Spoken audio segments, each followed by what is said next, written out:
Awakened by the rhythmic drumming of raindrops upon the rooftop, I glanced at the time on my phone, then turned my gaze to the torrential downpour outside. Alas, must I remain indoors once more? I pondered when this dreadful weather would finally relent. This prolonged deluge was a result of three typhoons making landfall simultaneously, resulting in fierce winds and relentless rain.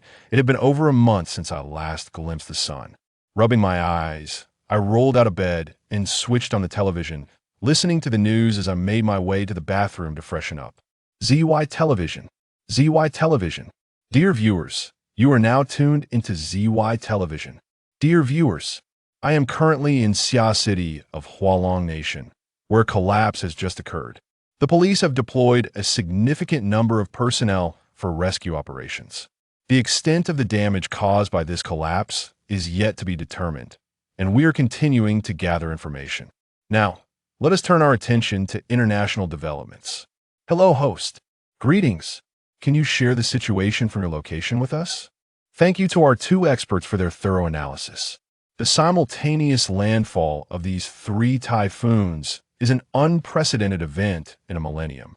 However, according to our expert panel, this situation is expected to conclude in 2 days. We urge the public to remain calm, although the stormy weather will persist until the typhoons pass. We advise everyone to minimize outdoor activities. Feeling that there was no need to continue watching, I noted the rampant speculation online had devolved into chaos. Observations from Sun Yin indicated that the military had begun preparations. Yet, despite the military's readiness to confront unexpected circumstances, the prolonged nature of this event could lead to incalculable economic losses. Many merchants and business owners had accumulated substantial debts and stockpiled goods, and the ongoing situation threatened a rapid economic decline. Sun Yin had been in Wu City for nearly 6 months, and he had been living in this small room for the past 2 months. Previously, he had worked delivering meals, but just yesterday he resigned from his job as he sensed that the world was on the brink of transformation. Sun Yin held a firm belief in his intuition. He had felt something amiss for quite some time. The reason lay with his grandfather, who had enlisted in the military at the tender age of 15, a full 5 years earlier than most. Before joining the military, he had lived with his grandfather, a mysterious figure who imparted to him peculiar knowledge from a young age. At 15, his grandfather took him to visit another elderly gentleman, surnamed Bai, who soon passed away. Following that, he trained diligently in the military and, after 2 years, became a member of an elite unit. During his 2 years there, he advanced from an ordinary soldier to a distinguished operative, thanks to the techniques and martial arts his grandfather had taught him. However, one day, Grandfather Bai unexpectedly summoned him to leave the military. Before his departure, Grandfather Bai entrusted him with a small box containing 2 letters and 2 boxes, claiming they were left by his grandfather. One of the letters bore a single line of text on its envelope, and upon closer inspection, Sun Yin recognized it as his grandfather's handwriting. It instructed him to open the letter only after arriving at a certain county in Wu City, while the other letter advised him to read its contents before making any decisions. Wu City was the place where his grandfather had lived before sending him off. Upon returning to Wu City, Sun Yin opened the letter, discovering its strange contents. His grandfather wrote that their bond would last only 15 years. Once that time was up, he would have to depart to undertake certain matters with others. He urged Sun Yin not to seek him out unless he reached a certain level of understanding. His grandfather revealed that he was a descendant of Taoist mountain techniques and had previously taught Sun Yin rudimentary divination, authentic Taoist breathing exercises, and martial arts, all in preparation for the future. The specifics of his destiny remained unknown, as it could either continue as usual or lead to a terrifying upheaval. Having been in Wu City for several months, Sun Yin had also read the second letter left by his grandfather and had been diligently preparing for its contents. On the 3rd day of his arrival in Wu City, he opened the second letter, which left him even more astounded. In the letter, his grandfather stated that he was a practitioner of mountain techniques and had traveled to Mount Tai with his 4 disciples for certain matters. The letter contained predictions made by his disciples, aimed at convincing Sun Yin of its authenticity. His grandfather warned of imminent, significant changes in the world, where survival would be a rarity and some individuals would undergo transformations. Yet, a glimmer of hope would also emerge, and he urged Sun Yin to diligently study the knowledge he had imparted and to strive to survive. While the letter refrained from detailing the forthcoming events, the world's transformations, or that mysterious sliver of hope, Sun Yin resolved to adhere to his grandfather's instructions. Dressed in his raincoat, Sun Yin prepared to venture out.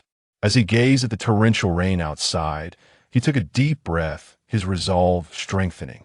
He recalled his grandfather's warning. Midnight today will mark the beginning of all changes.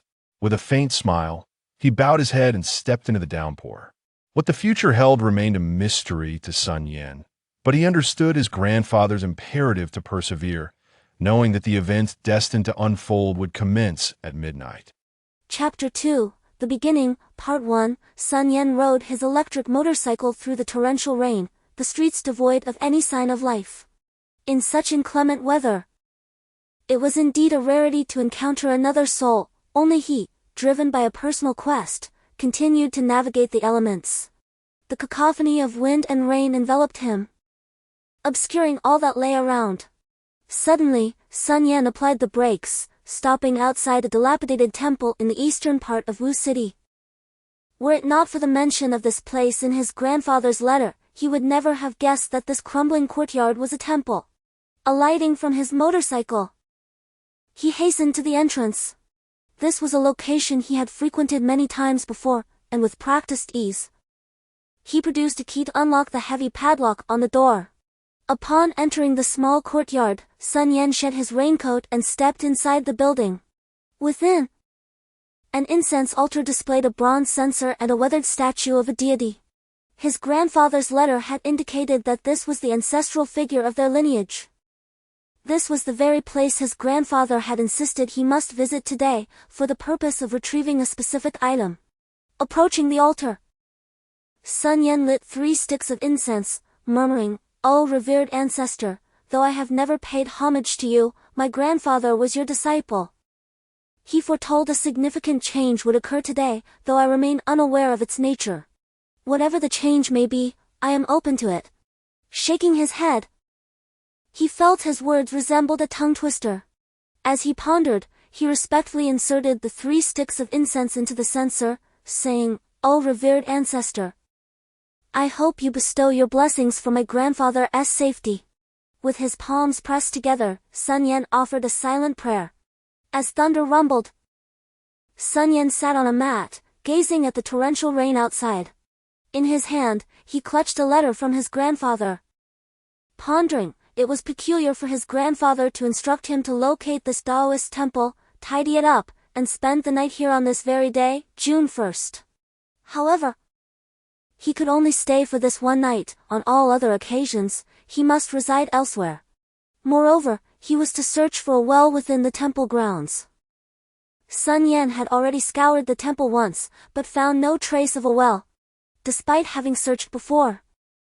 His grandfather had explicitly mentioned that he should hold on to hope and search again at this hour, yet, predictably, he found nothing.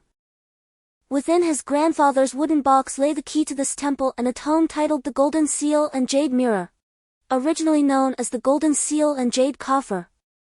The text had undergone 4 millennia of transmission, during which its content had been fragmented, altered, and occasionally diverged, leading to the emergence of numerous sects.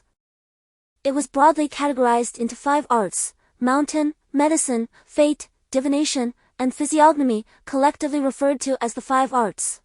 In later years, these were recompiled into the Golden Seal and Jade Mirror. This tome primarily chronicled the art of mountain, which was the most profound and enigmatic of the 5. The practice of mountain encompassed 3 elements: Xian, mysticism; Yang, nurturing; and Xiao, cultivation. Xian focuses on refining the mind and character. Yang emphasizes the cultivation of vital energy and martial arts, while Xiao pertains to alchemy and talismans. In his youth, Sun Yan's grandfather had primarily taught him Xian and Yang, and he had reached a commendable level of proficiency in these areas. As for Xiu, it was the primary focus of his grandfather's teachings. Within the Golden Seal and Jade Mirror, the alchemy of Xiu was referred to as heavenly elixirs, human elixirs, and earth elixirs. The essence of the earth is refined through medicinal materials to enhance the physical body. The essence of humanity is cultivated from the spirit, energy, and mind. The essence of heaven is achieved through the harmonious union of these three elements, culminating in the attainment of the heavenly elixir, which blossoms and bears fruit. Sun Yan closed his eyes, seated quietly on the cushion at the entrance, and practiced the Xianbing mirror, a martial art taught to him by his grandfather since childhood. This method of Qigong is the foundation of all capabilities possessed by the inheritor of the mountain arts. For many years, Sun Yan has diligently practiced this Qigong. Quietly feeling the strands of profound energy flowing through his meridians, he understood that this was what his grandfather referred to as the realm of Qi warriors. With a gentle exhale, Sun Yan released a breath of turbid air, sensing the thread of profound energy within his heart, which brought him joy. According to the teachings in the book, he had been refining his essence, and once it reached a certain level, it would transform into energy. Subsequently, he would need to cultivate both essence and energy together, and his martial prowess had begun to exhibit considerable power. Suddenly, a brilliant flash of lightning struck the open space in the courtyard, accompanied by a resounding thunder that inexplicably summoned a dense fog to rise within the yard. The sounds of wind, rain, and thunder intertwined, creating a chaotic symphony.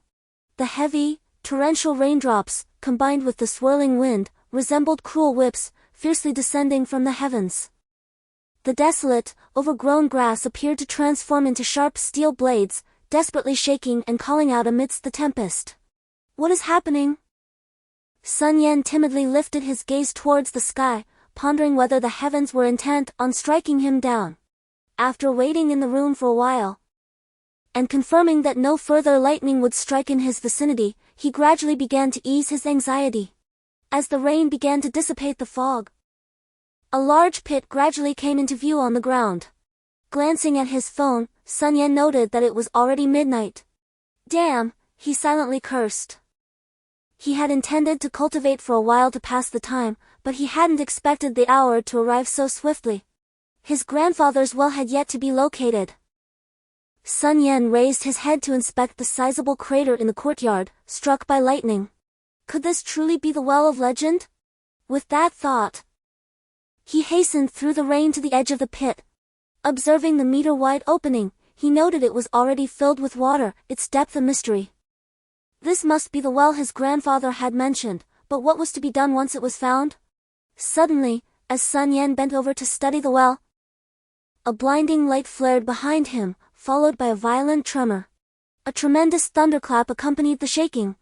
Could it be that I am truly to be struck down? This was the final cry that echoed in Sun Yan's mind. A crescent moon hung high in the sky on that spring night, its delicate light draping softly like a veil, casting shadows upon the apricot blossoms. The moon was both slender and gentle, yet so brilliantly radiant that it seemed almost unbelievable. Having just witnessed a tempest of thunder and rain, now, a refreshing breeze filled the air, while the storm had vanished without a trace. Am I dead?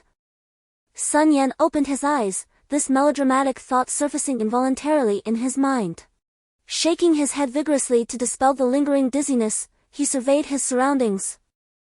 Sun Yan found himself entranced by the strangely familiar yet alien courtyard. The house had been utterly reduced to rubble by the lightning strike. He felt fortunate for his luck. Had he not ventured out to inspect the well, the narrative would have concluded prematurely. Sun Yan glanced around, hoping to locate the well he had discovered moments ago, only to be startled by its sudden absence. He surveyed his surroundings once more, a cold sweat breaking out across his brow. The well had truly vanished. Hastily rising to his feet, he was struck by the persistent sound of rushing water beneath him, and upon looking down, he realized he stood in a small puddle. Could this be the well he had previously observed? Chapter 3, The Beginning, continued. Goodness, that was indeed the well, nay, it could no longer be referred to as a well. but merely a puddle, for he had collapsed into it immediately after the thunderstorm. Sun Yan sat down heavily on the ground, recalling that he had just been in it. Such a shallow puddle could certainly not qualify as a well. After a brief respite, he approached the heap of rubble and began to rummage through it, uncertain whether his fortune lay in good or ill. While inspecting the pit, he had narrowly escaped the tremendous thunderstrike, yet in his haste to avoid the rain, he had left all his belongings inside the house. Now, he was searching for his backpack, which contained the wooden box his grandfather had bequeathed to him. Before long, Sun Yan finally unearthed his backpack. It lay in tatters, charred marks marring its surface.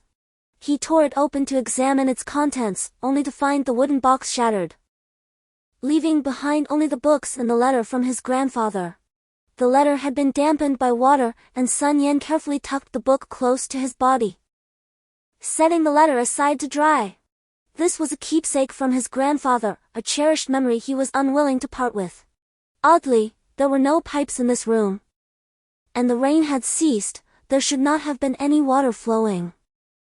Sun Yan had thoroughly searched this room multiple times and could affirm that there was no source of water.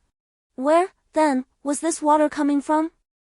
Following the direction of the water flow, Sun Yan began to investigate. As he lifted a pile of bricks and tiles, he was astonished to discover fragments of a statue. The statue had been shattered by a fallen beam, its pieces scattered around, leaving only a pedestal in its place. Sun Yan had previously believed the statue was atop a stone platform adorned with a lotus seat. Now, he realized that the pedestal was inexplicably empty. Water gushing from the broken area. Testing the water with his hand, he found it cool and clear. He slowly extended his hand into the opening, discovering that the entire stone structure resembled a pipe with an aperture the size of an arm, from which the water was surging. Suddenly, his fingers brushed against something hard, perhaps a stick. He cautiously probed deeper, and it appeared to be a handle. Grasping the handle, Sun Yan felt a pleasant grip and gently swayed it side to side, noting a slight movement. He readjusted his hold and began to exert a steady force to pull it upward. To his surprise, the object bore some weight. Compelled, he adjusted his stance, intensifying the force exerted by his hand. The handle ascended gradually under his persistent pull. At this juncture, Sun Yan perceived an acceleration in the velocity with which water effused from the aperture. He persisted in his upward traction until the handle became fully visible, an object of complete ebony hue. Suddenly, with a resounding, water erupted from the orifice, catching Sun Yan unawares. The aqueous jet assailed his face and inundated his mouth. The rapid expulsion of water disoriented him, impeding his vision and infiltrating his respiratory passages. Impulsively, he thrust his legs forward, recoiling backward while tenaciously clutching the handle. With a resounding, Sun Yan collapsed heavily onto the ground. He sputtered, expelling a mouthful of water and erupting into a fit of coughing. After several attempts, he regained his composure. Sun Yan lifted his gaze toward the location of the idol, noting that the effluence of water from the aperture had ceased. Redirecting his attention to his hand, he observed that he grasped a dagger. Hefting the dagger in his palm, he marveled at its unexpected heft. The dagger was uniformly ebony, devoid of any metallic sheen, including the edge of the blade. Its length approximated 10 centimeters, and the texture of the handle provided Sun Yan with an exceptional grip, impervious to slippage despite the recent immersion in water. Grandfather, could this be the well you tasked me with locating? Sun Yan mused, casting a dubious glance at the lotus-shaped orifice. Are conventional wells not typically larger? Does this qualify? Upon returning to his rented apartment, Sun Yan took a refreshing shower and donned a set of dry clothing. Now seated before the television, he indulged in a bowl of instant noodles, with a knife resting on the table. Everything felt amiss, prompting Sun Yan to resolve to practice his skills before venturing outside. The techniques passed down from his grandfather proved remarkably effective in restoring vitality. A mere session of cultivation could rejuvenate him after a sleepless night, invigorating him thoroughly. Sun Yan settled into a cross-legged position, his hands forming seals as he began to circulate his inner energy. He sensed 9 strands of energy swiftly traversing his veins, the one near his heart gradually quickening its pace. After a short while, he completed several cycles of his practice, successfully generating a strand of energy at his heart. Suddenly, an alarming cry from a man outside shattered Sun Yan's concentration. "Ah! No! Help!" The scream was accompanied by the sounds of struggle and objects crashing to the ground. What was happening? Sun Yan listened intently as the frantic shouts abruptly ceased. Regretting his frugality for not installing a peephole, he crouched by the door, straining to hear the faint sounds beyond. Then, an air raid siren blared, and Sun Yan quickly secured the door, making his way to the window. As he reached the windowsill, he was momentarily taken aback.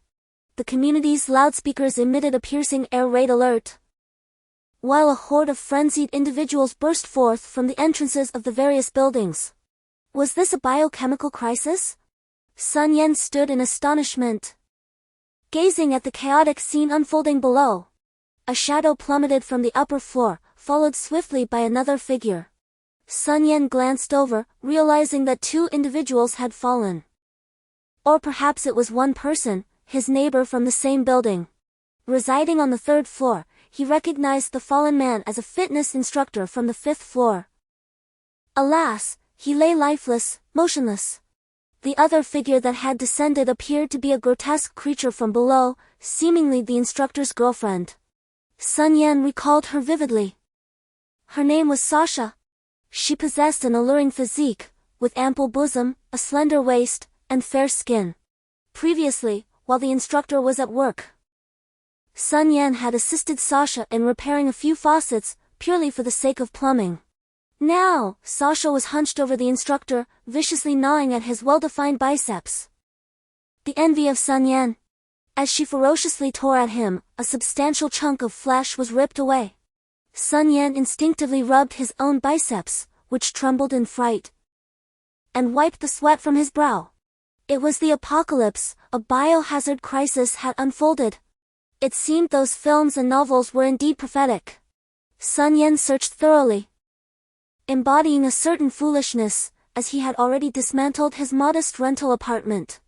Chapter 4. There are people above. He had a mere 12 packs of compressed biscuits, 3 packets of instant noodles, and 6 eggs left as sustenance. The water remained a mystery, potentially tainted. Yet he was certain the boiling water used for his noodles had posed no threat, as he was still unscathed. Thus, it was plausible that the boiled water was safe. Having completed his daily chi cultivation exercises, Sun Yan gazed from his balcony at the fitness instructor, now a zombie, mingling with the horde below. The cacophony of roars and screams from the surrounding buildings served as a grim reminder of the situation. Sun Yan resolved to depart from this place, the air raid sirens having fallen silent the day before. The zombies below, drawn by various noises, had dispersed somewhat. This residential area, predominantly rental apartments, was vast. Yet each unit was small, resulting in an exceptionally high population density. This factor significantly complicated his escape plan. Despite the dispersal, several hundred zombies still lingered in the groups below. Today, he practiced his grandfather's martial arts techniques and military combat skills. Although he diligently trained daily, mastering the moves to the point of instinctive execution, he remained uncertain of their effectiveness against the undead. Fear often impairs human judgment in the face of danger. Why did Sun Yan commence this rigorous training regimen? Because he was genuinely experiencing fear. Indeed, he was a soldier, but soldiers are, after all, human beings, susceptible to normal emotional responses. However, their convictions, ardor, honor, duty, and faith compel them to suppress negative emotions like fear. Suddenly, he noticed a rope fashioned from bedsheets descending from the upper floors. What in the world? Sun Yan swiftly approached the window and cautiously peered upward. The makeshift rope was slowly being lowered, seemingly from the top floor. Was someone signaling for help? Sun Yan grasped the rope and tugged it downwards. It seemed that someone above sensed the movement. The descent of the rope halted, and a head emerged from above. Alas, it was too far to discern any details. But it was evidently a woman. Sun Yan hastily scribbled a note on a piece of paper. "Who are you?" After securing the paper to the rope, he gave it a slight tug. The woman above appeared to comprehend his signal and began to pull the rope upwards. As he watched the paper being drawn into the room, a frown creased Sun Yan's brow. There were indeed people in this building, and while he wished to leave, he pondered the fate of those individuals. As a soldier, even a former one, he could not abandon civilians. He believed that saving even one person was worthwhile. Yet the question remained, how could he effect their rescue? Before long, the rope was sent back down. Sun Yan removed the paper from the rope and unfolded it, revealing a line of text. "My name is Chu Ting, a tenant on the 9th floor. There are many monsters outside. Is this a biochemical crisis? We have run out of food at home, and I am preparing to escape. What about you?" Upon reading her message, Sun Yan immediately took up his pen and began to write. He needed to ascertain whether there were any zombies in the corridor of the 9th floor, as well as whether there were any other survivors remaining. Although Sun Yan himself wished to escape, his former military training compelled him to prioritize the safety of the populace. However, having resolved to ascend and save lives, he aimed to rescue as many individuals as possible. With this decision made, he knew that he must proceed with utmost caution, striving to avoid any unforeseen complications. Having just instructed Chu Ting, the 9th floor tenant, via a note, to await his assistance, Sun Yan furnished her with provisions and water, advising her to conserve them. Reclining against the door, his rucksack at his side, Sun Yan gently closed his eyes. Currently situated on the 3rd floor, with the girl on the 9th, the building's apex, and each floor housing 5 residences, he observed no vacancies. With each unit accommodating a minimum of 1 and a maximum of 3 occupants, the building's population was estimated to range from 45 to 135 individuals. 3 primary quandaries confronted him. First, the necessity of ascending to the 9th floor. Second, the number of entities infesting the corridors. And third, the means of rescuing the remaining inhabitants. Abruptly opening his eyes, Sun Yan conceived a preliminary strategy.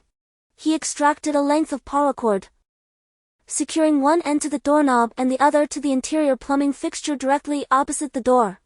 Subsequently, he wedged the headboard between the bed and the wall, creating a narrow space sufficient for a single person. Positioning a bed slat against the wall, he moved nimbly to the door. Grasping the rope with his left hand, he cautiously eased the door ajar. A mere 2-centimeter gap allowed Sun Yan to discern the ambient sounds. The auditory landscape was faint yet chaotic, lang of footsteps, clattering objects, and subdued growls. Intrigued, he noted the disparate directions of the sounds, all indicative of movement. Sun Yan widened the aperture slightly, extending a small mirror to observe the corridor's conditions. The building's corridors possessed a unique layout, with staircases directly connecting each floor to a hallway serving 5 residences. The corridors of other units are adorned with windows that offer views of the exterior. However, the unit where Sun Yan resides is situated in the recessed corner of the building, rendering the corridor devoid of any such apertures, resembling a sealed cylinder.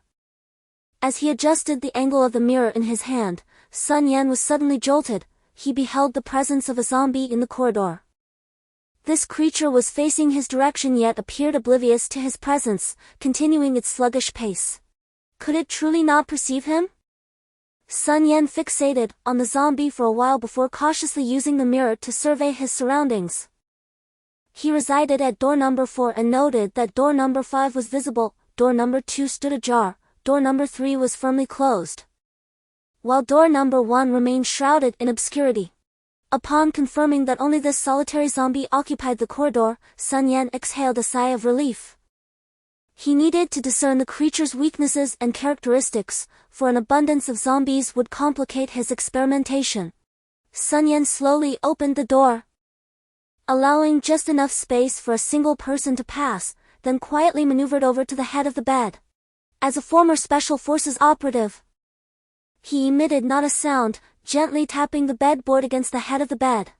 The zombie in the corridor, alerted by the noise, emitted a low growl and began to advance toward Sun Yan's room. He had previously observed the zombie's location near door number 3, and he could distinctly hear the sound of its movement echoing through the corridor.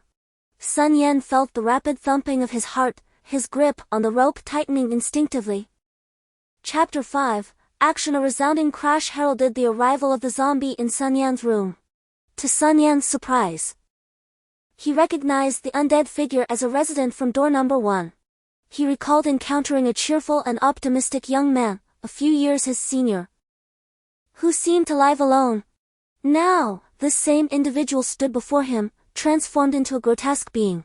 His face, smeared with blood, featured eyes bulging unnaturally, veiled by a whitish membrane. The zombie's countenance was utterly horrifying, his gait unsteady, swaying in a manner eerily reminiscent of the creatures depicted in films. Could it be that novels and movies possessed oppression quality? The zombie, having breached the doorway, was now ensnared by the headboard, relentlessly pounding against it in a desperate attempt to overcome the obstacle. Reacting swiftly, Sun Yan yanked the rope with his left hand. Bang! The door slammed shut, causing the trapped zombie to lurch backward violently, colliding with the door in a frenzy of thrashing and howling. Simultaneously, a chorus of growls and the sounds of chaotic collisions echoed from beyond the door, confirming Sun Yan's suspicions. Narrowing his eyes, Sun Yan meticulously regulated his heartbeat and breathing, ensuring utter silence. He deduced that the zombies were indeed using sound to locate their prey. As the undead creature gradually quieted down, the noises outside also began to subside. Sun Yan meticulously minimized any sound as he deliberately drew the black blade from its sheath with his right hand. Then, with his left hand, he gingerly raised the bedboard, preparing to put his plan into action. Slice! Sun Yan made a small incision on his left hand, and a bead of crimson blood welled up. Roar! The zombies before him surged with even greater ferocity towards Sun Yan. Hastily, Sun Yan used a bed plank to block the zombie, feeling the terrifying force transmitted through his hands, a force that was at the limit of an ordinary human's strength. The zombie's arms flailed incessantly, its strength and speed matching that of an ordinary human's maximum capacity. With a forceful push, Sun Yan sent the zombie staggering backward. Wielding a black blade in his reverse grip, he leapt forward to confront the zombie, using the bed plank to pin it down. His right hand, holding the black blade, darted like a flurry of petals, striking various parts of the zombie's body: thighs, calves, arms, forearms, knees, heart, abdomen, throat, eyes, ears, and the crown of its head. Observing each reaction from the zombie, Sun Yan silently noted them in his mind. Finally, with a horizontal slash, Sun Yan severed the zombie's head, causing it to collapse to the ground. Exhaling slightly, Sun Yan sat down, confirming the zombie's weaknesses. Noticing the blood on his left hand, he realized that blood indeed attracted zombies. Turning around, he approached the window and untied the rope fastened to the side. This was Chu Ting's rope from upstairs. Sun Yan had instructed her to keep it this way to facilitate communication between them. On a piece of paper, Sun Yan wrote down the results of his recent test, tugged on the rope, and watched as it slowly ascended. Shortly after, the rope was lowered again. Sun Yan took the paper attached to it and glanced at the message. "I'll wait for you." A slight smile curled at the corner of his lips. She was indeed a clever one. Having meticulously documented his findings, Sun Yan jotted down the results of his experiment. "Greetings, Miss Chu Ting. I've just conducted a test, and it appears that the creatures outside rely on auditory and olfactory senses to attack and discern their surroundings. Their hearing is exceptionally acute, far surpassing that of ordinary humans, and their sense of smell is particularly sensitive to the scent of blood, detecting even the slightest trace. They exhibit a strong propensity for aggression. Exercise caution to avoid emitting any sound or scent of blood.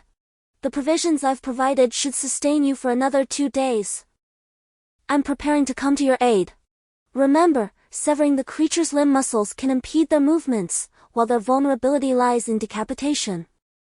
The altered beings seemed to govern their bodies through a specific region within the brain. During the recent assault on the creature's brain, its movements exhibited noticeable sluggishness and distortion. While bones serve as the framework for movement, muscles act as the coordinating mechanism. However, damaging a portion of the brain only impairs certain motor functions.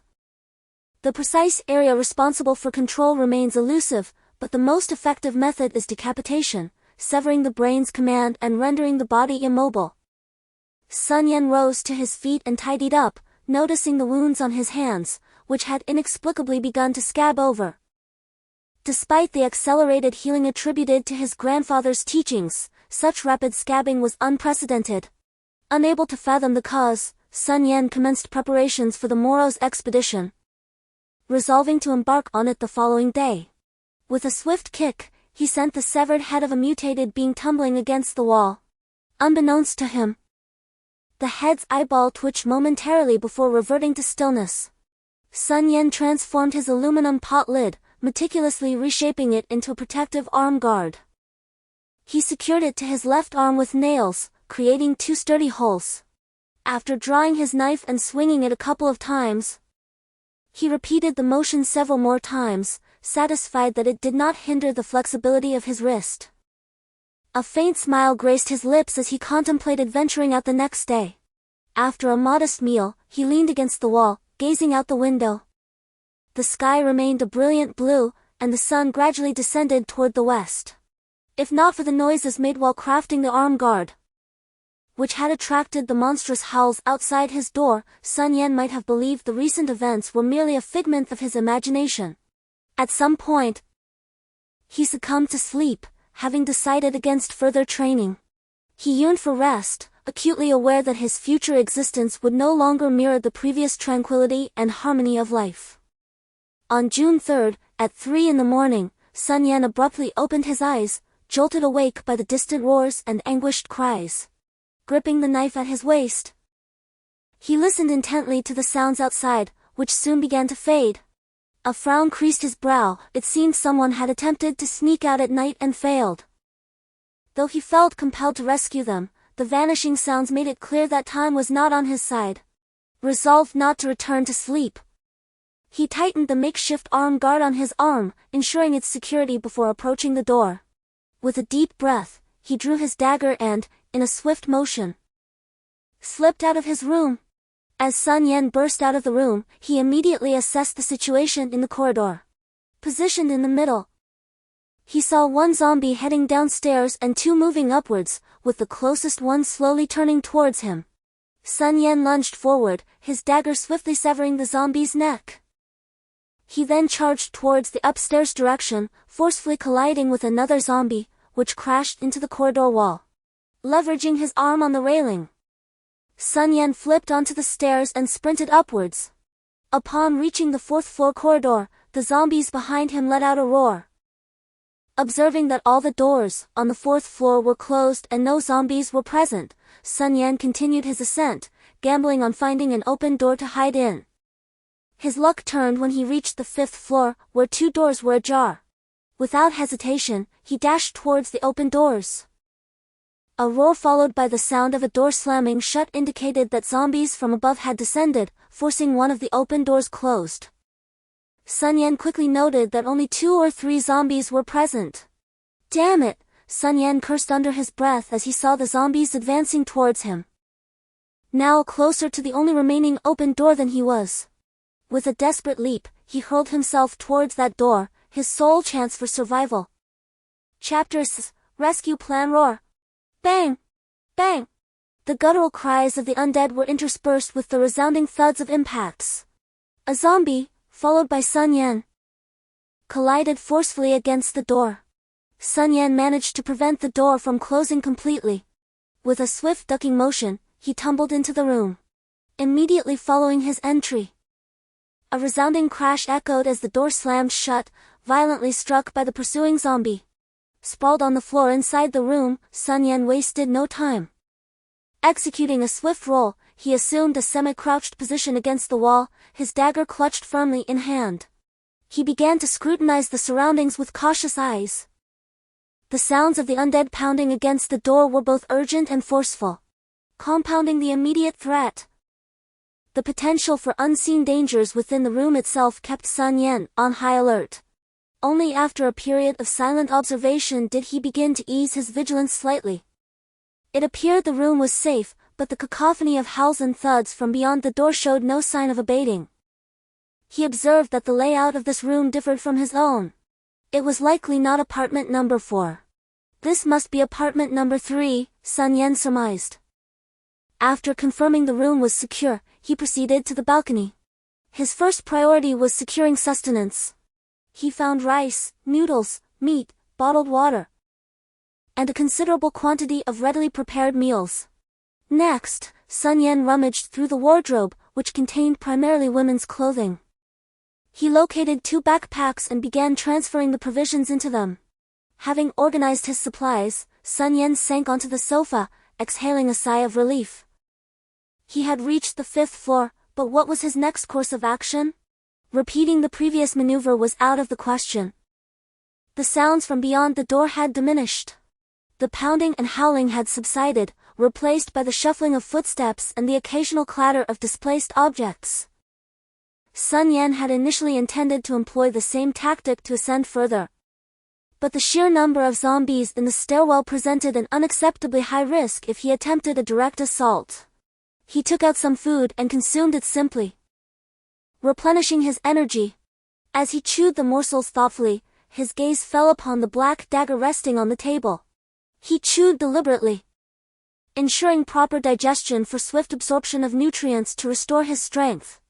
Slowly swallowing the food, Sun Yan's mind was abuzz with calculations. If a direct assault was unfeasible, the best course of action would be to ascend. He glanced out the window, noting the absence of zombies on the walls and in the air. And he was confident that his climbing skills had yet to be relinquished to the military. Moreover, this ascent would allow for a safe descent. Presently on the 5th floor. His objective was the 9th, leaving him 4 levels to traverse. The descent would provide an opportunity to rest and resupply, effectively turning this space into a staging area. Sun Yan's residence was on the 3rd floor, in room 4. The 5th floor directly above him also appeared safe, as the doors had been closed previously, and the former residents had fallen to their demise early on. His current position was in room 3, which was confirmed secure, while room 2 had been the one that had slammed shut moments before his entry, likely indicating that its occupant had exited. Thus, the probability of danger within the room was minimal. He stepped onto the balcony and hurled 2 bowls against the glass, the sound of shattering resonating through the air, inciting a renewed chorus of roars and thuds from the zombies in the corridor. After a brief pause, he confirmed the absence of zombie growls from either adjacent room. A slight smile crept upon his lips, just as he had surmised. Neither of the rooms harbored any zombies, and upon glancing at the time, he realized it was already noon. He had squandered a considerable amount of time searching for supplies. Once again, he unleashed his inner husky, dismantling the bed frame and shredding the sheets into ropes to fashion a makeshift rope ladder. Due to the layout of the building, the balconies on either side were only about 1.5 meters apart. Sun Yan secured one end of the rope ladder to his balcony and leapt onto the balcony of the 4th unit, fastening the other end there. Armed with a dagger, he entered the room, which, as expected, was devoid of both people and zombies. Sun Yan began his search for supplies. Drawing from his previous experience, he swiftly completed his search, but was disheartened to find that the food and water only filled a single backpack. He replicated the process to connect to another balcony and searched for supplies there as well. However, this time was even more disappointing, yielding only a few packs of instant noodles and no water at all. A minor incident occurred during this time. Just as he was preparing to cross over to the 1st unit's balcony, a zombie suddenly lunged at him from the balcony. Fortunately, his reflexes were quick, and he swiftly drew a short club, smashing it into the zombie's head.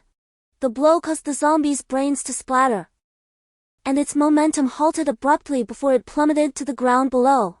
The thud awakened a group of zombies, which then pounced on the fallen one. As night gradually fell, Sun Yan gathered all the collected supplies on the fourth unit's balcony, the one aligned with the rope ladder, and laid out all the backpacks on the ground to begin his dinner.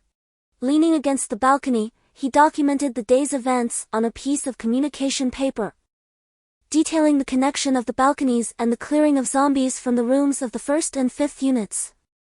He also used the rope to send some food to the girl. Sun Yan meticulously assessed the supplies. Currently, there were 4 backpacks filled with food and water, along with a collection of knives and iron rods intended for self-defense. He refrained from binding them together, as using ropes or wires to connect the weapons rendered them precarious. It was far more prudent to utilize them separately or await the discovery of more suitable tools for crafting. Gazing at the starlit sky outside, he listened to the sporadic roars and anguished cries that pierced the night, gradually closing his eyes. He chose to ignore the myriad twinkling lights above, for the darkness often instills a sense of unease, particularly in such dire circumstances where individuals exhaust every means to illuminate their surroundings. They yearn for a glimmer of hope, a beacon that would ensure their survival. In this apocalyptic world, each person harbors the instinct to endure, while protagonists in films and novels navigate their realms with invincibility. The stark reality of the end times begs the question, how many can truly embody such prowess? Sun Yan longed to rescue others, yet his own limitations hindered him. He was but a solitary individual, an ordinary man whose current capabilities fell short against the ceaseless horde of zombies.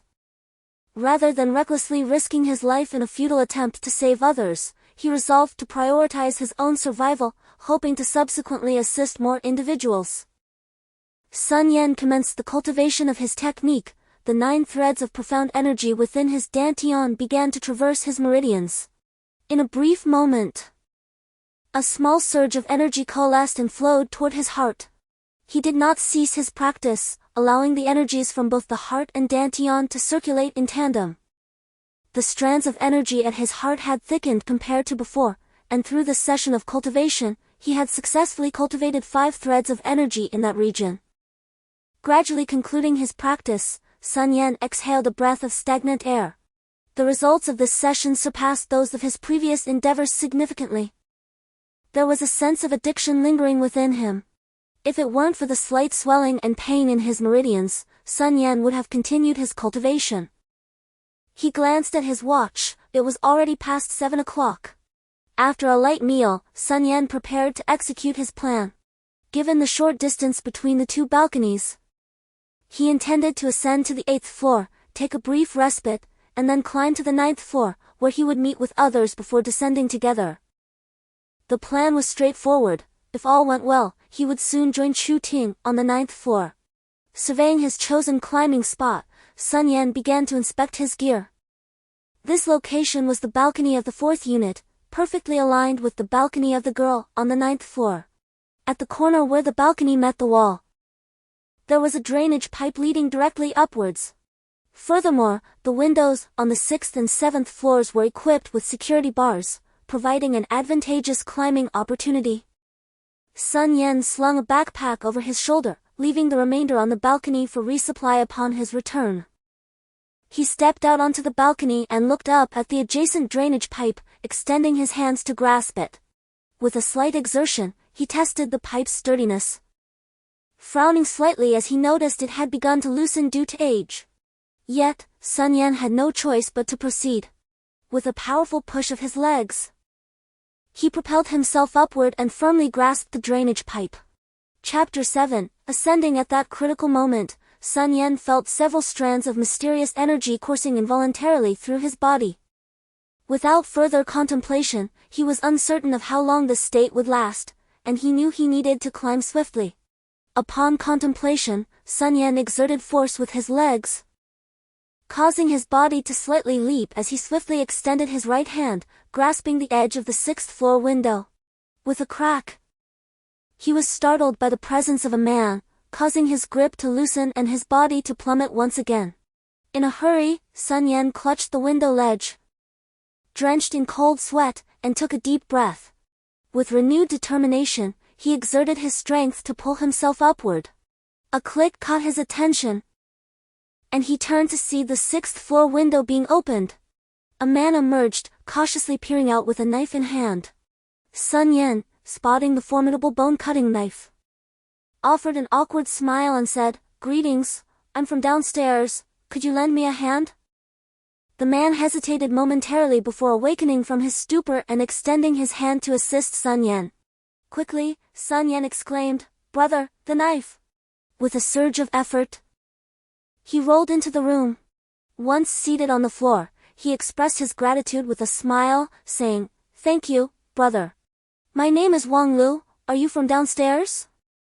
The man, now sitting, waved his hand in response, asking, "How did you manage to climb up?" Sun Yan regarded the man before him, estimating that he was of similar age. He was stout but not flabbily so, with muscular shoulders and neck suggesting a background in physical training. "I'm Sun Yan. From the 3rd floor, I was going up to rescue someone on the 9th floor. "Oh," Wang Lu nodded slightly. "You mean the woman who was descending with a rope from above? You know about it?" Sun Yan was taken aback.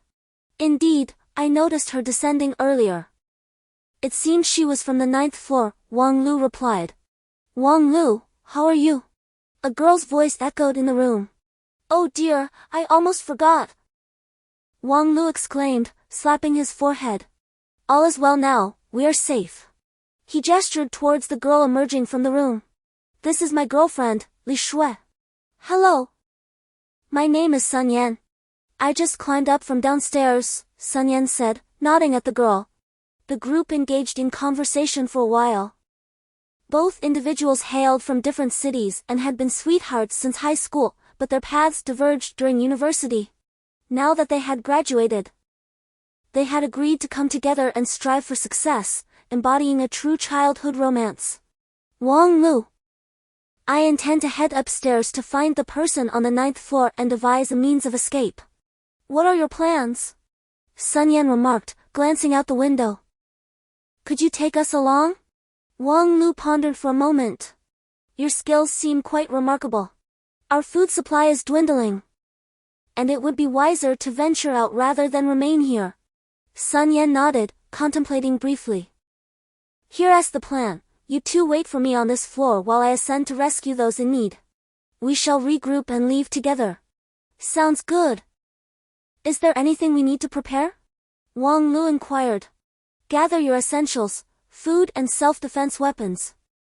The family in room 5 has met with misfortune and are now wandering the corridor. In room 3, there are 2 women, I observed them from the balcony, and it appears they have transformed into zombies." Wang Lu pointed towards the 2 rooms. "The influence of films and novels is profound, everyone recognizes the concept of zombies now." He added, "Let me check both sides." Sun Yan gazed at the balcony with its 3 open windows, then flipped out of his own window, landing swiftly and silently on the balcony. His movements were so fluid and noiseless that Wang Lu watched in awe, while Li Shui, startled, instinctively covered her mouth to stifle a scream. Crouching by the window ledge, Sun Yan surveyed the room. As Wang Lu had described, 2 zombies were aimlessly wandering inside. The main door was securely closed, and there were no signs of bloodshed or struggle. Quietly, Sun Yan slipped into the balcony, positioning himself in a corner to observe the 2 female zombies. They were dressed in professional attire, skirts and white blouses, suggesting they had been office workers before their transformation. Their appearance was still somewhat preserved, their figures well maintained, likely on their way to work when they turned. A faint sigh escaped Sun Yan's heart. He noted their bulging eyes covered with a white film and the black fluid oozing from their nostrils. In a swift motion, he drew 2 daggers, and with 2 flashes of light, the zombies' heads were severed. "Good," Wang Lu nodded in approval. Sun Yan then leaped from the balcony, grabbing the 7th floor railing with both hands, and began to climb upwards. Upon reaching the 7th floor, he peered inside to find a little girl clutching a teddy bear, huddled in the corner of a sofa, her eyes wide with fear at his sudden appearance. Sun Yan gestured for her to come closer, but instead of moving, the girl shrank further into her corner. "Young man, the child is alone in that house," someone remarked. Suddenly, A wizened voice resonated from the vicinity. Young man. Her mother is engaged in a profession that keeps her away from home frequently. The little girl is generally alone. The elderly gentleman continued. Ah, greetings. I reside on the 3rd floor and am ascending to the 9th to rescue individuals, after which I shall descend to assist more. Sun Yan acknowledged with a nod. Very well. Exercise caution, the old man affirmed with a nod. Apart from our 2 families, this floor is uninhabited. Understood, I shall return presently. Sun Yan inclined his head and prepared to ascend further. Alas, young man, several households on the upper floors attempted to flee, creating a disturbance. It is presumed they have met with misfortune. These levels are infested with the most creatures. Tread carefully, the old man cautioned as Sun Yan prepared to climb. Very well. Thank you kindly, grandfather. Sun Yan expressed his gratitude and commenced his ascent, swiftly arriving at the window of the 8th floor. He peered into the room, noting the absence of movement and the closed door, and breathed a sigh of relief. The 8th floor lacked a railing, necessitating reliance on the drain pipe for support before scaling to the 9th. Sun Yan stood on the windowsill, extending his hand to assess the drain pipe's sturdiness. Abruptly, the sound of shattering glass reverberated as a zombie lunged through the window towards Sun Yan, its claws reaching out to seize him. Chapter 8. The rescue of a child. Sun Yan's body was ensnared by the zombie, causing him to involuntarily lean backward.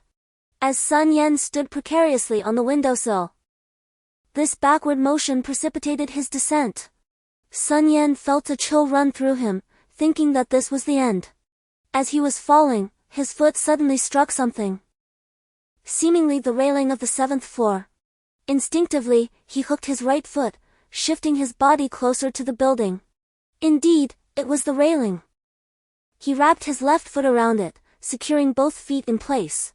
His descent halted, while the zombie clinging to him continued to plummet downwards. With a thud, Sun Yan watched as the zombie fell to the ground below, dark blood and brain matter splattering everywhere. Raising his gaze to his precariously hung body, he managed to flip himself over and climb up, clinging to the railing of the 7th floor. He observed several zombie heads emerging from the 8th floor, at least a dozen of them, realizing that ascending further was impossible. Excuse me. Could you please provide me with 2 wet towels? He asked the elderly couple nearby. After receiving the towels, he tied them to the railing, using his iron rod as a makeshift handle to pry open the railing. He shattered the glass and slipped inside. Leaning against the wall, Sun Yan took a moment to catch his breath, reflecting on how perilous the situation had been. Without the railing, he would have met his end. Once he regained his composure, he stepped out onto the balcony and entered the room. His gaze fell upon a little girl in the corner, and a wave of worry washed over him as he pondered how to approach her, lacking any experience in dealing with children. Hello, my name is Sun Yan. What is your name? He said, forcing himself to squat down, striving to appear friendly as he smiled at the little girl before him. However, his expression seemed to have little effect. She remained silent, gazing at him in fear. Noticing the slight quiver of her lips, Sun Yan keenly discerned that she was on the verge of tears. Do not be anxious, I am merely going upstairs to find someone, Sun Yan quickly explained with a forced composure. At this moment, the little girl reacted, stifling her tears and mustering the courage to inquire, Are you a police officer, uncle? Oh! Sun Yan felt a surge of relief. Any response was a positive sign. I am not a police officer. The moment the words left his mouth, the girl's lips quivered further, and tears threatened to spill over. Sun Yan hurriedly added, please do not cry. I am not a police officer, but I am a soldier. Do you know what a soldier is? Upon hearing this, a flicker of hope appeared in the girl's eyes. My mother said that police officers can help me find her and can also help me return home. She said that soldiers can save me and my mother. With renewed courage, the little girl asked, Soldier uncle, can you help me find my mother? Finally, the girl's tears began to flow. There are bad people outside. Can Soldier uncle save my mother? Please do not cry, little one, Sun Yan said, feeling utterly helpless. Wow, soldier uncle, please save my mother. The little girl rushed from the corner, clinging to Sun Yan, her cries intermingled with snot and tears. All right, I will take you to rescue your mother. Sun Yan's heart softened. Since his birth, he had lived solely with his grandfather, never having known his parents or seen their faces. He could not bear to refuse the girl, gently embracing her and patting her small back. Gradually, the child's voice diminished, eventually fading into silence. Sun Yan softly laid the girl down on the sofa and, gazing at the peacefully sleeping child, was reminded of his own childhood. He too had yearned for the nurturing love of parents, often crying and clinging to his grandfather. However, during that poignant moment when he witnessed his grandfather's tears as he comforted him, little Sun Yan felt a deep ache in his heart. From then on, he refrained from crying out for his parents, instead penning his longing on paper while nestled in his blanket, shedding quiet tears until slumber overtook him.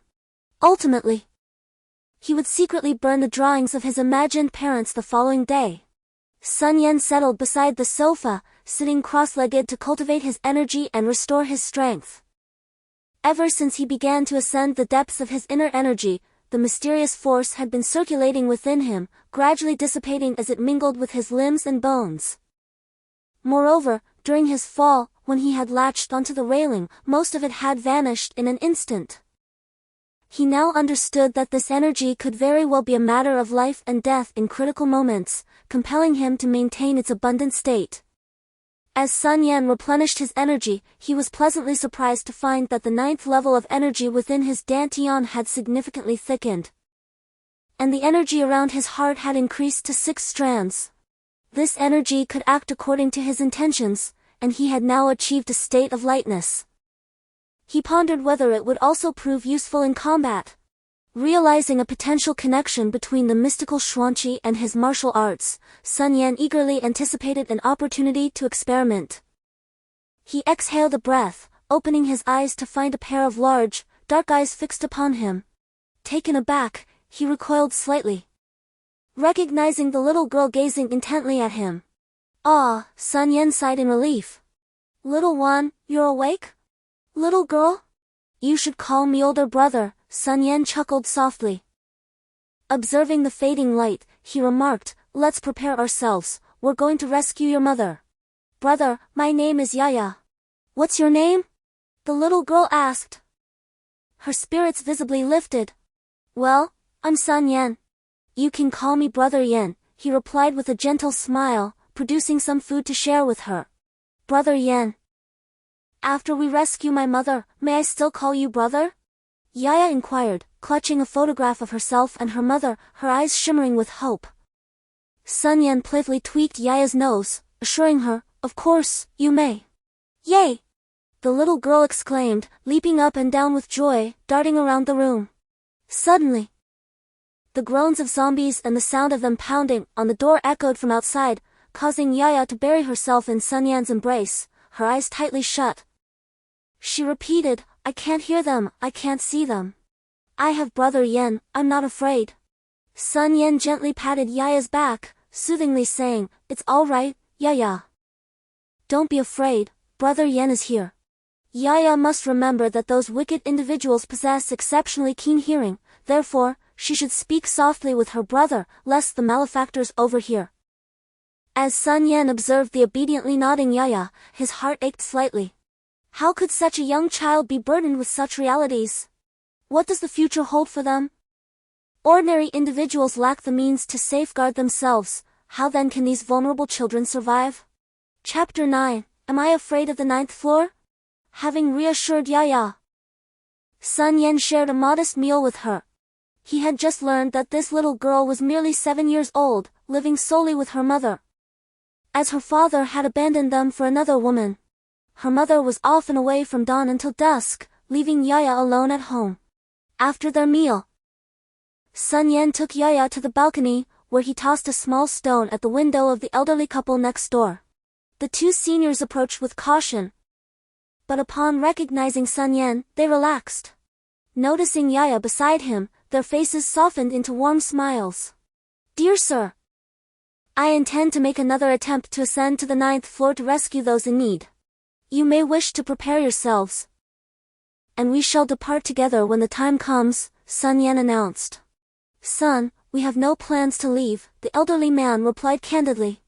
"Should government personnel arrive to assist, we might follow along, but as for you, we would only be a burden. Moreover, even if unforeseen circumstances arise, we have lived our lives sufficiently.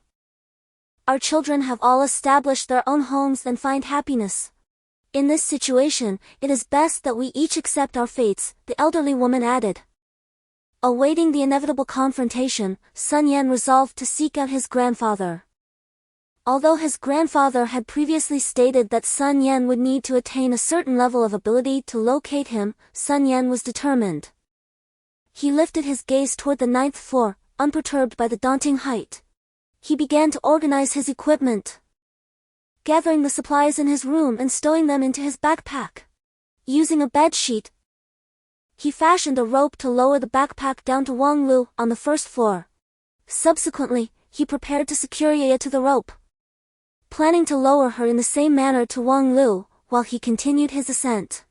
As Yaya watched Sun Yan reinforce her tether, she pressed her hands tightly over her mouth, tears streaming down her face. Despite her brave nods, the tears flowed incessantly, her small hands muffling her cries. Sun Yan understood she remembered his instructions to remain silent. Yaya strained to widen her eyes, attempting to halt the tears. Roar! The zombies let out a fierce growl as they charged towards Sun Yan. By this time, Sun Yan had already decapitated 3 of them. Seeing the zombies lunging at him, Sun Yan didn't hesitate. He pushed off with his feet and leaped backward. The remaining zombies crowded at the window, their hands clawing towards Sun Yan. But the wall prevented them from reaching him. Sun Yan also discovered that he could use his will to control the flow of his mystical energy to specific parts of his body, thereby controlling the strength of his movements. Otherwise, that backward leap might have snapped the safety rope around his waist. In his previous action, he had dealt with 3 zombies above, 2 had fallen from the building, totaling 5, leaving 6 still in the room. Feeling his mystical energy fully replenished, Sun Yan stood up again, securing the safety rope as the sky began to lighten. It was already June 5th, and Sun Yan knew today was the day he would reach the 9th floor. With a slight smile, Sun Yan climbed out of the balcony and swiftly ascended. Flipping into the room, he frowned slightly. There were 6 zombies in the room, but they were too scattered. To kill them, he would have to remove his safety rope. Without further hesitation, he crouched low, pushed off the ground, and with a twist of his left hand, he cut the safety rope at his waist. He charged towards one zombie, beheading it with a single strike. His mystical energy surged, and with a slight push from his right foot, he leaned to the left, his 2 daggers following his body as he lunged towards 2 more zombies. The ghoul lunged at Sun Yan, its putrid roar echoing in the desolate expanse. One of Sun Yan's daggers cleaved through the zombie's head, while the other merely severed its arm. The undead creature snapped its jaws, aiming for Sun Yan's flesh. With a swift stomp, Sun Yan halted his momentum, his vambrace shielding him from the ravenous bite. A retaliatory strike sent the zombie's head spiraling. 3 more ghouls charged toward Sun Yan. He retreated diagonally, exploiting their staggered positions to confront them individually. With a decisive flourish, his blade found its mark, decapitating another foe. Suddenly, an unseen obstruction tripped Sun Yan, sending him reeling backward. The remaining 2 zombies seized the opportunity and pounced. In a fluid motion, Sun Yan adjusted his grip on the black blade, reversing it to an orthodox hold.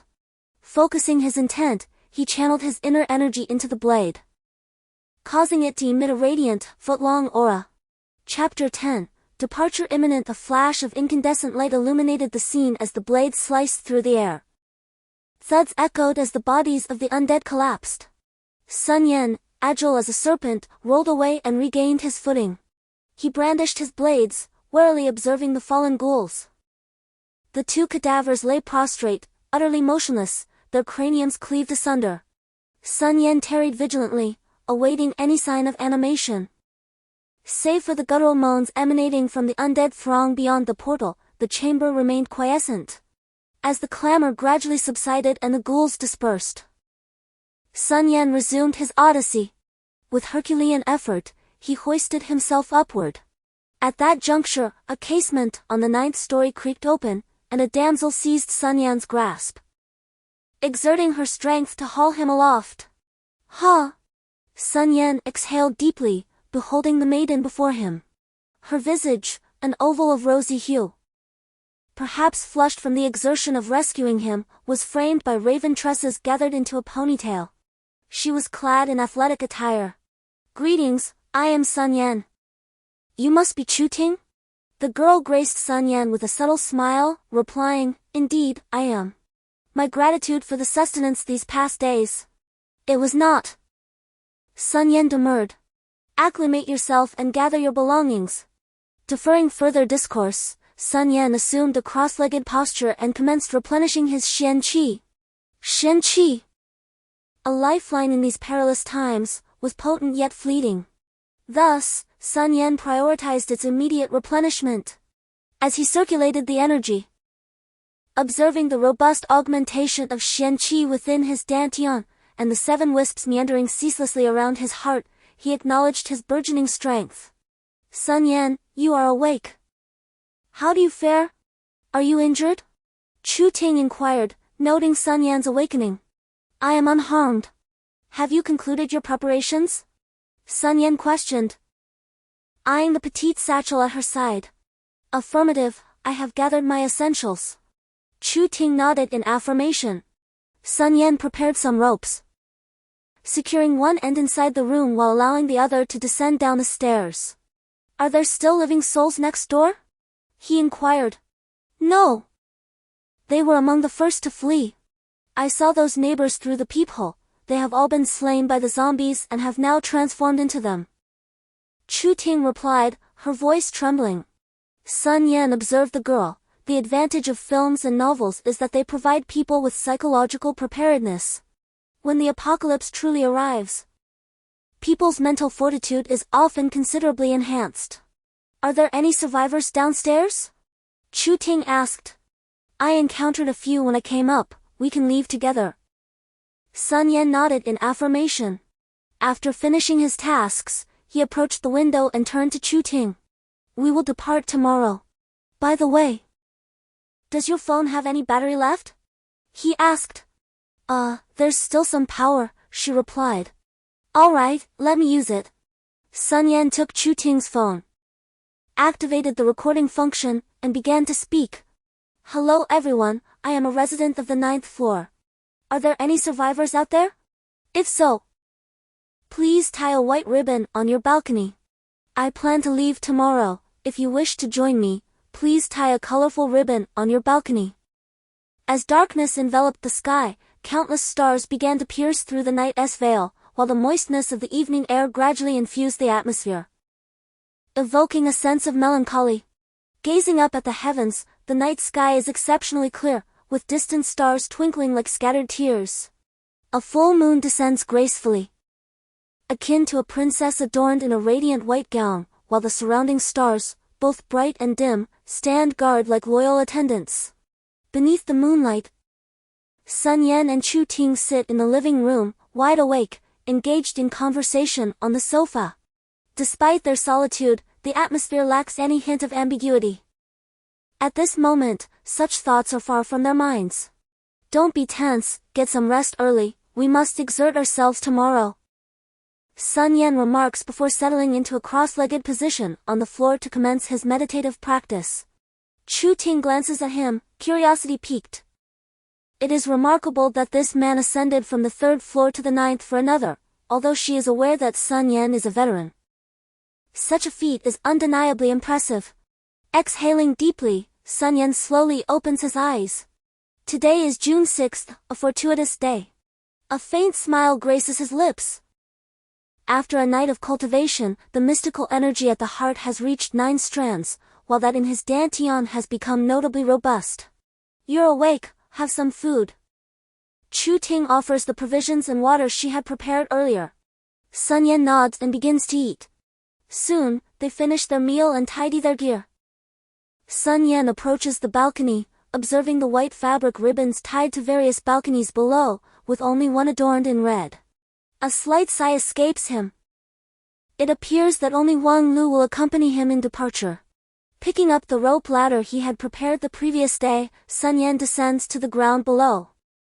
Sun Yan secured a safety rope for Chu Ting and said, "Chu Ting, in a moment, you will descend to the lower floor and enter the room, which is safe. However, I have eliminated some zombies downstairs. It may be a bit chaotic, but do not be afraid. I will follow you down." "All right," she replied. Afterward, Sun Yan instructed her to grasp the rope ladder while he held on to the safety rope, gently lowering her down. Before long, a piercing scream echoed, and the safety rope tightened in his hands, causing Sun Yan to be yanked slightly. "Chu Ting, hold on," he shouted. Soon, the trembling of the safety rope diminished and eventually stabilized, followed by another brief shudder. Sun Yan realized that Chu Ting had safely reached the lower level. "Have you arrived?" he called down. After a moment, a quivering voice responded, "I'm here." "Good, hold on to the safety rope securely," he advised, then lowered the safety rope down. He then maneuvered himself out of the window and began to descend the rope ladder. Chapter 11, Homecoming 1. Sun Yan descended the rope ladder with ease, successfully reaching the lower floor. With each climb, he had become increasingly adept at navigating the rope ladder.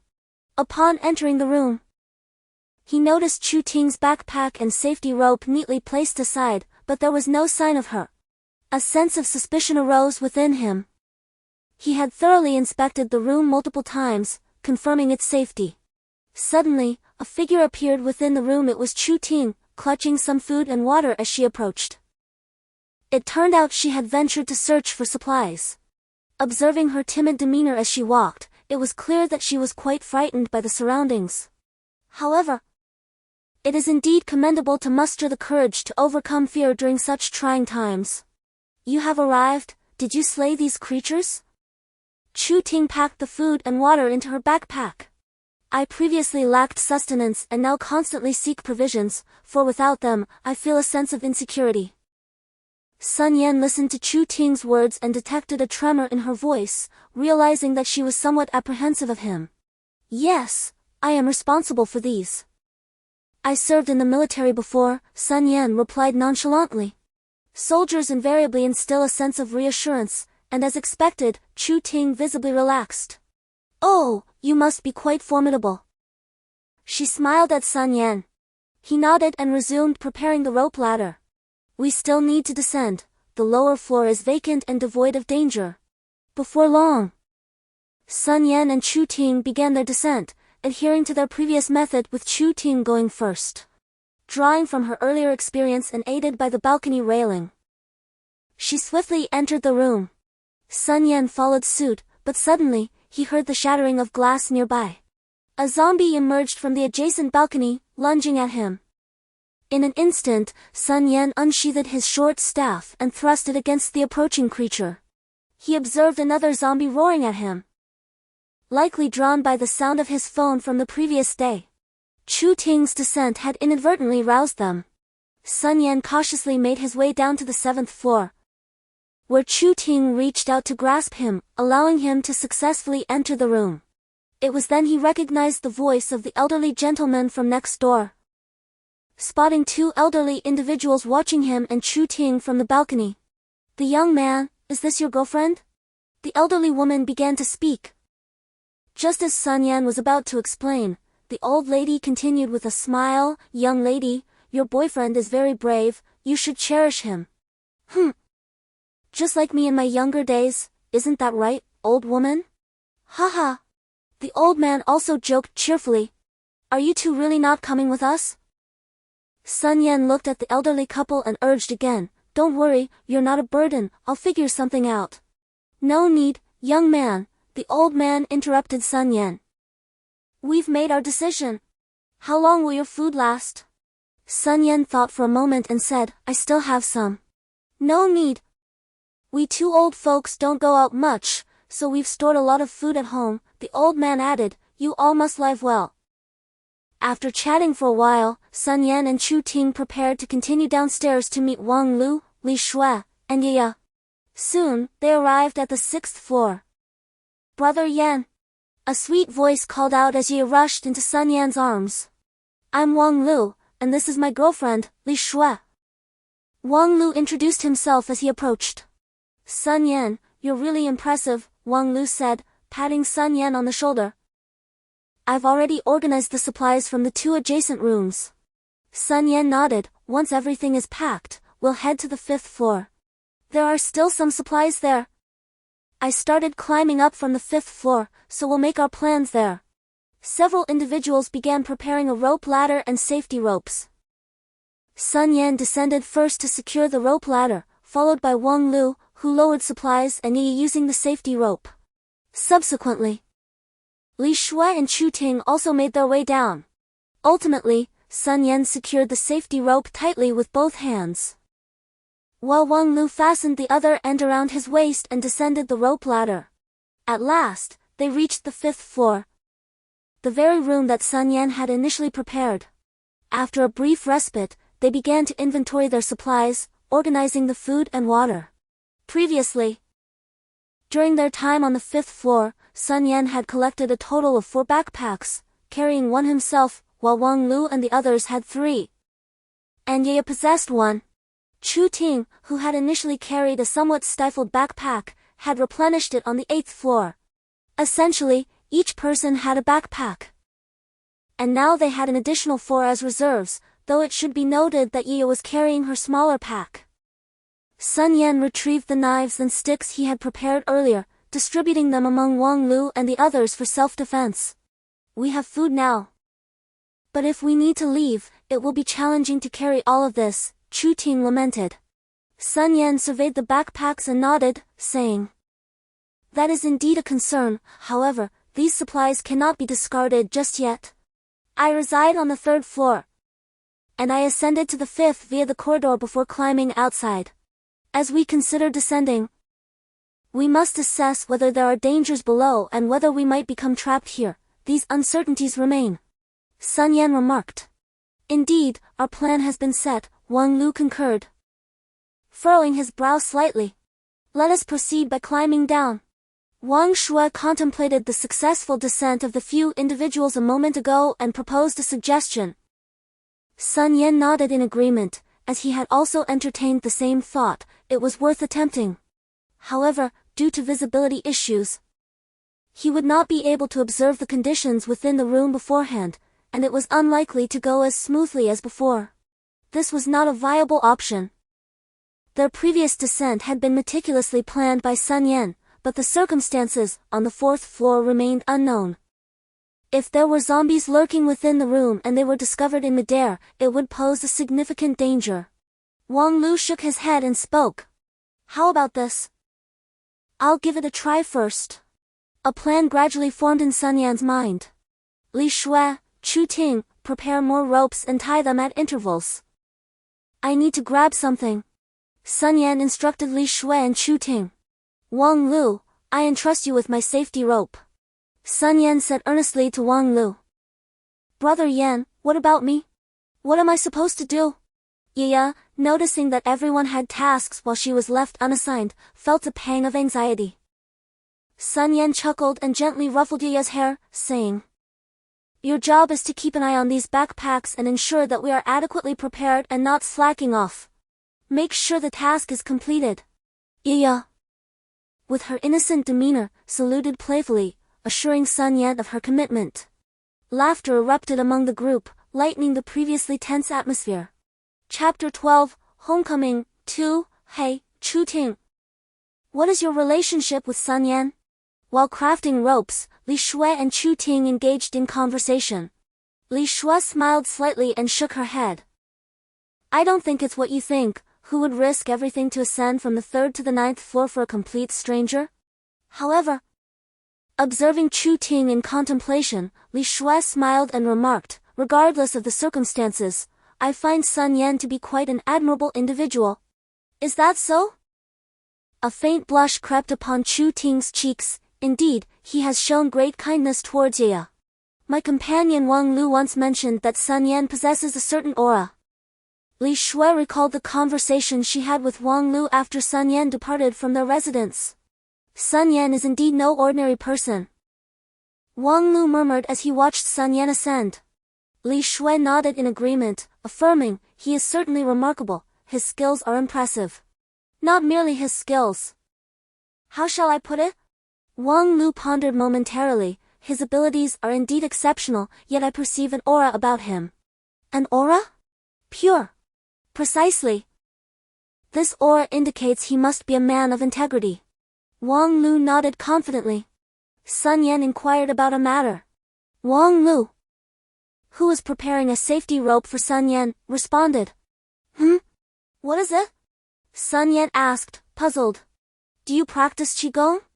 I can sense an energy emanating from you. Oh. You are aware of Qigong? Sun Yan expressed his surprise. Yes, my family hails from a lineage of martial artists, possessing ancestral internal skills. Wang Lu nodded, tightening the safety rope in his hands. I felt your energy was particularly pure, which is why I decided to accompany you, haha. Is that so? Wang Lu was taken aback for a moment, then awkwardly scratched his head and said, I haven't practiced in ages, I hadn't noticed. Let me give it a try. Hee hee. Very well, I shall await your attempt. Sun Yan patted Wang Lu's shoulder, affirming the readiness of the rope. At that moment, Li Shui and Chu Ting also presented their prepared ropes, which Sun Yan then secured within the room, along with one end of the safety line. He tugged at the safety line around his waist, noting its secure fastening by Wang Lu. Grasping the rope firmly, Sun Yan gracefully exited the room, with Wang Lu promptly securing the safety line. Sun Yan's body pivoted, aligning perpendicularly to the wall. Upon hearing Sun Yan's instruction, Wang Lu gritted his teeth, cautiously releasing the rope, allowing a descent of half a meter. Li Shui and Chu Ting assisted by gripping the safety line, aiding Wang Lu in supporting Sun Yan. Meanwhile, on the balcony, Yi anxiously peered downward, her teeth firmly pressed against her lip. Guided by Wang Lu's controlled release of the safety line, Sun Yan gradually descended, eventually reaching a vantage point where he could observe the room below. He noted the presence of 2 zombies, with some obscured areas, yet assessed the situation as manageable. Securing the rope around his waist twice, Sun Yan maintained his grip with his right hand while drawing his dagger with his left. Release, he commanded. Instantly, the dagger severed the safety line at his waist, causing those above to stumble backward from the sudden slack. With a resounding crash, the glass shattered, scattering across the floor as Sun Yan stormed into the room. Startled by the noise, the zombies lunged toward him with guttural roars. Swiftly, his arm guard collided with the face of one zombie, while his right hand plunged the dagger through its temple, withdrawing the blade and swiftly retreating. Sun Yan then kicked the lifeless creature away. With a swift motion, Sun Yan drew a dagger from his left hand and charged towards another zombie. This particular zombie was at a considerable distance from Sun Yan and had been prematurely awakened, now flailing its arms as it lunged towards him. Sun Yan realized that a stealthy, fatal strike was no longer an option. He swung his dagger with precision, severing the muscles of the zombie's arms. With the muscles cut, the zombie's bones lost their pulling force, causing its arms to droop helplessly. Sun Yan followed up with a swift, backhanded slash, decapitating the creature. Meanwhile, the first zombie staggered back to its feet, only to be met with Sun Yan's blade, which swiftly removed its head as well. Sun Yan, now wielding 2 daggers, proceeded to search the room meticulously. After ensuring the area was secure, he turned and fastened a rope within the room, signaling the others upstairs to descend. As they climbed down, Li Shui was startled by the sight of the 2 zombie corpses, while Chu Ting, having witnessed more gruesome scenes earlier, showed a certain resilience and comforted Li Shui. After a brief moment of recovery, Sun Yan and the others quickly disposed of the bodies, allowing Wang Lu to bring down Yi. Although Yi did not see the corpses, the sight of the black blood scattered around frightened the young girl. Surprisingly, Yaya did not cry or scream but instead, with trembling lips, helped Chu Ting gather supplies from the room. Damn, Sun Yan, you're really something. Wang Lu remarked as he surveyed the scene. Being a martial artist, Wang Lu could easily discern the details of the encounter. He nodded in approval, noting the quick and accurate judgments, as well as the decisive actions taken. Impressive. But no worries, we still have supplies, he added. Sun Yan comforted. The downstairs is my home, it should be safe. Let us descend directly. The group adeptly maneuvered down the rope ladder from the window. Goodness, Sun Yan. What has happened to your home? Wang Lu inquired, surveying the chaotic room and the nearby zombie carcasses, along with the barricade at the entrance. Oh! I had previously allowed one to enter to test its aggression and weaknesses, Sun Yan replied, sitting on the ground as he began to remove his gear. After several battles, his clothing had become thoroughly soiled, exuding an unbearable odor. He unfastened the left arm guard, which had become misshapen during the last encounter with the zombies, leaving his arm bruised and discolored. Sun Yan, please teach me how to slay zombies. I feel quite embarrassed watching you charge ahead. When we rush out, your combat prowess will undoubtedly lead the way, but I wish to contribute as well, Wang Lu said, observing Sun Yan's arm with a slight frown. Sun Yan smiled gently. Even if you hadn't mentioned it, I would have had to tell you, it won't suffice for me to go out alone. Not only you, but Li Shui and Chu Ting also need to learn. Yeah, do not go over there, it is filthy, Li Shui's voice suddenly rang out. Everyone turned to see Yaya slowly approaching the corpse of a zombie against the wall, her pace exceedingly slow. Had it not been for Li Shui, they might not have noticed her at all. Yaya turned her head slowly, tears brimming in her large, watery eyes, biting her lip to stifle her sobs. Chapter 13, Adaptation, 1, Yaya, what is the matter with you? Observing the pitiable state of Yaya, Chu Ting swiftly approached, stooping down to caress the child's head, inquiring about her well-being. Yaya, striving to suppress her tears, after a moment, uttered with a trembling voice, Yaya is afraid, but Yaya must not succumb to fear. A pang of sorrow resonated within them, realizing that this 7-year-old child was compelled to confront such a world at her tender age, a world whose duration remained uncertain. Yaya, do you comprehend the essence of fear? Sun Yan queried, amusedly regarding the small adult before him. Yaya tilted her head in contemplation, responding, Mother has conveyed that fear is something exceedingly dreadful, exceedingly dreadful, exceedingly dreadful. The others, upon hearing Yaya's childish words, erupted in laughter. They understood that Yaya was attempting to acclimate herself, thereby overcoming her fear, a testament to her mother's influence. After exchanging a few words, they each sought a place to rest. Sun Yan leaned against the wall, the dim light casting a golden halo upon his face. His firm nose, coupled with his thin lips, exuded an air of unwavering resolve. The subtle bulges of his muscles hinted at his robust physique, while his broad, rounded shoulders evoked a sense of security, inviting one to lean upon them. His prominent chest stood firm, akin to pillars of steel. His dark eyes, like fathomless pools, gazed serenely into the distance, while his slightly furrowed brow conveyed his profound wisdom. As time elapsed, Sun Yan suddenly sensed a delicate form leaning against his shoulder. Without uttering a word or glancing at Chu Ting beside him, Sun Yan remained still, seated in tranquil silence. Abruptly, Sun Yan sensed a petite form nestling close to him. Glancing sideways, he observed Chu Ting cradling Yaya in her sleep, the child nestled against Chu Ting's bosom. Yaya's tiny hands clutched at Chu Ting, her face nuzzling her chest, murmuring, Mama, how big you've become? The collar of Chu Ting's garment had been unfastened by Yaya's movements, revealing a glimpse of alabaster skin to Sun Yan's gaze. As he became engrossed in the sight, Chu Ting nudged him with her shoulder, prompting him to turn away and close his eyes in repose. A blush had crept onto Chu Ting's countenance. As they sat side by side against the wall, she remained unaware that Sun Yan's arrival during her most desperate hour had allowed him to enter her heart during these past few days of anticipation. The following morning, the group gradually awoke and gathered to partake in a meal. Sun Yan continued to masticate his sustenance with meticulous care, while Chu Ting and Li Shui sat beside him with Yaya. Sun Yan, what shall we do next? Wang Lu inquired, his gaze fixed upon Sun Yan. The topic had been broached the previous day but left unresolved, as they had all evaded it for the night. However, today they were compelled to confront it.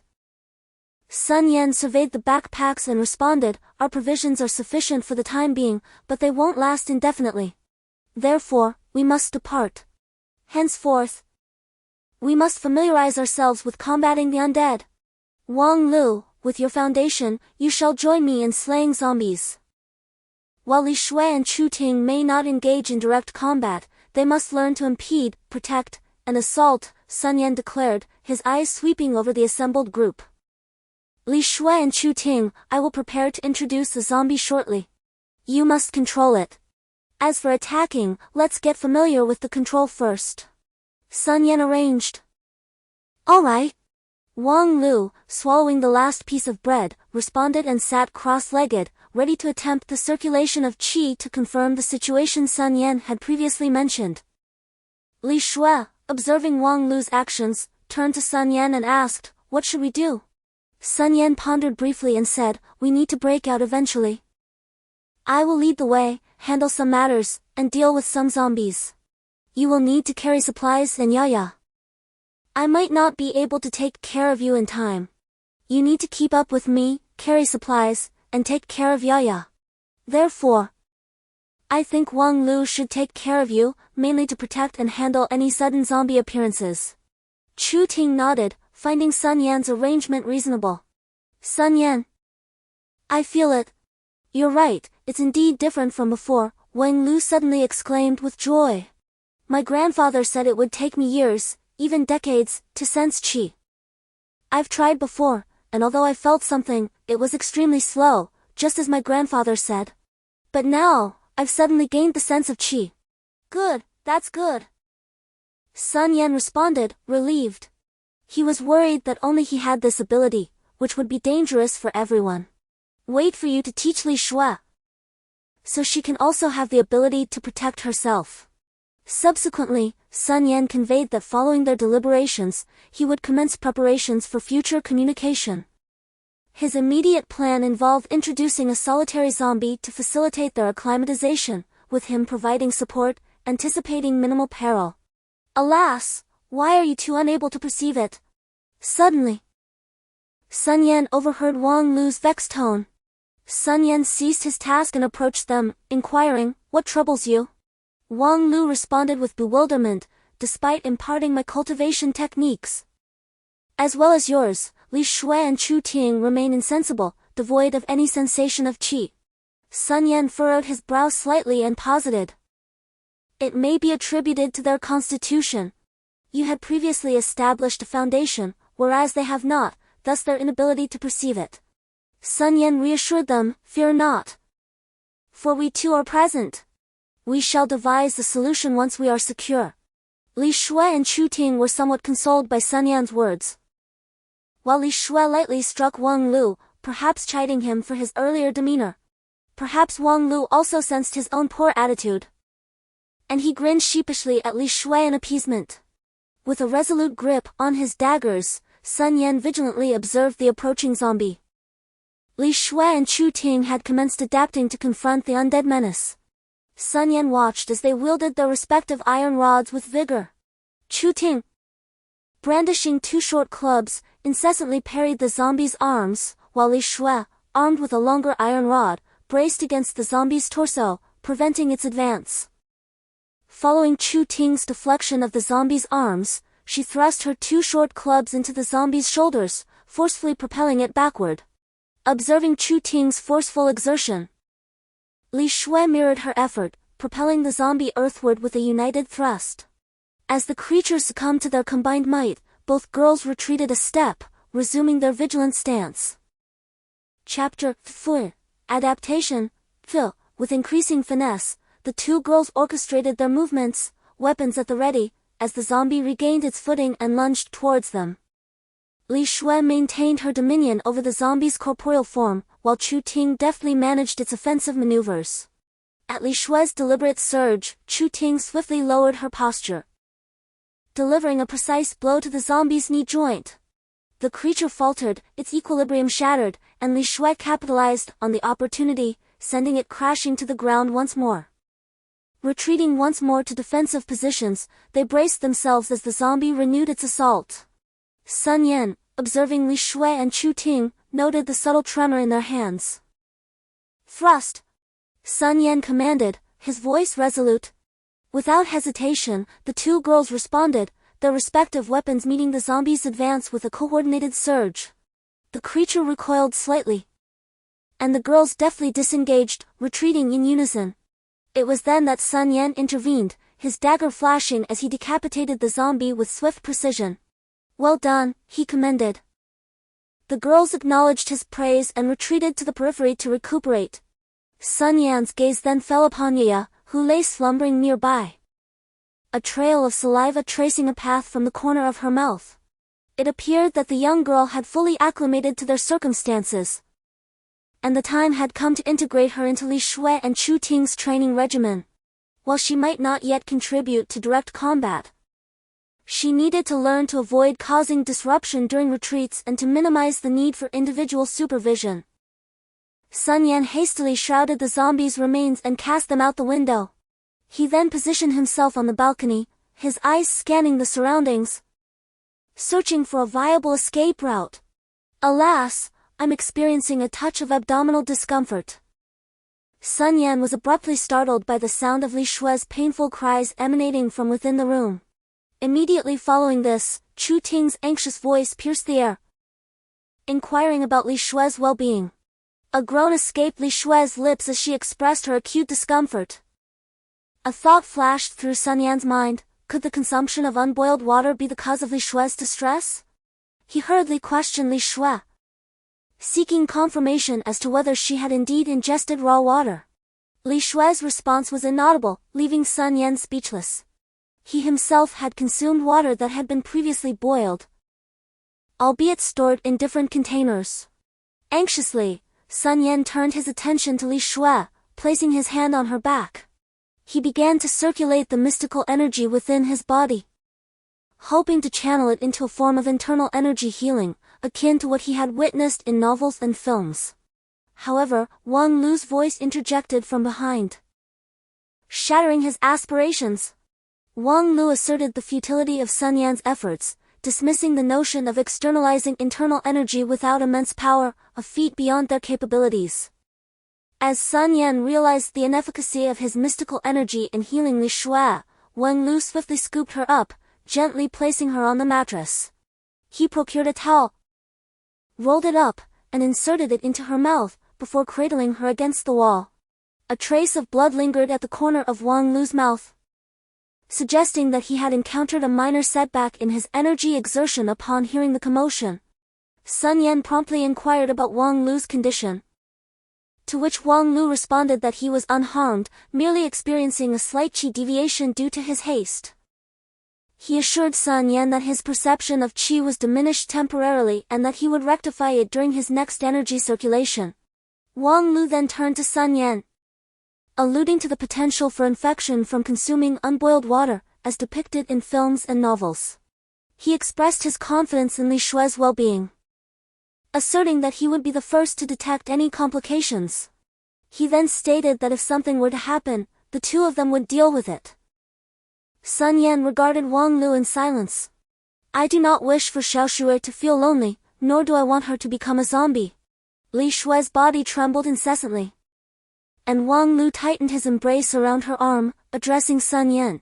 "Do not speak nonsense, Sister Shui will be fine."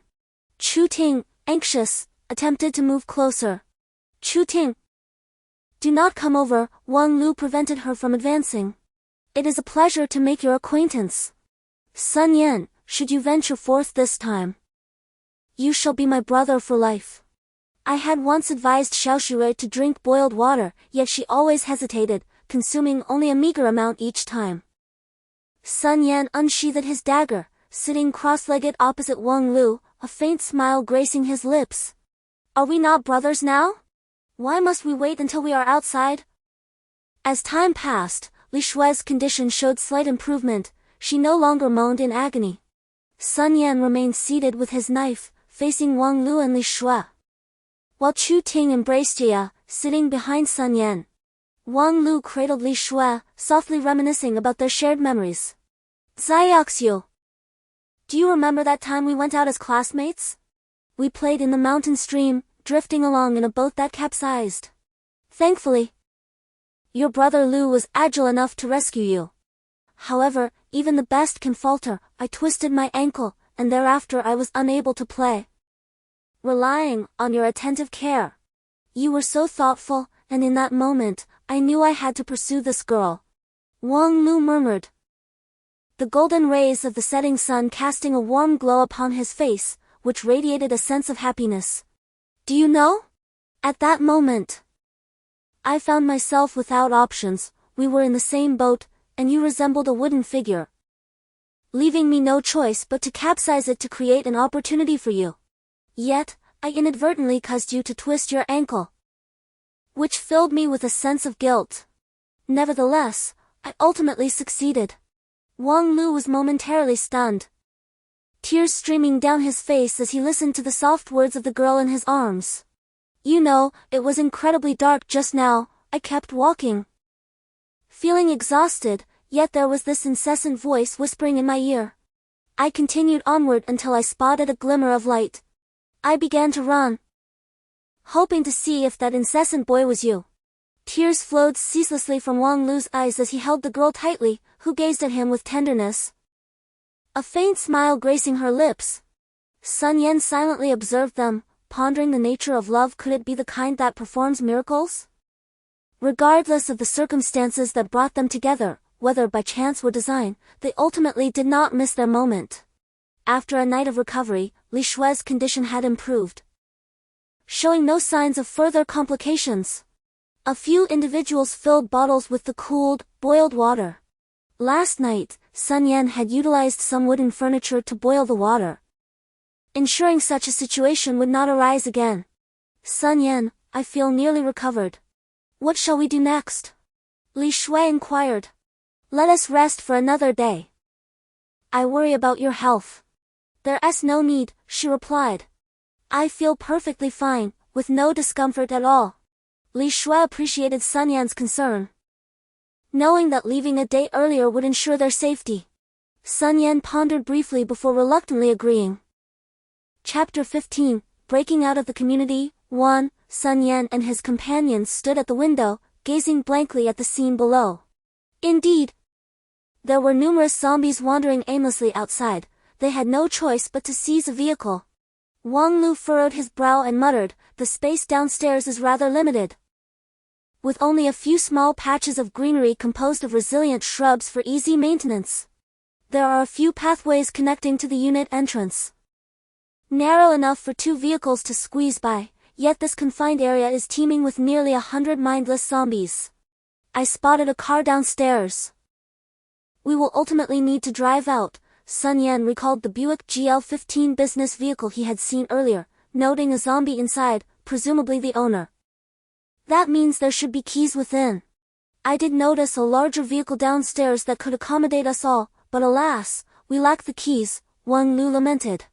Suddenly, as if struck by inspiration, he asked, Sun Yan, can you perform that trick from the shows where they use wires to start a car? I can't do that.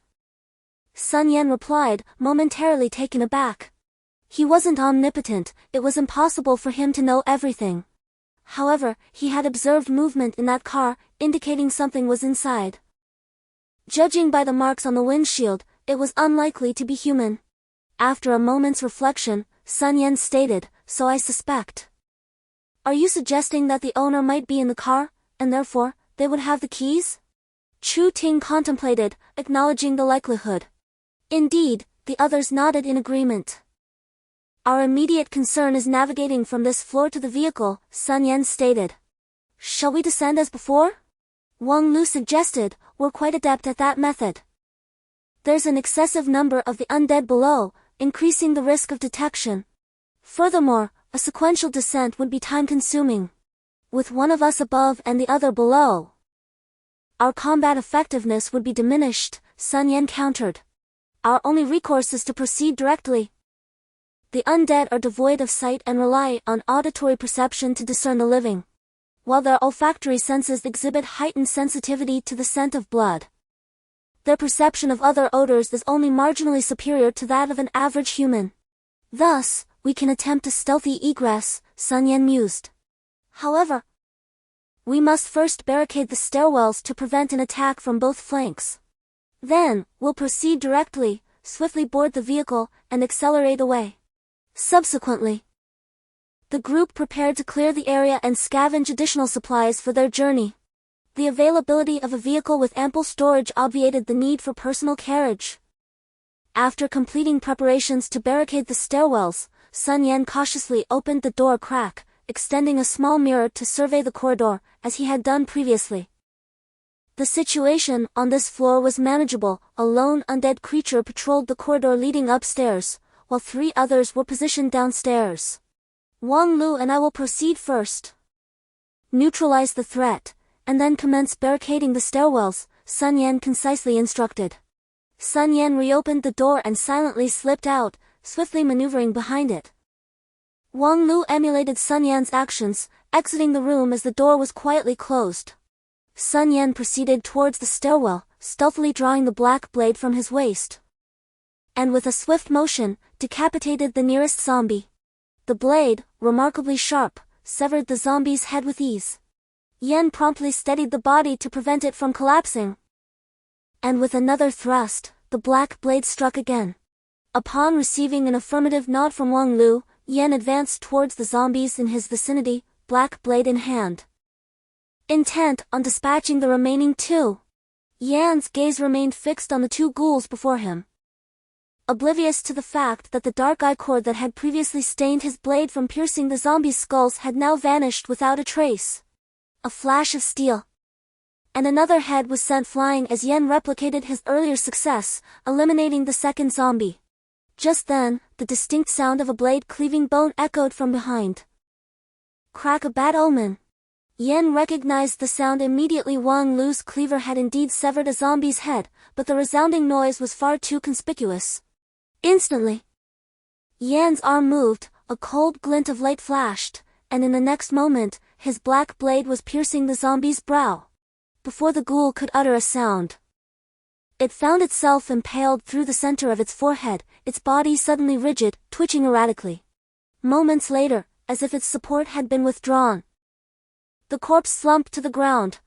Seeing the door secured, Wang Lu leaned against the wall, visibly shaken. Yan, noticing Lu's pallid complexion, offered a reassuring nod. Not bad, Lu. For your first time, that was quite something. You've got a knack for this. Yan jested with Lu. Yeah. Wang Lu's throat trembled for a considerable time. Yet he uttered not a word, merely responding with a soft His state was quite normal. It is common for individuals to experience fear in the presence of blood, particularly women. Some may react with less intensity, but the thought of personally inflicting such a bloody scene is unbearable for most, unless they have undergone rigorous training or have been exposed to such circumstances for an extended period, thereby acclimatizing themselves. Wang Lu's condition was, in fact, quite commendable. The concepts of witnessing bloody murder scenes in films, long-range firearm fatalities, close-range shootings, and hand-to-hand killings are altogether distinct. Sun Yan observed Wang Lu, who had noticeably improved after a brief moment. I just checked, there are a few zombies downstairs. When we block the door, remember to follow the agreed-upon method and remain silent. Upon seeing several nod in affirmation, Sun Yan opened the door once more.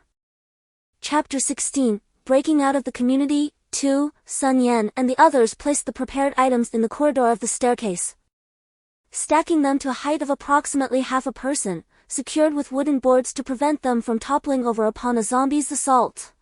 A faint smile graced his lips. His suspicions had proven accurate. There indeed was a zombie in the vehicle. His next task was to seal the unit door, adjacent to which was the security booth. where the unit door's chain was typically located on the ground outside. Sun Yan grasped his knife and cautiously approached the unit door along the wall, positioning himself to the right of it, while the security booth lay to his left. He leaned slightly, confirming the chain was still in its place. Glancing at the entrance, he noticed two zombies lingering there. A creature, bereft of its legs, lay prostrate on the ground, its visage directed towards the sewer's maw, clutching a rodent in its grasp, poised to rend and devour. Witnessing this, Sun Yan was momentarily stunned. Her body was a canvas of wounds, a significant portion of her nape brutally mauled. Her attire, revealing and tattered, suggested a profession of particular intimacy. Half of her garments were shredded, the other half encrusted with desiccated blood. Despite the disfigurement, the vestiges of a once strikingly beautiful woman were discernible. This woman evoked a sense of familiarity in Sun Yan, as though their paths had crossed before. Yet the memory eluded her grasp. Ceasing her contemplation, Sun Yan peered into the building's entrance. The depths remained obscured. The doorway faced apartment 5 directly, shrouding the corridor's details from Sun Yan's view. Gathering her resolve, Sun Yan swiftly moved, severing the female zombie's head with a single stroke, then gently laying the cadaver on the ground. She then approached the legless zombie, dispatching it with a swift, penetrating strike through the skull. Sun Yan dragged both corpses to the far side of the guardhouse, stacking them together. A small consolation arose: the lock could only be disengaged with the key present. Only when fully secured could the key be withdrawn, otherwise, it remained captive within the mechanism. Surveying the iron gate, Sun Yan muttered, "If this thing doesn't make a sound, it'll be a miracle." Glancing back at the approaching zombies, she steeled herself, grasping the iron bars on either side. She estimated the distance to her descent point to be approximately 12 meters, a distance she hoped to cover in time. With a surge of adrenaline, Sun Yan exerted all her strength. A soft click echoed as Sun Yan's hand brushed the lock's underbelly. She whirled around and sprinted away. At that moment, the sound startled the zombies, causing them to surge in that direction. Sun Yan turned the corner and, after a few hurried steps, realized that a horde of zombies was rushing towards him. As the game had foretold, a massive wave of the undead was approaching. Yet, Sun Yan could already see the rope descending before him. 5 meters, 3 meters. Suddenly, a zombie leaped from the throng, positioning itself directly between Sun Yan and the rope. This particular zombie was notably smaller and leaner than its counterparts, with slender arms and limbs, yet its musculature appeared well-defined, possessing an aerodynamic quality. The creature moved with remarkable speed, and Sun Yan realized that he could not evade it to scale the rope. In a moment of urgency, he drew his military knife and, with a swift flick of his wrist, launched it. The blade flew through the air, striking the oncoming zombie squarely between its eyes. The creature halted abruptly, its body involuntarily arching backward. Meanwhile, Sun Yan and his companions gathered together, consuming their rations to replenish their energy and hydration. Sun Yan noted that the sounds from below seemed to have diminished significantly. Wang Lu, chewing the last morsel of bread that had just touched his lips, gazed out the window, deep in thought. The noise appeared to have subsided. Sun Yan rose and peered down from the window. "Once we finish eating, let us tidy up and head downstairs." After they finished their meal and organized the remaining provisions, they approached the door. Sun Yan gently opened it and used a small mirror to assess the surroundings. Having previously cleared this floor of zombies, he found that only one was swaying near the staircase, with no others in sight. With that, Sun Yan opened the door fully, and the group stepped out into the corridor in an orderly fashion. Upon observing that his companions were primed, Sun Yan nodded in acknowledgement and initiated their descent. Gripping the black blade firmly in his right hand, they proceeded downstairs, intending to dispatch the zombies discreetly, as before. However, an unforeseen incident disrupted their plan. As they neared within a mere 2 meters of the undead, a carelessly nudged soda can shattered the silence with a crisp, metallic clang. The zombie, previously facing away, whirled around abruptly upon hearing the sound. Reacting swiftly, Sun Yan propelled himself forward, his blade slicing through the air to cleanly sever the zombie's head. Attempting to seize the collapsing form, the momentum of the blade and the precarious position on the staircase caused the body to tumble downward. The sickening thud of the corpse and its severed head reverberating through the stairwell alerted the zombies below. A chorus of guttural roars erupted as the undead surged toward the group. Sun Yan, with a swift motion, drew his baton and charged into the fray, followed closely by Wang Lu and the others. Reaching the second floor landing in a few strides, Sun Yan felt a surge of relief. The agility afforded by the level ground was far superior to the constraints of the staircase.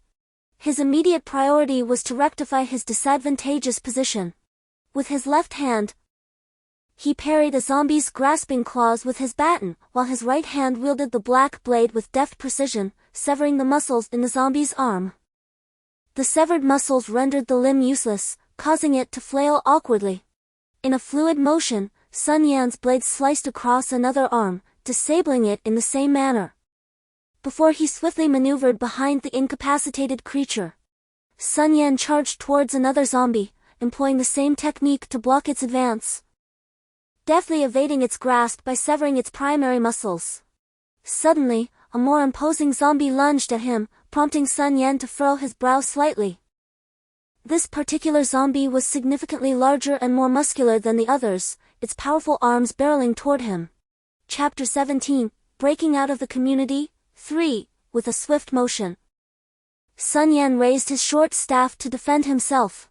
The impact resonated with a sharp clang, sending a jolt through his arm. As he twisted his wrist, the staff tilted at an angle, allowing the force of the stronger zombie to slide its arm aside. His right hand brandished the black blade, relentlessly slashing at the creature's arm. The blade sliced through the robust neck, yet the zombie's neck was thick and sinewy, reminiscent of a seasoned boxer. The strike failed to sever it entirely, leaving a portion of flesh and bone still attached to the body. Its head tilted grotesquely to one side, dark blood gushing forth in a gruesome spray. "Careful, Sun Yan!" With a swift motion, two black streaks cut through the air as Sun Yan efficiently dispatched two zombies. "Thank you, Chu Ting," he called out to the girl who had alerted him from behind. "Are you both managing well?" "Indeed, no issues here." Sun Yan understood that an individual's combat prowess was ultimately limited, the true strength lay in the synergy of a team. Moreover, the zombies a few individuals pressed forward, encountering a multitude of zombies on the first and second floors, nearly 10 in total, an aspect previously obscured from their observation. At this juncture, Sun Yan had ceased to relegate the zombies to the rear for his companions to practice against. Instead, he faced the undead alone, while Li Shui and Chu Ting provided support with their long and short poles. Wang Lu accompanied Sun Yan, engaging in the fray. "Sun Yan, it seems the blockage above 1T hold for much longer," Wang Lu remarked, listening to the sounds of zombies clashing against obstacles overhead. Sun Yan felled a zombie before him and stood upright, attuned to the commotion above. "Let us open the door and proceed." Wang Lu, "Lock the door behind us to avoid being caught in a pincer," he commanded. "I must increase my speed shortly. Everyone, stay close. Our objective is that van." With a determined gaze at the door swung open by Li Shui and Chu Ting, Sun Yan charged forth, wielding his short pole to parry the assaults of the advancing zombies, while his black blade either pierced the skulls of the undead or severed their heads entirely. Remarkably, he managed to fend off 5 or 6 zombies at the narrow entrance of the stairway. However, this precarious situation could not endure for long, as the cacophony of battle had attracted nearby zombies. "All right, charge!" Sun Yan received Wang Lu's signal that the door was secured, and he shouted to his companions, his hands moving with renewed vigor as he sprinted forward. Bursting out of the stairwell, he deftly blocked an attacking zombie's advance and, with a powerful kick, sent another reeling away from him. The environment here is far from that of a narrow corridor, where the zombies can only attack from the front due to the restricted space.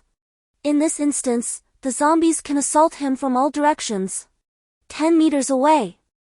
Sun Yan observed the surrounding zombies, acutely aware that they were merely 10 meters from the car.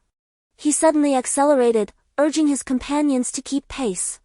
At that moment, he sensed the strands of mysterious energy within his dantian and heart beginning to circulate. Sun Yan hastily guided this energy, which flowed through his meridians to his arms, and then into the black blade in his hand. The energy from his heart traveled along the meridians into his brain. Sun Yan felt the movements of the zombies before him gradually slow, while the black blade in his grasp transformed into a long sword. Could this be the effect of the mysterious energy? Glancing back at Wang Lu and the others, he noticed their movements had also decelerated, their faces marked by determination, and the mix of fear and resilience reflected in Ye's expression. 10, 9, 5, 3. Just as Sun Yan cleared the zombies surrounding the car, only 3 remained. He felt the last vestige of mysterious energy dissipate from his mind, and everything before him returned to normal. Thud! Wang Lu and the others gaped at the suddenly fallen zombies, bewildered and unable to comprehend what had transpired. They hurried over, astonished by their surroundings, eager to inquire but refraining from speaking, fully aware that this was not the moment for questions. Amidst the undead, Wang Lu unearthed car keys, and the group piled into the vehicle. Sun Yan secured the doors just as a throng of zombies descended, assaulting the car with relentless blows. Wang Lu hastened to the driver's seat, locking the doors and igniting the engine. The cacophony of impacts intensified. Hurry, hurry! He urged, feverishly turning the ignition. Uncle Wang Lu, you've got this! Yi exclaimed, her gaze fixed on the ignition, offering fervent encouragement. With a surge of power, Wang Lu floored the accelerator, propelling the car forward. Zombies were flung from the vehicle, crushed beneath the wheels, and a collective sigh of relief swept through the occupants. Wang Lu navigated the car along the complex's roads, heading towards the exit. A sudden expletive shattered the momentary calm, plunging the group back into apprehension. An imposing gate barred their path. Ram it! Sun Yan commanded, assessing the gate's meager construction. It wouldn't pose a significant challenge, and the vehicle would sustain negligible damage. Chapter 18, The World Beyond. 1. Crash. The gate succumbed to the car's force, and the occupants lurched forward. The gate's shoddy construction had ironically paved their path to freedom. Because you're older than Brother Yan, Ye chirped, clutching her backpack. Not by much, Wang Lu grumbled, slightly annoyed.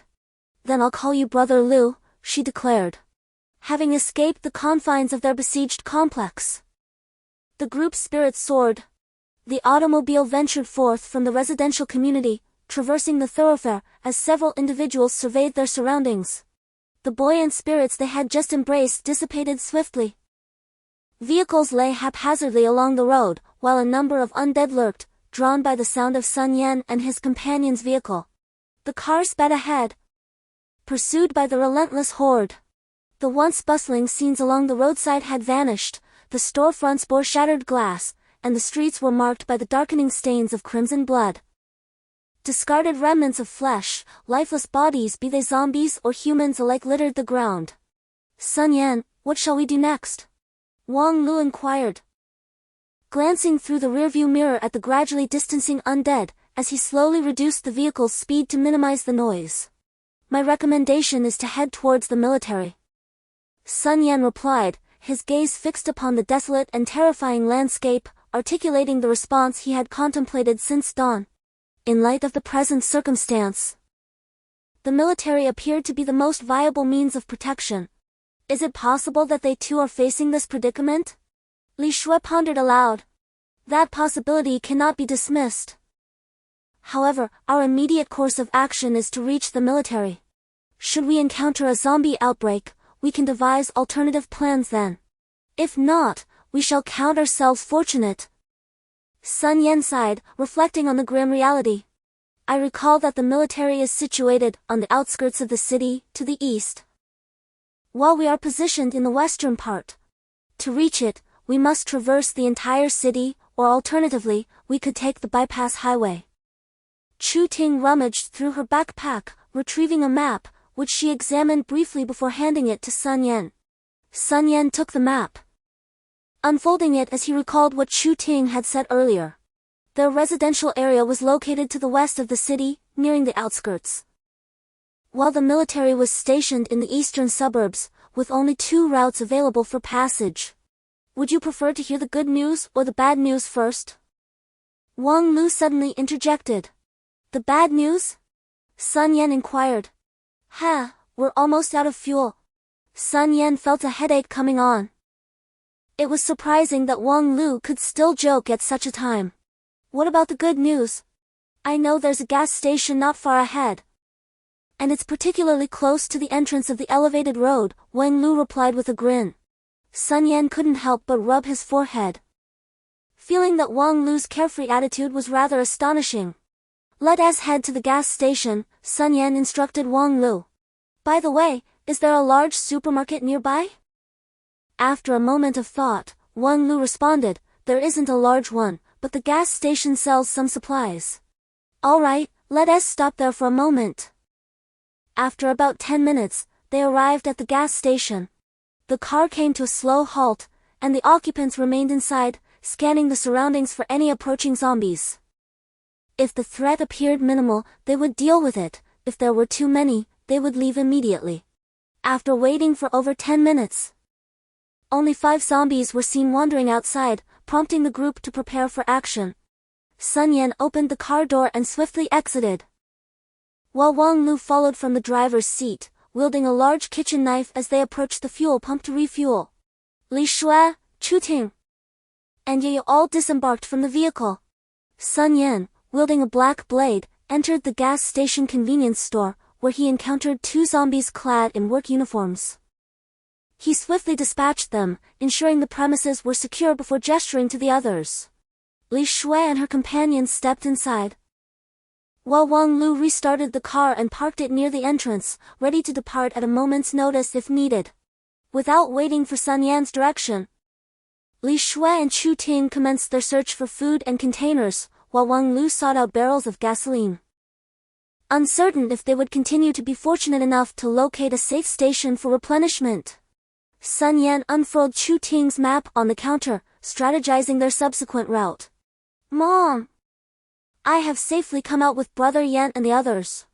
We plan to head to the military. There are many people like Brother Yan there, and we will be safe then. As Sun Yan contemplated the map, he heard Yaya's murmured thoughts and looked up to find her holding a photograph of a woman joyfully embracing her.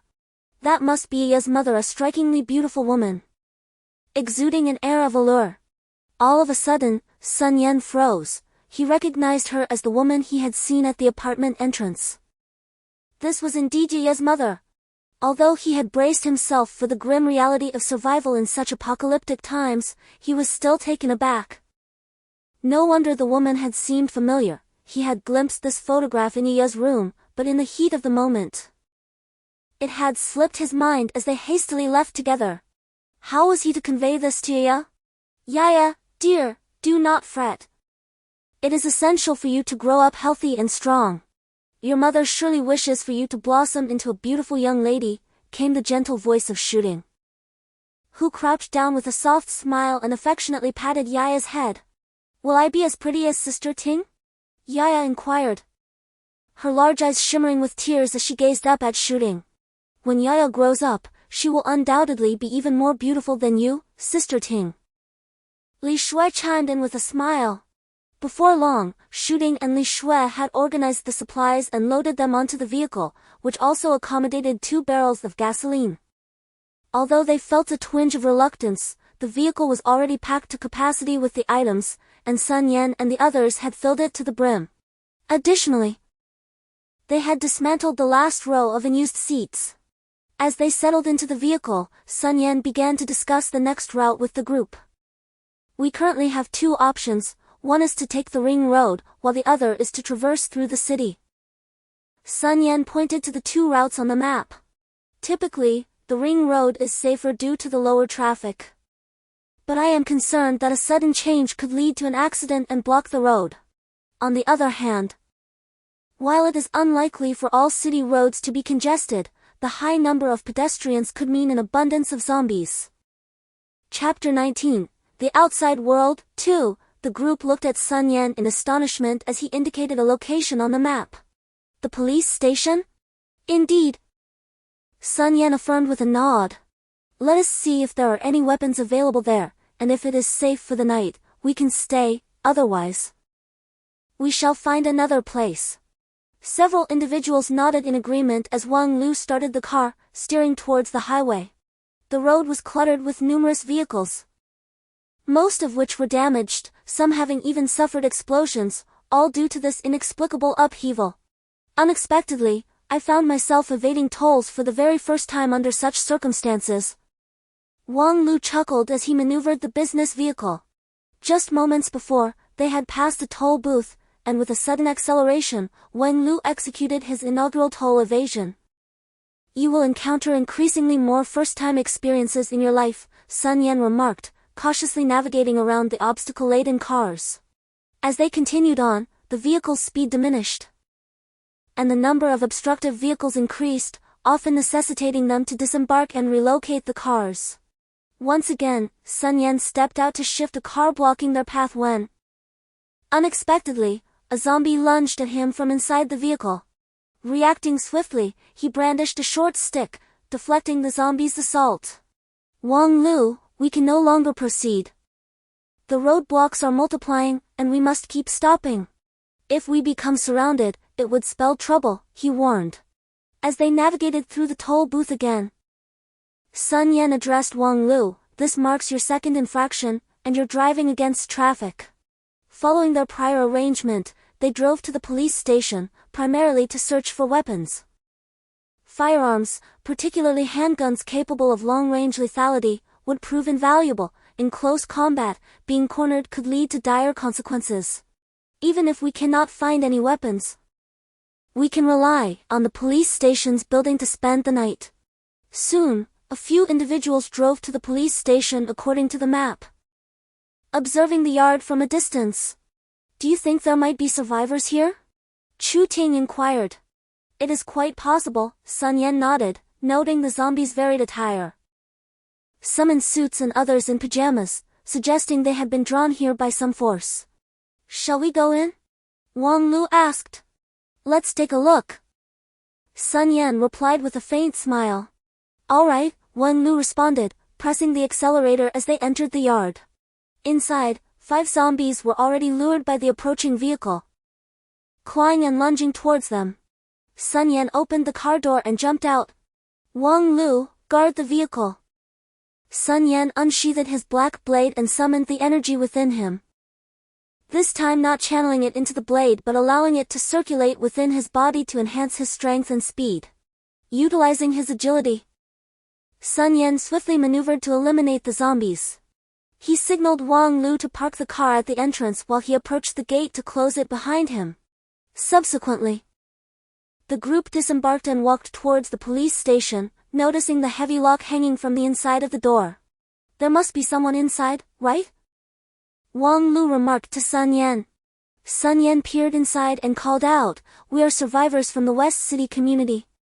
Could you please unlock the door and let us in?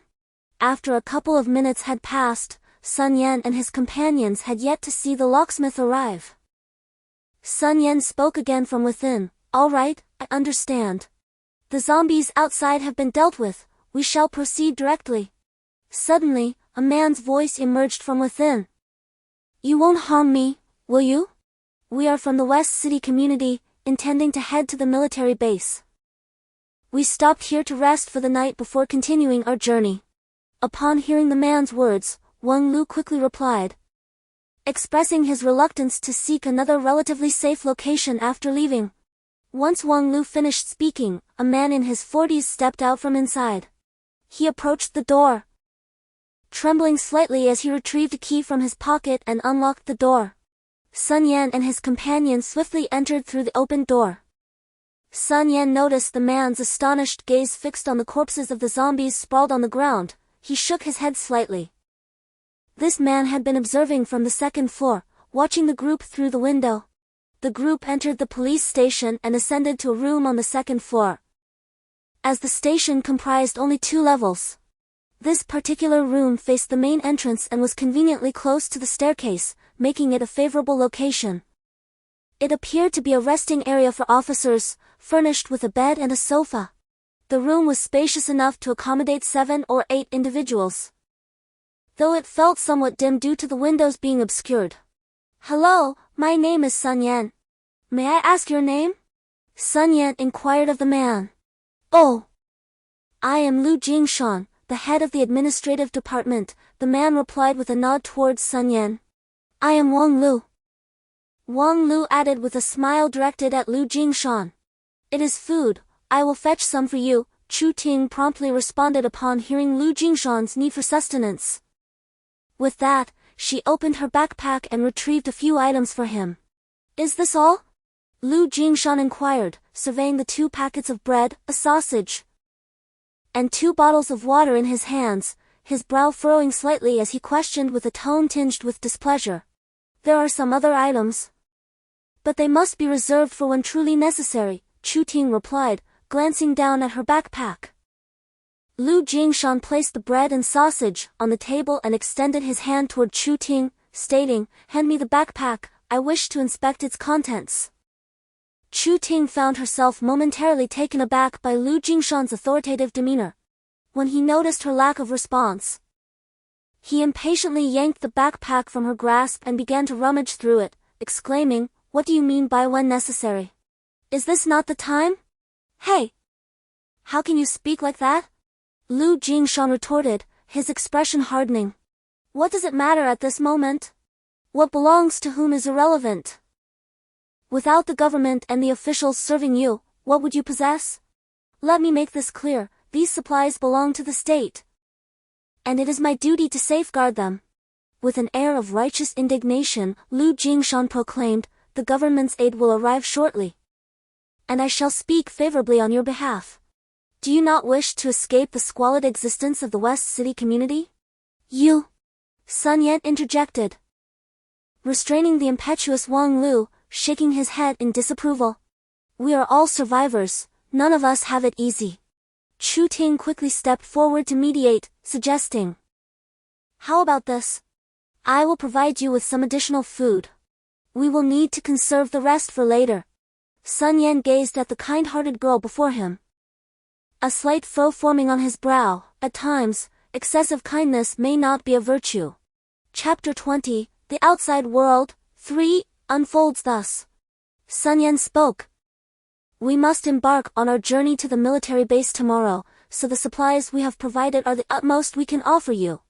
With that, he took the others and departed. "What a piece of work he is," Wang Lu exclaimed indignantly. "Chu Ting, you're wasting your efforts on him." "Enough, Wang Lu. Refrain from speaking so much," Li Shui interjected, cutting off Wang Lu's tirade. Sun Yan turned to the glum Chu Ting and reassured her, "Do not fret. We still have supplies. We should reach the base by tomorrow or the day after, where safety awaits us. Are you all leaving tomorrow?" Just then, Lu Jingshan's voice resonated behind them as they gathered to share their meager meal. "What will become of me?" Lu Jingshan pressed, his tone urgent. "Do as you wish." Wang Lu retorted sharply. "You." Wang Lu's remark momentarily left Lu Jingshan speechless. "If you wish to depart with us, we shall take you along, if not, we shall inform the military upon our arrival that there are survivors here," Sun Yan stated firmly. "Let us not forget, it was I who permitted your entry. And it was we who vanquished the zombies," Wang Lu scoffed. Upon hearing Wang Lu's words, Lu Jingshan composed himself, recalling Sun Yan's adeptness in dispatching the zombies with precision and efficiency. Had he been in Sun Yan's place, he would have surely perished. "Enough, Wang Lu." Sun Yan interrupted Wang Lu, asserting that his intentions were not born of kindness, nor did he possess any surplus benevolence. "Director Lu, we are not obligated to enter this situation, nor are we saved by you. Would it not be better for us to await rescue together?" Lu Jingshan's tone softened.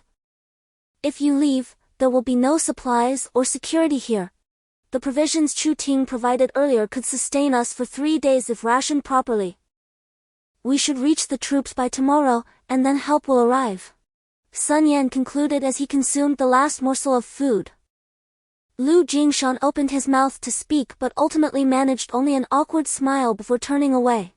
He refrained from admitting that he had already devoured all the food, cursing the monotonous flavors of the canned goods and bread as he did so. Sun Yan, do you think I am too naive? Chu Ting inquired as she settled beside him on the steps of the police station. Not at all, Sun Yan replied with a smile. In truth, I merely... Chu Ting began to explain, her anxiety evident. Really, there is nothing wrong with kindness. It is the most precious commodity in our society, Sun Yan remarked, glancing at Chu Ting. However, kindness should be bestowed upon friends and family. Some individuals are simply not deserving. It took me a long time to comprehend this. So you needn't take it to heart. Is something troubling you? Chu Ting asked, gazing into Sun Yan's eyes, sensing a different emotion within them. Yes, I am aware. She gently nodded. What are you staring at? She noticed her cheeks reddening slightly. Oh, nothing. Sun Yan smiled sheepishly, admitting that it was his first time being so close to a girl. Chu Ting gradually rested her head on Sun Yan's shoulder, and the two sat in silence on the steps, gazing at the sun as it descended slowly on the horizon. I'll take a look around. You all rest for now, Sun Yan instructed the others before leaving the police station, intending to scout the area for potential supplies and, more importantly, the firearms he had been longing for. Shortly after Sun Yan's departure, Lu Jingshan arrived at their location. Wang Lu, you're leaving tomorrow. I found a few bottles of drinks inside, let us share them, Lu Jingshan said, holding out the beverages to Wang Lu. With a slightly awkward smile, Lu Jingshan added, Oh, don't mention it. I'm actually apologizing for earlier. This world has changed too rapidly, and being stuck here for so many days has left me feeling somewhat unhinged. As he spoke, he produced several disposable cups, opened the bottles, and the hissing sound of the newly uncapped drinks caught Yi's attention, her adorable eyes widening in excitement. Turning to Wang Lu, she recalled her brother Yan's earlier instructions to listen to them in his absence, trusting they would protect her. Wang Lu, sensing the earnest look in Yi's eyes, felt a pang of emotion. She was still just a child, and Lu Jingshan's conciliatory demeanor suggested he was eager to join them in their escape. He nodded slightly, tacitly agreeing to Yi's unspoken wish. Sun Yan departed from the police station, scaling the wall with agility. He surveyed his surroundings, gripping a dagger tightly. His body pressed against the wall, poised to either lunge forward or retreat at a moment's notice.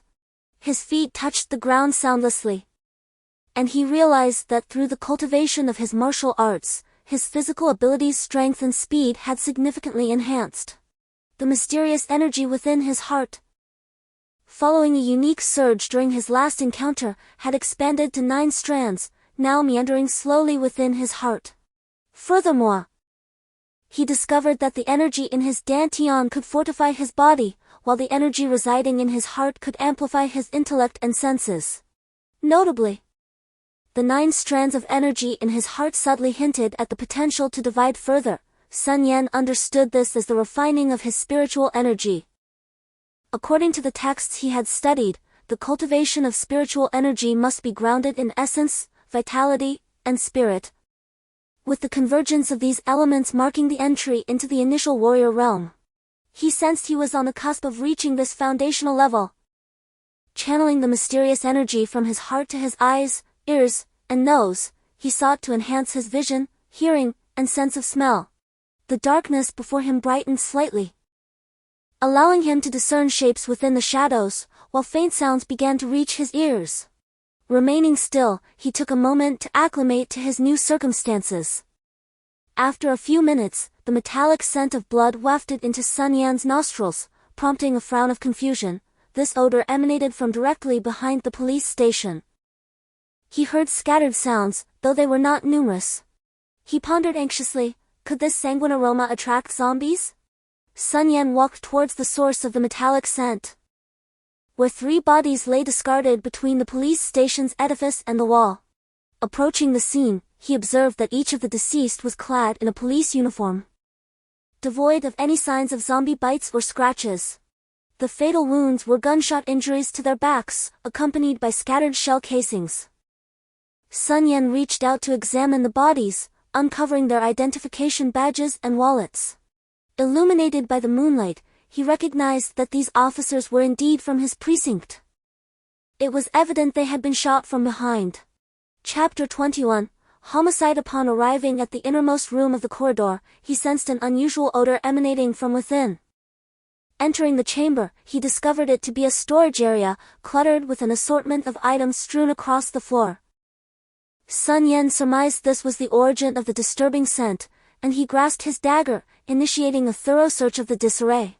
Suddenly, a pale hand tumbled from the crevice he had disturbed, limply landing on the ground. Hastening his pace, he was startled to find a corpse concealed among the debris. Sun Yan pried open the woman's eyelids for a closer inspection, only to be struck by confusion. Her visage bore a serene expression, even hinting at a faint smile. Yet her pupils reflected sheer terror. There were no apparent fatal injuries on her body. How had she met her demise? And what of the officers who had been shot from behind? The notion of an insider threat surfaced in his mind, and he realized that Lu Jingshan was the only other person present. After parting ways with Wang Lu and the others to survey the surroundings, he inadvertently stumbled upon the additional bodies behind him, along with the corpse of the woman on the second floor. Sun Yan began to feel concerned about Wang Lu and the others, Wang Lu, Chu Ting, Li Shui, and Ye, who were guarding the supplies. After Sun Yan's departure, Lu Jingshan had sought out a few individuals and prepared beverages for them. Upon observing that they were unharmed, Sun Yan let out a slight sigh of relief. He genuinely harbored doubts about Lu Jingshan and feared that he might pose a threat to the group. However, witnessing them consume several bottles of drinks without incident eased his worries. Could it be that Lu Jingshan had indeed left the police station? Lu Jingshan warmly beckoned Sun Yan to join him for a drink, reopening a fresh bottle and filling everyone's cups before speaking. I admit, I was quite taken aback earlier. Some things I said were inappropriate, and my perspective was rather limited, he lamented. I would like to formally apologize to everyone over this drink, so please do not take it to heart. Let us unite and overcome this challenge together.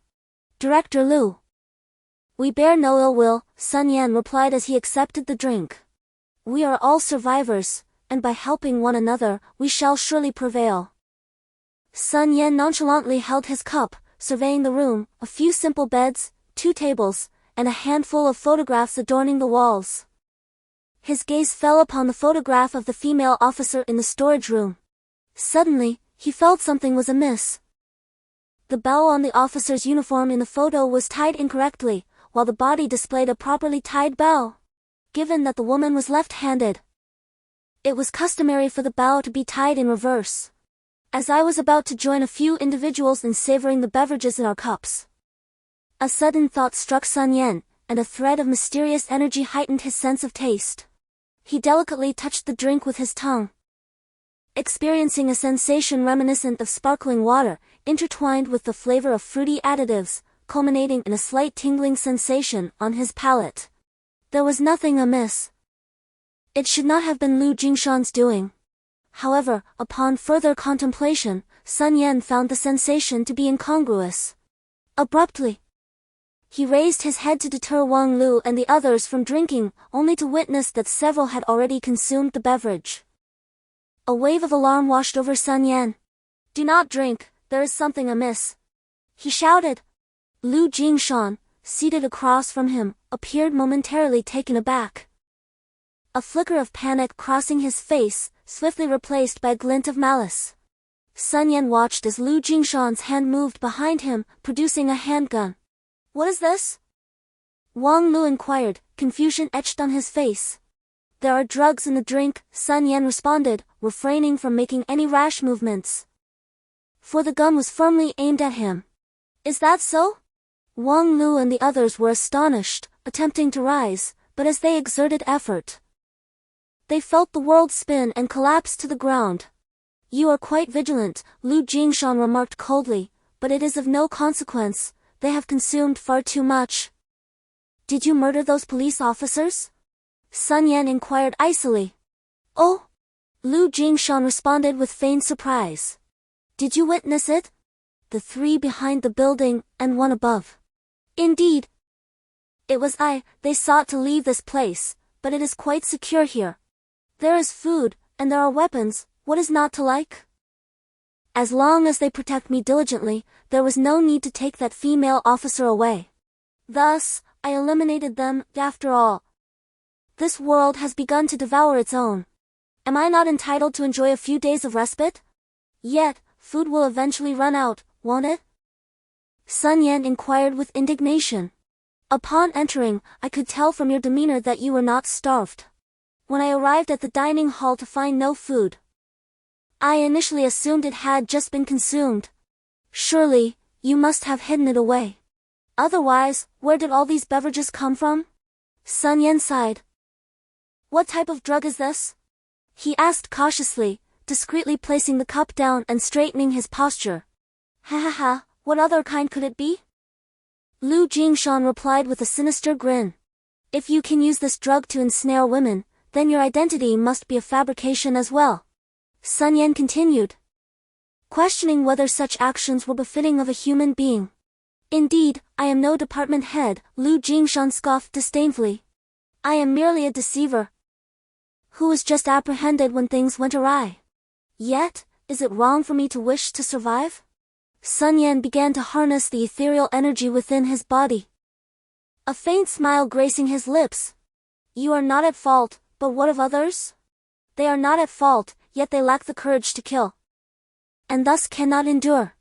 In an instant, a fleeting shadow darted by, and Lu Jingshan's neck was shattered by a blow, his body collapsing to the ground. The soft tissues of his throat and cervical vertebrae had been crushed, severing his trachea, arteries, and nerves. Sun Yan had contemplated this moment for quite some time. The earlier inquiries merely served to buy him time. Ending Lu Jingshan W. Finally, Lu Jingshan was beside himself with fear as Sun Yan approached him, gasping and wheezing. In a sudden movement, Sun Yan twisted Lu Jingshan's head with brutal finality. He then glanced back at Wang Lu and the others, a headache brewing in his mind. How to resolve this predicament? Wang Lu and Li Shui were unharmed, leaving Sun Yan to throw them into a room where chaos reigned. On the other hand, Ye seemed unaffected, sleeping soundly for reasons unbeknownst to anyone. However, what about Chu Ting? Chapter 22, Brotherhood. Sun Yan found himself in a quandary as he gazed upon Chu Ting, whose cheeks were flushed with a rosy hue. Her eyes sparkled with an alluring springtime essence, though she struggled to maintain a semblance of rationality. Yet, her frantic attempts to tear at her clothing spoke volumes to Sun Yan. She was on the verge of surrender. Watching her unrestrained movements, he swallowed hard. His gaze fixated on her vulnerability. I see that you are in distress. Allow me to assist you. Sun Yan began to speak, but before he could finish, a hand grasped his weapon with determination. Sun Yan looked up to meet Chu Ting's gaze, which had turned icy and resolute. She confronted him with a fierce intensity, confirming that his proposition was acceptable only in her lucid state. Seizing her firmly, he declared, "Do you realize the fire has ignited?" With that, he forcefully pushed Chu Ting onto the bed, and the innocent rabbit ultimately fell prey to the clutches of the ravenous wolf. Once the wolf's appetite had been stirred, her fate was sealed, consumed entirely and without mercy. The bed bore the remnants of their tumultuous encounter. Chu Ting nestled in Sun Yan's embrace. After all, it was her first time. The earlier fervor had left her quite overwhelmed, and now her body ached, yearning for respite. Yet, being held by such a man provided her with an undeniable sense of security. The previous frenzy had indeed left her with sore muscles. But Sun Yan was not in a much better state, from the initial influence of the drug that led to their passionate escapade, to the entanglement that followed their first taste of forbidden fruit. Gently wrapping his arms around Chu Ting, Sun Yan softly inquired, "You trust me with this?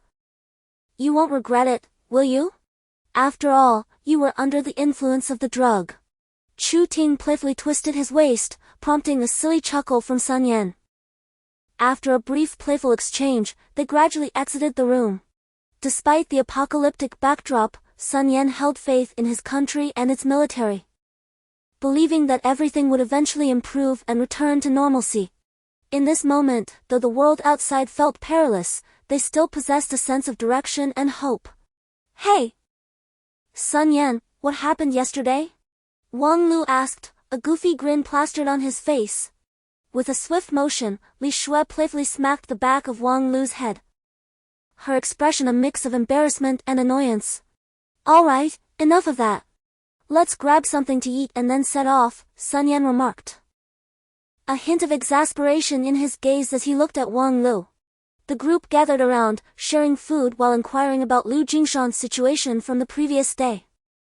Sun Yan recounted his discoveries from behind the building and what transpired during their hazy moments. Sun Yan, do you think we have a fated bond?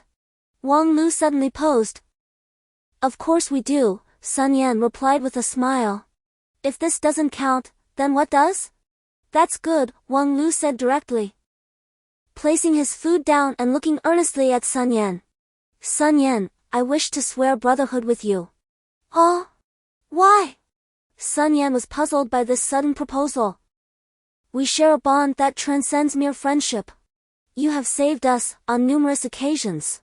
We are akin in spirit, entrusting our lives to one another. In my family, there is a tradition of forming brotherhoods, which is why I propose this, Wang Lu explained solemnly. Very well, if we are kindred spirits, let us indeed form a brotherhood. Sun Yan replied, nodding in agreement. He genuinely admired Wang Lu's principled nature. Ah, but what about them? Wang Lu inquired. I am 25, and you are 20. Though you possess greater prowess, I am still the elder brother, he continued. This is your sister-in-law, and this is my younger sister, they are a different matter. Understood. Elder brother, Sun Yan said with a smile, glancing at the blushing Chu Ting. And what about me? At that moment, Ye suddenly interjected. Her eyes filled with urgency as she looked at Sun Yan. Oh, I nearly forgot you, haha, Wang Lu chuckled, gesturing toward Ye. Ye is our little sister.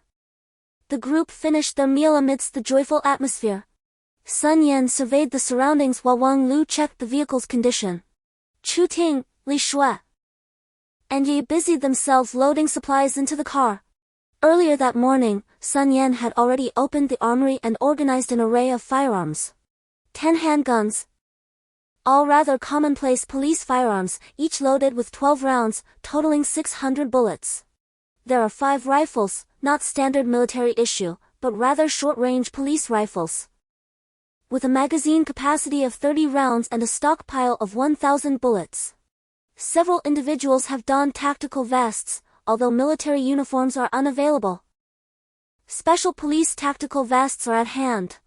Most crucially, Yaya unexpectedly discovered firearm accessories in the corner, including an XY device, which she was examining as a telescope when it caught Wang Lu's attention. After a challenging negotiation, her sister Chu Qing managed to exchange 4 pieces of chocolate and 5 lollipops for it. Sun Yan, now adeptly armed, carries a handgun with 4 magazines and a rifle with 4 magazines as well. At Sun Yan's request, Wang Lu has also finished gearing up, needing to acclimate to this added weight.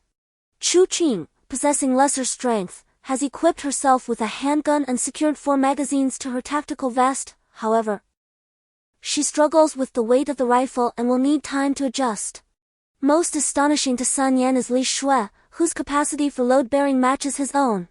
Nevertheless, Sun Yan refrained from allowing her to carry too many weapons, providing her only with a handgun while giving her a backpack containing 3 additional handguns and the remaining bullets as reserves for their small team. Sun Yan understands that the rifles are cumbersome and difficult to conceal, likely to be confiscated by the military, whereas handguns offer greater discretion. Once prepared, the group commenced their journey towards the military encampment. Sun Yan, ensconced in the vehicle, closed his eyes, keenly aware of the Xian Qi coursing through his body. Within his dantian, the 9 strands of Xian Qi were growing increasingly robust. Furthermore, during the preceding night, the Xian qi within his heart had undergone a division, yielding 3 distinct strands that ceaselessly traversed the meridians within his mind. Yan was cognizant that his essence, energy, and spirit had been cultivated to a certain degree, and the ensuing task was to saturate them to a state of fullness. Click! Click! Yan opened his eyes, observing Li Shui and Chu Ting meticulously loading ammunition into magazines, alongside a stockpile of already filled magazines. This is the final one, Chu Ting declared upon completing the task. It matters not, Yan can wield the rifle with ease. He is a professional, there is no need for concern, Wang Lu remarked nonchalantly. Alas, the road ahead is obstructed. We must reroute. Indeed, let us do so, Yan affirmed, casting his gaze upon the road ahead, impeded by wrecked vehicles and the meandering undead. Progress through this avenue was untenable. Rescue needed at the school. The banner was conspicuously displayed on the school's perimeter wall, a junior high school. The banner, suspended from the school, served as a plea for assistance. Chapter 23, Campus Rescue. Yan nodded approvingly, noting the stones tethered to the banner's corners. Employing stones to suspend the banner was ingenious. 2 were positioned inside, and 2 outside, ensuring it remained affixed and impervious to the wind. At that moment, Yan observed a window in the building being opened, and a group of children fervently waved at them. Brother, please halt. Sun Yan gently patted Wang Lu on the shoulder and remarked. The children, upon seeing the vehicle come to a halt, waved frantically, with several girls already in tears, desperately covering their mouths to stifle their cries. There are far too many zombies inside, how are we to manage? Wang Lu inquired, furrowing his brow. Sun Yan understood that Wang Lu was eager to take action, to eliminate the zombies and rescue the trapped individuals. After glancing at the map and surveying their surroundings, Sun Yan asked, Brother, what kind of weapon do you have at hand? There's a martial arts supplies store nearby, do you think they might have firearms? Sun Yan inquired with a hint of skepticism. Where is it? Let us go take a look, Wang Lu replied, and with that, they drove away from the school. Upon arriving at the martial arts supplies store, Sun Yan raised his hand and, wielding a pistol equipped with an XY device, dispatched several zombies before the group ventured inside. The store was well stocked, though most items were soft weapons intended for performance. Just as disappointment began to settle in, Wang Lu unexpectedly walked towards the back room. How did you know? Sun Yan questioned, following him with curiosity. Wang Lu began rummaging through the storeroom, explaining, my family hails from a lineage of martial artists. Our livelihood depends on the martial arts supply business. I noticed several calligraphies hanging in the front. And this establishment appears to be similar to my family's, an inheritance from a martial arts legacy. As he spoke, he continued to search the room. Sun Yan observed the back room, noting a few cabinets and some tea tables and chairs. What genuine items could possibly be here? He pondered. I found something. A sizable chest was unearthed by Wang Lu from a concealed compartment in the floor. Sun Yan, piqued with curiosity, edged closer to observe the chest Wang Lu had discovered. Upon opening it, a blade was revealed, nestled within, coated in rust-preventative oil. It measured 4 fingers in breadth and 7 feet in length, with a 3-foot-long cutting edge. The hilt, designed for a 2-handed grip, was adorned with a black base and golden dragon ornamentation, extending 4 feet in length. The handguard featured a golden dragon swallowing its mouth, while the pommel was carved with a dragon's tail and fitted with a short spearhead. Gleaming with a cold light and exuding a palpable aura of menace, the blade bore 5 prominent characters, Golden Dragon Greatsword. With a suppressed chuckle, Sun Yan finally relented and burst into laughter. Its appearance is quite impressive, but the name is rather uninspired. Wang Lu, slightly embarrassed, scratched his head. Well, at least it's a blade. It's just the name that's a bit. After a further, unfruitful search, the group gathered some paper and pens from the store and made their way back to the school. The 4th Middle School of Wu City, a prominent secondary institution, accommodated both boarding and day students. With the advent of the apocalypse, the boarding students found themselves stranded within the school premises. Fortunately, the resident teachers managed to rescue the students from the dormitories, albeit at the cost of several teachers' and students' lives. The survivors sought refuge in the teaching building, and their numbers dwindled from over 40 to a mere dozen. The ground floor of the school housed the cafeteria, which was well stocked with provisions, sparing them the worry of food scarcity.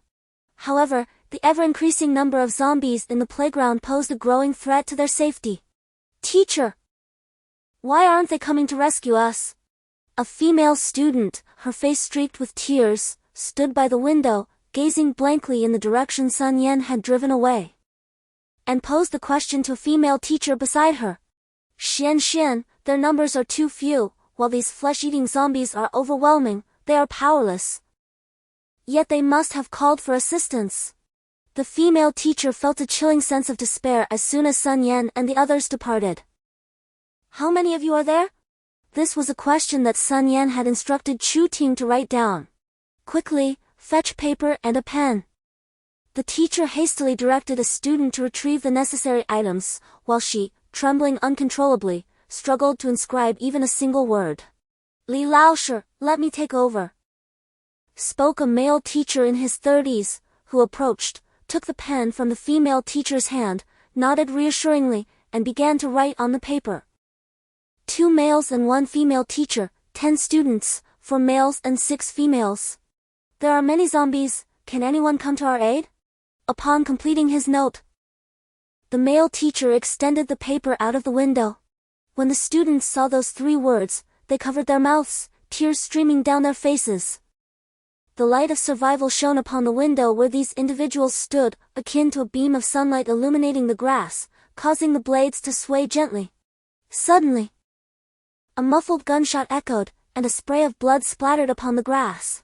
Sun Yan, wielding a handgun from the vehicle, accurately targeted the zombies, each bullet piercing through their foreheads, showering the ground with crimson splatters resembling blooming red flowers amidst the underbrush. He continued firing, emptying a magazine before swiftly reloading with a new one.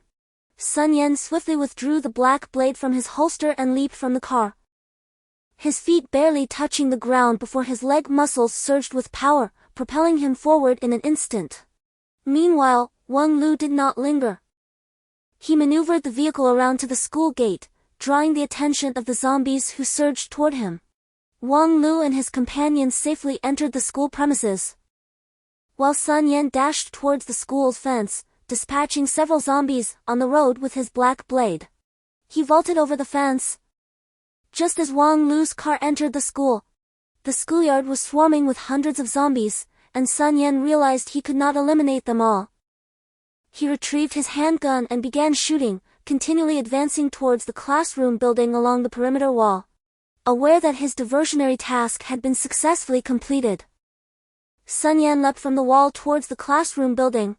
The distance was not great, and with the height of the wall, he effortlessly clung to the second-floor window. Once inside the second floor, Sun Yan glanced down to confirm that the zombies could not ascend, then turned and descended the stairs to the entrance. As he and his companions made their sudden movements, the students and teachers were momentarily stunned, only realizing Sun Yan had entered the school afterward. "It should be on the second floor, you all stay here while I go check." The male teacher who had previously communicated with Sun Yan on paper was the first to react, hastily rushing downstairs. Upon reaching the second floor and finding no sign of Sun Yan, he proceeded downwards. Just as he cautiously approached the ground floor, a handgun was pointed at him, causing the teacher to freeze in place, paralyzed by fear. "I am a teacher at this school, and I was just speaking with you. Greetings, my name is Li Yong, and I have come to assess the situation. The others are on the 3rd floor. I am immensely grateful for your willingness to rescue us." The male teacher, Li Yong, nodded slightly towards the group. He was visibly taken aback upon noticing Ye beside Sun Yan. He had not anticipated that someone would bring a child along to undertake such a perilous endeavor to save them. "It's all right, we were merely attempting this. And to our surprise, we succeeded," Sun Yan remarked, glancing towards the doorway where only a few zombies were ambling in the direction he had entered, allowing him to breathe a sigh of relief. Chapter 24. Arrival at the troops. Just moments ago, Wang Lu and his companions had entered by shattering a window.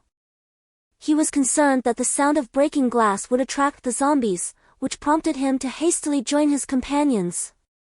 Although the main entrance was secured with a floor-to-ceiling barricade, it would prove ineffective should the zombies gather in sufficient numbers. Li teacher, please summon the remaining survivors to the second floor. We shall barricade this area before ascending, he instructed, gesturing towards the room from which Wang Lu had entered after breaking the glass. The group swiftly gathered materials to block the windows and locked the door behind them. Sun Yan led the group to the second floor, where he found Li Yong awaiting them, who then ushered them into a classroom. Upon entering, they were greeted by the sight of over a dozen individuals seated within. The students huddled closely together, tears of joy streaming down their faces at the sight of Sun Yan and the others. Another male teacher approached, while the female teacher remained by the students' side, offering them comfort. At this moment, Yaya appeared before the group, her curious gaze surveying the older siblings around her. The students, witnessing such a young child bravely following Sun Yan and the others to rescue them, gradually regained their composure. Hello, I am Lu Chang, the physical education teacher of this school. Thank you for your assistance, the male teacher said, extending his hand to shake Sun Yan and Wang Lu's hands. Sun Yan nodded in acknowledgement. Are we all the survivors here? He inquired. At this juncture, Sun Yan and his companions were seated with the teachers and students, deliberating their next course of action. Yes, the others have perished, the female teacher replied, sorrow evident in her nod. What shall we do next, Sun Yan? There are too many people, we cannot fit them all in a vehicle, Wang Lu remarked, looking at the crowd before them. We have one vehicle, a school bus, located in the garage behind us. We intended to retrieve it earlier, but we were unsuccessful, and several teachers lost their lives, Li Yong added after a moment's thought. It's not too far from here, the zombies should have been drawn to the side, so their numbers over there should be manageable, Lu Chang supplemented. Sun Yan pondered briefly before nodding. Is there enough fuel in the vehicle? It should be full, I refueled it last time and haven't driven it since, Lu Chang confirmed. I will accompany him to retrieve the bus, Sun Yan stated after consideration. Wang Lu shook his head, I should go instead. If I go, I will be armed, which minimizes the risk. Furthermore, if any issues arise, your support will be crucial during the loading process. Sun Yan recognized that Wang Lu was indeed correct. If he were to go alone, his combat strength would be singular. However, should Wang Lu take the lead, not only would his own prowess be utilized, but Sun Yan could also contribute, thereby ensuring a more secure retreat.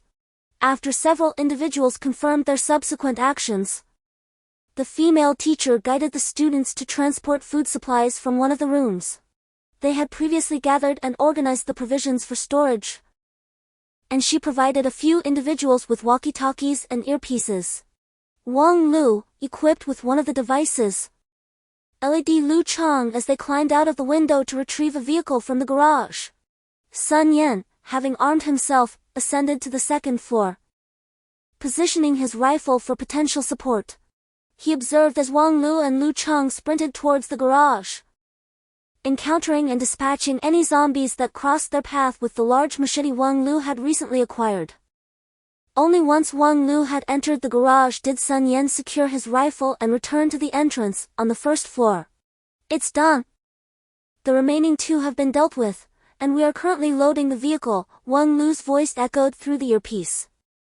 Sun Yan maneuvered the car around the perimeter of the school, leading the zombies in a long chase, occasionally extending his pistol out the window to fire.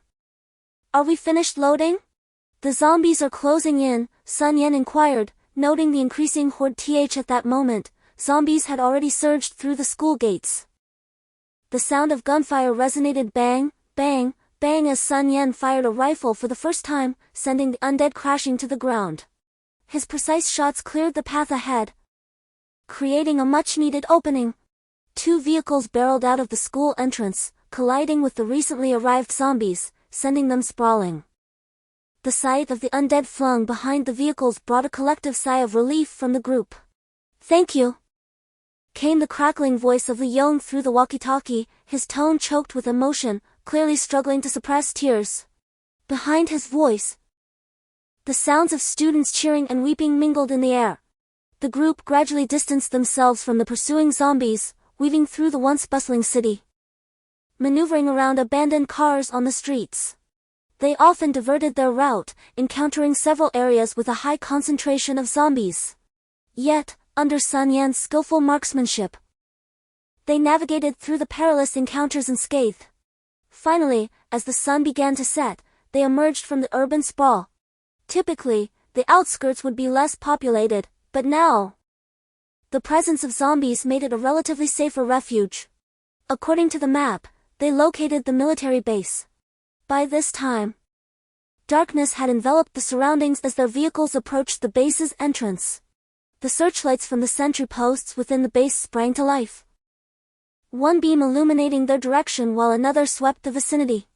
"Brother, hold on a moment," Sun Yan said, raising his hand to shield himself from the blinding light directed at them. Stepping out of the vehicle, Sun Yan remained beside it, opting to raise his hands in a circular motion to signal his peaceful intentions rather than retrieving his firearm. Soon after, the sound of approaching footsteps filled the air. As several figures advanced towards him, Sun Yan squinted, the intense glare obscuring their features. He noticed one of them gesturing, and the spotlight illuminating him was promptly redirected. "Greetings. This is Unit 19418. Are you survivors?" the soldier inquired. After a moment to adjust his vision, Sun Yan surveyed the scene, noting the officers standing before him, flanked by armed soldiers. He responded, "We're coming from the west side of the city. The school bus behind us contains individuals we picked up en route from a school. There are 18 in total." The officer scrutinized Sun Yan before nodding in acknowledgement, gesturing for the vehicles to proceed, and instructing the soldiers to maintain vigilance. Chapter 25. Decorum lacking, Sun Yan signaled to Wang Lu and Lu Chang to drive the vehicles into the compound, choosing to remain behind until they had entered before following the soldiers inside. "Hello, I'm the platoon leader of the 3rd Platoon, Unit 9358. You must be Sun Yan, the one who brought them here," a middle-aged officer greeted Sun Yan and his companions as they approached. With a crisp salute, Sun Yan replied, "Good day, platoon leader. I formerly served with Unit 135 and have since retired." Sun Yan smiled at Wei Hongjun, adding, "Sun Yan, former lieutenant captain of the Blood Blade Squad, Special Operations Brigade. 3rd Army, Unit 135, always prepared to bear arms." "Haha, indeed." Wei Hongjun laughed heartily as he gazed at Sun Yan, finding himself increasingly fond of him. To be candid, among all those he had encountered, Sun Yan's group was the most orderly he had ever witnessed. Initially, upon seeing Wang Lu, Li Shui, and Chu Ting's attire and equipment, he had assumed they were military personnel. However, observing their manner of walking quickly dispelled that notion. Intrigued, Wei Hongjun approached them for a brief conversation, which led him to infer that the Sun Yan they spoke of must indeed be a member of a special forces unit. Given the current peculiar circumstances, he entertained the idea of persuading Sun Yan to join his unit. As Sun Yan conversed with Wei Hongjun, they arrived beside the vehicle of Wang Lu and the others. "Squad leader Wei, we discovered some firearms and ammunition at a police station. Let us transfer them directly to the unit's supplies," Sun Yan instructed Wang Lu and the others to unload the ammunition. Though it was not a large quantity, any reinforcement of supplies was a boon in these times of scarcity. Indeed, to be honest, the resources in the unit are dwindling rapidly, Wei Hongjun admitted candidly. Curious about the state of affairs within the unit, Sun Yan inquired, "Have there been any transformations into zombies among your ranks?" Wei Hongjun nodded, sighing. "There have been such cases. However, based on the data we have received, the rate of mutation within the military is significantly lower than that among civilians. Moreover, The combat capabilities of our forces have effectively curtailed further losses. We have retained a platoon of soldiers here to await any fleeing survivors. Sun Yan, puzzled, asked. What will happen to the survivors trapped in the city? Scouts were dispatched daily from the assembly point, yet the task proved exceedingly arduous. The conventional military still lacked a certain finesse in small-team special operations within urban confines, observed Wei Hongjun. At long last, a tranquil slumber descended upon them, unburdened by the need for rotational sentry duty. For stationed just beyond their tents were vigilant soldiers, their steadfast presence instilling an unparalleled sense of security. Sun Yan, are you practicing pugilism? Queried Wei Hongjun. Sun Yan, accustomed to his daily regimen of calisthenics, had already completed several circuits around the grounds, relishing in the familiar sensation. The long-missed training grounds of the military evoked a distinct ambience compared to those found within the city.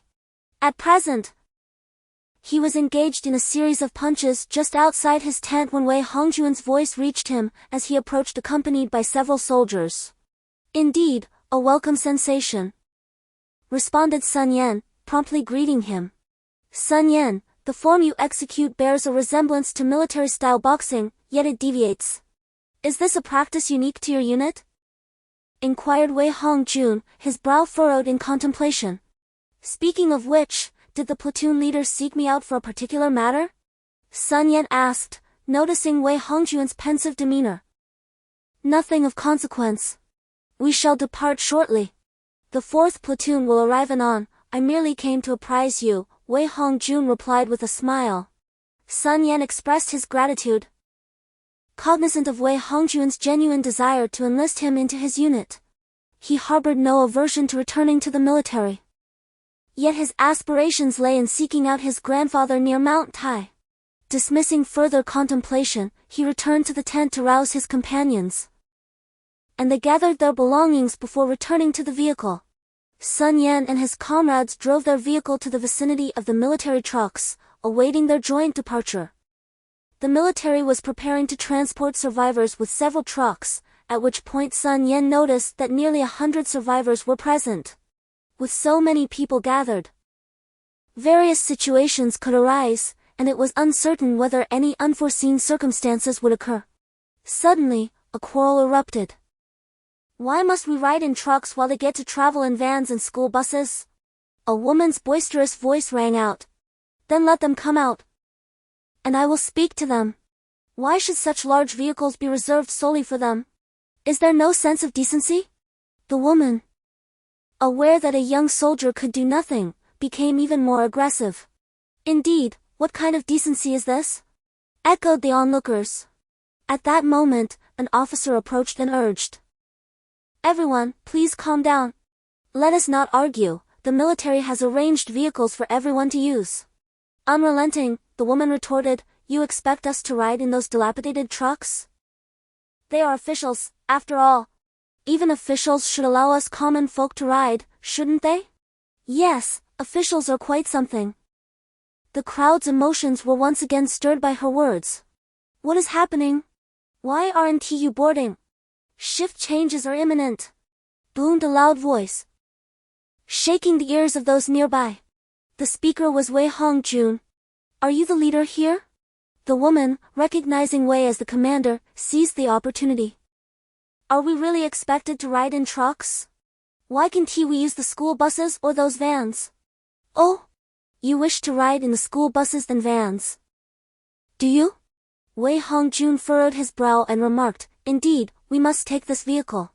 With so many of you, who will be able to board? He inquired, observing the unreasonable demeanor of the woman. The woman understood that only a few could fit inside the vehicle. Though she yearned to ride in the school bus or the business vehicle, she could not voice her desire. Doing so would render her the target of scorn. Moreover, it would be unwise to request assistance from the military personnel, as there was no guarantee of accommodation. I care not, we are taking this vehicle. If not, you may ask those inside to disembark so we can speak with them. Wei Hongjun's displeasure deepened. He had already earmarked Sun Yan as a valuable ally. Losing him would be unacceptable. Form up, board the vehicle, and prepare for departure. Wei Hongjun bellowed to his troops. The soldiers promptly turned in unison and boarded the vehicle, which roared to life, awaiting the final command to set forth. All survivors, we will be swapping positions with other units in 15 minutes. Those willing to accompany the troops to the rallying point, prepare to embark. With that, he disregarded the woman and walked away. Chapter 26, Journey to the Rallying Point. The onlookers were initially just spectators, eagerly awaiting the spectacle. However, when they witnessed the military vehicle actually starting up and preparing to depart, anxiety rippled through the crowd. Each individual had fought desperately to reach this place. Unwilling to forfeit their lives, they all wished to seize any potential advantage, but when life was at stake, the atmosphere shifted to one of calm. Gradually, scattered individuals began to clamber onto the vehicle. One person, inspired by the urgency of the situation, rallied others to join him, hastily making their way to the vehicle, leaving the angry woman to hurl invectives at Sun Yan's vehicle in frustration. Sun Yan, who do you think that person is? Wang Lu observed as the woman rushed to the front of the vehicle, incessantly striking its body, her frustration visibly escalating. Sun Yan chuckled softly and replied, "This is quite normal. I encountered similar situations during my time in the military." Li Shui and Chu Ting exchanged glances, their expressions filled with indignation towards the unruly woman. Remaining silent, even Yi turned her cherubic face away, refusing to look at her. Sun Yan then noticed a group of soldiers approaching the entrance, engaged in conversation with Wei Hongjun. One officer, drawn by the woman's commotion, glanced over, and upon noticing the two unusual vehicles, made his way towards them. "What's the situation with those two vehicles, Lao San?" a gruff voice inquired. "Nothing much," came the reply, but the voice persisted. "I must take a closer look to see who possesses such audacity." "What do you mean by that, Lao Si?" Wei Hongjun's tone grew urgent. "I mean no harm," responded the man known as Lao Si, now standing nearby. "I have a penchant for vehicles and wish to examine them." This Lao Si was indeed astute. The presence of other vehicles within the military convoy at this time was unusual. Coupled with Wei Hongjun's attempts to obstruct him, he likely surmised that these vehicles belonged to survivors. However, to bring two vehicles was no small feat, indicating a formidable individual. Previously, the military had encountered losses due to mutated personnel, and the ranks were certainly incomplete, prompting a desire to recruit experienced veterans or promising talents into their ranks. For this, one would disregard everything, investigating even the slightest hint of suspicion. This is a custom of the military. Sun Yan felt particularly touched, recalling his own experiences in the Special Operations Brigade when he was once the subject of contention among his peers. "What do you mean? Are you not coming down?" The woman grew increasingly agitated. She turned to point at Wei Hongjun and a person called Lao Si, exclaiming, "What are you doing? You claim to be soldiers of the people, yet you treat the populace this way." Wei Hongjun briefly explained the situation to Lao Si, who immediately became furious. Drawing his gun from his waist, he exclaimed, "Damn it, obstructing military operations is treason, and such a crime deserves execution." Wei Hongjun hastily restrained Lao Si, saying, "Calm down. Lao Si, why is your temper so foul? Why are you still here? Shouldn't you be leaving quickly?" After scolding the woman, who stood frozen in fear, she snapped back to reality and hurriedly climbed onto a truck without uttering a sound. Once she had departed, Wei Hongjun released his grip on Lao Si, casting a disapproving glance at him before gesturing to the convoy. Several trucks gradually exited the military gate, just as Wang Lu intended to drive away. He was intercepted by Lao Si. Sun Yan sat in the van, rubbing his temples incessantly, recalling the recent argument between Wei Hongjun and Lao Si, the latter being the squad leader of the 4th platoon, Ding Wei. The matter concerning Sun Yan was brought to light by the squad leader, prompting a sense of urgency. Ding Wei, apprehensive that Wei Hongjun might gain an advantage, instructed several of his own soldiers to accompany Sun Yan. ensuring they remained in his good graces while simultaneously monitoring Wei Hongjun's attempts to recruit personnel. As midday arrived, the convoy came to a halt to rest and replenish supplies of food and water. Sun Yan noted that they were approaching a county town, which, based on their observations, had ceased to exist. Wei Hongjun, guiding Sun Yan, pointed to a small county town below the highway, explaining that each time they passed this way, they faced assaults from zombies, resulting in casualties. He lamented that a squad had been lost here during their initial clearing efforts. Must we engage in combat every time? Sun Yan inquired as he surveyed the surrounding terrain. Observing the small town, he remarked, the number of zombies here is already considerable. Should a battle ensue, it would undoubtedly attract even more from surrounding areas, leading to an inevitable increase in their numbers. Sooner or later, this route will become impassable. Indeed, Wei Hongjun nodded, expressing his frustration. What is it? Wei Hongjun asked, noticing Sun Yan's contemplative demeanor. I have a strategy worth trying, Sun Yan replied. Hand me the sniper rifle and advance a bit further. Wei Hongjun did not question the request. He had contemplated the idea of luring zombies but had found it unfeasible. At that moment, the convoy resumed its forward journey, while Sun Yan positioned himself atop the school bus, aiming the newly acquired sniper rifle at the town below. Stop! Sun Yan communicated via the intercom. Upon receiving his signal, Wei Hongjun promptly ordered the troops to halt. Squad leader. Is he intending to take out the zombies in the county town? A platoon leader inquired, casting a puzzled glance at Sun Yan as he addressed Wei Hongjun.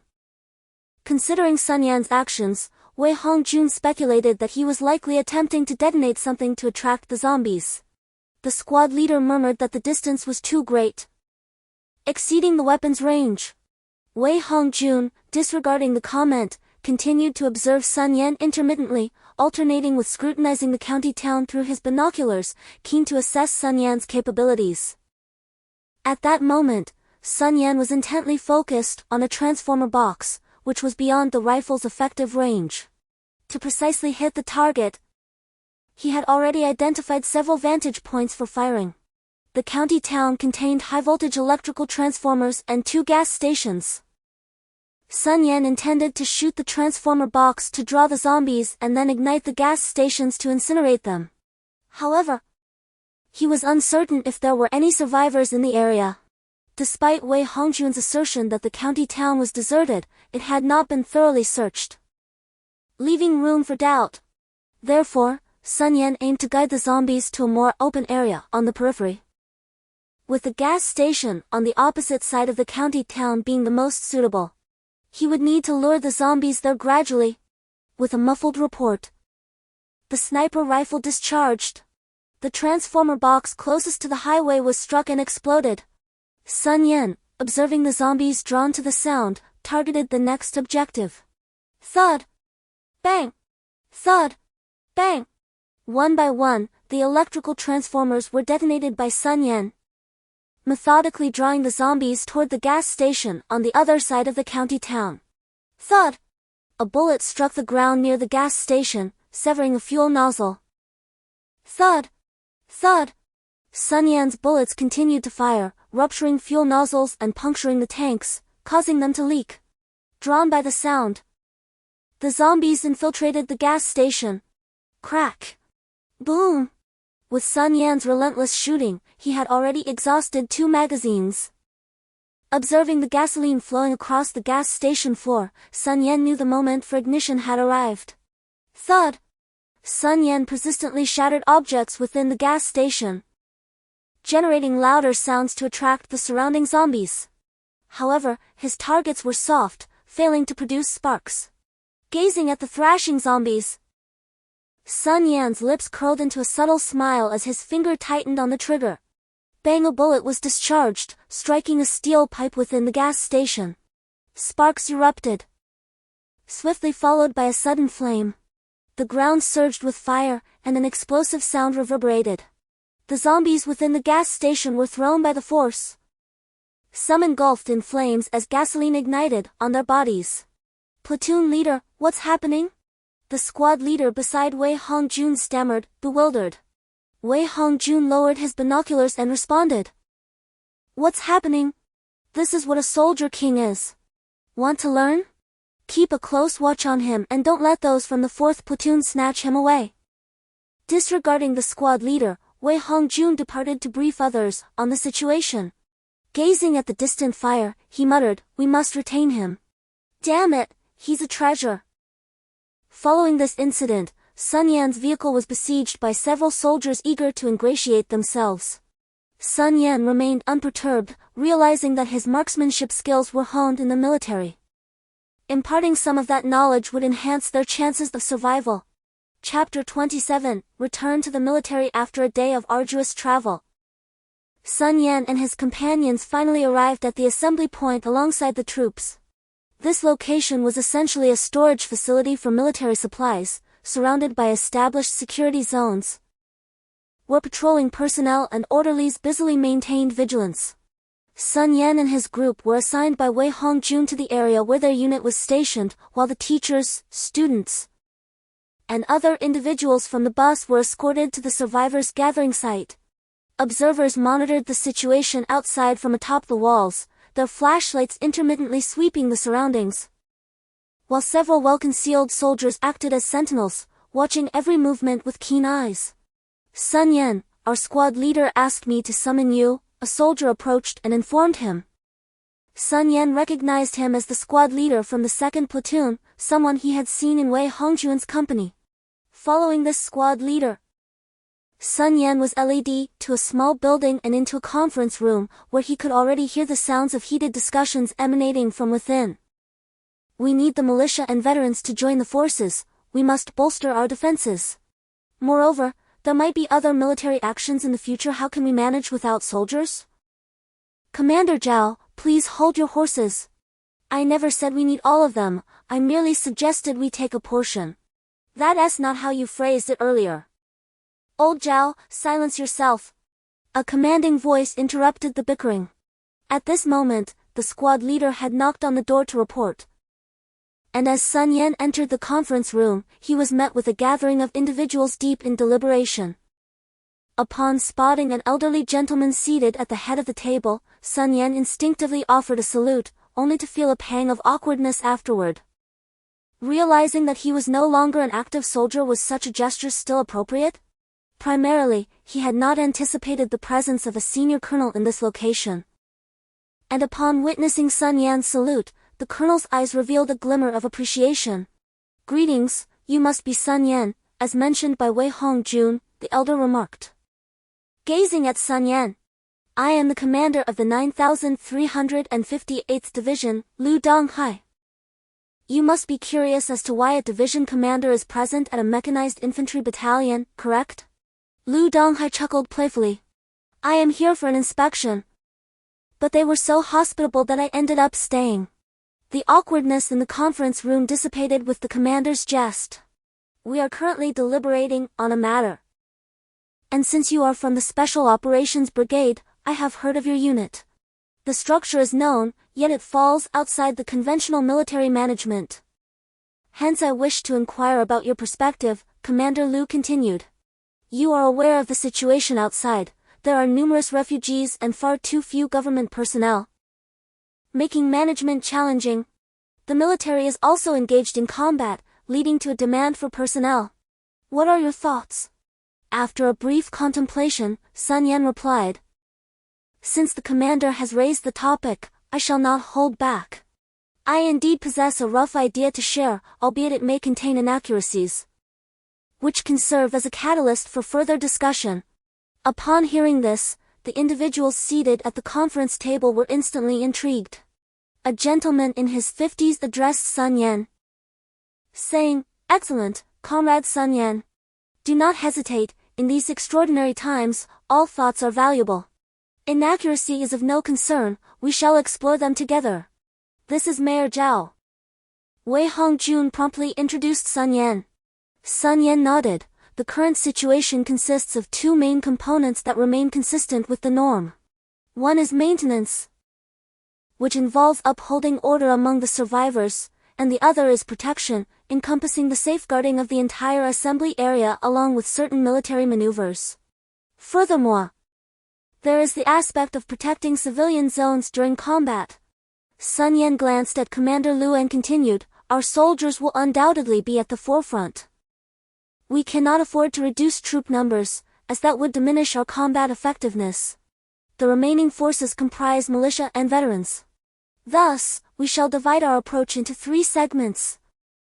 Firstly, the police among the survivors and the militia can collaborate to uphold order, necessitating the deployment of military personnel to work alongside the government in this endeavor, as the coordination of military actions is more familiar to the troops, while the police and government officials are well versed in maintaining order. Secondly, veterans, along with some police officers and the youthful militia, will form a protective detail to ensure the safety of the areas surrounding the survivors. Lastly, some retired soldiers can be reintegrated into the military. I acknowledge that my explanation may be somewhat rudimentary, but I trust that Commander Lu has already devised specific personnel allocations and divisions. Sun Yan observed the gleaming eyes of Commander Lu and added, haha, indeed. Heroes emerge in youth. Commander Lu chuckled and replied, actually, I have already conferred with Mayor Zhao regarding this matter, and we have begun drafting a concrete plan. However, I am keen to observe who else is vying for trivial matters during this critical time. Chief Zhao will present the detailed plan to you, and it is imperative that everyone collaborates effectively moving forward. Commander Lu nodded at everyone and remarked, I have no further matters to address. Well, I have nothing pressing either. So let us adjourn the meeting. Mayor Zhao also smiled and nodded, departing the conference room along with a throng of government officials. Before leaving, he advised Sun Yan to visit him when he had the time, to which Sun Yan readily acquiesced. Xiao Sun, I have heard about your situation, and I trust you can surmise my thoughts on the matter. Do you think it is feasible? By this time, Sun Yan had followed Commander Lu into his office. I have no objections, but I am accompanied by a few individuals and a child. They ought not to be in the military, correct? Sun Yan pondered aloud. So, I am aware of Wang Lu, Li Shui, Chu Ting, and Little Yaya, am I right? Commander Lu sighed softly, the military often undertakes perilous missions. Wang Lu and the others pose no issue, but Yaya is rather young. Well, what do you think of this arrangement? Commander Lu's eyes brightened as he proposed. Let Li Shui and Chu Ting look after Yaya among the survivors, while you and Wang Lu join the protection brigade for the survivors. I will formally request assistance from the military on your behalf. How does that sound? That seems entirely feasible, Sun Yan replied after a moment's contemplation. With someone to care for Yaya, I would have the freedom to see Chu Ting and the others frequently. Thank you, Commander. Upon returning to the tent, Sun Yan discovered that apart from little Yaya, who had drooled a pillow full of saliva in her sleep, everyone else was awaiting his arrival. A group of individuals engaged in conversation for a while before taking a respite. Sun Yan then settled into a meditative posture to cultivate his energy. The following day, Wei Hongjun arrived to escort Sun Yan and the others to meet with the government officials, guiding them through the registration process. Meanwhile, Chu Ting, Li Shui, and Ye busied themselves with packing the tents. Sun Yan and Wang Lu proceeded to the recruitment office to register, after which they made their way to the training grounds of the troops. Sun Yan was promptly reassigned to the military, while Wang Lu remained at the training site to train alongside the Defense Corps. Chapter 28, Operational Grouping. Are you suggesting that after the apocalyptic changes, the practice of energy cultivation has accelerated significantly? Indeed, Commander. I have just demonstrated this. Do you still harbor doubts? Do you believe it? Mayor Lu inquired, turning to Mayor Zhao beside him. I am merely listening. As a civil servant, my insights in this domain pale in comparison to your extensive experience. However, if what young Sun claims holds true, I believe it would greatly enhance our military's combat capabilities. Let us proceed this way. Commander, my elder brother Wang Lu hails from a family of martial artists. You may assess his perspective on this matter. Sun Yan, I have already instructed the second company to experiment with this. Should we witness significant advancements, our combat effectiveness will be substantially augmented. At that time, you shall be duly credited for your contributions. There is no need for that, this endeavor is merely to minimize casualties. Indeed, Sun Yan had conveyed his discoveries to his superior. Initially met with skepticism, the commanding officer's doubts were dispelled after Sun Yan conducted a demonstration. Subsequently, the mayor was summoned to join in the investigation, and it was only after yet another demonstration by Wang Lu, a soldier with no prior military experience, that both senior officials were finally convinced and moved by the revelations. Sun Yan recognized that these individuals were devoid of purpose and order. The government personnel were striving to restore stability, while the soldiers' sole duty was to safeguard a haven for the survivors.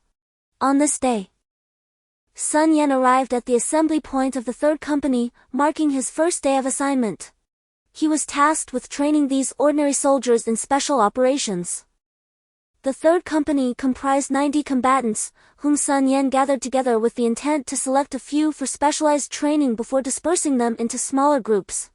Sun Yan, along with the company commander Lu Dejuan and the political instructor Li Yun, found themselves at an impasse as they surveyed the troops.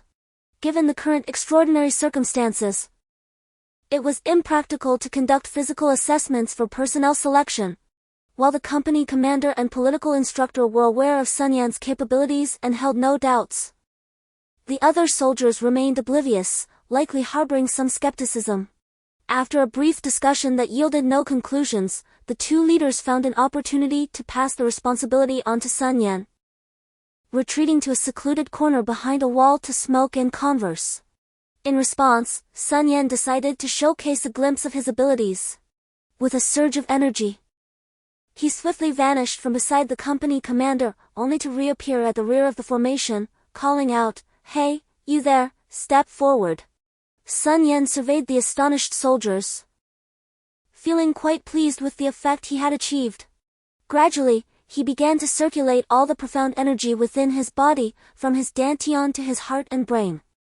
He wished to discover whether he could perform further actions to captivate these soldiers, when an unexpected phenomenon occurred. The individuals before his eyes transformed. As the energy in his dantian flowed, he could sense the essence and muscle pulsations of each soldier, each distinct in their own right. Some were restrained, while others pulsed with urgency. Upon opening his eyes, he focused on two individuals. One possessed a remarkably well-proportioned physique, exuding an aura reminiscent of a roaring tiger indicative of exceptional explosive power. The other boasted solid muscles, suggesting remarkable endurance. Next, as the energy around his heart began to circulate, the movements of each soldier slowed, yet tiny vortices materialized around each of them, so minuscule that they went unnoticed. Finally, as the energy in his brain commenced its flow, the individuals before him underwent further transformations. Various parts of their bodies exhibited different colors. When he turned his gaze back to the explosive powerhouse, he observed that his muscles, tendons, and muscle fibers radiated a vibrant red, while his lungs and heart glowed yellow, along with certain blue areas. Sun Yan scrutinized this phenomenon. Red likely indicated strengths, yellow suggested deficiencies, and blue revealed weaknesses. Ultimately, he discerned that the man emanated a red-black sheen. Could this be his potential? If so, the process of selection would become considerably simpler. "What is your name?" Sun Yan inquired. Sun Yan pointed at the recently discovered individual with exceptional explosive power. Yang Li stepped forward, instructed to seek out their company commander for assembly. Sun Yan gestured towards the third company commander, who was idly slacking off nearby. Yang Li felt a bit bewildered but nevertheless complied and approached their commander. In truth, Yang Li harbored some confusion. He was reluctant to leave his formation. Although soldiers are duty-bound to obey orders, during training, everyone is fiercely competitive. The reason for Yang Li's compliance stemmed from the earlier spectacle they had witnessed. Earlier, as Sun Yan circulated 3 streams of mysterious energy within himself, he noticed a transformation in the soldiers before his eyes, just as they perceived a change in him. Initially, when the soldiers sensed Sun Yan's energy at his dantian, they were struck by an instinctive awareness of danger emanating from him, a primal reaction to recognize strength. As Sun Yan directed his energy towards his heart, the soldiers felt his aura intensifying, becoming increasingly overwhelming to the point of being nearly blinding. Finally, when he focused the mysterious energy in his mind, the soldiers experienced a pressure that grew more formidable, until that feeling of submission began to emerge, causing the pressure to gradually dissipate. Yet, they felt as though they had been thoroughly seen through and understood. Thus, it was this profound influence that rendered Yang Li so obedient. Upon reaching the third company commander and the political commissar, both men were momentarily stunned. Before they could fully regain their composure, Sun Yan had already begun to call out names, assigning soldiers to stand behind the commander and the political officer. "What has happened to you all, to be so compliant?" the political commissar of the third company inquired, puzzled. The soldier whose name had been called merely shook his head in response. "All right, company commander, I have just reallocated the personnel of the third company. Sun Yan has brought the remaining members to your side." "What is the situation with Sun Yan?" the company commander remarked while glancing back at the soldiers behind him and the political commissar, inwardly cursing. "These little rascals, I have never seen them so obedient before." Watching his troops behave so submissively in front of Sun Yan, he felt a twinge of jealousy. Chapter 29, Operational Meeting. The company commander's feeling of jealousy had not escaped the notice of the political commissar, who quickly diverted the conversation, saying, "So? Sun Yan has divided them into these three groups?" "Indeed," Sun Yan replied with a smile, continuing, "I have categorized them into three groups based on their distinct characteristics. The 10 individuals in the company commander's group form the special operations team, the 20 in the political commissar's group constitute the assault team, and the 60 behind me comprise the regular combat team." The company commander and the political commissar exchanged glances and then looked at the assembled troops. Realizing that Sun Yan's selections were indeed commendable, the members of the special operations team were all individuals of exceptional capability, ranking highly within the company. While the assault team consisted of specialists in certain areas, yet all possessed remarkable endurance and tenacity. The regular combat team featured well-rounded individuals, though a few displayed exceptionally agile minds. Lu Dejuan acknowledged Sun Yan's discerning eye and inquired further, "What will the training regimen entail?" "Currently, there is little time for systematic training," Sun Yan replied. "We can only engage in unconventional tactical drills, while physical training will require extensive duration to achieve effectiveness." Sun Yan surveyed the assembled personnel and declared, "I shall guide the special operations squad in tactical instruction, while the company commander and political instructor will oversee the remaining individuals in simulated combat exercises. Fortuitously, there exists a training ground nearby, perfectly suited for our purposes." The political commissar, piqued by Sun Yan's proposition, eagerly interjected, requesting to report. "Company commander, political commissar." The division commander summoned Sun Yan, the company commander, and the political commissar to the operations briefing room without delay. At that moment, a guard approached the group and delivered the message. The officers' countenances immediately assumed a grave demeanor. The operations briefing room, unlike conventional meeting spaces, is typically activated when higher echelons issue operational directives.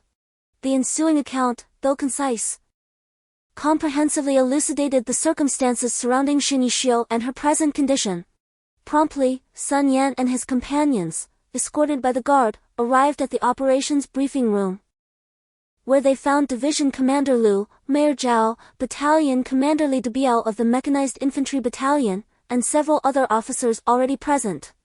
Once the assembly was complete, Division Commander Lu commenced, "Without further ado, we have been in contact with higher command over the past few days and have received orders for all units to commence assembly, conduct civilian rescue operations, and provide continuous updates on the rescue progress." Division Commander Lu then consulted the document in his hand, adding, Following consistent reporting over the past 2 days, we have finally received a task assigned by higher command. The data brief indicates that in recent days, nearly all troops have established communication with their superiors and commenced rescue operations for the populace. However, the situation has become increasingly complex due to the overwhelming number of civilians and the complete paralysis of all supply lines. Statistics suggest that approximately 60% of the population has undergone mutations. The Central Military Commission has already rescued several scientists who have begun to investigate this phenomenon. Commander Liu laid down the documents and remarked, "Comrades, this data reveals that the road ahead is fraught with challenges. Our nation has a total population of 1 billion. 60% translates to 600 million individuals exhibiting mutations. Moreover, the casualties incurred at the onset of these mutations indicate that the actual number of mutated individuals far exceeds 600 million. Our survivors number just over 200 million. With only 4 million being military personnel. The reserve forces are estimated to be around 4 million as well, and we are currently in the process of compiling these figures. According to the materials provided by higher command, humanity is experiencing a particular type of mutation, which we now refer to as mutants. Additionally, directives for upcoming military operations have been issued. Commander Liu continued, stating that each unit should base its actions on gathering at designated locations to conduct emergency rescues in surrounding towns, counties, and cities, while independently sourcing supplies. That encapsulates all the information. Commander Liu set down his documents, gazing somberly at his comrades. The atmosphere was heavy with gravity, indeed. Time is of the essence if rescue operations are to proceed without essential supplies, and it is imperative to minimize troop attrition. Despite the knowledge that the forthcoming events would be arduous, at this moment, Sun Yan felt a profound sense of shock. Suddenly, the commander of the first company rose to his feet and declared, "The first company is willing to be the vanguard." The company commander, having ceased further speech, continued, "The division commander has assigned our company to the forefront for rescue operations, and we shall spare no effort to accomplish the mission. Commander, we understand your sentiments." "Please take a seat," Mayor Zhao interjected. He continued, "In truth, Commander Liu is not troubled by the absence of a vanguard in our ranks, but rather by the diminishing supplies and escalating casualties. It is precisely your resolve to complete the mission at all costs that concerns us." Mayor Zhao glanced at Commander Liu, observing his silence before proceeding. "But what happens after you achieve the mission at any cost? What of the heavy casualties? Without soldiers, who will protect the civilians we rescue?" The company commander found himself at a loss for words, rendered mute by Mayor Zhao's 3 pressing inquiries, and could only sit down in frustration. "Commander Liu, I have a suggestion," Sun Yan suddenly interjected, raising his head. Commander Liu paused, asking, "What is your proposal?" Sun Yan replied, "I believe that the operational habits and methods of the larger force are ill-suited for search and rescue within urban confines. Thus, a single company suffices for the mission. Any additional personnel would compromise our stealth and potentially alert the mutated entities." "Indeed, we have considered this issue as well," Commander Liu nodded in acknowledgement. Sun Yan then rose from his seat and approached the conference table. "I propose that we continue the previous urban rescue operations, organizing ourselves by company, with one platoon serving as the primary operational unit, another as a supporting rescue unit, while the final platoon remains stationed at the outskirts of the city." Sun Yan shifted slightly, gesturing towards the map on the wall as he spoke. "Additionally, I recommend conducting special operations training, wherein I will lead another company, utilizing combat scenarios for training guidance, executing rescue missions in the neighboring towns and counties, subsequently rotating to expand the entire battalion's capabilities." Commander Liu regarded Sun Yan and remarked, "The overall rescue timeline would become exceedingly unpredictable." "Rest assured, Commander," Sun Yan replied. "I have already organized the third company into groups, ready to commence immediate rescue operations in the vicinity. We will allocate 1 day for tactical arrangement and guidance before rotating duties. With a deep sigh, Commander Lu conceded. Very well, it is settled. The third company will follow Sun Yan in preparation for departure, while the first company must assemble immediately to head to Wushi. Conducting rescues organized by company. Commander Lu had arranged several matters, and everyone departed the conference room, each with their respective tasks. Chapter 30, The First Rescue. Thus, I found myself once again at the security team's location, seeking out Wang Lu. I briefly informed him of my impending mission, the specific timing of which remained uncertain, and asked him to relay the message to Chu Ting and Yaya. I then proceeded to the designated assembly point to join the third company. The assembly area was situated in the main courtyard, where the entire company gathered according to the group Sun Yan had previously delineated. Once all personnel had arrived, Sun Yan and the third company commenced their departure. The entire third company boarded the transport vehicle, and Sun Yan requested a map of their target village from the company commander to ensure complete mastery of the various positions. The village was not particularly large, and the terrain was relatively straightforward, with surrounding fields providing convenient cover for stealth. Sun Yan, holding a pen, began to mark the map. Commander, I have divided the village area into 6 sectors. I will enter Sector A shortly. You all wait for me outside while I conduct an observation before devising a plan. Sun Yan handed the map over to the company commander. This rescue mission differed significantly from their previous escape. They required a secure intermediate location. The current number of mutants in the village was unknown, and it was uncertain whether any survivors remained. The population of the village was approximately 130. Making the search operation the most perilous aspect of their undertaking. However, unlike before, Sun Yan could no longer be merely described as a special forces soldier. His overall abilities had been enhanced, and the assistance of internal energy would serve as his greatest asset in this mission. Soon, Sun Yan and the third company arrived at a location 500 meters from the village, where the entire unit came to a halt. The road extended forward toward Wushi, flanked by cornfields cultivated by the surrounding villages. All 90 members of the third company took position in the fields, and shortly thereafter, Sun Yan, along with the company commander, the political commissar, and several acting squad leaders, convened in a tactical tent for discussion. Faced with an unfamiliar enemy, the consensus leaned towards a direct assault, however. Such an approach would inevitably lead to casualties. Therefore, Sun Yan was currently assigning special operations tasks to the various squads.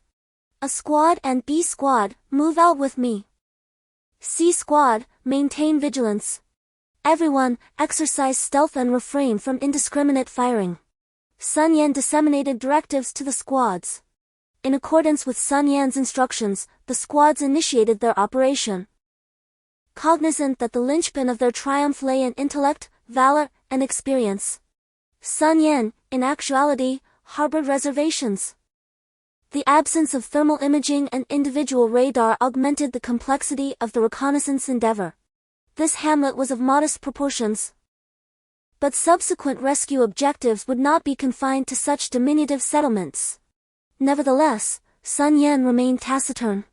He was cognizant that his comrades were privy to these realities. He sought a flawless operation to galvanize morale.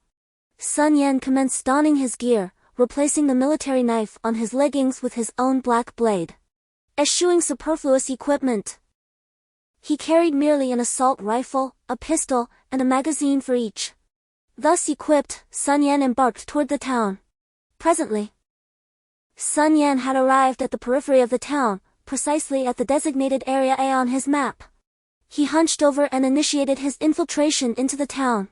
Swiftly, Sun Yan had infiltrated the town and was presently conducting a search within Area A. The vanguard and second squads had been stationed on the periphery by Sun Yan, utilizing binoculars to observe his maneuvers and glean insights from his practical application. Sun Yan was presently leaning against the wall of a residential dwelling. He cautiously advanced toward a 2-story edifice, meticulously observing his environs. An aberrant entity materialized in an adjacent alley, meandering aimlessly. With unwavering resolve, Sun Yan discharged a bullet. unerringly striking the mutant's cranium. The spiraling projectile pulverized the mutant's brain matter, exiting the other side in a ghastly spray of red and white cerebral fluid. The lifeless cadaver slumped to the ground, beyond any semblance of resuscitation. Whatever entity controlled the mutant, it was now rendered into a pulpy, unrecognizable mess by the bullet's devastating force. Sun Yan vaulted onto the wall and descended into the courtyard. The muffled reports of gunfire echoed from the rifle in his grasp. "By Jove, what an astonishing rate of fire!" exclaimed the observing squad leader, peering through his binoculars. "He's employing single-shot mode, isn't he?" Sun Yan stormed into the building, systematically clearing each room with bursts of precisely aimed single shots. After confirming that the room was devoid of threats, Sun Yan exited and proceeded to the next. Leaning against the window frame, Sun Yan shattered the glass with a swift backhand motion and leapt into the room. As he raised his rifle, a mutant lunged toward him. Reacting instinctively, Sun Yan parried the attack with his rifle held horizontally, retreated a step, and unleashed a powerful kick. The mutant, still clutching the rifle, was sent reeling backward. Sun Yan swiftly retreated, drew his pistol, and opened fire. After a tense moment, he neutralized the charging mutant and exhaled in relief. "It's a good thing I have experience," he muttered, "or that could have been a disaster." Sun Yan retrieved his rifle and conducted an inventory of his ammunition. He had only 3 pistol magazines and 2 rifle magazines remaining. With several areas still unsearched, he knew that his ammunition would inevitably run dry. This is not a sustainable strategy, he concluded. Moreover, the ammunition expended during collective actions would be considerably greater. At this moment, Sun Yan recalled that he intended to test whether the mysterious energy within his mind could probe his surroundings. How could he have forgotten upon entering? Closing his eyes, Sun Yan began to channel the energy within his mind. Gradually, he sensed that this energy transformed into a substance akin to a mass of water, emanating outward effortlessly through obstacles. Sun Yan perceived that everything around him was reflecting into his consciousness, encompassing an approximate radius of 10 meters. Although this distance would diminish slightly when traversing barriers, 10 meters seemed rather insufficient. Furthermore, he felt that this endeavor was consuming a considerable amount of energy. Although Sun Yan had already cultivated 9 strands of this mysterious energy, they were not yet robust enough to withstand extensive expenditure. Suddenly, a thought struck him. The appearance of military radar screens came to mind.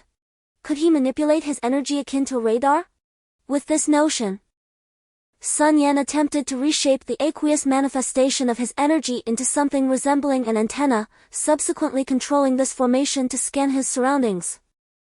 The entire scanning area more than doubled, albeit this was under Sun Yan's regulation of the energy output, otherwise, the range would have been even broader. What was this phenomenon? He recalled the novels he had read that spoke of concepts such as divine consciousness and perception, sounding exceedingly formidable. Thus, he decided to name his ability brainwaves.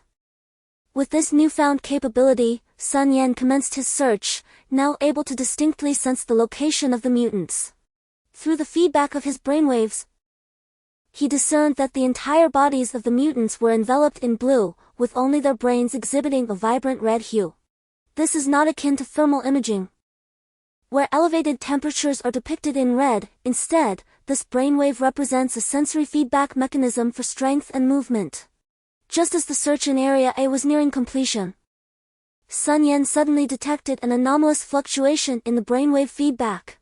This fluctuation did not manifest as an entire body glowing blue with a red brain, rather, it revealed varying colors across the body, which was curled up in a room, while outside, 3 mutants were battering the door. Could this be a human? Sun Yan pondered briefly before springing into action, darting towards the source of the signal, moving like a shadow through the darkness. His urgency to rescue this individual was equally matched by his desire to validate his assessment. However, his sudden movement alarmed the observing teams outside. How on earth is he doing this? Can anyone actually learn it? Such thoughts surged through the minds of the team members. Sun Yan's brainwaves provided him with a clear response regarding the situation ahead, creating a sensation akin to cheating. It felt as if a special forces operative wielded X-ray vision, an exceedingly tormenting experience. After dispatching the 3 mutants, he stowed his rifle and gently knocked on the door. Lowering his voice to inquire, "Is anyone inside?" "I am a rescue officer." Sun Yan continued to scan the interior with his brainwaves, observing the occupants' initial state of shock, followed by a tremor as they slowly crawled toward the door. Soon after, he heard the sound of the lock disengaging. The door creaked open, revealing a young man in his 20s, whose appearance suggested he had been starved for an extended period. Upon seeing Sun Yan, the young man collapsed to the ground, weeping silently, his hands tightly covering his mouth. No one could fathom why the joy of surviving such a calamity was accompanied by so many tears. After a moment of comforting the young man, who soon succumbed to exhaustion, Sun Yan hoisted him onto his shoulder and began the retreat. This was the first survivor he had encountered.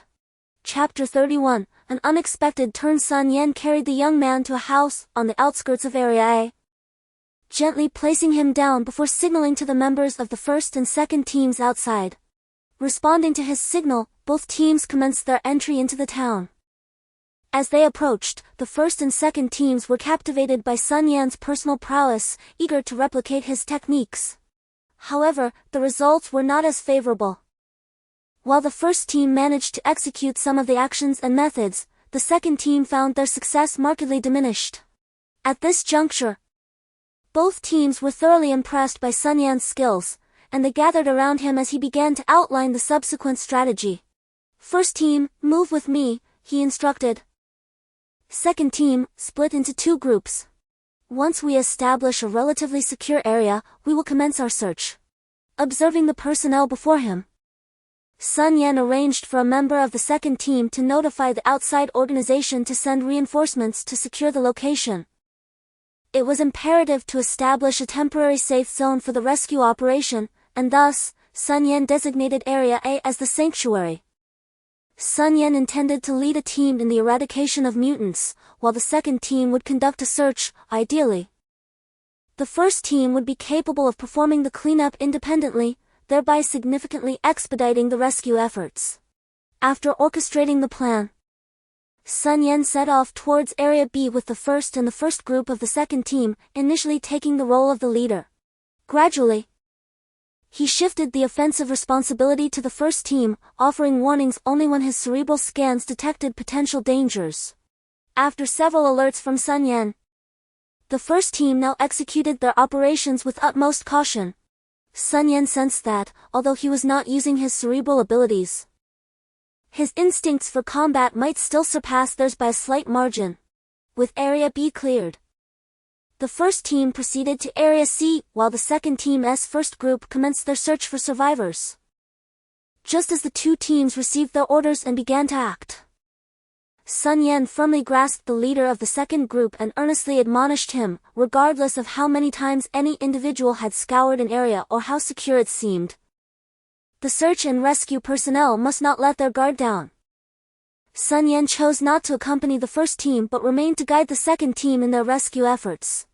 The search in Area B concluded swiftly, resulting in the rescue of 2 children from the rubble, both severely dehydrated. After ensuring everything was in order, Sun Yan began the cleanup of Area D and promptly dashed towards it. Behind him, in the already cleared area, a group of soldiers murmured in admiration as they watched Sun Yan move further away. "I'm impressed." At that moment, Sun Yan had already identified the mutants and was actively engaging them with gunfire. The relentless combat had depleted his ammunition.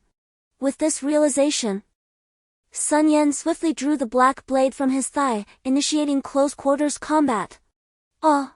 A piercing scream echoed, followed by the resounding crash of a wall collapsing.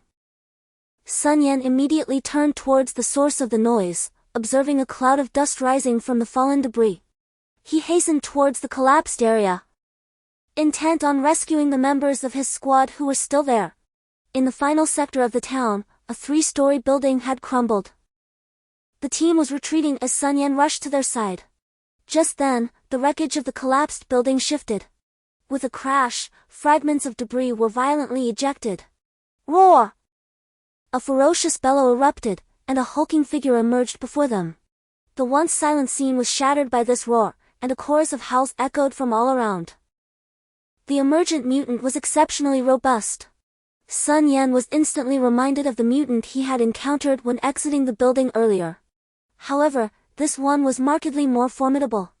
Initially, Sun Yan had dismissed it as a mere coincidence that someone who enjoyed fitness had mutated. Yet, how could there be anyone in this desolate town who was so dedicated to physical training? Even if there were, it was implausible that they could have developed to this extent.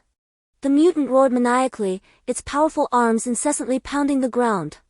Towering nearly 2 meters in height, its thighs were as thick as Sun Yan's waist. With a mighty push from its legs, the creature launched itself into the air. The Hulk?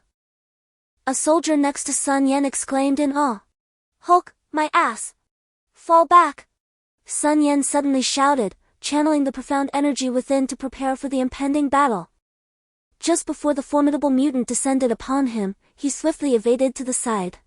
As the profound energy coursed through him, he felt a significant enhancement in both strength and speed. The energy surged into the black blade in his hand, which instantaneously transformed into a long sword.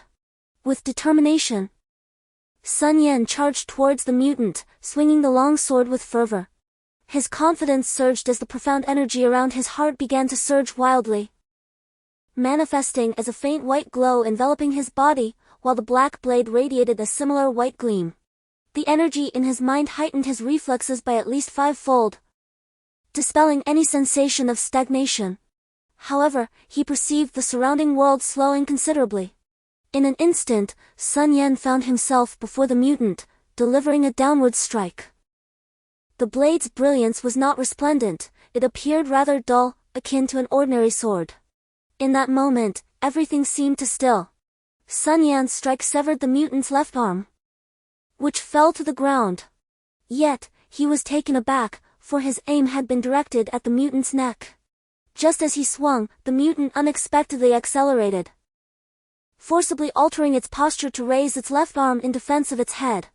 Sun Yan landed on the ground, exiting the state of extreme speed, which imposed an overwhelming strain on his body. He was reluctant to remain in that state for too long, so he withdrew immediately after the strike. A furious roar erupted from the mutant as it pivoted sharply, its remaining right arm crashing down upon the ground with tremendous force, propelling its body towards Sun Yan. The right shoulder dipped slightly as it charged forward, intent on colliding with him. Sun Yan swiftly sidestepped Yukai, simultaneously brandishing his blade. The sound of the longsword piercing flesh echoed, followed by a resounding crash as the mutant collided with a nearby structure, its wall shattering like paper. Half of the building crumbled under the impact. Thump! The sheer force of the collision sent Sun Yan hurtling through the air, landing heavily on the ground. Rubble shifted as the mutant, staggering, emerged from the debris, its head lolling to one side, a testament to the black blade's severance of half its neck. Instructor! The staccato of gunfire erupted as several soldiers, witnessing Sun Yan's fall and the mutant's resurgence, rushed to his aid, unleashing a barrage of bullets. Take cover! Sun Yan's urgent cry pierced the air, his astonishment palpable. In the brief moment since the soldiers had charged towards him, the mutant had redirected its fury towards the shooters, specifically targeting Yongli, a familiar face from the morning's grouping. But time was a luxury Sun Yan couldn't afford. A colossal form hurtled towards Yongli. Boom! The deafening impact unleashed a cloud of dust, obscuring the scene. Yongli! Sun Yan bellowed, is he dead? Could he be dead just like that? A mere mortal's flesh and blood, meeting the full force of a bear-like mutant akin to a tank. Could anyone survive such a collision? Yet, an unsettling feeling gnawed at Sun Yan. Given the mutant's power and size, ramming a soldier, whose physique and strength paled in comparison, should have resulted in a more devastating outcome. The outcome of the collision should have resulted in a violent impact. Yet the recent incident clearly resembled an automobile crashing against a wall. Was there an unforeseen circumstance? As the dust gradually settled, one could observe the mutant persistently pushing against the ground with its right shoulder, confronted by a massive earthen barrier. On the opposite side of this wall stood Yongli, who extended his hands forward, his eyes burning crimson as if they could weep blood, his face gradually reddening. Noticing the shift in circumstances, Sun Yan swiftly channeled his energy and charged towards the mutant, executing a swift strike that reappeared behind the creature. The mutant, engaged in a fierce struggle against the earthen wall before Yongli, suddenly had its head severed and rolled to the ground, its enormous body collapsing in defeat. Chapter 32, Battle Conclusion. Yongli, how do you feel? Sun Yan inquired after dispatching the mutant's head, now coordinating with other teams to search and secure the town, using it as a stronghold to launch assaults on nearby villages. Yongli had been assigned to a room for rest, having succumbed to unconsciousness after the recent battle. He was just now regaining consciousness. Instructor, my head aches a bit, and I feel weak. What about other sensations? Yongli took a moment to assess his physical state. He felt nothing amiss, merely a vague awareness of something additional within him, though he could not ascertain its nature as it seemed too subtle. Report, loading has been completed, announced a soldier who entered. In the assembly garage, the commander and the mayor stood in astonishment, rendered speechless by the sight of the colossal creature before them. In an effort to avert panic, Sun Yan instructed the commander to impose a lockdown on the garage. Initially, the commander deemed this precaution excessive, yet in hindsight, it has proven to be entirely warranted. What in the world is this? Commander Lu leaned against a nearby truck, igniting a cigarette and puffing thoughtfully. At that moment, Mayor Zhao squatted beside him, a cigarette firmly grasped in his hand. Sun Yan understood the oppressive mood that enveloped the commander and his team. He had just briefed them on the recent battle and various speculations that weighed heavily on their minds. They needed a moment to alleviate their tension, and Sun Yan was empathetic to their plight, granting them the necessary time for contemplation. Instructor, do you think the commander and the others will be all right?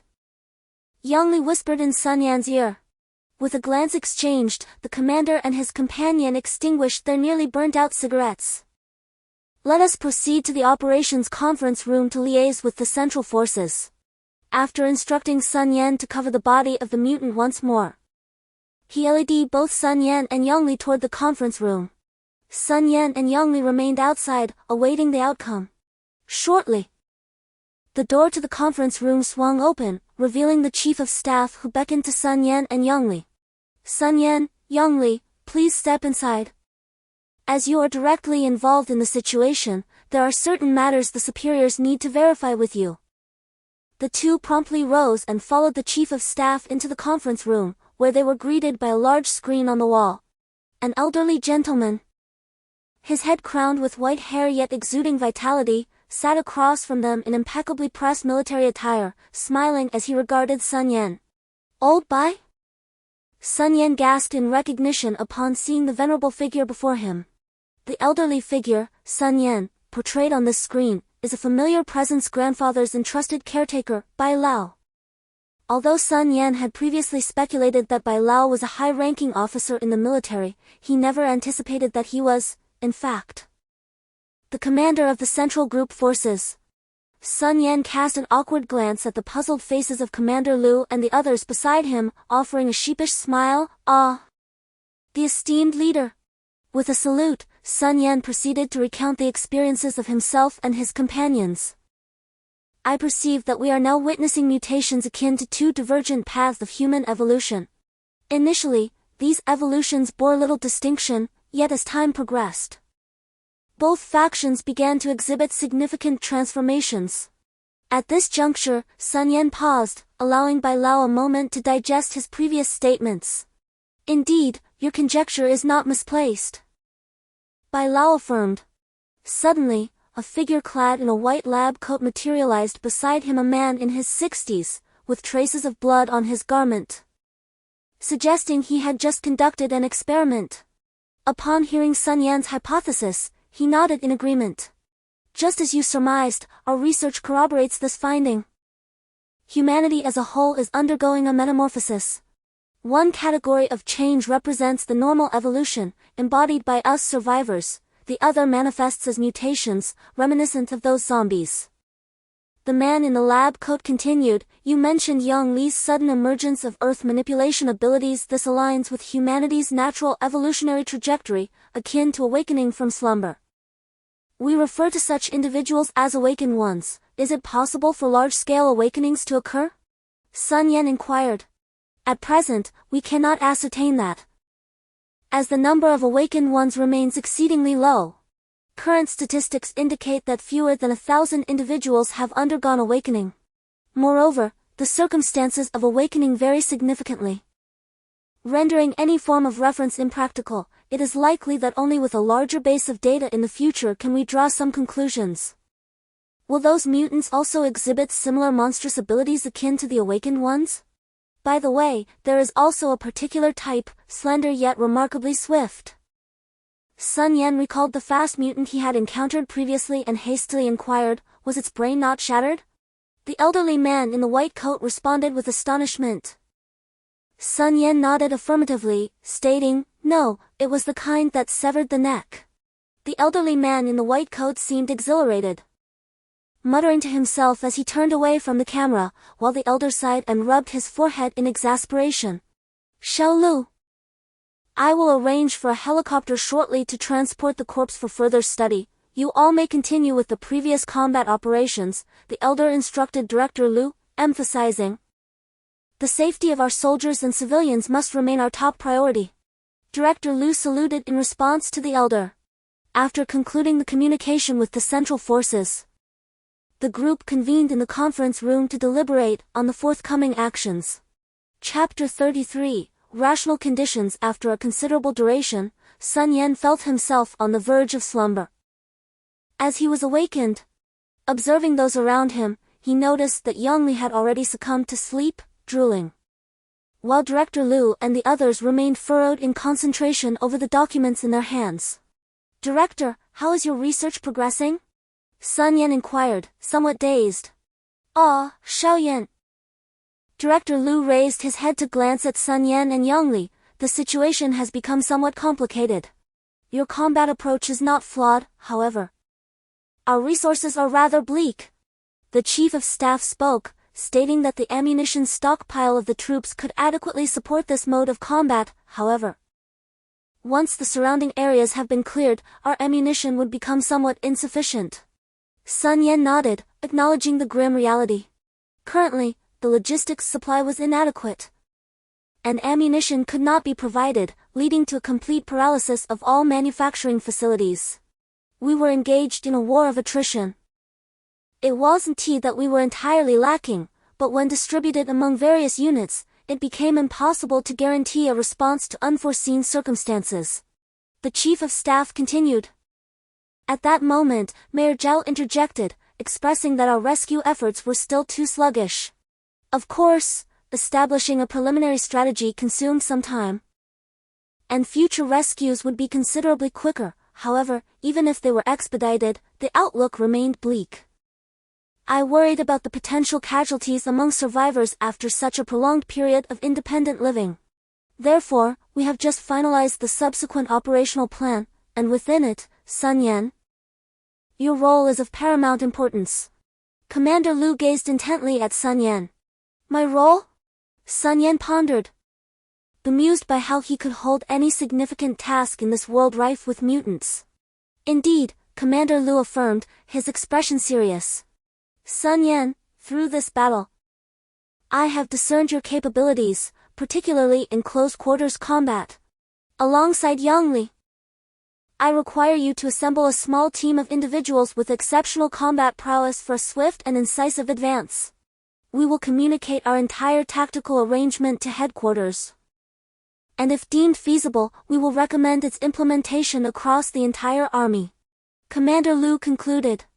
However, I shall not remain here indefinitely, I have other matters to attend to. Sun Yan expressed with a hint of frustration. Although he was not a character from the tales of the Calabash brothers, he indeed needed to journey to Mount Tai to seek his grandfather. The chief of staff pondered momentarily before responding. Sun Yan, how about this? You are already a member of the defense corps, while we are merely on loan here. You may establish a small team, entirely at your discretion. We will assign a few personnel to accompany you, and you shall lead them. Should you wish to depart one day, we shall not impede your exit. After a moment of contemplation, Sun Yan smiled and said, I have 3 conditions. If you agree to them, I shall proceed. What are they? Inquired Commander Lu, who was aware that his colleagues were somewhat unscrupulous, yet there was no superior alternative available at present. Firstly, I wish to have full authority over the selection of personnel for my team, without any interference from the troops. Additionally, I will designate a location as our base, and I require the military to manage our communication links. Sun Yan sought autonomy for his team, including the prerogative to select its members. That is acceptable. The consumption of certain communication materials is far less critical than strategic resources. Secondly, the equipment for this small team must be supplied by the military, and I will provide a list of necessities. Subsequently, we will be entirely self-sufficient, allowing us to store any spoils from our later endeavors. Young Yan, you are aware that the current supply of equipment and materials is rather inadequate. General Lu spoke with a hint of concern, aware that the Special Operations Forces were well equipped. He feared the potential burden of supporting a sizable contingent, particularly as Sun Yan intended to retain the spoils of war for himself. The members of Sun Yan's team were not numerous, thus the losses would be manageable. Rest assured, General Lu, we only require some initial equipment and additional support gear, along with strategic supplies and ammunition, merely for the basic needs of individual soldiers. Should further needs arise in the future, we can address them then. While we will retain some of the materials acquired during operations, we will not take more than necessary, given our limited numbers. Under the current circumstances, we have little to lose, so it is prudent to request as much initial support as possible without overreaching, lest the troops object. Crucially, my current capabilities are insufficient to handle all potential emergencies. On the journey to Mount Tai, I still have room for growth. Sun Yan intends to leverage this small team to enhance his own strength. As for the third condition, I have yet to formulate a concrete plan. I can revisit this later, but it is essential for you to agree to it for now. Sun Yan truly had not solidified his thoughts on this matter. Yet he understood the importance of leaving these seasoned veterans with a lingering concern to ensure they do not have it too easy. Just moments ago, General Lu had briefed headquarters on this arrangement, but Old Bai responded with a torrent of perplexing remarks. The two are now contemplating the implications of the elder leader's words. Restoring military ranks poses no issue, yet establishing a designation is fraught with complications. General Lu pondered this further. The chief of staff shook his head, stating that this designation was known only to them and would not be reported, nor would the ranks be communicated. When the next victory was achieved, they would report together. There was no need to discuss it now. Uncertain of the intentions of the 2 cunning old foxes, Sun Yan had already escorted Yang Li to the medical department for examination. Am I really all right? Yang Li inquired. For heaven's sake, how many times must you ask? You are perfectly fine, Sun Yan replied impatiently to Yang Li beside him. This exchange marked their 53rd iteration of the same conversation. Sun Yan had just taken Yang Li for a checkup, which yielded no issues. Instead, it left them feeling famished as they made their way to the resting area of Sun Yan and Wang Lu. Chapter 34, Transformation? Awakening? Sun Yan scooped up his beloved Yaya and ran towards her. Were you well behaved while Brother Yan was away? He asked. I was very obedient, just ask Sister Ting. Yaya replied earnestly. Hearing Yaya's voice, Chu Ting and Wang Shui rushed out, their faces alight with surprise at Sun Yan's sudden arrival. Sun Yan felt warmth in his heart and smiled at Chu Ting. I'm fine, let us go inside and talk. The government-provided rations were limited, barely sufficient for everyone. Survivors formed small groups, often clashing over food. With a sigh, Chu Ting recounted their harrowing experiences. We were robbed once. Fortunately, Sister Shui chased them off. However, those individuals continued to harass us, prompting Brother Wang to confront the leader of that group. Yet, that person is the son of the security brigade's captain. And since Brother Wang is part of the security brigade, he always finds himself at a disadvantage. Sun Yan felt a warmth in his heart. He had always lacked friends. And once again, a comrade had met with misfortune in battle. The heart-wrenching pain of that loss lingered in his memory, making him hesitant to forge new friendships. However, upon meeting Wang Lu, he recognized the sincerity and camaraderie that he could not forsake. "Brother, I'm fine," he said. "Allow me to introduce my comrade, Yang Li." Sun Yan introduced Yang Li to Wang Lu and briefly recounted the circumstances of their recent mission, as well as his aspirations to form a small team. "Are you suggesting that some will become awakened, possessing unimaginable abilities, akin to superheroes in films?" Wang Lu mused. Sun Yan nodded affirmatively. "Indeed. Do you sense any changes within yourselves?"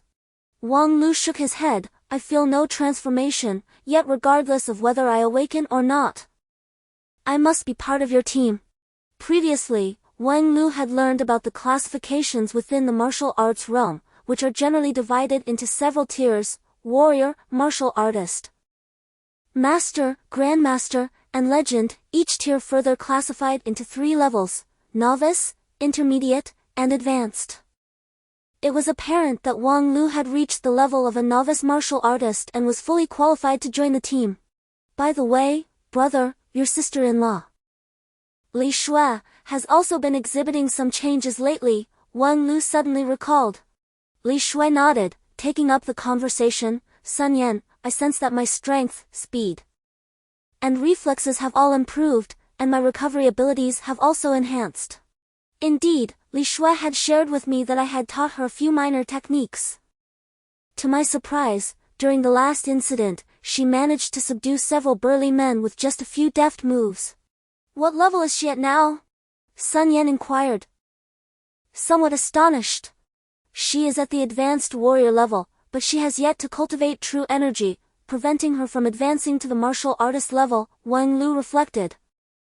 Recalling the sparring session with Li Shui, Sun Yan pondered for a moment. In truth, he was most eager to recruit Wang Lu and his companions, as they had all faced life and death together and had established mutual trust. "Sister-in-law, why don't you spar with Yang Li for a bit?" Sun Yan suggested, leading them to an empty training ground where Yang Li and Li Shui could engage in a match. "Brother, rest assured, my judgment is impeccable," Wang Lu remarked, patting Sun Yan's shoulder. He sensed that Sun Yan was keen to assess whether Li Shui's abilities were as he had claimed, and he understood that there were risks involved if she were lacking in skill. Sun Yan smiled slightly. "I have complete faith in my brother's discernment." "But don't you find it curious?" Observing Wang Lu's puzzled expression and Chu Ting's vague demeanor beside him, Sun Yan continued, "Consider this, her physical prowess has increased, enabling her to learn martial arts with remarkable speed. This indicates that she possesses both potential and talent, yet she cannot harness the mysterious energy. Hence, I speculate that she might be an awakener." "You mean?" Wang Lu realized suddenly. At that moment, Yang Li and Li Shui had already begun their sparring. As an exceptional soldier, Yang Li exhibited formidable combat prowess, his strength, speed, and unpredictable angles of attack proving to be quite overwhelming for Li Shui. Yang Li executed a whip kick towards Li Shui, who crossed her arms to shield against the blow. However, the immense force compelled her to stagger backward several steps. Li Shui's arms trembled slightly, yet she resolutely surged forward, delivering her own whip kick towards Yang Li. He nimbly evaded, and her kick met only air. Before Li Shui could regain her balance, Yang Li propelled himself forward with a powerful step, unleashing a punch that was remarkably swift, evidently infused with some extraordinary strength. Li Shui instinctively leaned to the side, attempting to block with her arm. The impact of Yang Li's fist struck her arm, but the force was too great. His punch landed squarely on her face. With a thud, Li Shui collapsed to the ground. Wang Lu, upon witnessing Li Shue's condition, rushed forward, while Yang Li stood awkwardly. Casting a glance at Sun Yan, refraining from further aggression. "Brother, don't be anxious, wait a moment," Sun Yan said, frowning intently at Li Shue. Wang Lu, feeling a surge of urgency, called out to Sun Yan, "Brother, rest assured, do not forget I am a Special Forces soldier, trust me." Sun Yan grasped Wang Lu's arm tightly, and Wang Lu sensed a slight tremor in Sun Yan's grip, prompting him to regain his composure. Aware that Sun Yan's distress eclipsed his own, Yang Li's strength is gradually amplifying. "Have you not noticed how each strike seems to bolster my sister-in-law's power?" Sun Yan remarked. Observing Li Shue slowly rising to her feet, akin to water being heated, accumulating gradually and forming bubbles, and with that heavy blow, the water had begun to boil. At this moment, Li Shue's eyes were bloodshot as she suddenly turned to Yang Li. A brown radiance emanated from her body, and the ground beneath her seemed to be ensnared by an invisible force, intertwining with her arm. With a resounding thud, Li Shue charged toward Yang Li, the power beneath her feet producing a tremendous noise as she swung her fist at him. The brown light grew increasingly brilliant. Yang Li, drenched in cold sweat, realized that Li Shue's speed had surpassed his own. He had no time to evade her strike. Following a powerful collision, dust erupted into the air, revealing a wall of earth that had formed in front of Yang Li, just as Li Shue's fist struck the earthen barrier. After that blow, Li Shue became motionless, the crimson in her eyes gradually fading, and the radiance around her dimming. With a sudden thud, she collapsed to the ground, while Yang Li stared blankly at the earthen wall, which had crumbled significantly. What kind of individuals surrounded the instructor? Each one appeared terrifyingly formidable. However, Sun Yan was not in such a favorable mood. Having opened his mind waves to closely observe the battle between the two, he discovered that while Yang Li's feedback exhibited intense fluctuations, the characteristics of human feedback remained distinctly apparent. In contrast, Li Shue's feedback astonishingly resembled that of the mutants he had encountered previously. Could it be that Li Shue had transformed into a mutant? Yet, the previous mutants had clearly lacked human cognitive abilities and traits, whereas Li Shue still retained her human intellect and characteristics. Was this a different direction for mutation? He began to worry about the futures of Wang Lu and Li Shue. Should he inform them of this matter? In Chapter 35, Team Member, Sun Yan urged Yang Li to elicit Li Shue's abilities, yet he also discovered a peculiar situation. Should he divulge this information to them? This dilemma left Sun Yan in deep contemplation. Meanwhile, Chu Ting sat nearby, her head slightly bowed, lost in her own thoughts, unaware of Sun Yan's turmoil.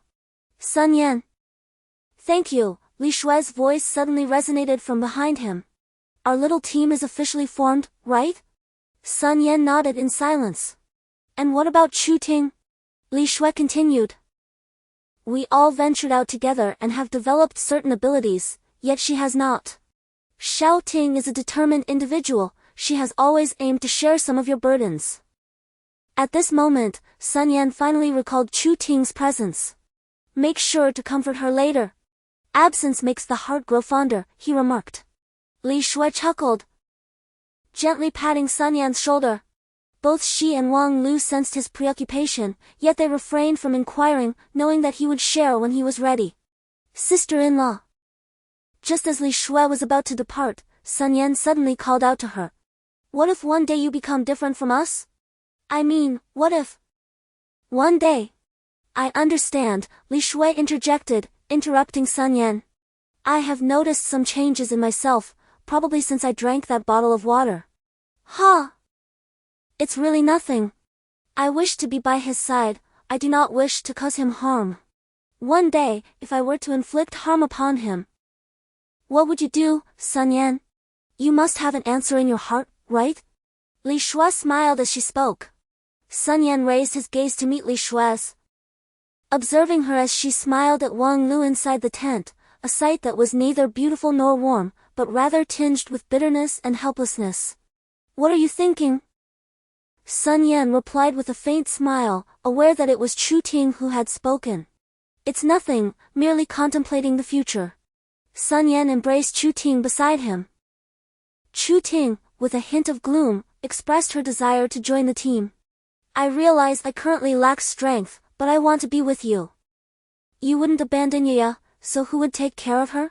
Chu Ting stated seriously. However, Sun Yan was about to decline when Chu Ting interrupted him. There are no buts, you cannot cast me aside.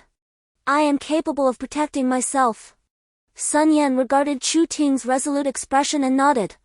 Tomorrow we shall gather, now, rest early. Upon hearing this, Chu Ting's face brightened, and she quickly planted a kiss on Sun Yan before turning and rushing towards Yaya.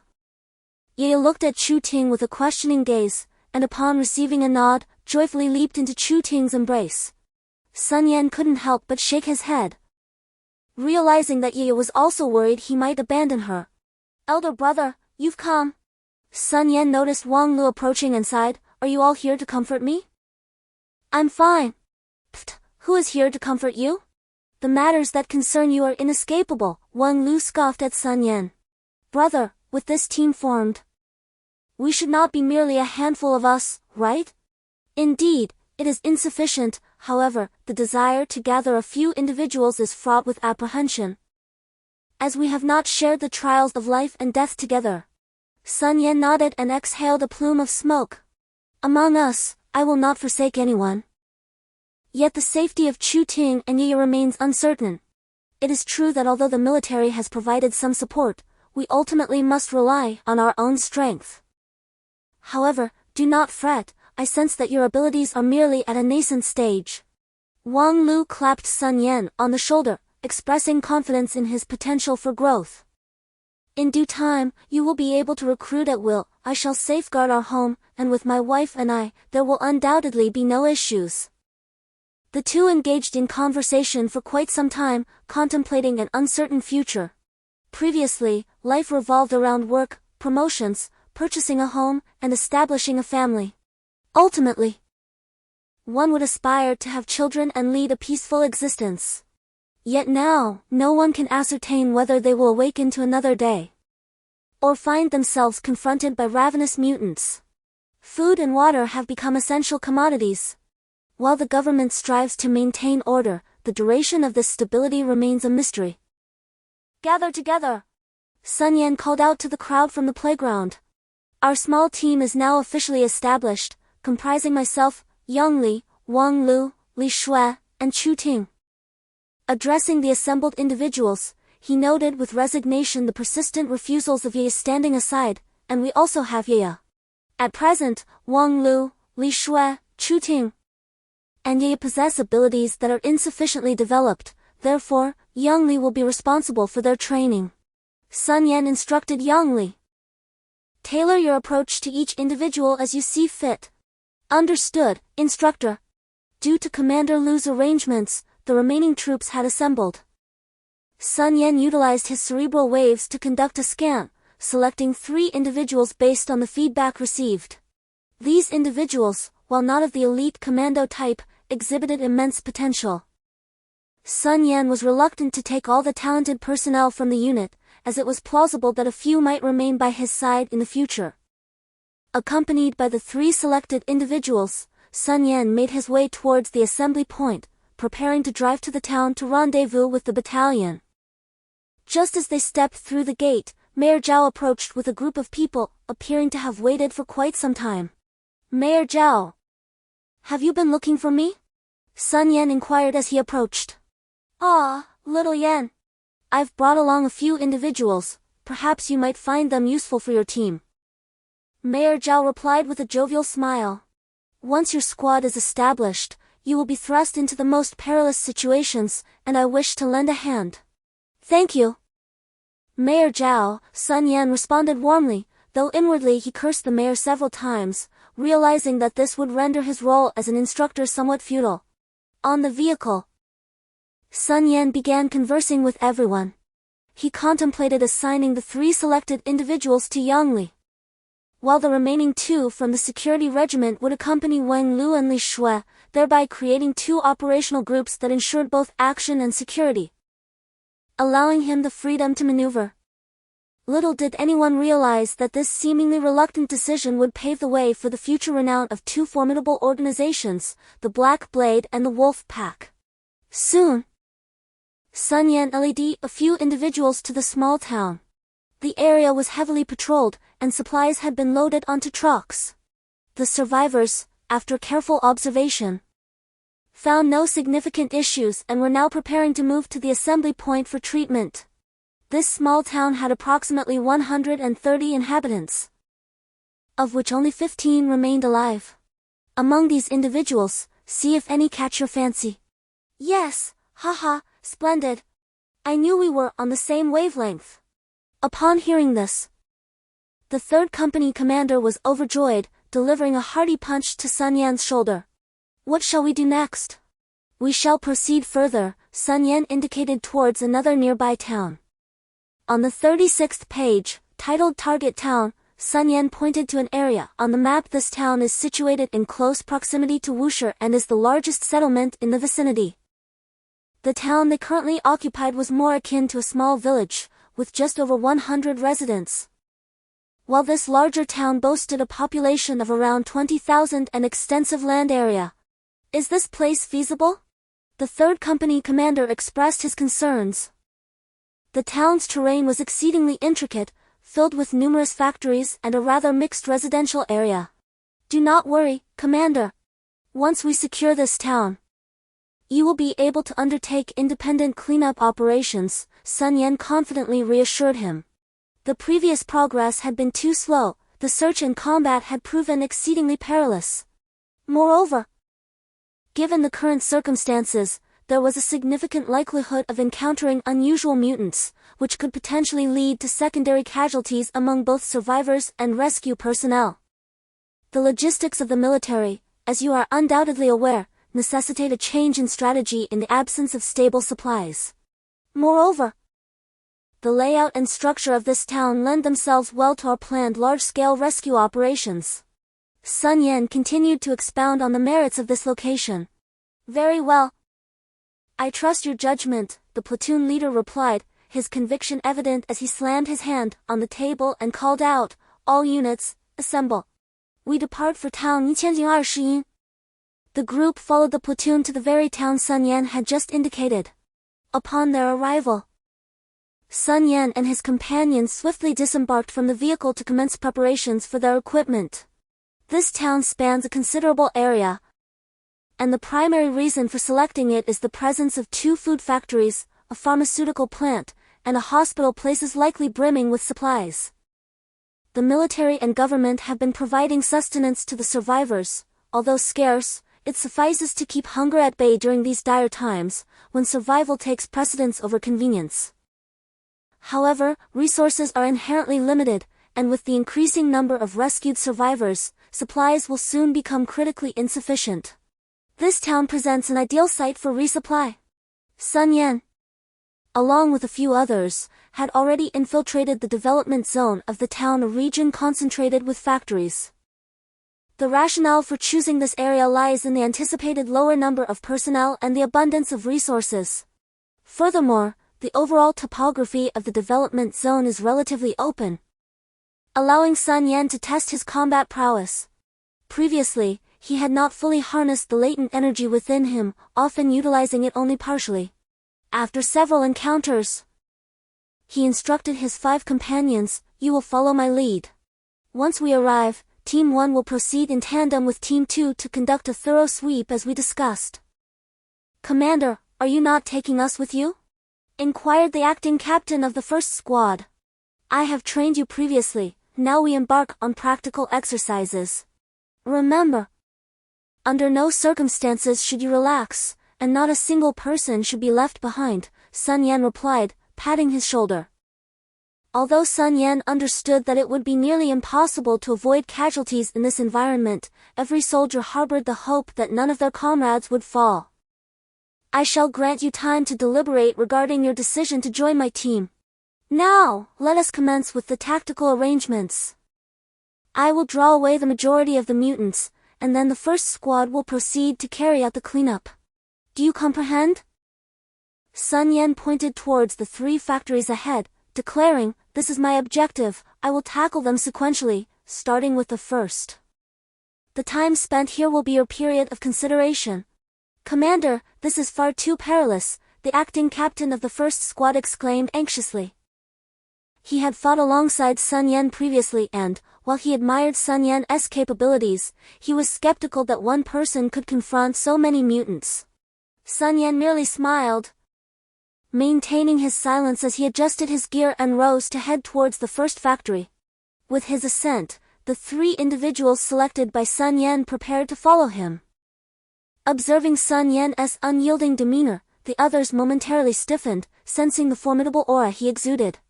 Was this what it meant to radiate dominance? They involuntarily pondered this notion. "Captain, isn't this too dangerous?" one soldier remarked, watching as Sun Yan stealthily infiltrated the factory area. "Nonsense, of course it's perilous. The drill instructor is providing us with an opportunity for combat practice. Let me tell you all, if any of you prove to be unworthy later, you will be expelled from the first platoon." The acting platoon leader of the first platoon, gazing at Sun Yan's departing figure, clenched his gun even tighter. Sun Yan dashed into the factory, a food processing plant comprising 4 structures, an office building, a warehouse, and 2 production workshops. "Sand. I have infiltrated the factory grounds. The facilities align with the provided data. I am proceeding to building number 1, which appears to be the warehouse based on observation." At that moment, the walkie-talkie of those waiting outside crackled to life, as Sun Yan initiated communication. To prevent the walkie-talkie's sound from attracting the attention of the mutants, Sun Yan and his squad, as well as the platoon leaders of the 1st, 2nd, and 3rd platoons, were all equipped with earpieces for communication. "Sand. Captain, I have observed a significant number of mutants within the factory area, requesting collective action." This was a member of Sun Yan's squad speaking. A soldier handpicked by Sun Yan during his time in the military. His name was Shi Chen, a reconnaissance soldier, young at the age of 24. During his assessment, Sun Yan discovered that Shi Chen possessed immense potential, and although he was not yet exceptional, he would undoubtedly become a formidable warrior in the future. "Sand. Have a little faith in me." Sun Yan chuckled into the walkie-talkie. "I am now going to eliminate some of the mutants on the periphery." According to the data, the factory employed approximately 200 individuals. Sun Yan was not overly concerned about the ordinary mutants. His primary concern lay with the possibility of encountering specialized ursine or simian zombified beasts. In the playground of the factory, a dozen mutants were wandering aimlessly. Without hesitation, Sun Yan drew his black blade and charged forward. He intended to utilize these mutants to instruct everyone on the art of close-quarters combat. Listen closely. In times of scarcity, close-quarters combat is the ultimate recourse, but first, you must acclimate. Sun Yan's first destination was the storeroom. Without pausing, he activated his brainwaves, and the feedback information rapidly manifested in his mind, painting a vivid picture of the surroundings. Soon, Sun Yan had reached a conclusion. The storeroom was filled with numerous supplies and a significant number of survivors. He needed to eliminate the mutants outside before notifying the troops for rescue. The first factory building is the storeroom, likely harboring many survivors and resources, and must be cleared first. Through the intercom, Sun Yan began to impart tactical insights to his team, who listened intently, recognizing that this knowledge was essential for their survival.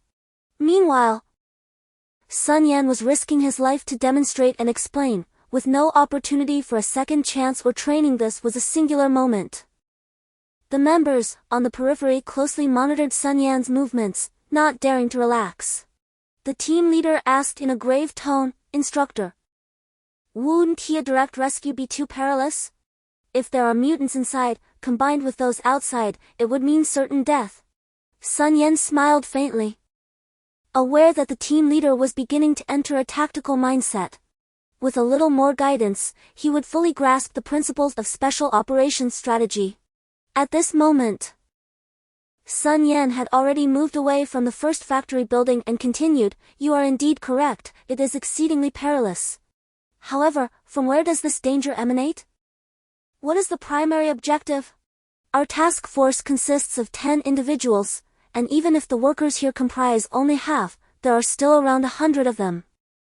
During combat, it is imperative to assess the enemy's strength, thus, we must inflate our estimations theoretically. Allow me to provide you with an initial assessment, after which you will rely on your own judgments." Sun Yan exhaled softly, stabilizing his state of mind.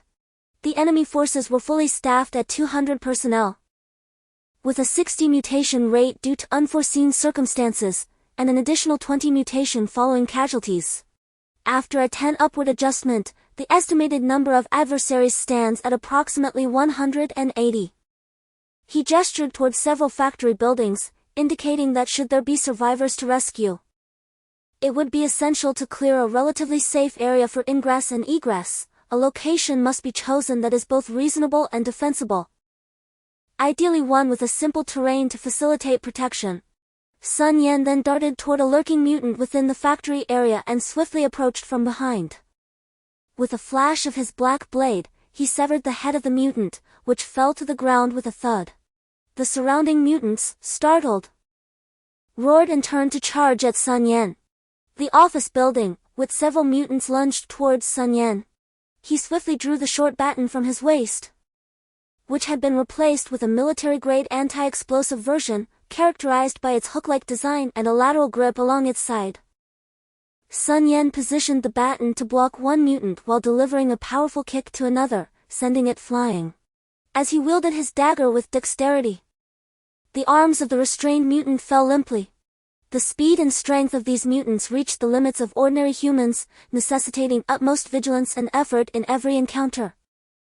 Sun Yan did not neglect to offer guidance to the peripheral team members, emphasizing that severing muscles and bones would significantly diminish the mutants' mobility and attack power.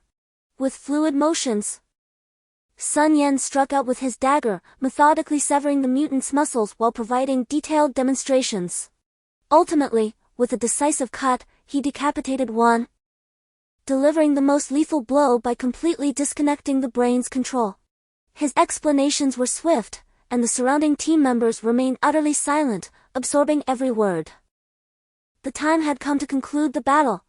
Sun Yan suddenly surged forward, his body constantly shifting positions, charging, leaping diagonally, and pivoting sideways. The black gleam of his blade flashed repeatedly. The mutants stood no chance, and soon, a dozen had been dispatched. Taking a moment to catch his breath, Sun Yan observed the mutants pouring out. One of the team members gazed anxiously at the horde of nearly 100 mutated creatures surrounding Sun Yan. The mutants roared incessantly, and the creatures from other factories began to stir restlessly. Sun Yan, twirling the dark blade in his hand, fixed his gaze on the approaching mutants and resolutely declared, "Remember to minimize exposure to group attacks, regardless of our numbers. When faced with a relentless swarm of fearless mutants, we must stand our ground. In any situation, maintain your composure, entertain no other thoughts, unless you wish for us all to perish alongside you." Although Sun Yan felt a tinge of uncertainty in the face of the nearly 100 mutants, he found himself increasingly calm. Perhaps due to his cultivation practices or the emotional fortitude he had developed. In the critical moment between life and death, he understood that survival hinged on a single strategy: do not call for help, as it would only attract more mutants to his vicinity. The only reliable factors were his own speed and the dark blade in his grasp. Sun Yan had successfully lured the mutant horde into a narrow gap, leaving only 3 mutants directly before him. "Attack! Attack! Relentless attack!" he urged himself. His hands moved with fervor, striking with the short staff and slashing with the dark blade. Each blow either vanquished a mutant or rendered it incapable of further combat. To the eyes of the outer team, it appeared as though Sun Yan had been overwhelmed by the mutants. Yet, the reason they hesitated was the passage. All the mutants halted their charge at the 3-meter mark within the corridor. They recognized Sun Yan, their instructor, who steadfastly withstood the onslaught of the mutants. As the number of fallen mutants continued to rise, Sun Yan gradually retreated. The company commander surveyed the situation within the factory grounds, gripping the walkie-talkie tightly in his hand. He contemplated issuing an order to send his soldiers to rescue Sun Yan, yet he hesitated to speak, recalling Sun Yan's prior admonition. "Commander, I believe I am among the stronger here. There may not be time for communication later, so I must caution you, no matter what happens. Do not attempt to rescue me." The commander furrowed his brow and inquired, "Why?" With a faint smile, Sun Yan replied, "If I cannot confront this, then we are even less capable. Rather than risking greater losses in our combat strength to save me, it would be more prudent to swiftly adopt a different approach for more effective eradication." Sun Yan gazed at the mutants before him, their pallid faces devoid of any color, their eyes obscured by a film that sent shivers down one's spine upon mere glance. The mutants bared their bloodied, gaping maws, and the thick, nauseating stench of blood assailed his senses. Sun Yan harnessed his inner energy, significantly augmenting his physical prowess. He refrained from employing any extraordinary abilities or simultaneously channeling his energy, seeking to demonstrate his capabilities and instruct the outer team members. The military's techniques lacked their own profundity and diversity. He could not reveal too formidable an aspect of himself. Instead, he aimed to instill a sense of potential within his soldiers, encouraging them to believe they could attain a similar level as Sun Yan. This motivation would invigorate their resolve and foster a more proactive approach to their training techniques. Sun Yan inquired through the intercom, feeling the weight of fatigue from prolonged high-energy exertion. Were it not for the support of his mystical energy, he would have already succumbed. 30 more to go. Ha ha. It's almost over. Am I strong? A smile played at the corners of Sun Yan's mouth as he continued his movements without pause. Strong was the unanimous sentiment among the team members, devoid of any pretense. Do you know why I am so formidable? Do you wish to be as powerful as I am? Sun Yan sensed that his influence had reached its peak. It was time to astonish these young men further. Yes! The team members roared into the intercom. They genuinely yearned for strength, unwilling to let their instructor face danger alone. They wished to fight alongside him, even if it meant bleeding or facing death. Chapter 38, Battlefield Instruction, 2, Haha, very well, just watch, Sun Yan proclaimed with a hearty laugh. He then abruptly channeled the mystical energy within him. At that moment, both the energy in his dantian and that in his mind surged simultaneously, a phenomenon he had discovered during their previous battle. As the mystical energy began to flow, the world around Sun Yan transformed, everything became clearer and slowed down. He attempted to control the pace of this state. It was relatively simple, requiring only the regulation of the energy output. Adjusting the entire stillness to a more leisurely tempo, Sun Yan sprang into action. With a slight bend of his body, he unleashed the power of his leg muscles, propelling himself forward, the black dagger slicing effortlessly through the necks of the mutated creatures. What is happening? The peripheral team members were utterly astonished. They had just seen Sun Yan standing firm in place, and in the blink of an eye, his body traced a series of afterimages, the dark blades he wielded emanating a relentless stream of lethal black light. To the eyes of several, it appeared as if he sliced through the mutated beings like a ribbon of darkness, cold and deadly. Sun Yan materialized behind the mutated creatures, and in an instant, they all crumpled to the ground, a chilling sensation enveloping their necks. They vaguely recalled the first time they encountered their instructor, who had similarly appeared mysteriously behind their ranks. A shiver ran down their spines. Had the instructor wished to eliminate them then, it would have been as effortless as crushing an ant.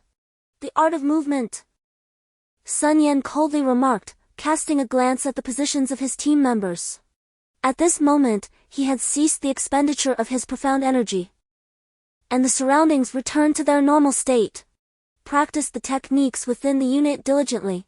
Do not succumb to laziness, Sun Yan added with a slight smile. The lock clicked as Sun Yan severed it. The rolling shutter door gradually ascended, and Sun Yan stepped back a few paces. continuing to instruct his team over the intercom on how to enter, maintain vigilance, inspect, and exert control. As Sun Yan approached the storeroom, he scanned the area, noting the substantial supplies and the presence of over a dozen survivors. After assessing the situation, he instructed them to wait there, communicated through the intercom, and then exited the storeroom once more. The recent skirmish has drawn forth the mutants that are now capable of free movement, while others remain confined or hindered by their peculiar locations, necessitating their elimination during the rescue operation. Sun Yan approached a workshop, dispatching individuals to aid the survivors and secure the retreat route. He added, "The swifter your movements and the greater your offensive power during the battle, the lesser our peril shall be." With a powerful strike, Sun Yan shattered the workshop's window but refrained from entering. Instead, he lit a cigarette outside. Sounds can attract mutants, and the window provides a certain degree of obstruction. At this moment, it proves more advantageous than the door. Sun Yan inhaled deeply and remarked that windows should be chosen as close to the doors as possible. Before he could finish, as if to validate his words, the cries of mutants echoed from within the workshop. A mutant lunged at the window, reaching for Sun Yan, who swiftly plunged a knife into its forehead. The creature's body fell silent, and Sun Yan withdrew his dagger, letting the corpse slump onto the windowsill. He grasped the creature by its collar and pulled it through the window, severing its head in one decisive stroke. Continuing to smoke, Sun Yan shouted towards the window, "We are the rescue team. All survivors, listen closely, do not move, do not make a sound, and await assistance." After a brief pause, he dispatched 2 more mutants. But no further threats. Sun Yan activated his scanning mode, swiftly assimilating the surrounding conditions into his mind, thereby acquiring a rudimentary understanding of the environment. Nevertheless, he remained vigilant. As the complexity of the surroundings was palpable, there were 5 other survivors and 8 mutants, along with a suspected special mutant. Sun Yan advanced briskly to the door and gently opened it, having already neutralized the mutants outside, ensuring that no threats could infiltrate through the entrance. This maneuver would provide his team with a more convenient point of entry. Continuing his scans, Sun Yan knew it was imperative to maintain awareness of the mutants' locations. Given the cramped quarters and intricate layout of the room, it would be exceedingly difficult for ordinary soldiers to effectively evade danger.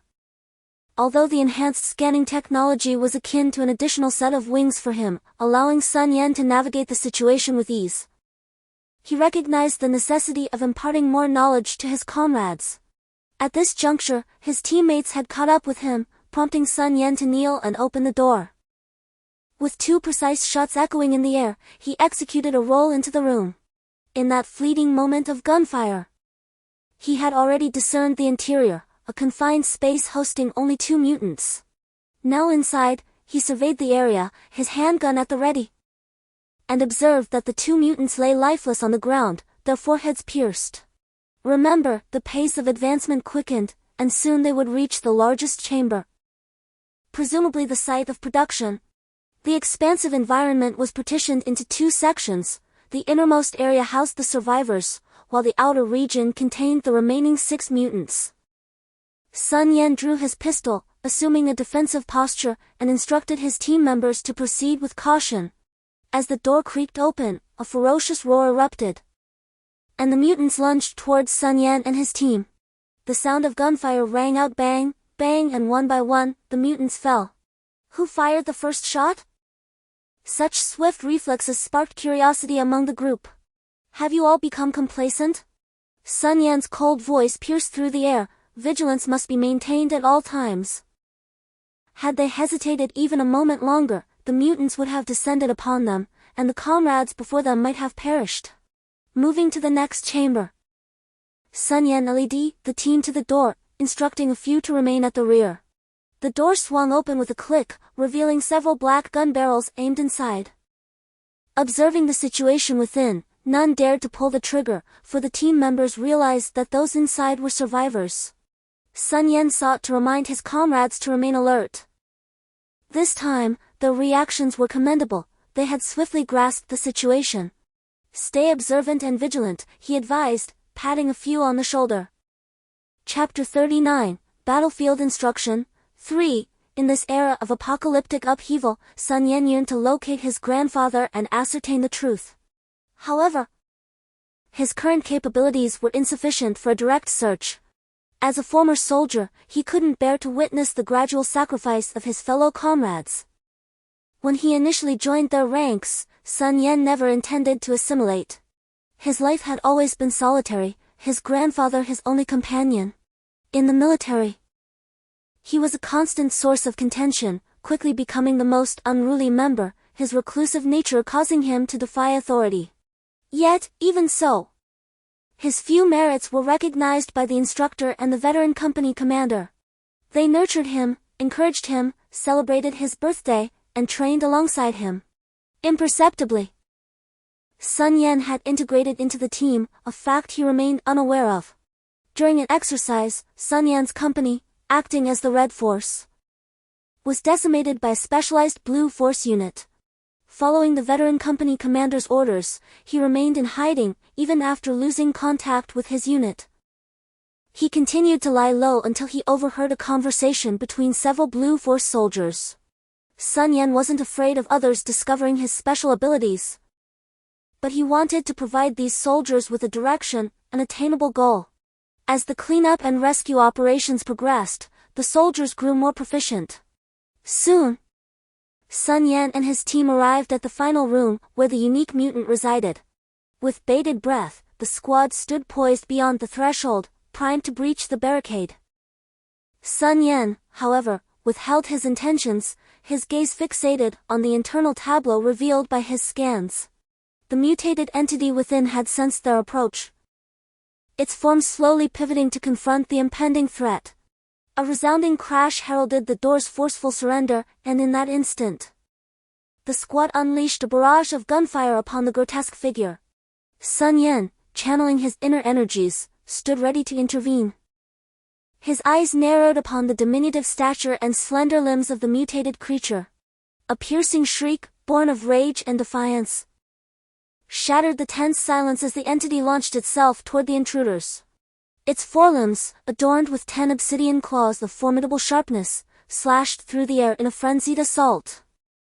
The creature's velocity defied expectation, eclipsing even Sun Yan's augmented speed when fueled by his core energy.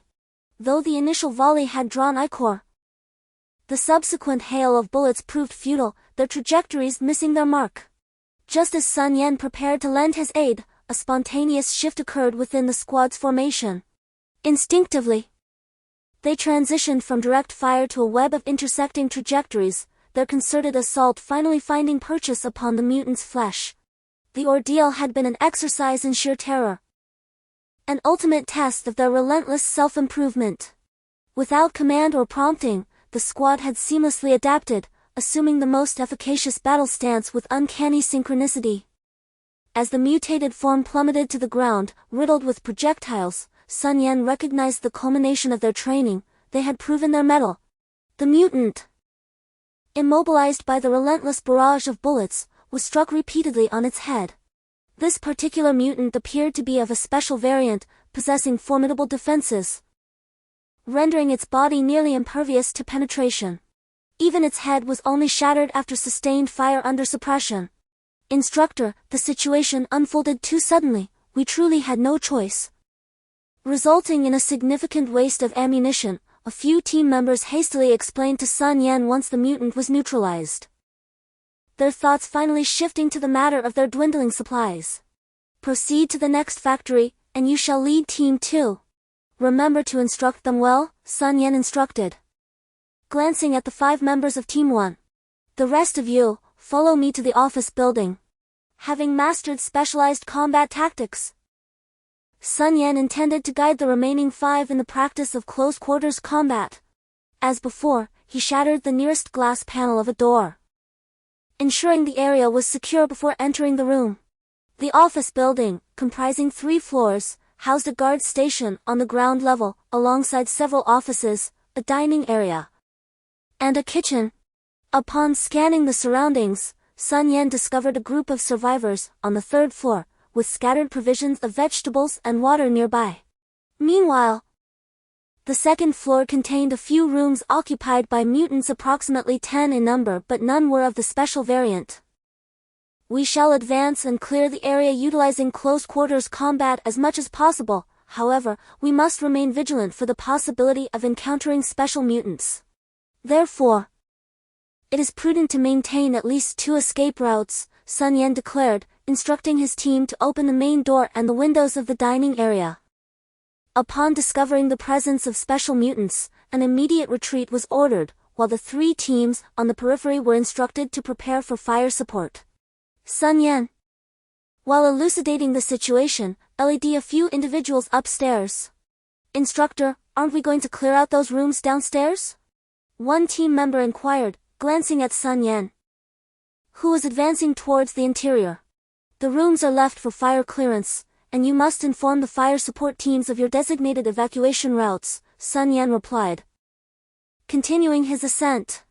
At the corner, Sun Yan and his companions paused, utilizing a mirror to survey their surroundings. The corridor was devoid of mutants, allowing them to proceed.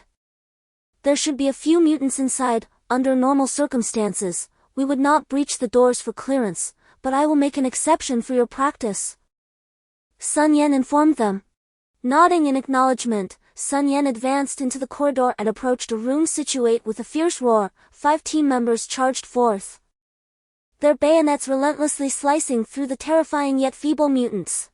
Though these creatures were undaunted by death, their combat capabilities were merely on par with that of an ordinary human, making them easily manageable for trained soldiers. Once the last mutant's head was severed, several team members sat bewildered on the ground. Sun Yan understood their sentiments. These mutants were once the very civilians they had sworn to protect, and now they were forced to eliminate them with their own hands. While he could impart the techniques of combat and instill a warrior's mindset, adapting to this grim reality was a journey they would have to undertake themselves. Chapter 40. Sun Yan's squad. A man with an elongated face exclaimed in astonishment, "Wow, this person is incredibly strong. Hey, wait for me." Upon realizing the situation, the man hurriedly followed suit. Soon, he and others caught up with Sun Yan, who was surveying the factory grounds. "Have you made your decision to join my squad? My team faces peril at every turn." Sun Yan did not turn to look at them.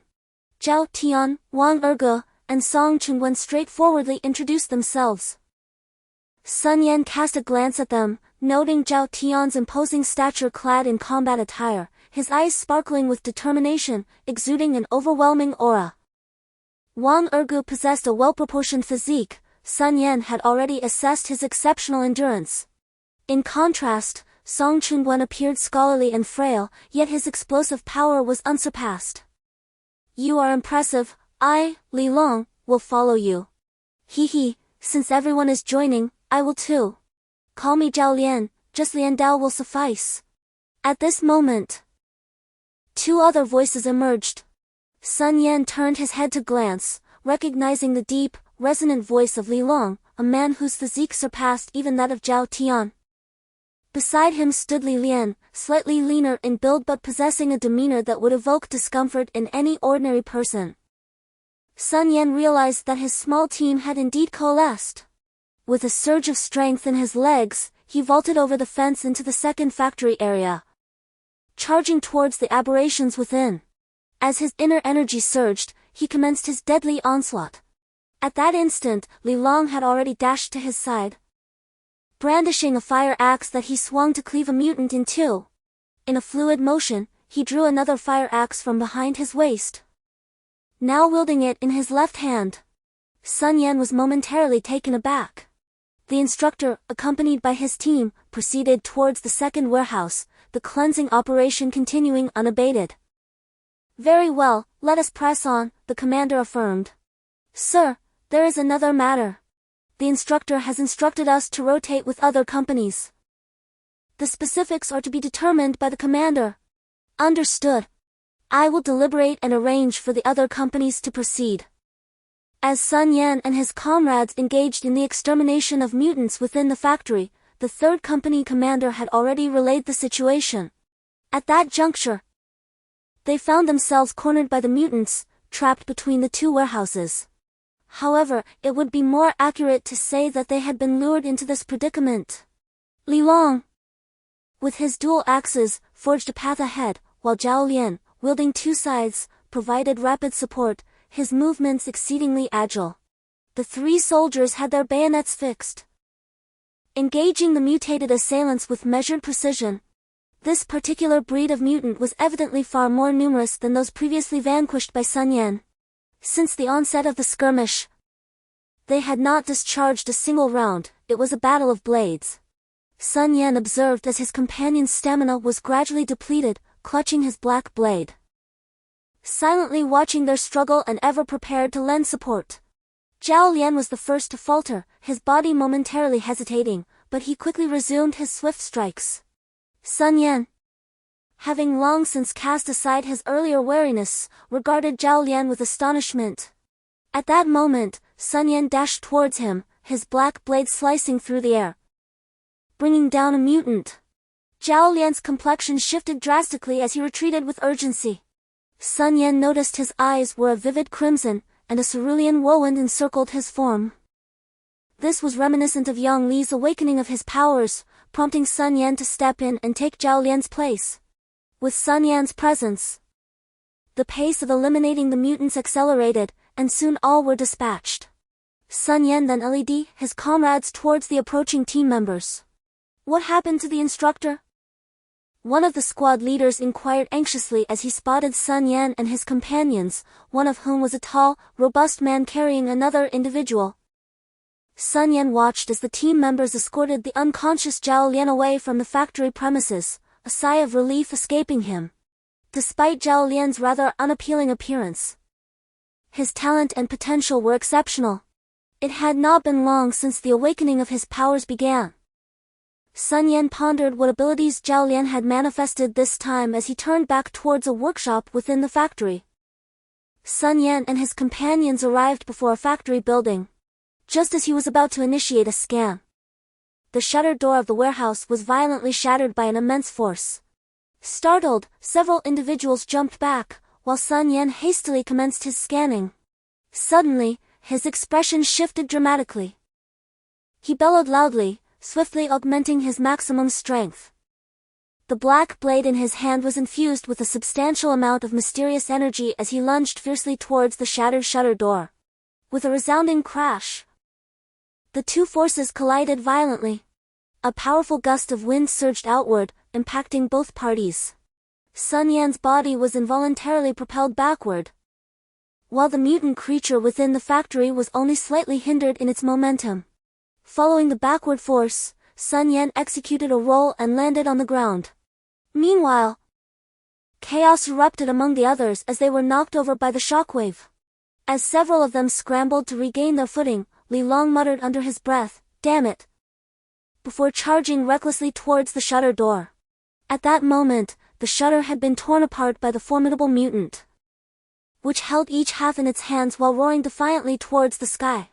Sun Yan, alarmed by Li Long's reckless advance toward the shutter, realized the gravity of the situation. This mutant was a special variant, possessing extraordinary strength and defense. Observing Li Long leaping into action, Sun Yan understood that it would be impossible for him to defeat this creature alone. "Fire support!" Sun Yan commanded. The sound of gunfire erupted as several rifles unleashed a barrage of furious shots. A number of individuals wielding rifles found themselves utterly incapable of inflicting harm upon this aberrant creature, a monstrous bear-like entity towering at an imposing height of 3 meters. Exhibiting extraordinary size, strength, and defensive capabilities far surpassing those of any other mutant.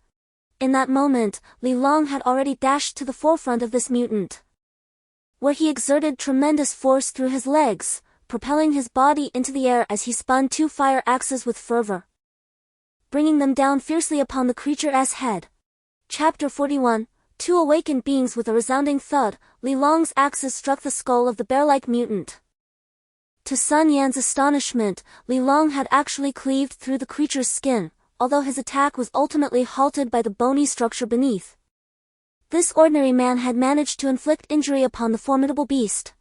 Gripping the axes tightly, Li Long pushed off the mutant's face, yanking the weapons free and gracefully descending to the ground, narrowly evading the creature's massive hands.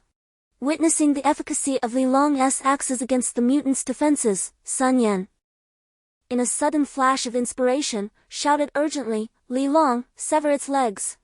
With that, he charged towards the creature, aiming directly for its thick, powerful legs. Channeling his inner energy, he summoned a black blade that elongated dramatically, delivering a decisive strike. With a spray of dark blood, Sun Yan succeeded. The putrid mutant's legs were severed, causing its immense body to collapse to the ground. The intense agony incited the zombified beast, and it roared in furious agony. Simultaneously, Zhao Tian and the others launched their assault, their bayonets plunging mercilessly into the mutant's hands and throat. The bayonets, radiating a shimmering luminescence, penetrated the mutant's flesh with ease. Sun Yan was taken aback, having only briefly mentioned the utility of Qigong. Yet, they had managed to employ it so swiftly, truly exemplifying their exceptional progress within the military. Sun Yan observed as they subdued the ursine zombified beast and promptly channeled his Xian Qi, brandishing his sable longsword once more. With a swift motion, the head was severed, and the decapitated body slumped lifelessly to the earth. Li Long and the others collapsed wearily, gasping for breath. These individuals possessed exceptional combat prowess, and their ability to dispatch special mutants was already a remarkable feat. It was imperative that they suffered no losses. Their Jin Qi and supernatural abilities were still nascent and required further refinement. He wondered what ability Li Long had awakened, as it seemed formidable. A golden, keen aura had emanated from Li Long's body, leading Sun Yan to speculate that it might be a metal-based ability. However, further confirmation would be necessary once Li Long had familiarized himself with it. "Company Commander, this area is secure. Come and take over." Sun Yan's voice crackled through the earpiece. The company commander was rendered speechless by the astonishing turn of events. In solitary combat, Sun Yan, devoid of teaching and leadership duties, experienced a significant increase in his overall speed. In a state of heightened perception, the mutants were rendered completely visible to him. With the flow of his mystic energy, Sun Yan became an unstoppable force. After gathering a multitude of mutants, he activated this state for the first time. Behind him stood over 200 mutants, and with resolute determination, he entered what he termed the superbody state. In this elevated condition, Sun Yan's strength and speed surged at least tenfold, while his reaction time improved by approximately 20 times. Furthermore, he could manifest a layer of mystic energy armor upon his body, enabling him to execute blade strikes reminiscent of those seen in films. The third squad leader and the other soldiers bore witness to Sun Yan's astonishing slash. Channeling his mystic energy into the blade, he conjured a blade of energy nearly 10 feet long.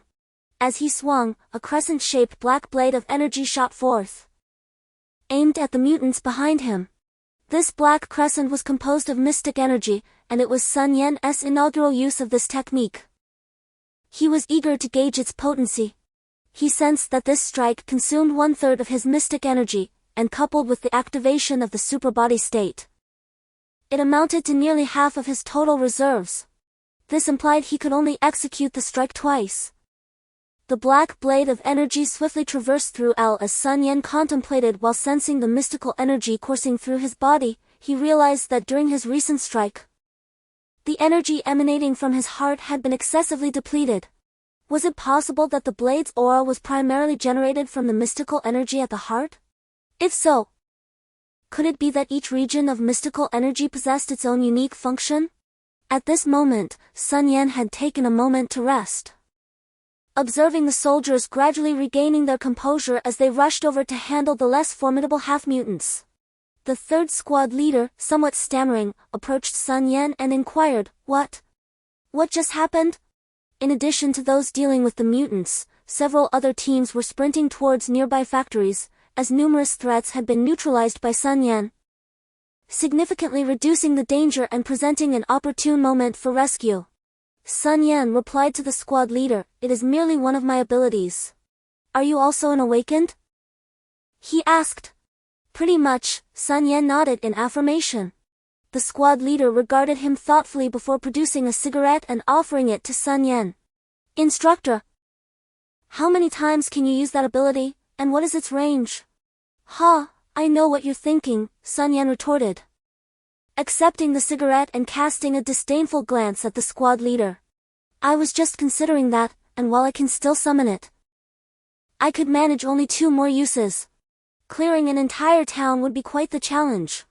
Indeed, luring the mutants is quite difficult, especially with some of the more unique variants, the squad leader acknowledged. As Sun Yan inhaled the cigarette, he tirelessly channeled his mystical energy for recovery, while his comrades continued their arduous tasks, observing the relentless efforts of his team as one survivor after another was rescued. Sun Yan could not help but speak to the squad leader. The third company commander, please assess whether there are any critical resources or locations within the town.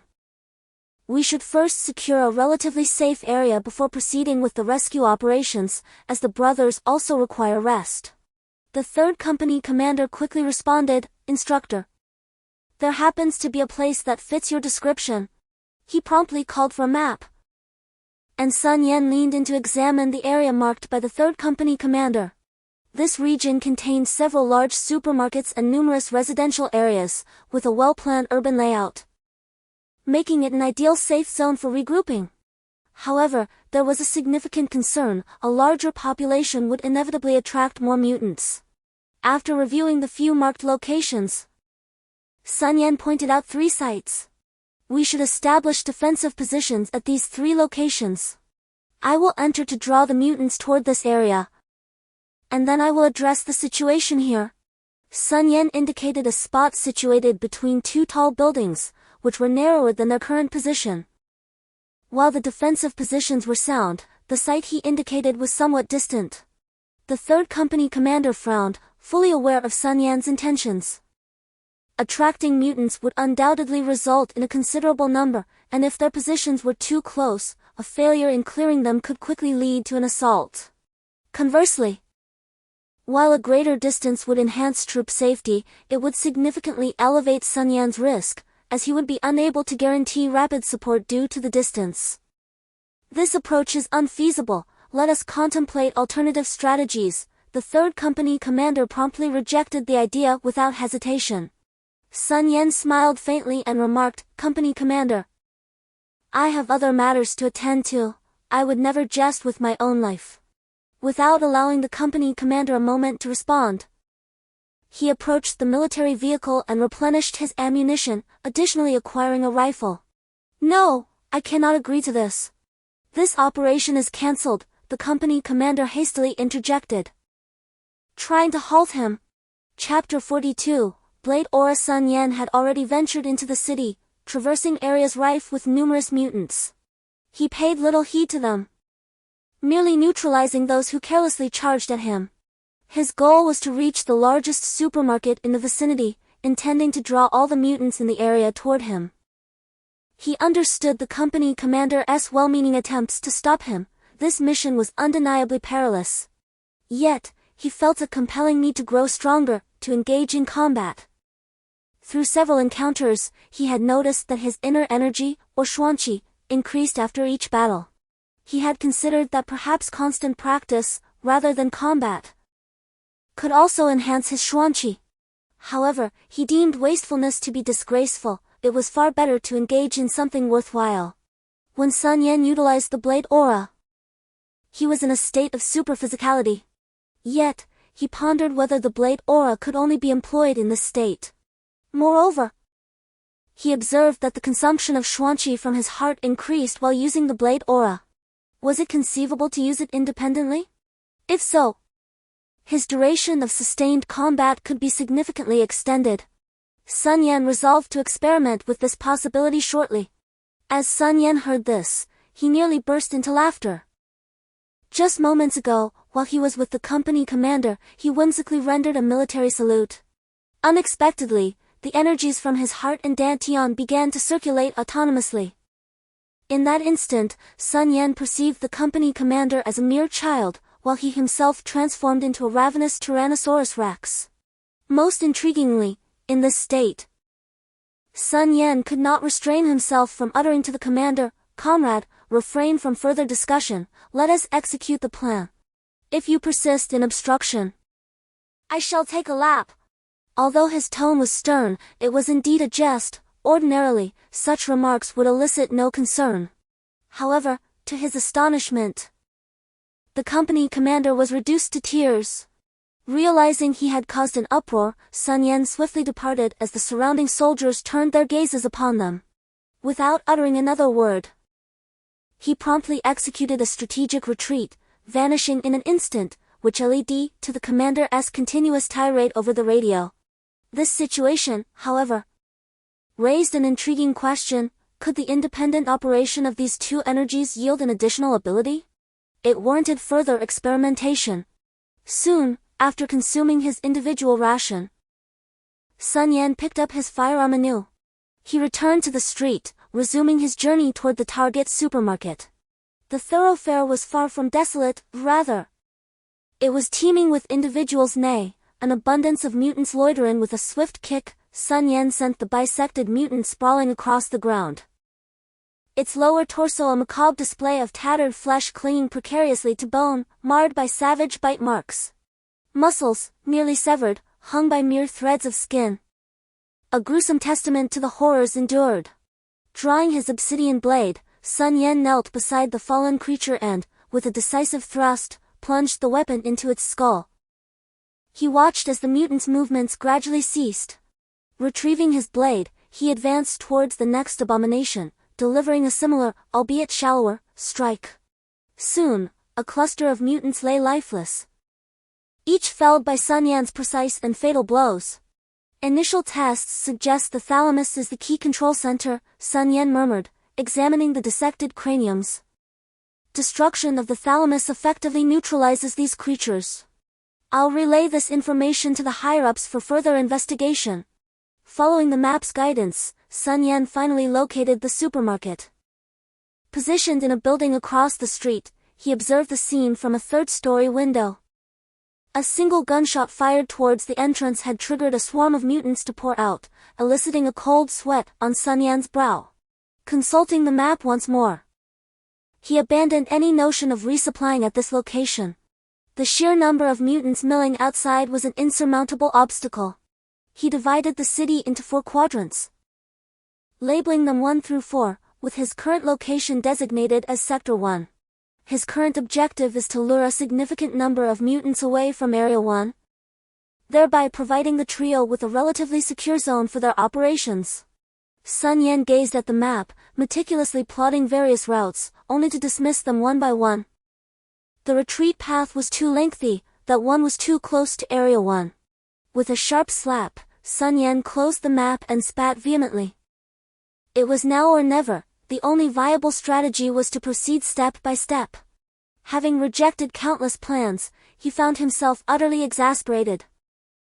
After re-evaluating the distance to his target, he realized that the potential for a massive onslaught of mutants after drawing them in necessitated a means of transportation. Given the inadequate mobility of cars, a motorcycle would be preferable. He would likely lose temporary contact with the troops after evacuating, thus necessitating an immediate resupply. The gentle breeze carried a pungent, metallic scent of blood.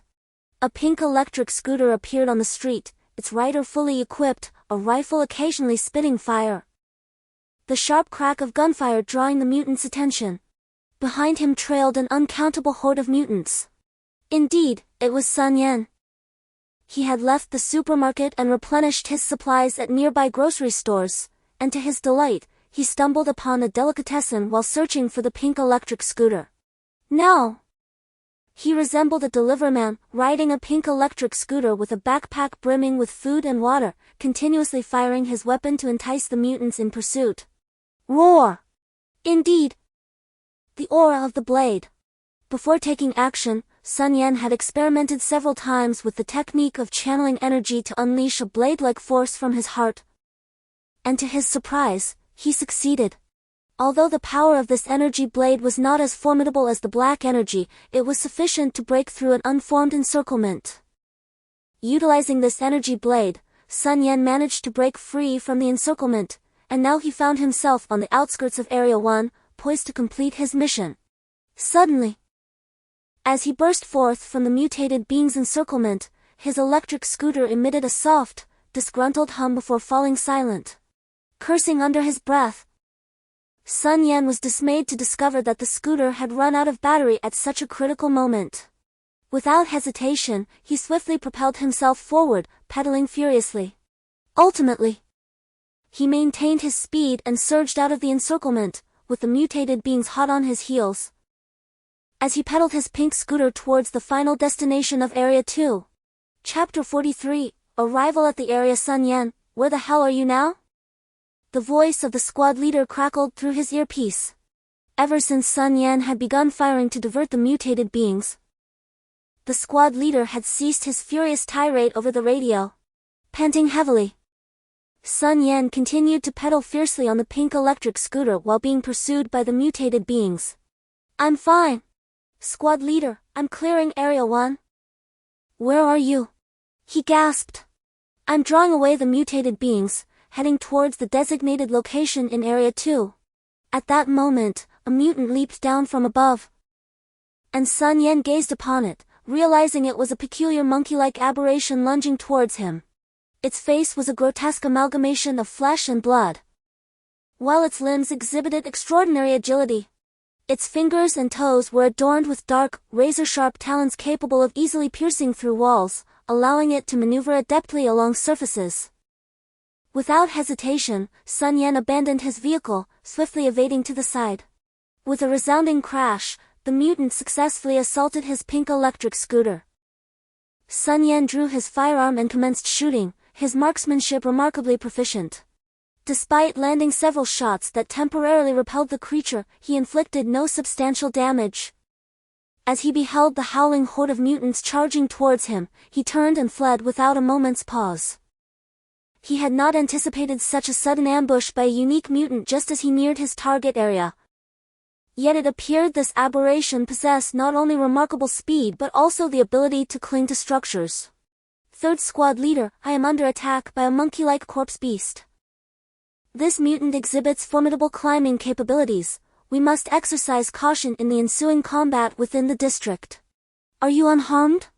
The squad leader inquired urgently. There remained 2 more blocks ahead, yet traversing them would not be a simple task.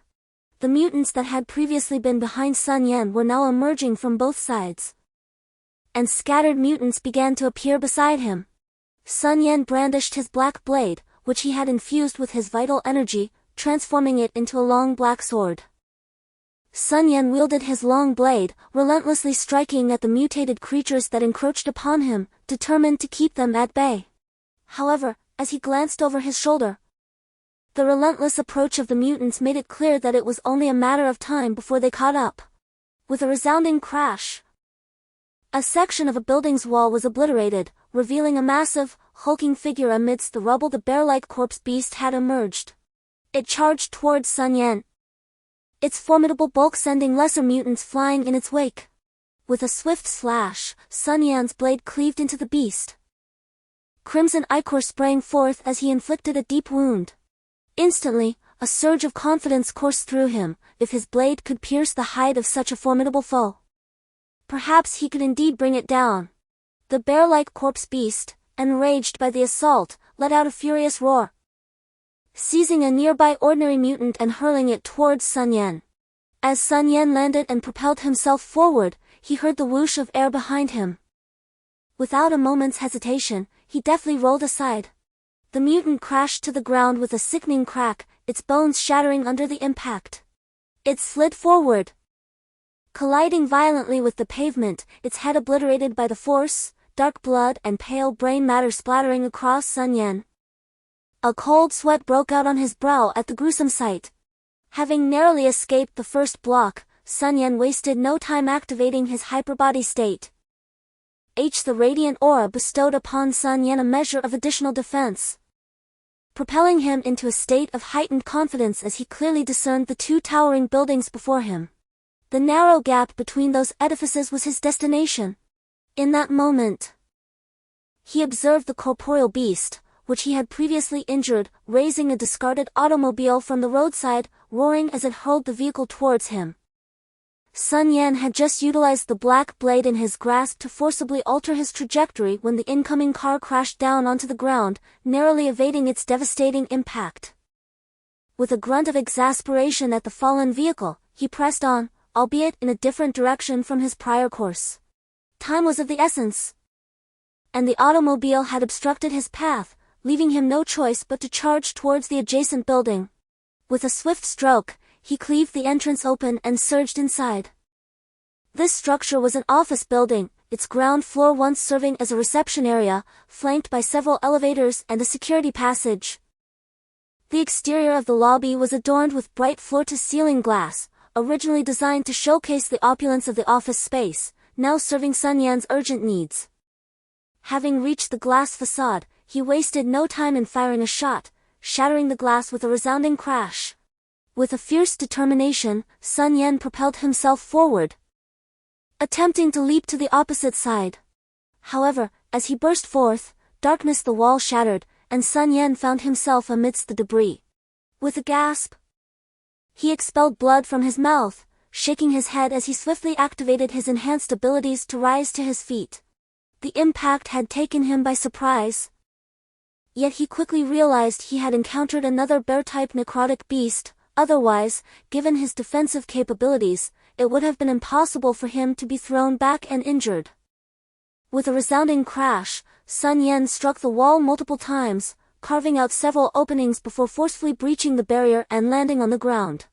As he descended, the necrotic beast barreled into the recently breached room like a colossal iron ball. Without a moment's hesitation, Sun Yan took off running. Though this time his flight was far from effortless. The pain coursing through his body made him acutely aware of the severity of his injuries. Each breath was accompanied by sharp agony. Listening to the cacophony behind him, he felt a wave of relief wash over him for having left without hesitation. Otherwise, he might have already met his demise. In the blink of an eye, Sun Yan found himself between two towering buildings, observing the mutated creatures charging towards him. A faint smile graced his lips as he darted into an alleyway. This alley was a dead end, flanked by closely positioned skyscrapers, with one end sealed by another imposing structure. The sole advantage was its considerable length. Upon entering the alley, Sun Yan abruptly turned around, wielding his weapon with fervor and striking fiercely as he retreated deeper into the passage. Soon, he found himself at the midpoint of the alley, but by then, the mutated beings had completely blocked the entrance. Damn it! 3 bear-type necrotic beasts and 4 monkey-type necrotic beasts. How on earth am I supposed to fight this? Sun Yan gazed at the mutants rushing in, a wry smile creeping across his face. Although the situation had unfolded unexpectedly, he had already reached the predetermined location, and his mission could commence. Chapter 44, Blade Technique. The number of mutants exceeded Sun Yan's expectations. Listening to the furious roars of the mutants surrounding him, he observed more mutants crashing through windows from the upper floors. The imposing form of a bear-like corpse beast came into view, its powerful physique sending ordinary mutants flying as it entered the alley. With its massive and robust arms raised high, it struck the ground with furious force. On either side, several monkey-like corpse beasts charged towards Sun Yan. He raised his gun and fired, not intending to kill them with bullets, rather, he aimed to slow their advance and knock the beasts from the walls of the building. His attacks were not all-encompassing. The monkey-like corpse beasts, in an effort to evade the bullets, were compelled to leap from the walls. A slight smirk tugged at the corners of Sun Yan's mouth. He knew it was time to act. Although his current state was less than optimal, he resolutely activated his super body state, channeling his internal energy with full force. As he watched the approaching mutants, he suddenly infused his energy into the dark blade. The black longsword re-emerged, and at this moment, Sun Yan's thoughts were remarkably clear. To him, the horde of mutants now appeared to move in slow motion, while the speed of the monkey-like and bear-like corpse beasts had markedly increased compared to ordinary mutants. Sun Yan intensified the output of his primordial energy at the heart and dantian, and once again, a shimmering halo enveloped him, its brilliance more potent than before. The surge of energy tore through his garments, and he quietly sensed the transformation within him, feeling a surge of confidence that he could easily confront the bear-type undead beast. With a deliberate control of the primordial energy within, Sun Yan swung his black long knife fiercely, the blade's dark aura solidifying as it struck out towards the mutated horde. A resounding roar escaped him as the black crescent-shaped energy surged forward, aimed directly at the throng of mutations, while several bear-type undead beasts curled their bodies, attempting to withstand the onslaught with their formidable flesh. With a thunderous impact, the knife energy cleaved a horrific gash into the bear-type undead, its force unabated as it continued onward, sending the beast hurtling through the air before it crashed to the ground, scattering the surrounding ordinary mutations. Observing the approaching mutants, Sun Yan furrowed his brow slightly. Such a linear attack was insufficient to inflict significant damage. Thus, he harbored a bold notion prior to his action. Having sensed a peculiar connection with the terrifying knife aura during previous battles, he now directed all his mental focus to expel the primordial energy outward. Indeed, the extraordinary bond with the blade's energy grew increasingly distinct. Steadying his mind, Sun Yan fervently endeavored to control this knife energy. Yet the intense pain reminded him that mastering it would not be a simple feat. Clenching his teeth, Sun Yan desperately urged his Xuanqi in an attempt to control the situation. Just as the black blade's aura reached the end of the street, Sun Yan felt a crack in his mind. His first blade technique had emerged. Once the blade's aura was released, Sun Yan sensed the connection with the blade severed, and he felt a wave of dizziness due to the substantial consumption of Xuanqi in his mind. With a thud, a severed arm fell to the ground. The scene before Sun Yan had transformed into a veritable inferno. The narrow alleyway, like a feeble arm, stretched into the distance. Composing this hellish landscape were fragments of severed limbs, with the dismembered mutants covering the ground of the alley. The walls on both sides were splattered with black blood, along with the entrails that had been expelled. The street and everything around it fell silent, as if time had come to a standstill. Only a few wounded zombified beasts remained, feebly struggling. For a moment, not a single mutant or zombified beast attacked the person at the end of the alley. At the end of the alley stood a figure, bare-chested, without an ounce of superfluous flesh. Although lacking the exaggerated musculature of a bodybuilder, his physique was aesthetically balanced. With broad shoulders and long, powerful legs, he wore a pair of combat trousers, and his sculpted, light-tin face was handsome. His eyes were tightly closed. This man was Sun Yan. At this moment, he was in a profound state. A certain shackle in his mind had shattered, and Sun Yan's senses were heightened. He had established an inexplicable connection with the black blade in his hand, and he could vaguely sense its extraordinary nature. At this moment, the black blade had lost the support of Sun Yan's vital energy.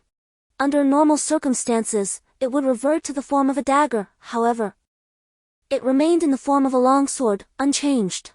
Suddenly, a lightly injured bear-type undead beast staggered to its feet, its massive body swaying. The horrific wound on its chest revealed that it too had suffered greatly. It let out a furious roar at Sun Yan and, with its remaining arm, lunged towards him. With a resounding impact, the undead beast seemed to collide with an invisible wall, its body propelled backward. Once more, the creature struggled to rise, seemingly intent on locating the one who obstructed its advance. Abruptly, a figure appeared beside the undead beast, delivering a powerful kick. The towering bear-type undead was sent flying, its colossal form crashing through the wall and landing in the adjacent building. As the dust settled, an even larger silhouette emerged from around the corner. Standing nearly 4 meters tall, its formidable muscles radiating unimaginable strength. This was yet another bear-type undead beast, however, the distinct difference lay in the rational glimmer within its eyes. It approached the downed creature with measured steps, reaching into the wall to grasp it and pull it out. The once violent undead beast now resembled a compliant child, devoid of any struggle. Each step of the larger beast echoed ominously. "What are you still doing here?" A voice resounded once more. The few remaining zombified beasts and the newly arrived mutants obediently departed from the area. You are quite intriguing, the voice echoed. Managing to achieve such a feat with a frail human body. It's quite commendable. Farewell. The speaker materialized before Sun Yan and abruptly threw a punch. Thump! The fist, laden with immense force, halted silently, causing no harm to Sun Yan save for the gust of wind it stirred. The figure's fist hovered inches from Sun Yan's face, obstructed by the black katana. A flicker of bewilderment crossed the figure's eyes, swiftly replaced by an ecstatic gleam and a manic grin. Slowly, he raised his hands, and violet luminescence emanated from the veins in his arms. Roar! A furious bellow echoed from afar, causing the figure's countenance to shift slightly. Uttering a hasty farewell, the figure abruptly vanished. Bereft of its target, the ebony blade returned to Sun Yan's side, resuming its vigil. After an indeterminate period, Sun Yan's eyes fluttered open. He gazed blankly at his surroundings. Comprehension dawned swiftly, and his initial impulse was to seek refuge and recuperate. However, as he attempted to stir, a wave of debilitating weakness overwhelmed him, causing him to collapse. Chapter 45, Earthquake. Sun Yan lay on the ground, taking a moment to recuperate before rising once more. He cautiously moved his feet, the skies had darkened, and he needed to depart from this place swiftly. Uncertainty lingered about potential dangers in the vicinity, compelling him to seek a secure sanctuary without delay. Grasping his black-bladed long knife, Sun Yan traversed the alley, reminiscent of a hellish battlefield, and crossed the street. Flanked by the remnants of numerous mutated beings in aftermath of his own combat prowess. Regaining his composure, Sun Yan pressed forward towards an expansive breach in a nearby structure, entering through the collapse of a wall. For reasons unknown, the area seemed devoid of any mutated creatures, a fortunate circumstance he appreciated. Soon, he discovered a room with an open door. Upon entering and securing it behind him, he collapsed onto the bed after ensuring no immediate threats were present. In truth, Sun Yan had sustained grave injuries. The earlier collision with a mutated being, followed by the overexertion of his vital energy, had left him depleted. He had only managed to reach a safe haven through sheer willpower. Stripped of all his supplies, he possessed nothing but a tattered pair of trousers and his black blade. With determination, Sun Yan propped himself up and began to search the room, hoping to uncover any sustenance. Fortune smiled upon him as he discovered some vacuum-sealed meat and rice in the refrigerator, along with a few bottles of purified water. Without a moment's hesitation, he dismantled all the wooden furniture in the room, setting about to kindle a fire for cooking. The most blissful moment is when, in times of hunger, one can savor a bowl of plain rice. Sun Yan, sitting there, sipping rice porridge and relishing boiled meat dipped in soy sauce, embodies this sentiment. As he eats, he channels the energy within him. However, his meridians are somewhat damaged, preventing him from swiftly circulating his qi. He must rely solely on this energy for nourishment, rendering him once again an ordinary person. Unbeknownst to Sun Yan, he has been unconscious for a full 2 days, during which numerous events have transpired within the military. Regrettably, the most unwelcome news has emerged. Sun Yan has gone missing, and this information has reached Wang Lu and his companions. Are you telling me Sun Yan ventured to Town 1021 on his own to combat the mutants? Wang Lu exclaimed, his anxiety escalating after hearing the brief account from others. With so much military hardware at their disposal, the inability to secure even a single inch of land was alarming. Sun Yan's solitary expedition seemed exceedingly perilous. Even if the military was cautious to avoid collateral damage and reluctant to deploy weapons of mass destruction, it did not negate the fact that conventional firepower was insufficient for effective lethality. Could Sun Yan be in danger? Chu Ting asked, her voice tinged with concern. Our leader is extraordinarily capable, surely he will be fine. Even if the mission cannot be accomplished, withdrawal should not pose a problem, Zhao Lian remarked after some contemplation. He had already regained much of his strength and, under Yang Li's guidance, had begun to harness some of his abilities. Meanwhile, Song Chunwen, standing nearby, furrowed his brow in silence. This subtle gesture did not escape the watchful eye of the anxious Chu Ting, who fixated on him intently. Wang Lu noticed Chu Ting's gaze and suddenly recalled something. He seized Song Chunwen and inquired, "Brother, as a soldier, would you choose to risk your life to accomplish the mission or prioritize your own safety during a retreat?" Song Chunwen remained silent. Yet the answer was evident in the eyes of those present. This prompted Wang Lu and his companions to become restless. They hastily packed their belongings, gathered some supplies, exchanged brief words with Commander Lu, and promptly departed from the assembly point, heading towards the town where Sun Yan was located. They were determined to find Sun Yan. Accompanying them were Zhao Lian, Li Long, Song Chunwen, Zhao Tian, and Wang Ergu. Initially, Wang Lu had no intention of bringing them along, but they declared their resolve to follow Sun Yan, insisting that they would seek him out wherever he might be. Meanwhile, Sun Yan, having concluded his last meal, wandered aimlessly down the street. He had lost his map and urgently needed to find another to ascertain his location before contemplating his next steps. Sun Yan had changed into a new outfit, a pair of leather shoes, dress trousers, a white shirt, and wielded a sleek black long knife. A wave of nostalgia washed over him as he recalled a video game he had played, part of a post-apocalyptic series, which featured a striking tagline, "Start with a knife. Everything relies on luck." Luck? Where could one find it? Who would grant it? Nonsense! Sun Yan muttered to himself, his black blade striking a nearby glass bottle. With a resounding crash, the bottle shattered under the force of his blow. "Humph, nothing of value," he scoffed. Just as he finished lamenting, Sun Yan was taken aback by the intense tremors reverberating through the ground beneath him. Boom! What on earth is happening? Lowering his gaze, he beheld the shattered glass bottle. Did it just explode?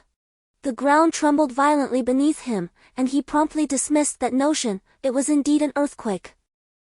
Just as this realization dawned upon him, Sun Yan hurriedly dashed towards the corner of a nearby building, yet the scene before him transformed in an instant. No longer was he on the street he once knew, but rather on the rooftop of a towering structure. Losing his balance, he fell to his knees with a thud. What the hell? Cursing under his breath, Sun Yan swiftly moved forward, seeking refuge beside the wall. Darkness, coldness, silence.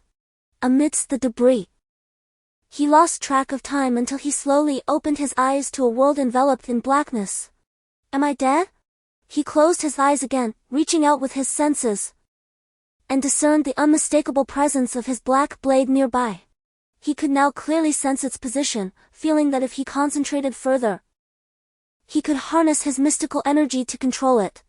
Enduring the excruciating pain, Sun Yan severed the rebar embedded in his abdomen with a single stroke, bracing himself to prevent a heavy concrete slab from collapsing.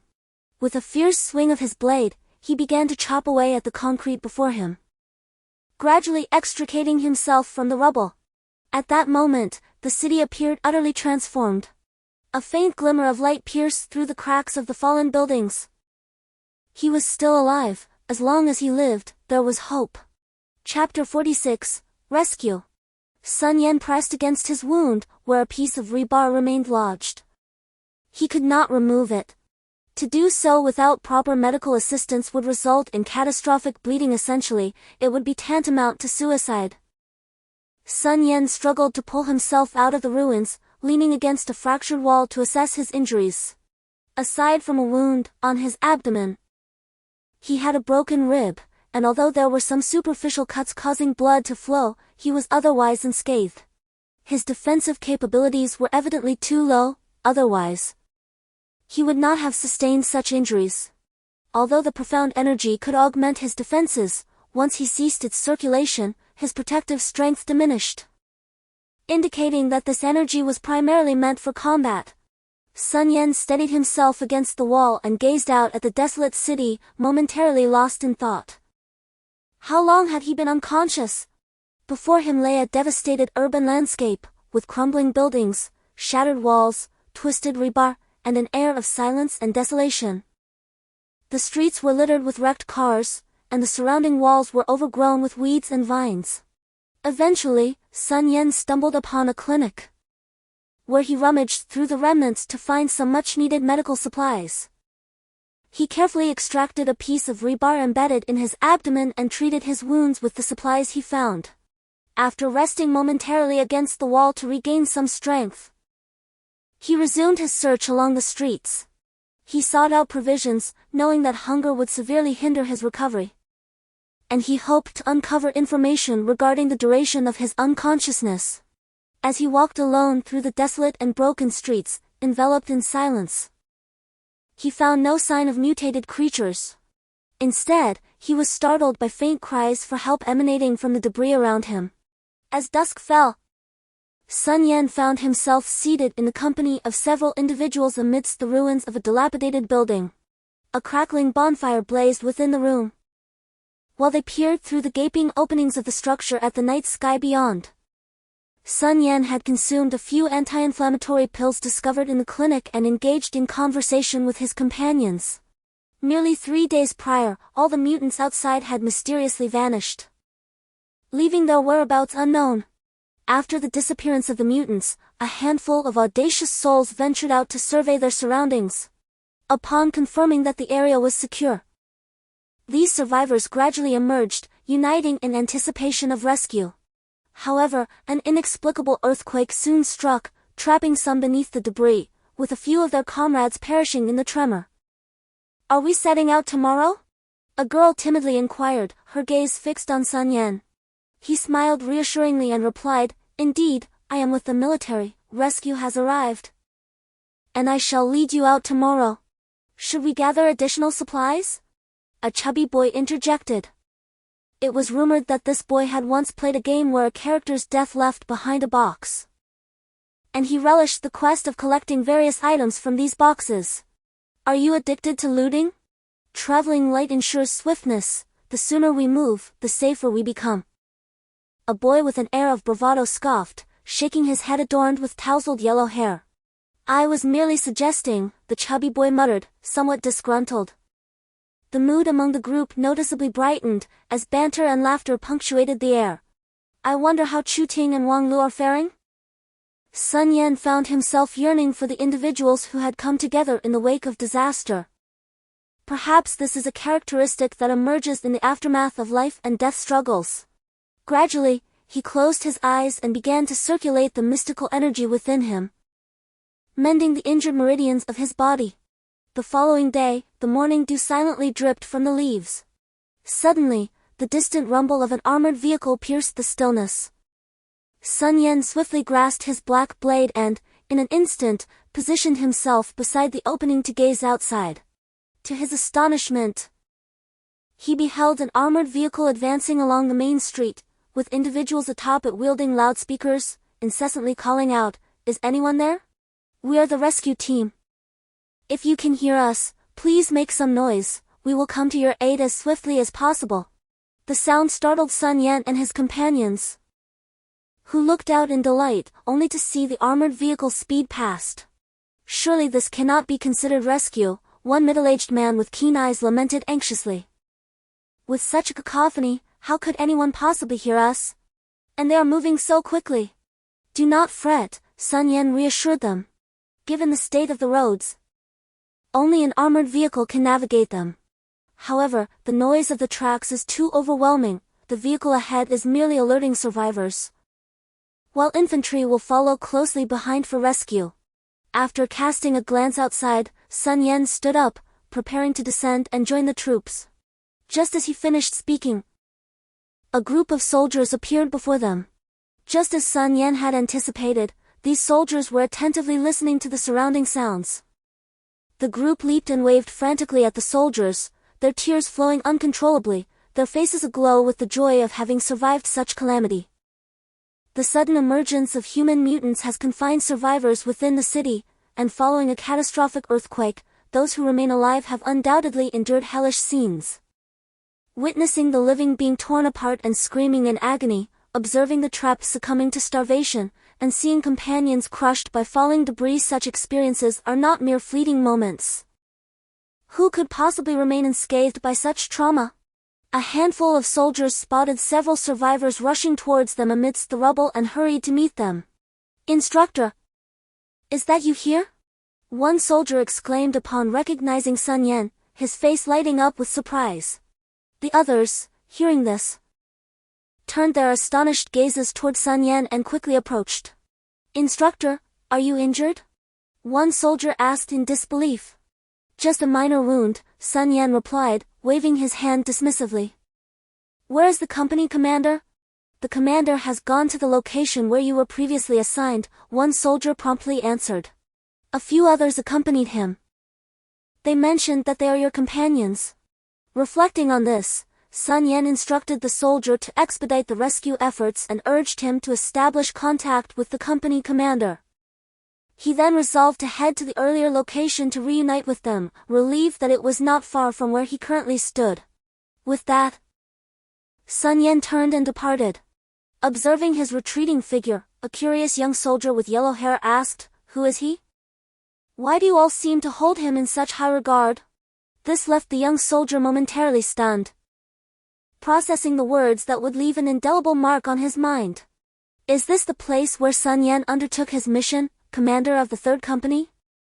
Wang Lu and several others followed the 3rd platoon leader into the alley, staring blankly at the horrors before them. Corpses, only corpses, dismembered bodies, severed limbs, and entrails strewn across the ground, enveloping the scene in an eerie silence akin to death itself. The atmosphere felt as though the entire world had succumbed to oblivion, leaving only them, dazed, gazing at the shattered walls nearby. Chu Ting's hand trembled involuntarily, as if she had been thrust into an icy abyss. Her body chilled to the core. An inexplicable emotion flooded her heart in an instant. The hellish scene made her envision the torment Sun Yan must have endured here. "Brother, what have you faced in this place?" Wang Lu murmured, a tear escaping as he surveyed the desolation around him. Li Long's gaze fell upon the corpse of a bear-like beast nearby, alongside the debris scattered across the ground, as he muttered repeatedly, "Next time, I must follow the leader." Suddenly, a sound behind them snapped the group to attention, prompting them to turn and assume a defensive stance. Li Long brandished his dual axes, while Zhao Tian and the others raised their firearms, ready for any threat. "Hey, don't be alarmed, it's me," a clear voice rang out, and moments later, Sun Yan appeared at the street corner, wearing a somewhat tattered white shirt, a black long knife resting on his shoulder, a smile illuminating his face as he regarded them. "Sun Yan! Brother Yan!" A few individuals looked at Sun Yan in surprise, as Yaya had already dashed towards him, leaping into his embrace, her small head colliding with the wound on his abdomen, causing him to grimace in pain. "Sun Yan, I must insist that you take me with you, no matter the circumstances," Wang Lu said, his expression filled with indignation as he gazed at Sun Yan. Sun Yan quickly nodded in agreement, exchanged greetings with several comrades, and endured another round of scolding from the 3rd platoon leader, yet smiles adorned the faces of all present. "All right, stop crying. See, I'm perfectly fine." The remnants of tears on her face, paired with her slightly upturned nose and tightly pressed lips, emanated a wistful aura that left Sun Yan feeling quite flustered.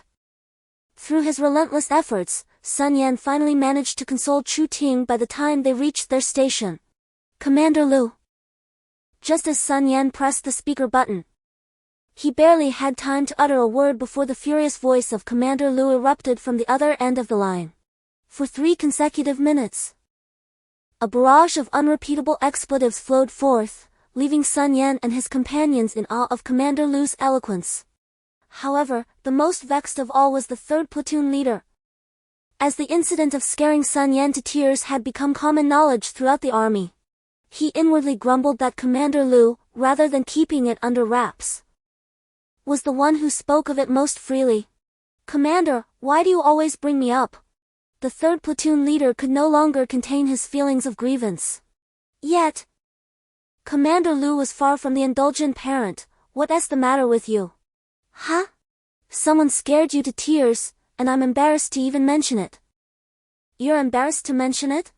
You've been talking about it for ages." The 3rd platoon leader murmured his grievances softly. Wang Lu and the others pretended not to hear, turning their faces away and stifling their laughter, as they felt it necessary to maintain a semblance of decorum. Commander Lu, where have those mutants gone? Sun Yan interjected, sensing a shift in Commander Lu's tone and hastily nudging him. Tomorrow, then? Sun Yan confirmed. Commander Lu replied tersely, tomorrow will suffice. I'll inform headquarters first. You should also take some rest. Ensure the 3rd platoon is taken care of. His tone gradually softened, and he inquired about Sun Yan's injuries before concluding the call. Without a single question regarding the mission. This not only highlighted the superior's concern for their subordinate but also illustrated the warmth of camaraderie within the military. As the details of the mission would eventually be compiled and reviewed from the documents. The 3rd platoon leader arranged for Sun Yan and the others to rest in a relatively complete small building before departing, as he had numerous tasks to attend to, including searches throughout the city and the placement of survivor casualties. Shortly thereafter, several military doctors arrived at the resting area of Sun Yan and his companions. These medical personnel had been instructed by the 3rd platoon leader to further examine Sun Yan's wounds. The female doctors meticulously inspected his injuries, their attention to detail evident as they repeatedly assessed and palpated Sun Yan's firm abdominal muscles, engaging in animated discussions. Chu Ting watched them with a predatory gaze, while Sun Yan found himself caught in the middle, hardly daring to breathe. Ultimately, unable to endure the scrutiny any longer, he pointed out his rib cage to the doctors, indicating that he might have fractured a rib. Only then did they cease their examination of his abdomen. However, who would have anticipated that trouble would ensue? Upon examining the rib area as pointed out by Sun Yan, the diagnosis revealed merely a slight fracture. Yet, a few individuals began to scrutinize Sun Yan's pectoral muscles. Ultimately, unable to withstand Chu Ting's gaze, Sun Yan hastily requested the others to change his bandages and urged them to depart. As he observed the lingering glances of the military doctors as they exited, he could not help but wipe the sweat from his forehead, clearly aware that these women were not entirely satisfied with their examination. Wang Lu and the others set the dinner sent by the troops on a wooden crate they had found outside. In the dim light of the flashlight, an unexpected warmth enveloped the atmosphere. The meal was exceedingly simple, consisting of canned pork with potatoes, a serving of pickled vegetables, and some rice. The only source of joy was the generous portion, which, amidst the current scarcity of supplies, felt like an extravagant feast. In times past, such fare might have been deemed too meager, yet now, it was a true delicacy. The irresistible aroma of freshly cooked food stirred the appetites of all present, including Sun Yan, who typically enjoyed a more plentiful diet. The individuals gathered at the table shared a similar experience. For days, their sustenance had been limited to biscuits and bread. Sun Yan beckoned them to take a seat, and they began to eat. As he chewed, he regarded the 10 individuals surrounding him. These were the backbone of his small team. Brothers, I have chosen you, and you have chosen me. It is fate that has united us. As we gather here, it is evident that everyone is prepared to join me in forming this small team. While we may find ourselves in a momentary state of safety, it appears that our team has yet to fulfill its purpose before it could even begin. Sun Yan set down his bowl and addressed those beside him, stating, however, I must inform you that the situation is far more complex than it seems. Firstly, during my previous mission, I attracted a significant number of mutants, yet this did not encompass all of them. Besides the mutants I eliminated, where have the others vanished? Furthermore, the number of corpse beasts I confronted was not limited to just 1 or 2 of the remains present at the scene. Why have those corpse beasts disappeared? Sun Yan chuckled softly and continued to savor his meal. Reflect on whether we are genuinely safe, he urged. The others, sensing the peculiarity in Sun Yan's words, fell into a contemplative silence. Indeed, everything felt so enigmatic, no one could ascertain whether they were truly secure at this moment. Chapter 48, Mission Report. Knock, knock, knock. At that juncture, the door to the dining room was rapped upon. Instructor Sun, are you resting? I am the secretary from the third company. Here to inquire about your last mission's circumstances. A melodious female voice resonated from outside. Oh, I am not resting yet, please come in, Sun Yan replied, granting entry to the individual waiting outside. Greetings, Instructor Sun. I am Secretary Li Qing, and I wish to gather details regarding your most recent mission. A young woman in military attire stepped inside. Sun Yan promptly shoveled the remaining food into his mouth and rose to one side, preparing to brief Li Qing. Commander Sun. May we have a private conversation? Li Qing raised her hand to gently tuck a stray hair behind her ear, her doe-like eyes gazing at Sun Yan as she spoke. Initially, such a request for a one-on-one briefing would have been quite ordinary. However, following the recent events where several military doctors had examined Sun Yan, Chu Ting's vigilance had escalated to a disconcerting degree. At the sound of Li Qing's words, a glint of sharp awareness flickered in Chu Ting's eyes. Ah, very well. Sun Yan, with no other option, reluctantly acquiesced. I've finished my meal, I'm going for a stroll. Would you like to join? Song Chunguan casually set down his utensils and nudged his companions, Wang Ergu and Zhao Tian, with his elbow. I'll go. The others promptly rose to accompany Song Chunguan outside. Hey, why are you pulling me? Li Long's Navi voice echoed as Zhao Lian was seen tugging him toward the exit. Hey, Zhao Lian, exasperated by the clumsiness of his friend, replied, I have an upset stomach and fear the dark, you must accompany me. Despite Li Long's protests, Zhao Lian dragged him out, with Li Long's comical murmurings trailing behind them. At this age, still afraid of the dark, how ridiculous. We too have finished our meal, Sun Yan. You may carry on your conversation. Wang Lu greeted Sun Yan with a smile before escorting Li Shui out of the room. Sister Ting, I'm feeling sleepy. I wish to rest. Yeah, catching Li Shui's glance, began to take action. Chu Ting observed Ya's earnest attempts to wink at her, a mix of exasperation and amusement crossing her face. All right, sister will help you fall asleep now. I will remain here with the child. I won't intrude upon your discussion. Chu Ting spoke softly to Sun Yan and Li Qing, gently leading Ya to the bed beside the room, where she began to lull the child to sleep. Oh, it's not a bother, Li Qing replied with a sweet smile directed at Sun Yan. Sun Yan and Li Qing settled on the opposite side, and Li Qing opened her notebook, beaming at Sun Yan as she remarked. I didn't expect Instructor Sun to be so young. Is this your daughter? Oh, how adorable. It must be quite challenging to care for a younger sister alone at this age. Li Qing's smile grew even more radiant. Instructor Sun was indeed a prominent figure in the military, renowned far and wide. She had long wished to witness his prowess but had never found the opportunity. Hearing several female medics recount their experiences examining him only intensified her curiosity. The admiration for heroic figures is often pronounced among young women, particularly those in the military. When the task briefing arrived, Li Qing felt invigorated, having exerted considerable effort to secure this opportunity. Initially, it was meant to be a daytime assignment, but she had finally managed to attend in the evening. Sun Yan began to share details of his mission, recounting the sequence of events from the initiation of the operation, their departure from the unit to Zone 1, their arrival at the supermarket, the confrontation with the mutants, and the ensuing battle in the alley, along with subsequent actions. Li Qing peppered him with numerous questions, her enthusiasm palpable, until she finally stood up, preparing to take her leave. Thank you for your cooperation, Instructor Sun, she said, extending her hand for a handshake. My tent is over there, if you have time, do feel free to stop by, she added, gazing deeply into Sun Yan's eyes. Sun Yan was drenched in cold sweat as he felt a fiery presence before him, while his back felt as if it were pressed against a block of ice, chilling to the bone. Was this the murderous intent of a girl? Perhaps it was wiser to rest after sustaining injuries.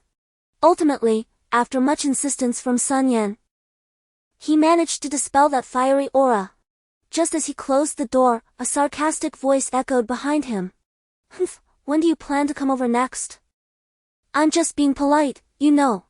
Hee hee, being polite. Chu Ting chuckled lightly. If you were to go over, Li Qing wouldn't he be so polite? Sun Yan settled cross-legged on the ground, circulating the mystical energy within him. The damaged meridians in his body had fully healed, now even more robust than before.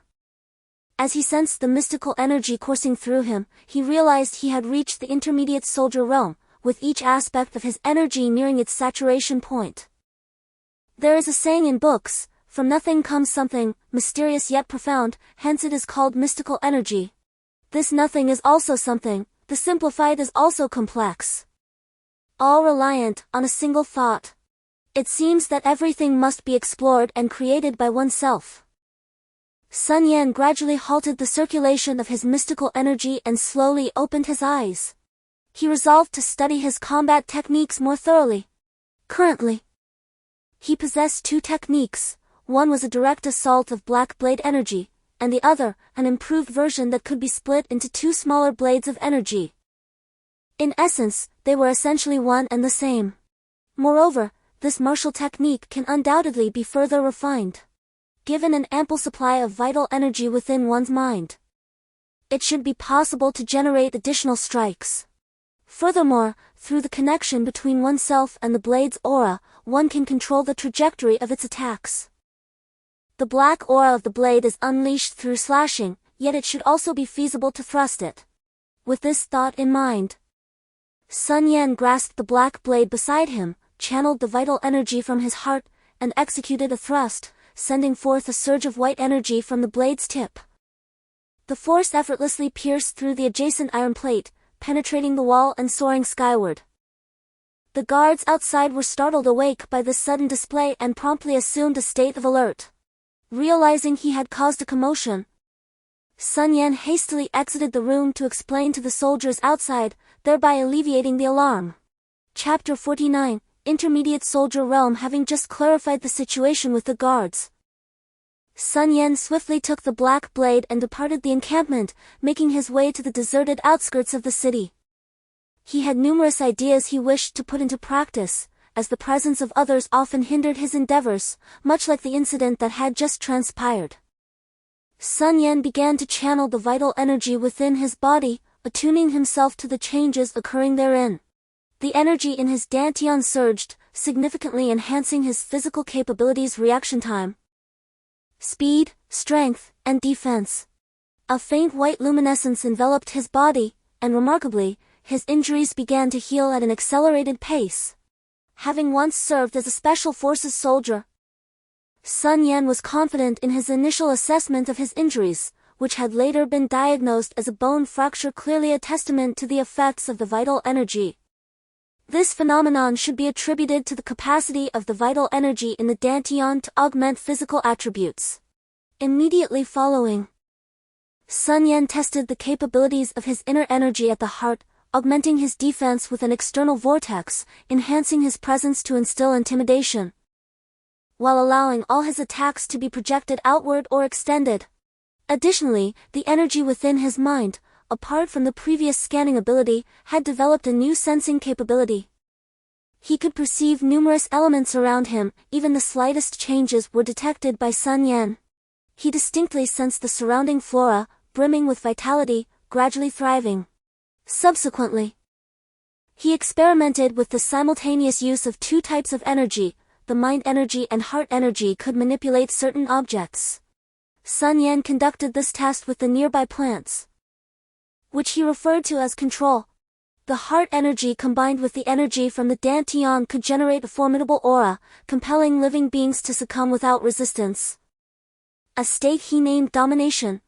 Furthermore, the mind energy and dantian energy induced a stasis akin to a hyperstate, which, while somewhat redundant, still proved beneficial in typical combat scenarios against mutants, at least enhancing his strike capability. He designated this state as stillness. Thus, Sun Yan could adapt to various situations by entering different states, thereby reducing energy consumption. A faint smile crept across Sun Yan's face. It seemed his thoughts were not misguided, as everything lay within the realm of his will. Suddenly, he unleashed a blade, sending forth 6 streaks of black light from the dark blade.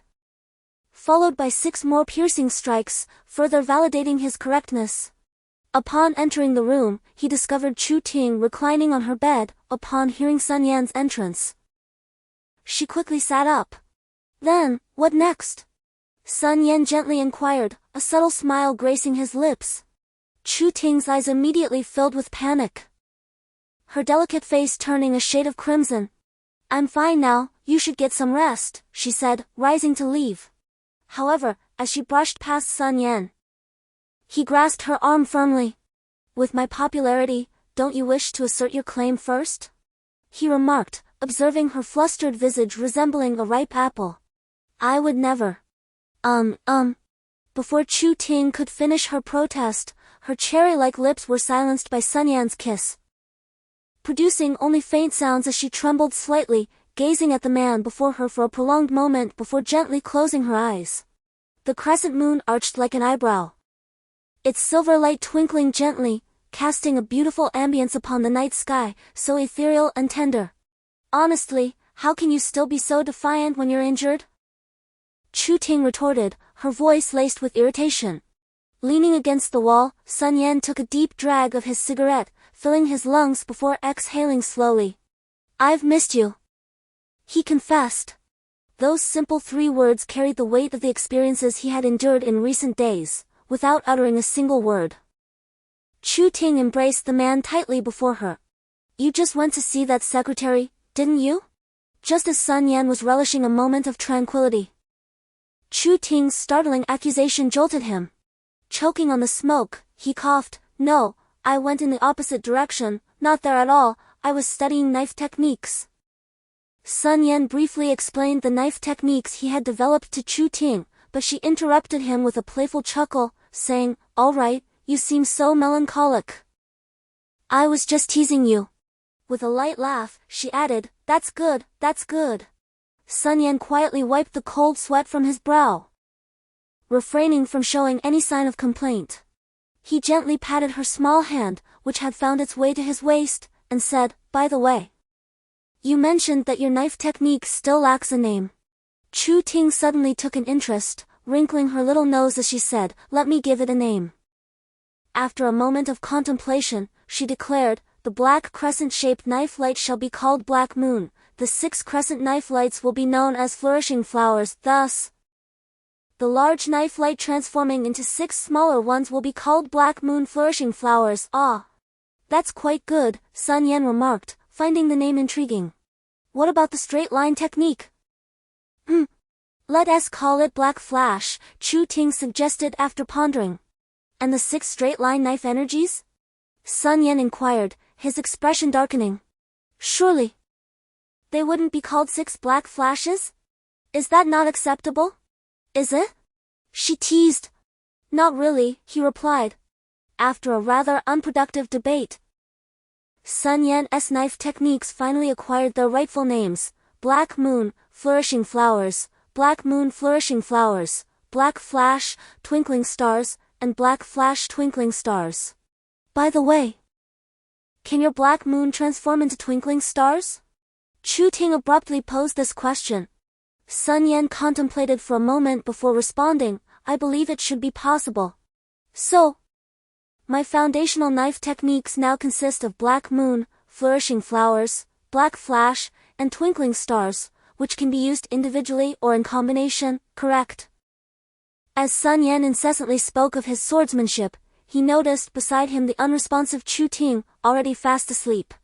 With a gentle smile, he tenderly draped a blanket over her. He then quietly rose and settled himself on the ground in a meditative posture, commencing a new cycle of training. Sun Yan was uncertain how long this tranquility would endure. Yet he understood that once he became formidable, both he and his friends and family would be safeguarded. The following day, the group awoke early. Yi continued to cling to Chu Ting and Sun Yan, while Wang Lu began inspecting the vehicles and Li Shui organized supplies. They traveled in the same business vehicle, while Yang Li and his companions drove a rugged jeep. Zhao Tian and Song Chunwen busied themselves with the arrangement of vehicles and provisions. Wang Ergo, Li Long, and Zhao Lian had prepared breakfast. Their movements were synchronized and methodical, as if they had rehearsed this countless times before. Sun Yan watched their actions, momentarily taken aback. There was no need for adjustment. Were they a naturally cohesive team? This thought led him to admire his own discernment. Sun Yan, we will be departing shortly. Are you all set?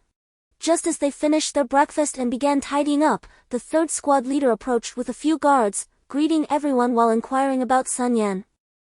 Half an hour later, 4 military trucks set off, with Sun Yan's group following closely behind the returning supply vehicles, their destination the city of Wu.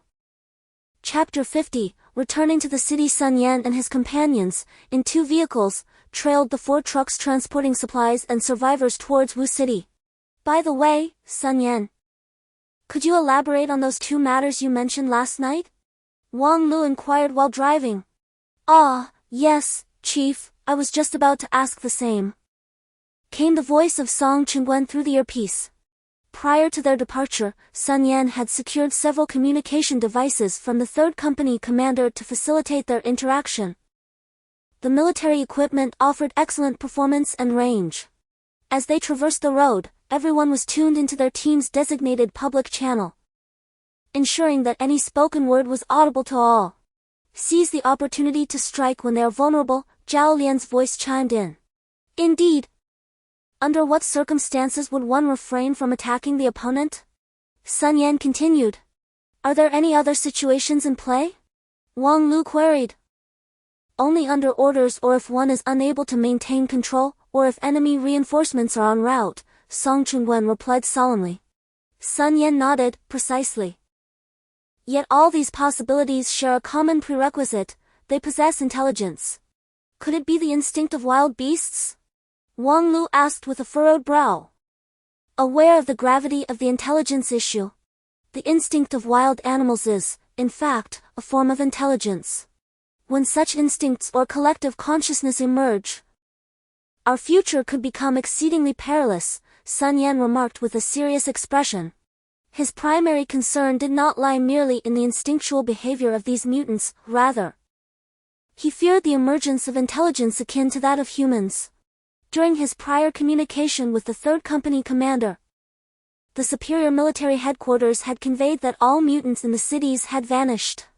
It is not merely a part that has vanished, but rather a complete disappearance. If it were a matter of attraction, akin to what transpired with Sun Yan last time, there would still be some lingering behind, unable to keep pace. Yet, they seem to have evaporated entirely, resembling a disciplined and organized retreat of troops. Sun Yan shook his head, expressing uncertainty. But he sensed an inexplicable surge of energy in the world, as he and Wang Lu experienced a remarkable acceleration in their practice of Qigong. These transformations might be interconnected. Indeed, it feels much swifter than during their previous training in the military, Wang Ergo interjected hastily. Zhao Tian, Wang Ergo, and Song Chengguan were all experts in Qigong whom Sun Yan had identified, and they had made the most significant progress within the ranks. Precisely. Moreover, have you noticed that ever since the mutation began, not a single animal has been sighted? This is peculiar. Additionally, yesterday, while practicing outside our encampment, I observed that all the plants exhibited an abundance of vitality, far more vigorous than before. The roads had been partially cleared, with soldiers visible everywhere, searching for survivors and gathering supplies. Even the logistics teams had joined the rescue efforts, with several buildings in the city center being temporarily repurposed. As the entire unit relocated into the urban area, following the soldiers' guidance, Sun Yan and his companions drove directly into the city, while the supply vehicles veered off in another direction, leaving only the survivor transport at the entrance, awaiting further personnel transfer. As soon as Sun Yan disembarked, he spotted a company commander approaching him excitedly, leaving Sun Yan perplexed, utterly unaware of the situation surrounding the commander. Unbeknownst to you, ever since the news of your mission reached us, the commander has been in a perpetual state of agitation, unable to refrain from scolding for even a moment. The company commander, with a visage contorted in anguish, only received the tidings of your well-being yesterday, which seemed to alleviate the commander's ailment. Surely, this cannot be the case. Sun Yan's expression was one of astonishment. Cannot be? You may inquire amongst the ranks, I assure you. There is not a single soul in the entire company who has escaped the commander's ire. I stake my name on it, declared the company commander with unwavering conviction. Sun Yan swallowed hard. So, the commander is feeling better now? Indeed, he has been awaiting your return, the company commander replied with a sigh of resignation. Before ushering Sun Yan to seek out Commander Liu. In a conference room within the municipal government office building, Sun Yan sat alongside Commander Liu, Mayor Zhao, and other high-ranking officials from both the military and government, all eyes fixed on the large screen before them. The screen displayed General Bai Jingwu of the three armed forces of Hualong Nation, along with the elderly gentleman in the white coat, whom Sun Yan now learned was named Ling Bowen, and the current highest government leader, Zhao Weilong. Sun Yan recounted the entirety of his mission to the assembled leaders, whose expressions grew increasingly grave with each word. That encapsulates all my actions during this mission. What are your thoughts? Inquired General Bai after a moment of contemplation. The situation is far from optimistic, Mayor Zhao remarked, his brow furrowed in concern. What ideas do we have moving forward? General Bai posed the question once more. But this time, silence reigned.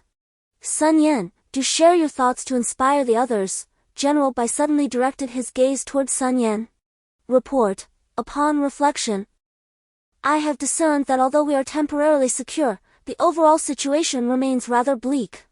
First and foremost, we must continue the rescue of survivors. Secondly, it is imperative to gather supplies and establish a sustainable production, supply, and replenishment line. Thirdly, we must persist in monitoring the movements of the mutants and promptly erect defensive lines. We have previously deliberated on these matters, yet we have struggled to prioritize them.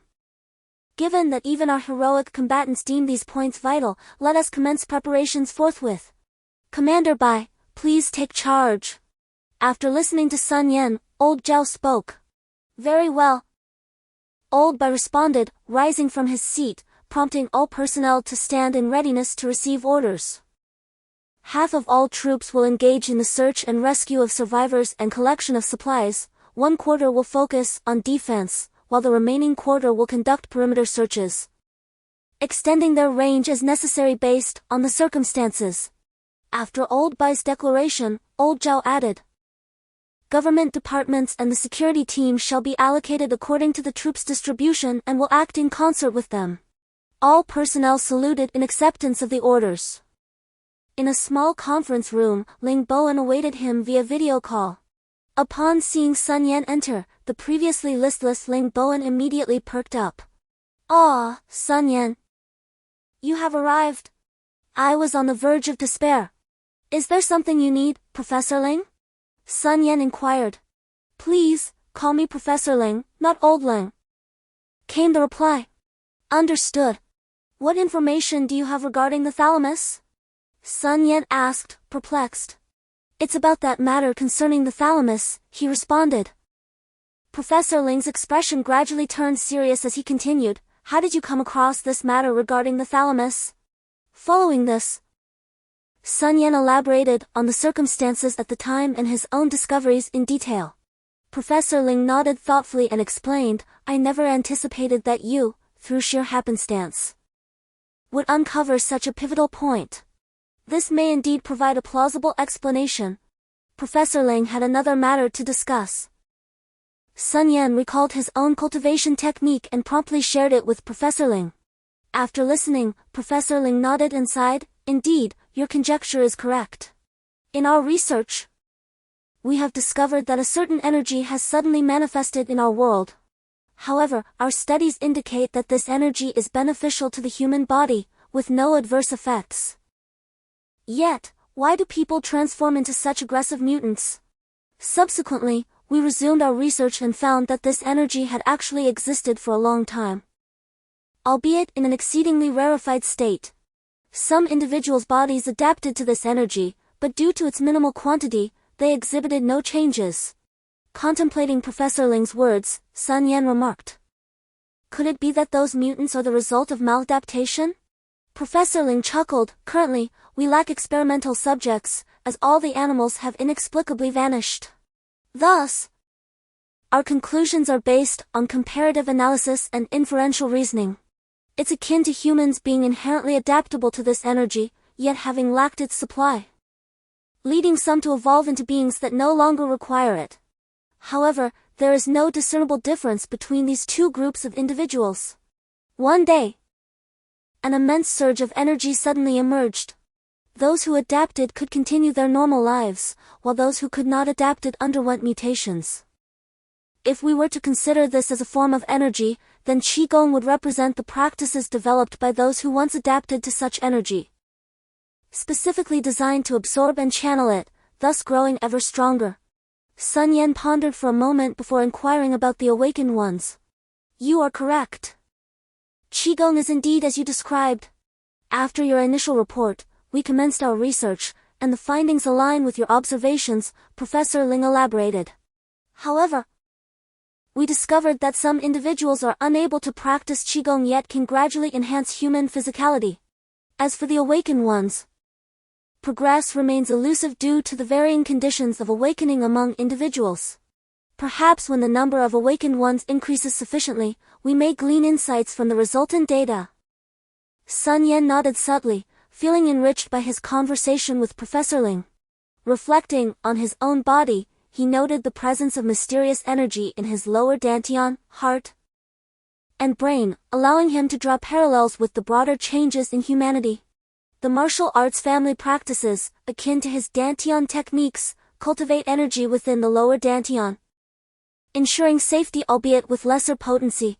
Additionally, he had previously scanned the awakened ones and observed unusual changes in their hearts, which appeared to correspond with the energy in his own heart. Previous experiments revealed that the mutants exhibited pronounced development in their thalamus, which could also be aligned with the energy present in his brain. Given these circumstances, it appears that mutants represent merely a branch of human evolution. Upon contemplating this, Sun Yan could not help but entertain a perilous thought. The thalamus of a corpse beast is indistinguishable from that of an ordinary human. Yet the thalamus of a mutant is significantly more developed. Furthermore, Sun Yan had previously encountered a mutant that had not fully evolved into a corpse beast, leading him to ascertain that corpse beasts are indeed derived from mutants. This particular mutant, though robust, had not yet reached the level of a corpse beast, which was quite evident. Could it be posited that the alterations in the thalamus of mutants are preparatory for their evolution into corpse beasts? The physical prowess of corpse beasts is truly formidable. Sun Yan recalled the moment he was violently thrown aside, breaking into a cold sweat. If he could avoid it, he genuinely wished to refrain from another encounter with a corpse beast. Sun Yan was escorted by the guards to the resting area of Wang Lu, where Zhao Tian and others were practicing internal movements on the training ground. Wang Lu was providing them with guidance, while Yang Li was instructing Li Shui and Li Long in awakening their abilities. Chu Ting watched from the side, leading Xiaoya. Her eyes filled with envy as she observed their training. You might consider trying to cultivate Qigong, Sun Yan suggested as he approached Chu Ting. She responded with a bittersweet smile, I have attempted it, but each time I manage to cultivate a bit of Qi, it dissipates too quickly. It dawned on Sun Yan that Chu Ting belonged to that unfortunate category of individuals unable to cultivate Qigong. He gently wrapped an arm around her shoulder. Do not lose heart, achieving any form of cultivation is commendable. Once you manage to cultivate it, do not cease immediately. Allow that energy to merge with your body and observe if any changes ensue. After ensuring that Xiaoyu would keep an eye on Chu Ting to prevent any mishaps, Sun Yan turned and made his way onto the training ground. Upon his arrival, the others ceased their activities and turned their attention toward him. What is the extent of your capabilities? Sun Yan inquired with a cheerful expression as he regarded the group. Have you made any progress? Boss, do you wish to spar with us? Li Long responded, his face alight with excitement as he flexed the muscles in his shoulders, a faint golden aura beginning to emanate from his form. As he slowly drew his blade, The sharp black edge effortlessly sliced through 2 layers of sturdy canvas, with the blade pointed sharply toward the ground. Sun Yan propelled himself forward with a sudden burst of energy. In a synchronized motion, Zhao Tian and his comrades raised their rifles, aiming directly at Sun Yan. Harnessing his internal energy, a layer of white radiance enveloped Sun Yan's body. The air was pierced by a rapid succession of gunfire, bullets erupting from the rifles. Sun Yan felt a few impacts across his body, however, he sustained no significant injury. Each time he was struck, he sensed a slight depletion of his internal energy. Yet it returned to normal once the onslaught ceased. At that moment, Sun Yan found himself face to face with Zhao Tian and his companions, ready to deliver a horizontal slash with his radiant black blade. Just then, a massive shadow descended from above. Sun Yan looked up to see Li Long, wielding twin axes, leaping down with a golden glow emanating from them, an aura of sharpness rushing toward him. Quickly adapting, Sun Yan altered his horizontal slash into an upward thrust, slightly increasing his internal energy output. The clash of the twin axes against the black blade produced a resounding impact, causing Sun Yan's arm to momentarily hesitate before he thrust upward again. Alongside his strike, Li Long's robust form soared through the air. As Sun Yan sent Li Long flying, a faint azure light flickered, prompting him to push off the ground with his right foot, propelling himself swiftly backward. A scythe materialized before Sun Yan, and with a sudden thrust of his left foot against the ground, the elevated black blade descended with ferocious intent. Clang! Zhao Lian's scythe was cleaved in two, fortunately. He had evaded just in time, or else the strike would undoubtedly have struck him down. Before the blade could settle, Sun Yan lunged forward, unleashing a surge of power that altered the trajectory of his strike, sending it upward in a sweeping arc. At that moment, Zhao Lian had narrowly escaped Sun Yan's initial attack, but the hastily gathered strength had already compromised his balance, leaving him unable to adapt to the sudden shift in momentum and reposition himself. Chapter 52, codename Sun Yan, drew upon a technique reminiscent of a martial arts animation he had once watched, executing the movement against Zhao Lian with precision. Zhao Lian found himself bereft of any means to evade, and just as the blade grazed his form, a flash of azure light enveloped him, as if the wind had whisked him away to safety. Thud! Ouch! Zhao Lian collapsed onto the ground, the remnants of his scythe scattering from his grasp.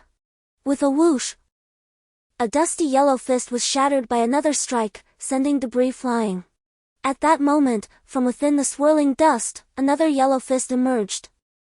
Sun Yan swung his blade once more, fracturing the airborne dust cloud, which thickened and obscured his vision entirely. Yet, he refrained from activating his mental waves to scan the area. He wished to test the limits of his own capabilities. A gust of blade wind assailed him, and instinctively, Sun Yan raised his weapon to block. As metal clashed against metal, he felt the impact reverberate through his arm, realizing that his strike had been successfully countered. A slight smile graced the corners of his lips before he delivered a swift diagonal slash. As the resounding clash echoed once more, the force of the collision swept away the dust surrounding Sun Yan. In an instant, he unleashed a powerful punch, the air itself whistling beneath the force of his blow, creating arcs of pressure. With a resounding thud, Sun Yan's fist struck a suddenly risen earthen wall, while Yang Li, some distance away, controlled the crumbling barrier before him. Bang! Bang! Bang! Song Chunwen and his companions swiftly distanced themselves, firing their weapons in a bid to distract. Sun Yan furrowed his brow, realizing that Wang Lu and his team had become remarkably adept in their coordination. It was evident that a more aggressive approach was required to bring the matter to a swift conclusion. With this thought, the mysterious energy within his dantian surged vigorously, amplifying his output. With a sudden burst of force from his legs, he materialized before Zhao Tian and his companions. Although their gunfire posed little threat to him, the sheer volume of bullets would inevitably deplete his energy. Thus, he resolved to eliminate Zhao Tian and his team first. Upon their sudden encounter with Sun Yan, they barely had time to react before he sent each of them flying with a decisive kick. Following this, Sun Yan charged towards Wang Lu, his dark blade raised high. Wang Lu hastily lifted his weapon to block, but in that instant, Sun Yan pivoted his body and darted towards Yongli. A thunderous crash resounded as an earthen wall appeared before him, which he shattered with two powerful strikes. Surging through the debris, he delivered a knee strike that sent Yongli hurtling away. In the air, a pair of earthen fists came crashing down towards Sun Yan. Yet he appeared oblivious to the impending assault, vanishing and reappearing before Li Shui, his dark blade poised menacingly at her throat. "Ha! I always thought your skills were impressive. But I never imagined you were this formidable," Wang Lu remarked, brandishing his large machete as he exchanged glances with Sun Yan. With intent, Wang Lu charged at Sun Yan, delivering a powerful strike, to which Sun Yan responded in kind. Moments later, Wang Lu lay sprawled on the ground, staring vacantly at the sky above, while Sun Yan sat beside him. It was hard to believe that the sky remained the same, the clouds unchanged, yet the world had transformed so drastically. At a distance of 10 meters, Li Long and his companions watched the two engage in conversation, hesitant to approach. The recent clash between Sun Yan and Wang Lu had left them shaken. For what they had witnessed was akin to the battles portrayed in films and novels, blade energy slicing through the air, shimmering sword lights dancing vividly. Despite Wang Lu's exquisite swordsmanship, he ultimately faced defeat. There was no choice, we exist in this world, and our sole option is to strive to live on. How much strength did you exert? I mustered about 70%, Wang Lu, exhausted from his efforts, inquired stubbornly. I suppose I used around 30%, Sun Yan pondered before responding, prompting exchanged glances among the others.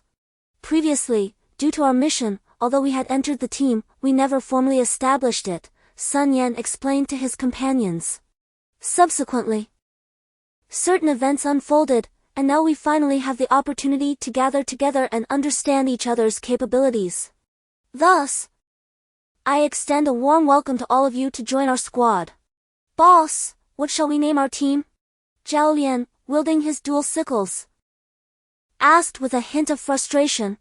Let us name our team the King of Hell Squad, suggested Yongli after a moment's contemplation, recalling the chilling aura emanating from Sun Yan moments ago. There is another matter, I wish to divide our group into smaller units. Sun Yan pondered briefly before continuing. Having identified several issues through a recent skirmish, after a brief pause, he elaborated, Yongli, Zhao Tian, Wang Ergo, and Song Chunwen, you are all soldiers, adept in the art of advancement and retreat. You shall form one group, and I encourage you to devise a name. As for you, my brother and sister-in-law, along with Li Long and Zhao Lian, you shall constitute another group. Also consider a name. Yongli and Zhao Tian, while your capabilities and awareness are commendable, your offensive power requires enhancement. Zhao Tian, in particular, you must embrace the use of cold weapons, akin to Wang Lu, as only then can your internal strength be fully harnessed. Sun Yan pointed out the deficiencies among the group. Yongli, your awakened ability appears to be earth-based, however. Do not confine your thoughts to mere defense, and endeavor to explore offensive tactics as well. The group engaged in a tactical analysis based on the distinct characteristics of the two teams, ultimately determining their operational strategies. Yongli, Song Chunwen, and the others formed the Wolf Pack, characterized by a cohesive style of mutual support and orderly division of labor. Wang Lu, Li Shui, and their companions constituted the Black Blade Squad, led by the principle of complementary abilities, each possessing unique strengths that can be united or separated as necessary. Thus, the King of Hell Squad, along with the Wolf Pack and Black Blade teams, were officially established. Within the confines of the tent, Sun Yan and Wang Lu sat together, sharing a meal while listening to the others animatedly debate potential code names. Chu Ting, meanwhile, observed the lively discussion while savoring her food. Let us take our time to deliberate on this, for tomorrow we must prepare for action. Sun Yan set down his utensils, interrupting the ongoing discussion. The others immediately fell silent, awaiting his next directive. The wolf pack will venture into the city tomorrow to scavenge for supplies. Additionally, procure some rice paper, ink, gold powder, and brushes for me, he stated thoughtfully. Elder brother, you, Li Long, and Zhao Lian should scout the vicinity to see if you can locate a weapon similar to your knife. Li Long, practice your metal sensing skills and see if you can control the metal. Our team is currently lacking in cold weapons and we must find a way to replenish our arsenal. I also need to make a trip to the military headquarters tomorrow. Sister-in-law, please stay at home with Chu Ting and Yaya to await their return. Understood. Thus, the city's battle team embarked on their inaugural mission. Chapter 53, Credentials. Good day, Instructor. Sun Yan arrived at the command post, where the sentry promptly saluted him. Sun Yan furrowed his brow. Typically, military personnel refrain from intervening in governmental affairs, and Commander Lu seldom visits the survivor encampment. The sudden appearance of Commander Lu raises questions. Could something have transpired? Do you know what has happened? Sun Yan inquired with curiosity. Rather than rush in blindly, it would be prudent to first ascertain if this soldier had any information. Sun Yan nodded and quickly made his way toward the encampment. It was not too far from his current location. The city center had temporarily been designated as both a survivor settlement and a government office, surrounded by the area occupied by the government's security forces, while the outermost perimeter housed the military encampment. This section of the city center had remained intact despite the earthquake, and so Sun Yan drove towards the encampment with determination. Not far ahead, Sun Yan observed a barrier constructed from discarded vehicles and various debris. A guard was stationed at the checkpoint, and Sun Yan brought his vehicle to a halt before it. Two sentinels approached him, one of whom nodded slightly and inquired, "Greetings. This area serves as a base and government office. Where are you from, and what is your purpose here?" "Hello, my name is Sun Yan. I am also with the security regiment and am looking for Commander Lu," Sun Yan replied with a smile. "You are with the security regiment? I don't recall seeing you before. Which division are you part of?" Suddenly, a man in his 30s scrutinized Sun Yan with a peculiar gaze, expressing his skepticism. Sun Yan pondered for a moment and responded, "I was seconded to the army upon joining the security regiment and have not yet been assigned within the regiment." "Humph. Nice vehicle you have there, a commercial one at that," the man remarked disdainfully, yet continued, "Regrettably, your identity remains unclear, and I cannot permit you entry." Sun Yan regarded the man, fully aware that he was seeking a confrontation, yet found himself at a loss for a rebuttal. "In that case, could you please inform the commander of the security regiment? He should recognize me," Sun Yan said with a slight smile. The middle-aged man furrowed his brow and replied, "I asked our commander, he does not know you," his expression conveying a sense of superiority. With a deep exhale, Sun Yan steadied his nerves, contemplating that perhaps the commander was simply overwhelmed with responsibilities and had momentarily forgotten him. "I am Sun Yan, an instructor of the Mechanized Infantry Battalion. You may inquire with Commander Lu." Sun Yan cast a profound glance at the middle-aged man, refraining from uttering a word as he drove away, not wishing to create discord with the security team over such a trivial matter. After all, future collaboration remained a possibility. It would be unwise to let tensions escalate. With this thought in mind, Sun Yan departed, intending to seek someone to assist him in obtaining identification. Just as Sun Yan drove away, a robust man in his 40s approached the checkpoint. "Xiao Huang, was that Sun Yan?" the burly man inquired, directing his gaze towards the middle-aged man who had previously obstructed Sun Yan. The man named Xiao Huang quickly donned a fawning expression, exclaiming, Uncle, what brings you here?" The imposing figure waved his hand dismissively, replying, "What uncle? Address me as the regiment commander. Now, tell me about the man named Sun Yan." Recognizing the evasive demeanor of Huang'an, the regiment commander surmised that his nephew might have been up to no good. Angered, he pointed a finger at Huang'an, cautioning, "Do not provoke that individual. Our matters are of utmost importance. Do not embroil me in any troubles. If anything goes awry, I cannot guarantee your safety. Huang Yan had previously been notorious as a privileged youth. With his father and several uncles showering him with affection, he was the sole heir among 3 siblings. His father was a businessman, amassing considerable wealth, while his second uncle held a position in politics, and his third uncle was a police officer. Whenever he found himself in troublesome situations, his indulgent uncles would invariably smooth things over, fostering Huang Yan's arrogant demeanor, which persisted even during these turbulent times.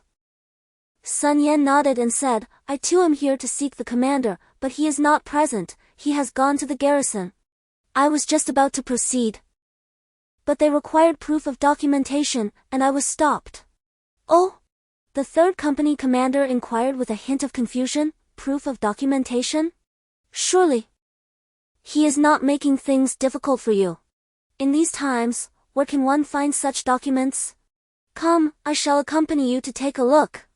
With that, the third company commander entered Sun Yan's vehicle, and the two hastened toward the checkpoint at the garrison.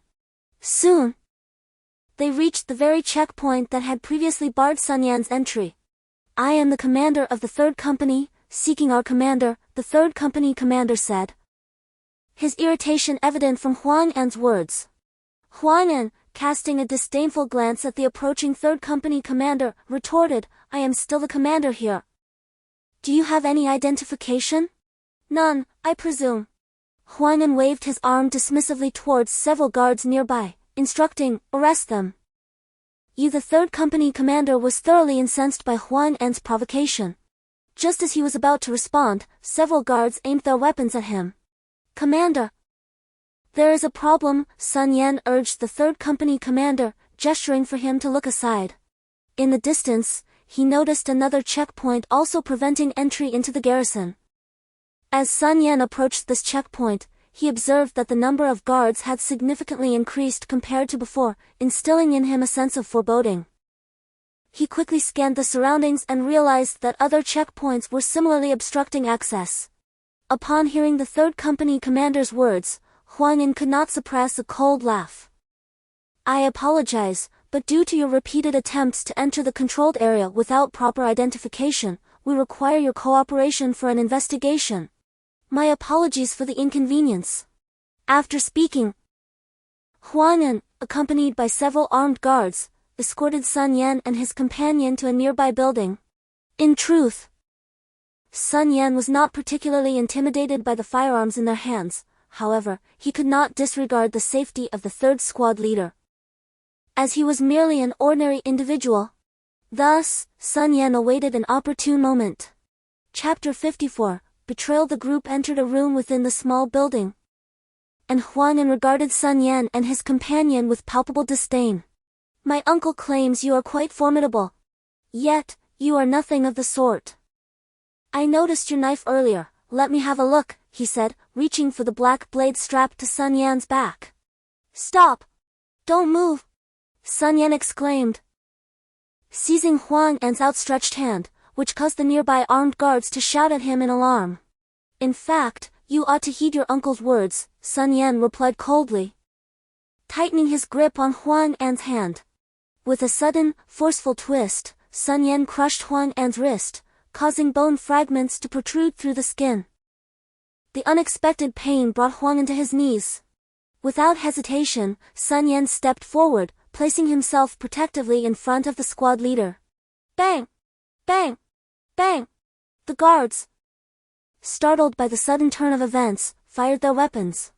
Yet, all the bullets were deflected by Sun Yan. While they were momentarily stunned, Sun Yan charged at them, swiftly incapacitating several adversaries. He then opened the door crack and peered outside. Is there any commotion out there? The third company commander tied several individuals together, picked up a rifle, and began searching their pockets for ammunition while addressing Sun Yan. Sun Yan felt perplexed. The gunshot had been quite distinct, yet no one had arrived. He had mentally prepared himself for a siege, but the current situation took him by surprise. The commander cast a stern glance at the bound captives, his expression growing increasingly severe. Sun Yan, you may step outside for a moment. I need to question them.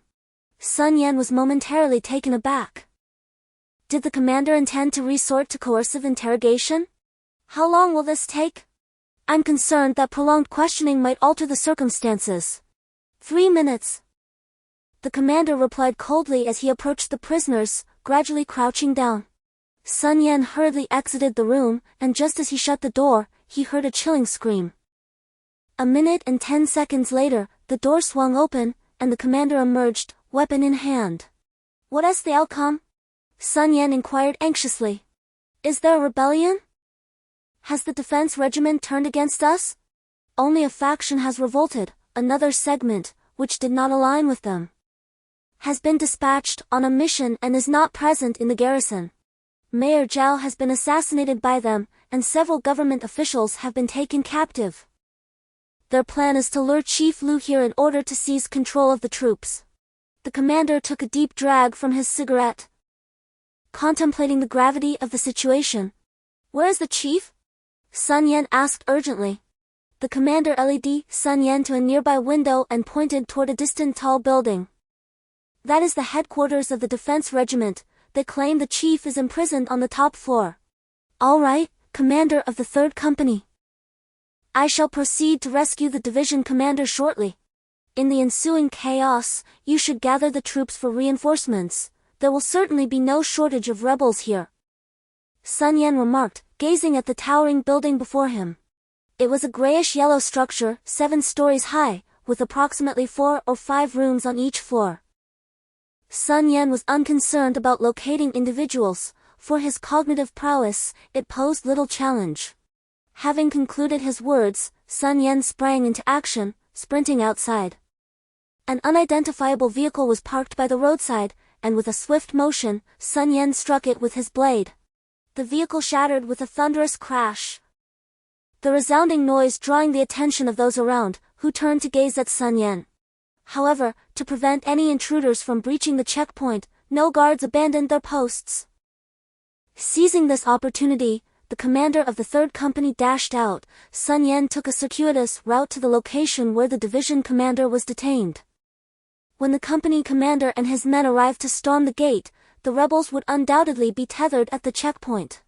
At that moment, it was highly probable that the insurgents would use the commander as leverage to threaten the company commander and his men. He had to rescue the commander before the company commander arrived. With this thought, Sun Yan couldn't help but quicken his pace. Soon, he reached the vicinity of the building and swiftly entered an adjacent structure. Commander Lu, there's no need for such anger. We are in tumultuous times.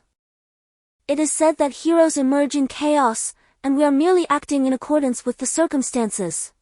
At that moment, on the rooftop of the building housing the security regiment, a burly man was intently regarding Commander Lu. Commander Lu had already been subdued, and the few guards beside him had evidently endured considerable hardship. With a cold gaze, Commander Lu addressed the man before him, Zhao Lei. I must say your thinking is rather simplistic. Do not underestimate the nation simply because you have a handful of awakened individuals. I possess 10 awakened ones myself. Ha ha! Zhao Lei laughed heartily. Suddenly, an individual entered and whispered a few words to Zhao Lei. Upon hearing this, Zhao Lei smiled faintly and gestured for the person to leave. At that moment, Sun Yan had already reached the adjacent high-rise. Scanning the interior with his mind waves, he observed the chaos within the building. He swiftly entered a state of calm and darted toward the opposite edifice like the wind. Sun Yan's speed was astonishing, so swift that he left only a fleeting shadow in his wake. With a resounding crash, Sun Yan shattered the glass and entered the room where Commander Lu and his companions were situated. The noise of the breaking glass alerted numerous guards stationed at the entrance, who rushed in with their firearms drawn. However, at that moment, Sun Yan had already aided Commander Lu and the others in their escape through the window. Commander Lu, are you all right? Sun Yan inquired as he gently laid them on the ground and untied the ropes binding them. He had successfully led them to an adjacent building. Sun Yan, is that you? Commander Lu finally registered the rapid actions of Sun Yan. I am unharmed, but 2 of my guards have sacrificed their lives. Sun Yan handed over 2 rifles that he had retrieved to Commander Lu and his comrades. As the insurgents had already discovered their location and were converging on the building with firearms in tow. Before long, the structure was completely surrounded. Sun Yan picked up a nearby black blade and, with a smile, addressed Commander Lu, "We are encircled. You protect the commander while I carve us a path. Together we shall break free." The group took refuge behind a nearby corner, observing 2 approaching insurgents. Sun Yan signaled to one of the guards, who clearly understood the gesture. In an instant, Sun Yan and the guard sprang into action, flanking the 2 soldiers. The guard, skilled in the art of stealth, swiftly covered the mouth of his adversary. Slitting his throat with a sing, Sun Yan understood that casualties were inevitable in this rebellion. However, these individuals were once under his protection, and he had devoted himself to safeguarding them. Yet, these very people now harbored thoughts of eliminating him and seizing power for themselves. In that moment, Sun Yan's heart transformed. He resolved to protect only those who were truly worthy of it, abandoning those who were not. Chapter 55, Suppression of the Rebellion, 1, Silently. Sun Yan and his companions dispatched 2 rebel soldiers. Without lingering, they hastened down the stairs, aware that should the adversaries below rush up, they would be trapped within the building. They were currently situated on the 5th floor, and the 2 soldiers they had initially lured were the first to fall. As for the reinforcements who arrived after Sun Yan rescued the commander, they had only just reached the 2nd floor. Sun Yan raced down the corridor, his hand brushing against the wall for guidance. Upon spotting a figure, he swiftly drew his blade, severing the foe in 2. Commander Lu, being older, was not as agile. So Sun Yan instructed the 2 guards to escort him while he forged ahead to clear the path. Just as Sun Yan burst into the hall on the 1st floor, a massive fireball hurtled toward him. At that moment, he could not defend himself. He instinctively channeled the energy from his dantian, and a radiant light enveloped him. The fireball struck him with tremendous force, propelling him backward. He crashed through the door behind him, landing inside. "Damn it, a bunch of useless fools." Unable to thwart even one person, he muttered. In the hall stood a man with red hair, flanked by a group of armed rebels. This individual was unmistakably an awakened, a wielder of fire. "Sun Yan, how are you?" Commander Lu and his companions arrived at the 1st floor, where they found Sun Yan lying amidst the debris in the stairwell. "Cough, damn, that really hurts," Sun Yan muttered, rubbing the spot where he had been struck. He slowly sat up, the impact of the fireball having significantly drained his dantian's mystical energy, about 1/8 of it. Sun Yan gradually stood up, fragments of the door falling from his body to the ground. Clutching his black blade, he stepped out of the stairwell once more. "Awakened ones, quite intriguing," Sun Yan mused, his interest piqued by the red-haired awakened individual before him. He realized he had been somewhat careless. The fact that these people could rebel suggested they possessed something capable of rivaling military strength, and awakened individuals were undoubtedly a crucial part of that. "Oh, still alive, are we?" The red-haired awakened one taunted, a playful smirk on his face. With a swift motion of his hand, a scorching aura surged forth, and a fireball materialized in his palm, which he then hurled forward with a forceful swing. The fireball shot towards Sun Yan, who countered with a swift upward slash of his black blade, releasing a radiant white blade aura. A faint sound was heard as the massive fireball was cleanly sliced in 2 by the white blade aura. The 2 halves of the fireball extinguished midair, while Sun Yan's blade aura continued its trajectory towards the red-haired awakened one. The awakened individual, startled, quickly crossed his arms in front of his chest, summoning flames to shield himself from Sun Yan's blade aura. However, he had forgotten about the fireball that had just been split in 2. Alas! The flames proved insufficient to impede the resplendence of Sun Yan's blade. The awakened individual was propelled backward with considerable force, a grievous wound rent in their chest, from which blood gushed forth, the heart having been cleaved asunder. Thud! The awakened one's cadaver struck the wall before collapsing onto the ground. In that instant, silence descended upon all the insurgents. An awakened being, master of fire, had been felled by a single stroke. To ordinary eyes, the awakened appeared as deities, endowed with wondrous abilities. These individuals had gradually come to regard themselves as superior, yet the equality of the former order had relegated them to roles of protection and service. Discontent had festered within them, ultimately culminating in a unified rebellion. Bang, bang, bang! A volley of gunfire echoed from afar. Sun Yan glanced upward. It seemed the third company commander had arrived with his men, and with remarkable haste. The gunshots served to rouse the dazed rebel soldiers, who fled the building with shrieks of terror. Sun Yan, the division commander, mused, watching the fleeing insurgents. In these tumultuous times, might it be necessary to revise the old order? Sun Yan, black blade in hand, strode out of the building. He had instructed the division commander and the others to remain inside, lest they be caught in the crossfire of guns and awakened powers. Upon the street outside the building stood a man and a woman, as if awaiting Sun Yan's arrival. Was not that whelp, Alung, filled with arrogance? The woman sneered, spotting Sun Yan emerging from the building. Now he proves himself utterly inept. Indeed, a worthless cur, the man added with a disdainful chuckle. Sun Yan waved his black blade and inquired of the man and woman before him, "Shall we engage together?" The man, regarding Sun Yan with disdain, retorted, "Is Alang truly defeated by you? There remains some measure of strength. Must we linger in conversation? How tedious!" Sun Yan was utterly speechless. Truly believing this to be the final confrontation, what a dramatic scene it was. With that, Sun Yan leaped into the air, delivering a decisive strike. As he descended, the two individuals hurriedly employed their abilities. The woman, wielding water-based powers, unleashed a torrent towards Sun Yan. Unperturbed, he swung his blade, manifesting a gleaming white arc.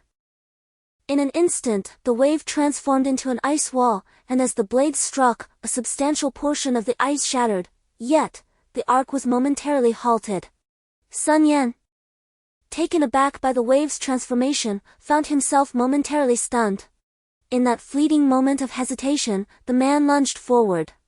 Observing the golden radiance emanating from the man, Sun Yan recognized him as a metal element awakener, akin to Li Long. The defensive and offensive capabilities of metal-based powers were indeed formidable. This duo possessed considerable combat prowess. Reluctant to squander time, Sun Yan activated his stillness state, his speed surging as he charged toward the woman utilizing her water abilities. The black long knife cleaved through the air as Sun Yan executed his martial technique, blossoming flowers. 6 arcs of blade light unfurled like blooming flowers, blood mingling with white petals in a dazzling display. The 6 arcs pierced through her being, and she could only watch in horror as the resplendent floral-like blade light shattered her ice wall and traversed her body. With a single strike, the water element awakened one perished, prompting Sun Yan to withdraw from his tranquil state, which had proven to be excessively taxing on his vital energy. Even in his prime, it seemed he could not maintain it for long. The gold element awakened one, witnessing the fallen body, let out a furious roar and charged at Sun Yan in a frenzy. Golden light, resembling blades, manifested from his hands, relentlessly slashing at Sun Yan, who found himself in a defensive stance. Occasionally, the black blade would make contact with the assailant, producing only the sound of metal clashing, failing to inflict any significant harm. In that moment, Sun Yan was relegated to mere defense as the golden radiance surrounding his opponent surged. Suddenly, with a thunderous boom, countless golden sword lights erupted, sweeping through with devastating energy. A sharp laceration appeared on Sun Yan's arm, as the piercing gold energy breached his defenses. Instantly, Sun Yan entered a heightened state, amplifying both his offensive and defensive capabilities.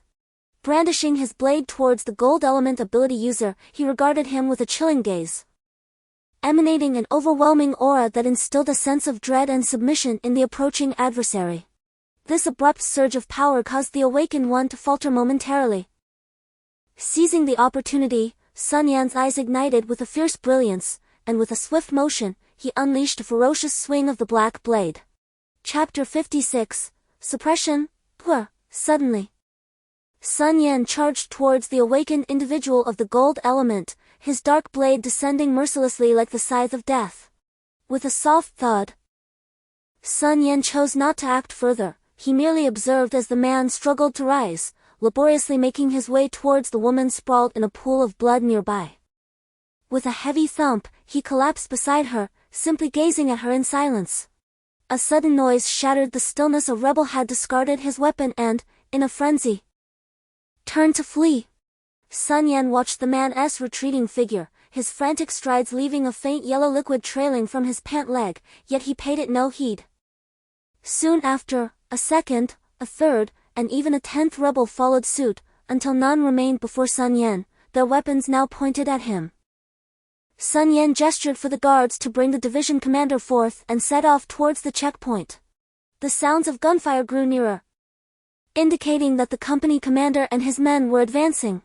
Though the resistance remained fierce, a breakthrough was merely a matter of time. Sun Yan, do not concern yourself with us for the moment, the division commander suddenly grasped Sun Yan's arm. There are still those at the government building who refuse to join the rebellion. You must go to their aid first.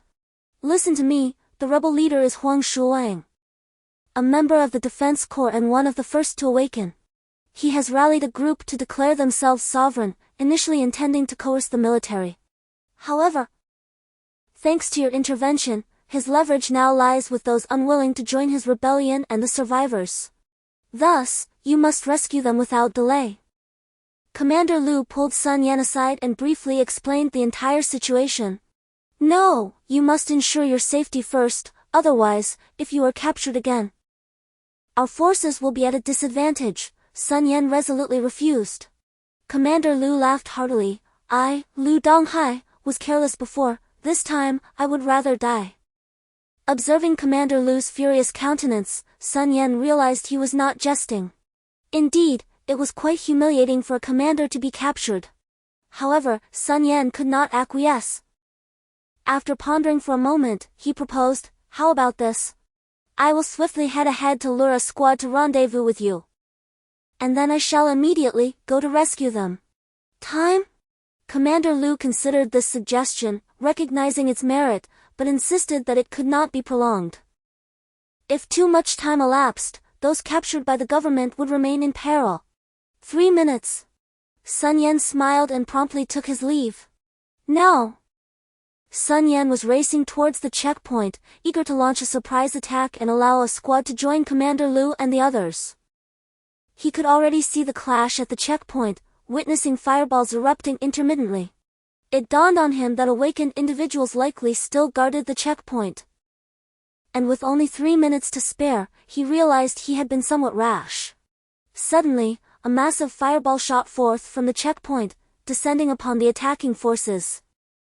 With a rumble, a wall of earth materialized to intercept the incoming fireball. The fireball exploded, scattering intense flames in all directions, only to be swiftly extinguished by surging waves of water that followed. The earthen walls continued to solidify, transforming into sharp earthen spikes that abruptly launched towards the checkpoint. In response, a vast expanse of earthen barriers rose within the checkpoint to counter the assault.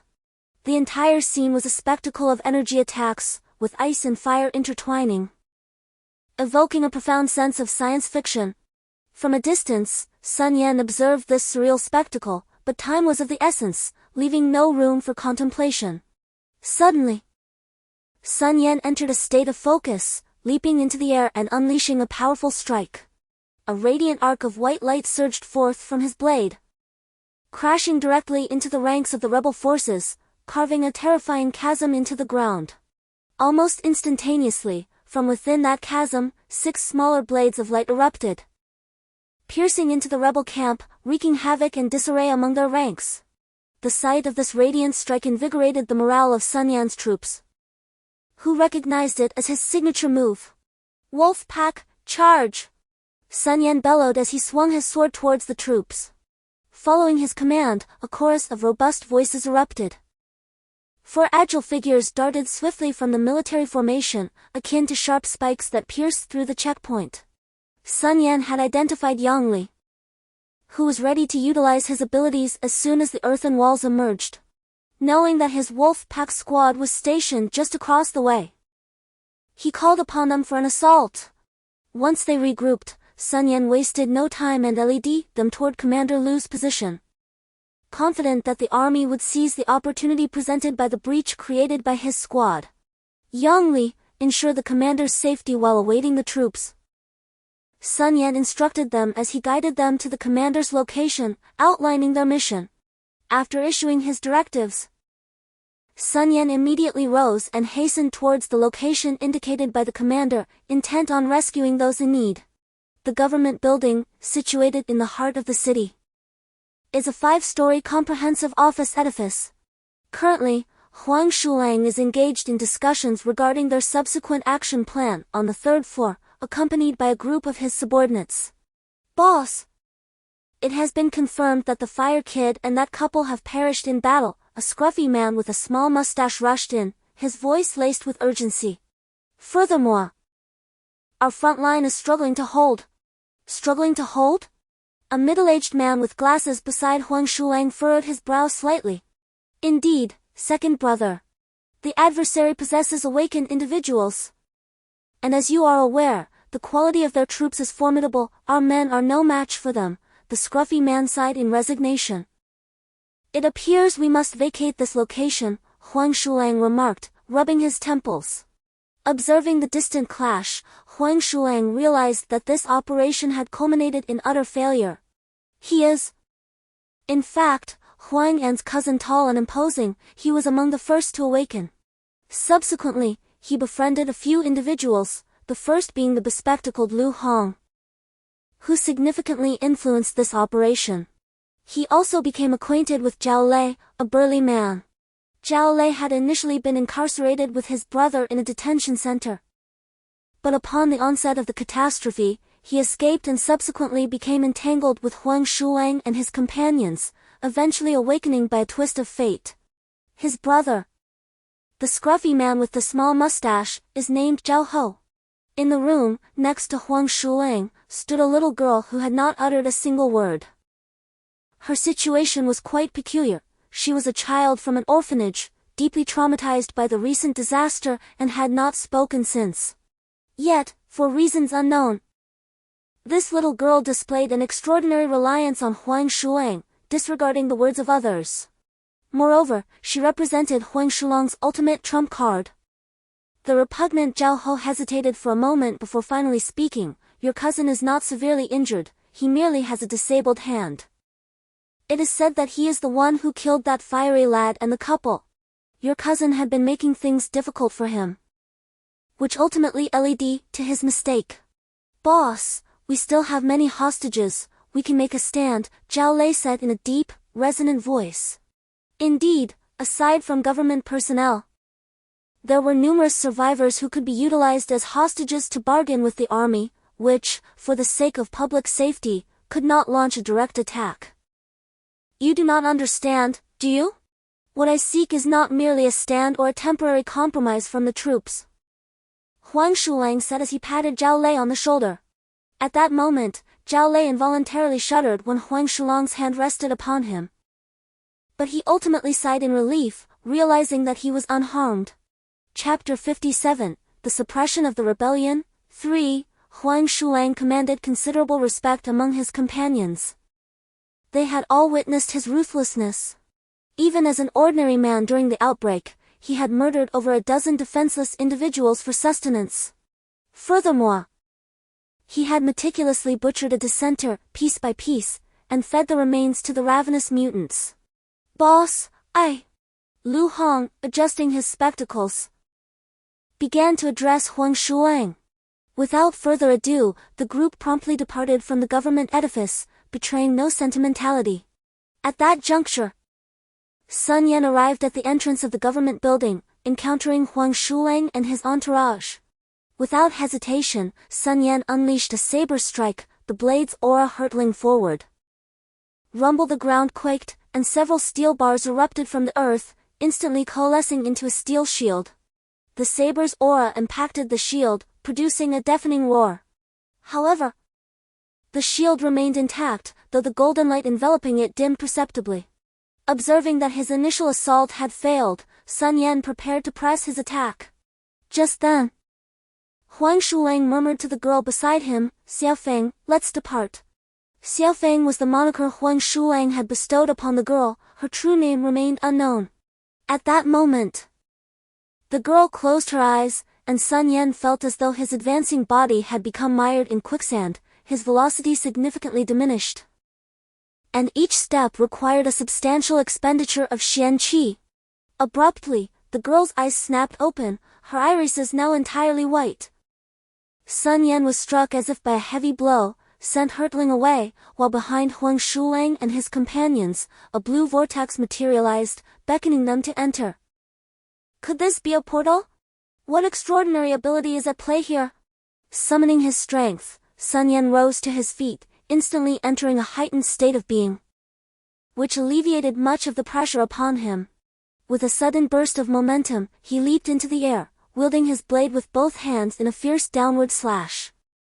The young girl abruptly looked up at Sun Yan, and he felt a piercing pain in his mind, as if being pricked by needles. In an instant, he fell out of his heightened state, once again being propelled away by the surrounding forces like a kite caught in the wind. The little girl glanced curiously at the spot where Sun Yan had fallen, deep in thought. "Let us go, Xiaofeng," came Huang Shulang's voice from behind. The little girl turned and followed him into the vortex, which swiftly contracted and vanished after everyone had entered. What just happened? Sun Yan, clutching his head, sat up amidst the ruins, gazing at the place where the vortex had appeared, overwhelmed by a wave of helplessness. The emergence of numerous awakened individuals among humanity had become apparent, their abilities varied greatly. Sun Yan sensed that his own strength was not the mightiest, at the very least. Those who had departed possessed the capability to contend with him, particularly the young girl, whom he suspected he could not best. With the threat of the mutated entities still unresolved and the rise of many awakened individuals, chaos was inevitable. In this tumultuous era, power became the sole reliance for survival. Determined, Sun Yan resolved to intensify his efforts in enhancing his strength. Sun Yan entered the building and swiftly rescued the government personnel who had been captured due to the complete withdrawal of the rebels. The gunfire outside gradually subsided, and the wolf pack, led by Commander Lu, arrived at the government building. After reuniting with them, the troops began to arrive one after another. "Oh, you've been waiting for a long time," Commander Lu said hurriedly as he entered the office, addressing Sun Yan. "There's so much to do. The entire government structure needs to be rebuilt, and the defense regiment has suffered significant losses and must be reorganized." Sun Yan shook his head at Commander Lu's weary expression. "By the way, you needed to see me, right?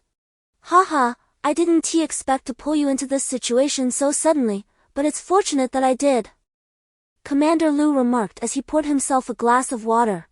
"Indeed, I've established 2 small teams and have arranged some operational tasks. And I'm here to report on them," Sun Yan replied promptly, noting that he had retired and felt there was little to report. However, Yang Li and the others were still active duty soldiers. While they might not care about their future as their captain, Sun Yan felt it was his responsibility to consider their prospects. Thus, he had come to the military headquarters to file the necessary reports. "Oh, that matter. I must admit, I overlooked it. What are your teams called?" Commander Lu nodded, fully understanding Sun Yan's intentions. Sun Yan quickly retrieved the documents from his pocket and handed them to the commander, explaining, "Our combat team is named the Yan Wang team. And we have divided it into 2 smaller teams, the Black Blade and the Wolf Pack. The individuals protecting the commander today are from the Wolf Pack." "Ah, King Yan. Indeed, within the depths of hell, you preside over life and death, adjudicating good and evil," remarked Commander Lu as he gazed at the documents in his hand. "Henceforth, you may determine the missions of the battle team at your discretion. Should the army require anything, we will communicate in advance, allowing you full participation. Additionally, we shall establish a dedicated communication line between the Yen 1 battle team and the Army's staff, facilitating your direct reports. Sun Yen felt somewhat bewildered. This decision effectively granted him autonomy over the battle team, allowing him to act as he pleased. The establishment of a direct reporting line was an unprecedented privilege, implying that he could report as he wished without undergoing any verification process. Moreover, the necessity for prior communication indicated a level of peer cooperation, alongside complete participatory rights regarding tactics, plans, and personnel. Such authority was indeed substantial. Commander, do you have any specific arrangements in mind? Sun Yen pondered, sensing that a strategist of Lu's caliber would not bestow such significant power without some underlying demands or tasks. Commander Lu nodded, a sly smile playing upon his lips. There is a small matter at hand. We are currently witnessing a surge in the number of awakened individuals, and managing them has proven quite challenging. Thus, I wish for you to take charge. Goodness, there is indeed a complication, Sun Yen thought, realizing the enormity of the situation. Taking responsibility for all awakened individuals would mean that his own capabilities would be overshadowed, and agreeing to assume control would inevitably bind him. Commander, I cannot take on this responsibility. After a moment of contemplation, he shook his head in refusal and inquired if this organization were to be established. Would the awakened members of the military be reassigned here? Indeed, I have contemplated this situation as well, however, today's circumstances are simply unavoidable. I am preparing to report to my superior about establishing a pilot project. Commander Lu nodded in acknowledgement. In truth, Sun Yen had also pondered this issue. Once the awakened acquire formidable powers, they often perceive themselves as exalted beings, as if they are the chosen ones, invariably believing themselves to be the protagonists, which leads to an inflation of their desire for power. Today's incident is neither the first nor will it be the last. The whereabouts of the mutants remain unknown. Internal power struggles intensify, and we are beset by both external threats and internal strife. What shall we do? Chapter 58, The Guild Upon a Towering Pine Tree. A vine as thick as an arm entwined itself. They intertwined in a twisted fashion, tightly constricting the tree, resembling two brown silk ribbons spiraling around the trunk, ascending gracefully, becoming one with the tree. Sun Yen and his companions had already departed from the urban area, preparing to scout the surroundings for any signs of mutant activity. The rebellion that transpired yesterday, albeit sudden, was nonetheless anticipated. Commander Lu had reported on the matter throughout the night. Such is the reality of the situation. Commander Lu connected to the military headquarters and briefly recounted the events to Bai Lao and Zhao Lao, among others. Neither Bai Lao nor Zhao Lao exhibited surprise or anger. Instead, their expressions were marked by a sigh of resignation and helplessness. Could it be that similar occurrences have arisen elsewhere? A sense of foreboding flickered within Sun Yen. Indeed, similar situations have manifested in other troop regions, albeit with varying degrees of severity. Initially, we did not pay much attention. But yesterday we discovered that 3 troop regions had completely lost contact, though the number of forces stationed there was not substantial. Bai Lao nodded and spoke. The sudden news left Sun Yen and the others momentarily stunned. The loss of communication across 3 regions signified the triumph of the rebels. Is there any connection among these insurgents? Commander Lu inquired urgently.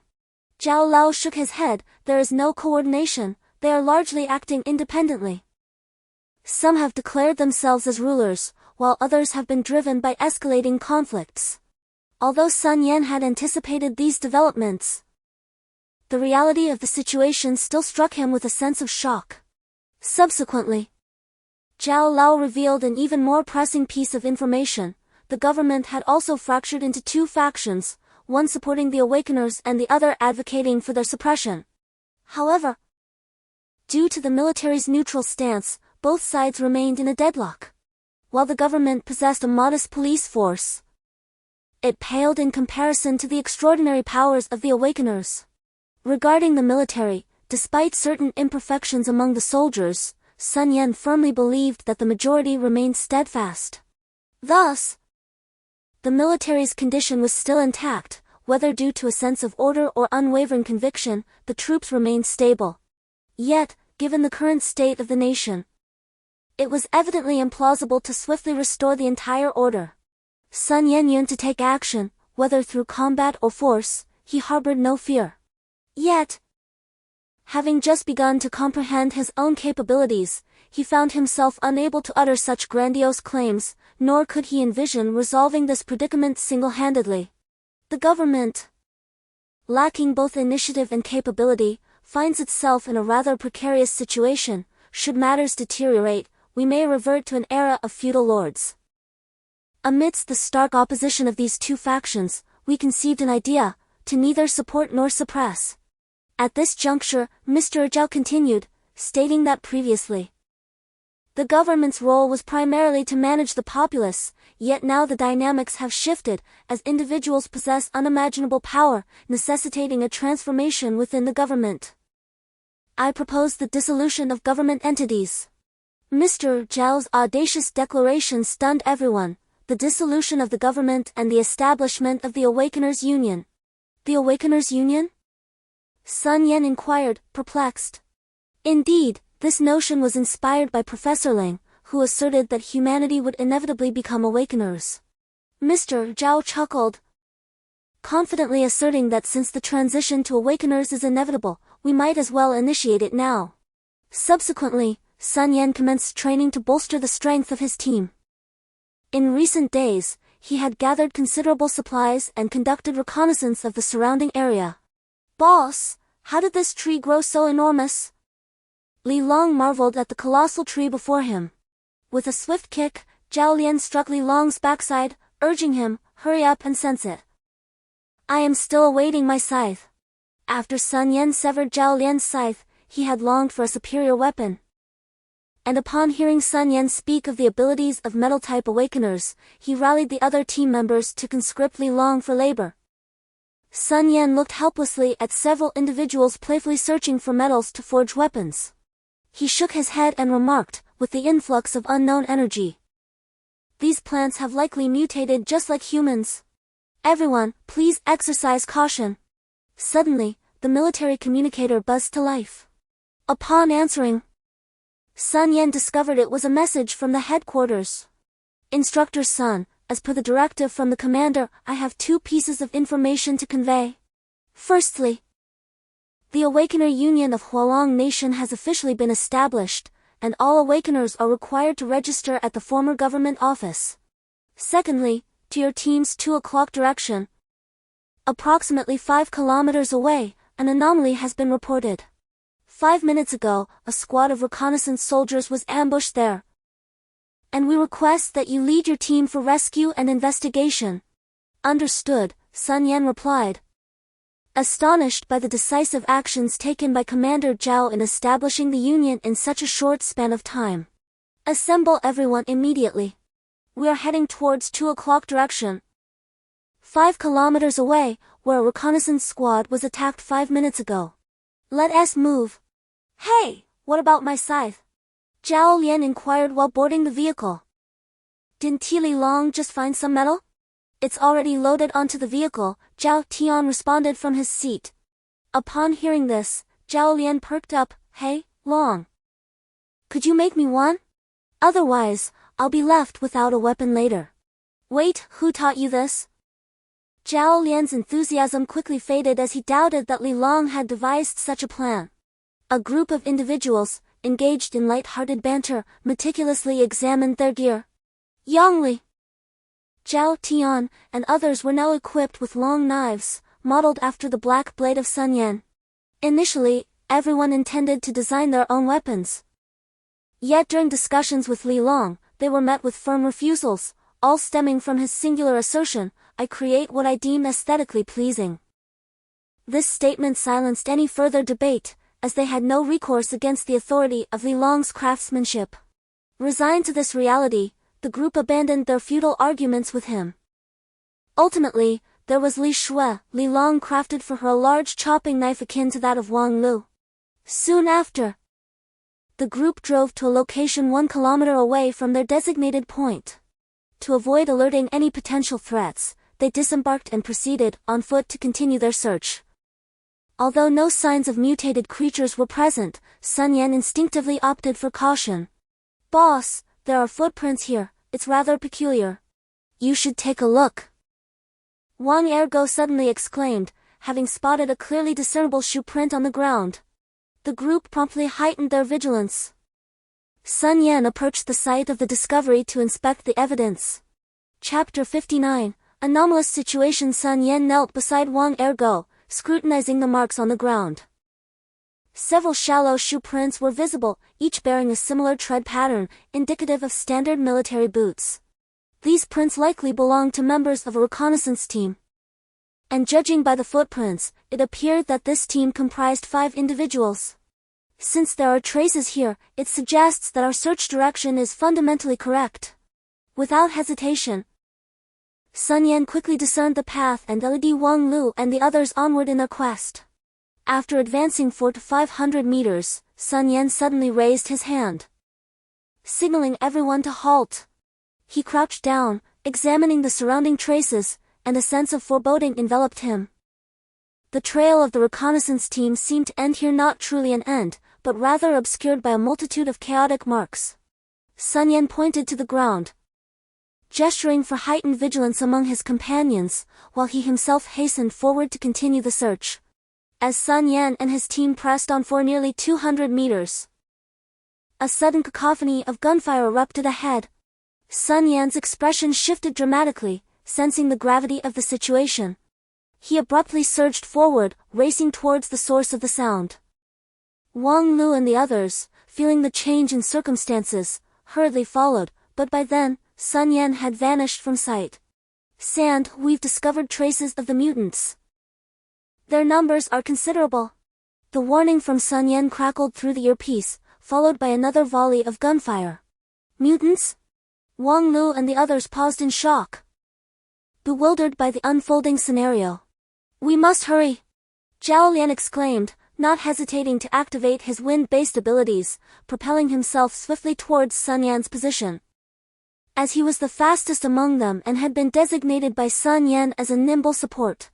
Expeditiously, Zhao Lian arrived at Sun Yan's side, where he beheld a soldier lying prostrate, several slain mutants nearby. The soldier's left leg was entirely severed, his body a sanguinary mess. Yet he tenaciously continued to fire his weapon. Confronting them was a horde of mutants advancing with frenzied abandon. Without hesitation, Zhao Lian commenced firing. In terms of individual combat prowess, Sun Yan did not fear engaging these mutants, but Wang Lu and the others were present. If they were encircled, he could readily extricate himself, but the others would not fare so easily. Moreover, the paramount concern was to obtain the reconnaissance intelligence from the scouting party. Thus, it was optimal for Zhao Lian and his men to escort them away for questioning, while he and the wolf pack squad covered their retreat. 300 meters. Wang Lu's voice echoed in Sun Yan's earpiece. Sun Yan knew it was time to withdraw. "I shall continue to redirect their attention. Seize the opportunity to evacuate," Sun Yan declared to Song Chunwen, ensuring they diverted the mutants' pursuit away from Wang Lu's retreat path. Song Chunwen and the others were taken aback by Sun Yan's words.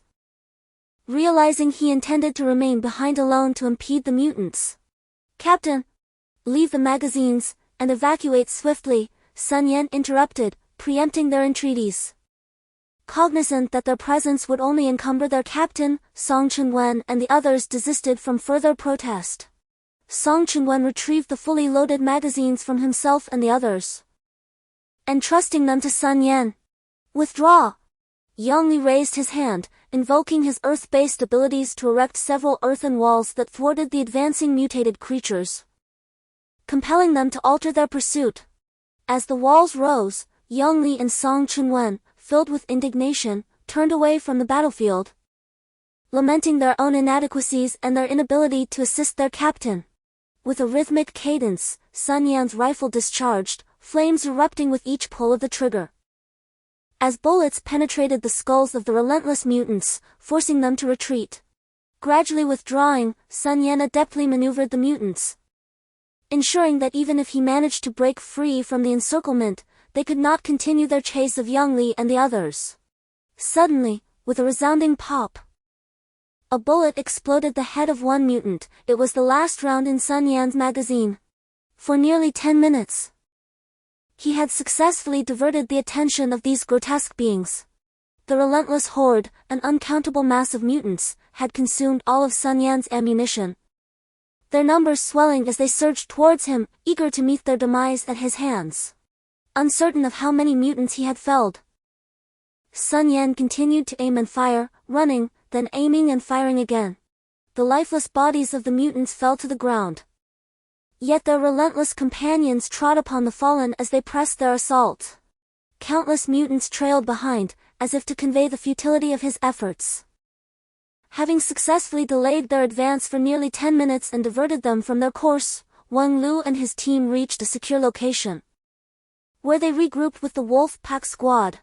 Sun Yan understood that it was time for him to depart. "Captain, the surviving scout has relayed the situation to us." Zhao Lian's voice echoed in Sun Yan's earpiece. Sun Yan stowed away his empty rifle and turned to sprint away, hastily inquiring, "How is he?" He refrained from pressing further, fully aware of the grim fate that awaited those who underwent mutation. It was a fate every soldier hoped to evade. A heroic demise was far preferable to becoming a mere shell of one's former self. "Captain, the scout mentioned they were a 5-man team, and this area has been searched twice already. They intended to venture to a more distant location, merely passing through here." Song Chunguan recounted the final message left by the scout. However, upon reaching this point, they noticed some branches had been recently broken, leading them to suspect the presence of survivors, prompting a renewed search. Yet, during their efforts, they were abruptly ambushed by a horde of mutants, their numbers overwhelming, leaving no chance for retreat. Previously, there had been no signs of their existence, as if the mutants had materialized out of thin air. "No need. I'll withdraw on my own more nimbly." "Rest assured," Sun Yan replied with a smile at Wang Lu's words. He continued to race through the forest, the mutants still hot on his heels. The absence of any corpse-like beasts was the one solace he clung to in this harrowing moment. Chapter 60, Defensive Preparations. 1. Having altered his course multiple times, Sun Yan had completely shaken off the mutants pursuing him. He had traversed from the northern edge of the city to its western side and was now sprinting along the highway toward the urban center. The prolonged exertion had nearly depleted his Xian Qi, and his breathing was heavy, indicative of his profound weariness. Just as this thought crossed his mind, Sun Yan caught a fleeting glimpse of a dark shape darting across the fields adjacent to the highway. He immediately turned his gaze toward the fields. A colossal, zombified bear-like creature roared ferociously as it burst from the fields, lunging toward him. Its massive arm, as thick as an adult's torso, came crashing down upon Sun Yan. "Damn it!" Sun Yan cursed, hastily drawing his black blade to parry the blow, channeling Xian Qi from his dantian to fortify his defenses. Bang! The massive arm slammed against the black blade. Sun Yan braced the blade with his left arm, but the force of the impact sent him flying. He crashed heavily onto the ground, carving a deep furrow into the solid road surface. The zombified beast roared skyward in fury, charging at Sun Yan once more. "Pa!" Sun Yan spat out the grit and pebbles that had been forced into his mouth. He swiftly rolled aside to evade the creature's attack. The zombified beast's powerful fist struck the ground where Sun Yan had been moments before. Instead of retreating, Sun Yan surged forward, hurtling toward the zombified creature. Snap! Sun Yan stepped forward with his right foot, positioning himself beside the beast, and brought his blade down in a fierce strike. A deep, bone-exposing wound appeared on the arm of the mutated beast. Immediately, Sun Yan stepped forward with his left foot, and before the momentum of his blade could wane, he gripped the hilt with both hands and swiftly reversed the direction of the black blade. With a swift upward slash, a massive arm was severed and sent flying through the air. The excruciating pain elicited another roar from the beast. Without hesitation, Sun Yan leaped onto the thigh of the creature, using it as a springboard to propel himself into the air, thrusting the black blade forward. The beast's roar was abruptly silenced as the black blade pierced through its eye and into its brain. At the moment of penetration, Sun Yan activated his combat technique. Starry Sky, unleashing 6 blade-like strikes that exploded within the beast's skull, utterly destroying its brain. With a thud, the beast's body collapsed to the ground. Sun Yan wasted no time, swiftly withdrawing the black blade and sheathing it on his back before continuing his journey. Wang Lu. Have you reported to the commander yet? Sun Yan contacted Wang Lu and the others via communicator. Wait, inform the commander again. There might still be mutated beasts among the mutants. I just encountered one. Sun Yan relayed the recent events and his suspicions to Wang Lu. Currently, countless mutants have been spotted around the city, including the formidable mutated beasts. Despite having heavy weaponry support, I am certain that the city cannot hold out for much longer. The automobile advanced towards the city center, as numerous soldiers commenced the collection of surrounding vehicles, pushing them into position to block the roads. Windows in the buildings were manned, and checkpoints along the roadside transformed into defensive positions. Sun Yan observed the soldiers bustling about, constructing fortifications in silence. He was acutely aware of the terrifying power of the corpse beasts from his previous encounters. These defenses would not hold for long. His immediate priority was to locate the commander and discuss the plans for evacuation. Upon disembarking, Sun Yan hurried into the military building, disregarding the greetings from the soldiers, and rushed toward the conference room. Although he had received information from Wang Lu and the others, he instinctively inquired further. The situation was dire. Grabbing an unknown cup from the table, he gulped down some water and declared, "There are numerous mutants, and the corpse beasts have appeared. Our defensive forces are insufficient. I strongly suggest we relocate immediately." "Indeed," sighed Commander Lu, furrowing his brow as he nodded in agreement. "I had intended to evacuate from the very beginning, but..." Seated in a business vehicle, Sun Yan watched as an armored reconnaissance vehicle passed by, knowing it was heading out to locate the mutants. Observing the soldiers he had once trained, now fully armed and stationed at various checkpoints, he pondered how many would survive this battle. "Sun Yan, I want to go with you," Chu Ting shouted, gripping his arm as he attempted to leave. Sun Yan escorted several individuals to the garrison area, leaving Wang Lu and others, including Chu Ting and Yaya, behind. He intended to lead the wolf pack team to the front lines to assist in defense, but was halted by Chu Ting's disapproval. "Rest assured, we merely intend to take a look and lend a hand," Sun Yan gently reassured her as he stroked her head. However, unexpectedly, tears streamed down Chu Ting's face. "I do not understand, nor can I comprehend, but I no longer wish to worry. I am aware of my lack of strength, yet I would rather perish by your side." Sun Yan's heart was stirred, and he embraced Chu Ting, continuously offering her comfort. Despite his fervent training in combat and his marksmanship rivaling that of the soldiers, he remained an ordinary person, one who could only rely on the protection of others. She despised this reality. The current sensation was unbearable. A chasm had formed between Sun Yan and herself, and she feared losing the sense of home she had just discovered in this apocalyptic world. "Instructor!" A sudden voice interrupted them as a soldier rushed into their camp. The soldier saluted Sun Yan and spoke, "Instructor, the commander has asked me to convey a message." After relaying this, he handed a letter to Sun Yan. Upon receiving the letter, Sun Yan watched the soldier turn and depart, slowly opening the correspondence to read its contents. As he perused the letter, his brow furrowed deeply, and he sighed softly. It appeared that it was too late.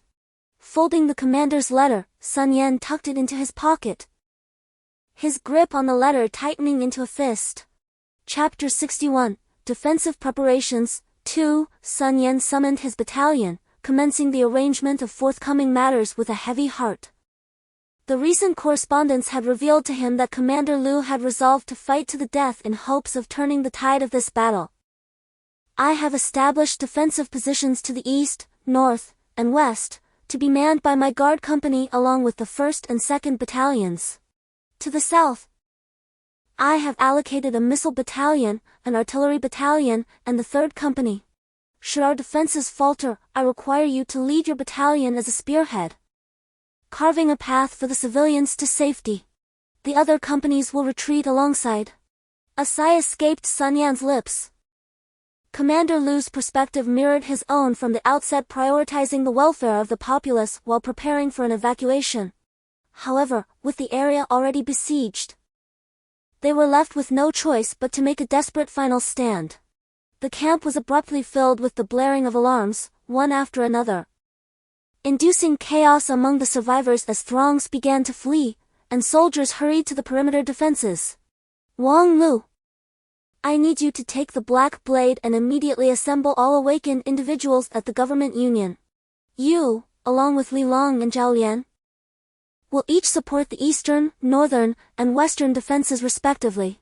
Sun Yan straightened, suppressing his emotions as he spoke loudly. Li Shui, I require you to lead all remaining members of the Defense Corps to maintain order among the survivors and minimize collateral damage. Understood. Wang Lu and the others promptly accepted Sun Yan's directives and turned to head towards the government union. Chu Ting, take Yaya and remain in the vehicle with Li Shui while awaiting my return. Sun Yan cast a deep gaze at Chu Ting, for he required her safety and the preservation of their resources. At this moment, Chu Ting merely nodded in acknowledgement, resolute in her decision not to burden Sun Yan with her presence. Even Yaya pressed her small lips tightly together, listening intently to Sun Yan's directives. Confronting the pack of wolves, Sun Yan turned and shouted fiercely at them. Observing the steely determination in the eyes of his comrades, he smiled. These elite soldiers needed no further encouragement upon Sun Yan's command. They would execute their tasks with utmost diligence. Engage at the southern district fortifications, Sun Yan declared succinctly. The group sprang into action, while Wang Lu and his companions made their way to the government union office. Wang Lu hastily approached the officer in charge with the military-issued pass, articulating their intent to collect talented individuals. The officer, a middle-aged man in his 40s, listened attentively to Wang Lu, verifying his credentials once more. The military had previously communicated with various governmental departments regarding these documents, thus the officer was exceedingly cooperative. Greetings. I am Lu Sheng, the head of the union. The middle-aged man promptly introduced himself, leading them to a designated area. This is the domain of our union's security team. All registered awakened individuals are present here, though there are some who remain unreported, for which we currently have no recourse. Thank you. How many individuals are there? Wang Lu inquired, observing the group before him. Unlike the regimented soldiers, the individuals were gathered in small clusters, a sight that left Wang Lu somewhat disoriented. There are over 60, Lu Sheng remarked with a hint of regret. Wang Lu furrowed his brow upon observing Lu Sheng's expression and remarked, it seems these individuals are rather difficult to unite. Lu Sheng nodded in agreement, replying, indeed. Rallying them is no easy task. It is only through offering superior food and better conditions that I have managed to gather them, yet some remain unwilling to join. And we cannot compel them. Wang Lu said nothing further, merely nodding as he approached the group, followed closely by Zhao Lian and Li Long. Meanwhile, Lu Xing was being pulled by Li Shui towards the resting area of other security team members. After organizing the others, Sun Yan hurried towards the eastern position defended by Commander Lu. As he drew nearer to the perimeter, Sun Yan sensed the gravity of the situation intensifying. Amidst the urgent alarm bells, the entire contingent of soldiers and armored vehicles was advancing towards the front lines, enveloping the encampment in an atmosphere of foreboding. Upon arriving in the eastern district, Sun Yan's heart sank entirely, as reports of numerous mutants emerged from the front line. Wuxia was thoroughly besieged. At that moment, Wang Lu stood before the assembly of awakened individuals, addressing them coldly. Our Black Blade team is here to enlist awakened individuals for cooperative defense at the front lines. No sooner had he finished speaking than chaos erupted among the gathered awakened. Humph, what is this Black Blade team? Are you part of the military? By what right do you demand our defense? What are you soldiers doing? Others echoed in dissent. Exactly, by what authority? Moreover, what benefits can you offer us? Sun Yan, having briefly inquired about the situation, turned to the few instigators with an impassive expression and stated, I am gathering those who are registered with the guild, who are receiving better food and treatment. Should you choose not to participate, it will be considered a withdrawal from the guild. What will happen to us if we perish? Who will take care of our families? A burly man clad in red stepped forward, his voice laced with anger. Sun Yan glanced at the imposing figure before him and replied, Who among us does not have family? I cannot guarantee the safety of those who engage in battle, as everyone is fighting with all their might. However, I can assure you that no creature shall harm the families of those who participate, as long as we remain alive to protect the survivors. He paused, a hint of disdain in his tone. I have no desire for further explanation, nor does time permit it. You must decide for yourselves. Those who choose to leave will be considered as having forfeited their place and will no longer be eligible for special treatment. At that moment, the red-clad man smiled broadly. Well, I shall join. He stepped closer to stand beside Sun Yan and the others. Brother, how could you sigh? I give in. I will join as well. A melodious voice rang out, carrying a touch of indifference. From the crowd emerged a graceful figure, exuding an air of pride and distinction. It was a young woman with a slender and curvaceous form, dressed in athletic attire that could not conceal her pronounced features. Her long, glossy hair cascaded down her back, and her oval face, adorned with almond-shaped eyes framed by delicate brows, gazed deeply at Sun Yan. I am Lu Ying, and this is my brother Lu Xiong. What is your name? I am your captain, Sun Yan replied, ignoring her in the midst of the pressing situation. The woman, having suffered humiliation at the hands of Sun Yan, stamped her foot in frustration and stood silently beside her brother. As a few individuals began to awaken, others swiftly aligned themselves into factions. Some chose to join, while others departed, and a few contemplated resorting to violence. However, when a fire-type awakener was brutally struck down by Sun Yan's black blade, crashing against the wall, their aspirations for aggression were swiftly abandoned. Realizing the perilous nature of such thoughts, Li Shui, Chu Ting, take the members of the security team and protect the families of these newly awakened individuals. Then, procure a fleet of large vehicles to form a convoy for our coordinated retreat, Sun Yan instructed. He set about organizing the protection of the families of those who had joined the defense, ensuring their safety would allow the fighters to unleash their full potential. The remaining individuals were divided into 3 groups. Eldest brother, you and Li Long proceed with your mission, but remember, your primary task is to maintain defense. Chapter 62, The Siege, 1, Bang! Boom! Sun Yan was jolted into alertness by the sounds of gunfire from the front lines. The battle had undoubtedly commenced. Wasting no time, he and his companions sprang into action. Li Shui led her team in search of buses and trucks to assemble a convoy. A precaution Sun Yan had prepared for a potential retreat, as they began loading survivors onto the vehicles. Wang Lu and his team followed their plan, rushing to various positions for support, while Sun Yan made his way southward. Upon arriving at the southern front, he was taken aback by the scene before him. A vast horde of mutants ominously advanced towards the stronghold, as dread and trepidation gnawed at the soldiers stationed there. The sheer multitude of the approaching mutants exerted immense strain, threatening to overwhelm their minds. Finally, the breaking point was reached, and the staccato rhythm of a heavy machine gun shattered the tense silence. This initial burst of gunfire reverberated like a pebble dropped into a placid lake, inciting a chorus of retaliatory fire from various emplacements, felling the foremost mutants. Before Sun Yan and his comrades could fully react, the mutant throng unleashed a cacophony of roars and charged ferociously towards the stronghold. Each mutant sprinted forward, their pallid, decaying countenances contorted in bloodlust, their throats emitting guttural growls of rage. Despite the relentless barrage of machine gun fire and artillery, they fell in droves, severed limbs and gouts of black blood failing to impede their advance as more mutants surged forward to take their place. The pile of mutant corpses grew ever higher, and the sustained fire of a heavy machine gun caused it to overheat and fall silent. Rifles spat forth fiery tongues, continuing to cull the advancing mutants, which began to form a formidable mound. With a whoosh, a ball of flame arced from behind the stronghold, engulfing the heap of corpses. The resulting explosion tore a gap in the mound, but it was swiftly filled by the relentless wave of mutants.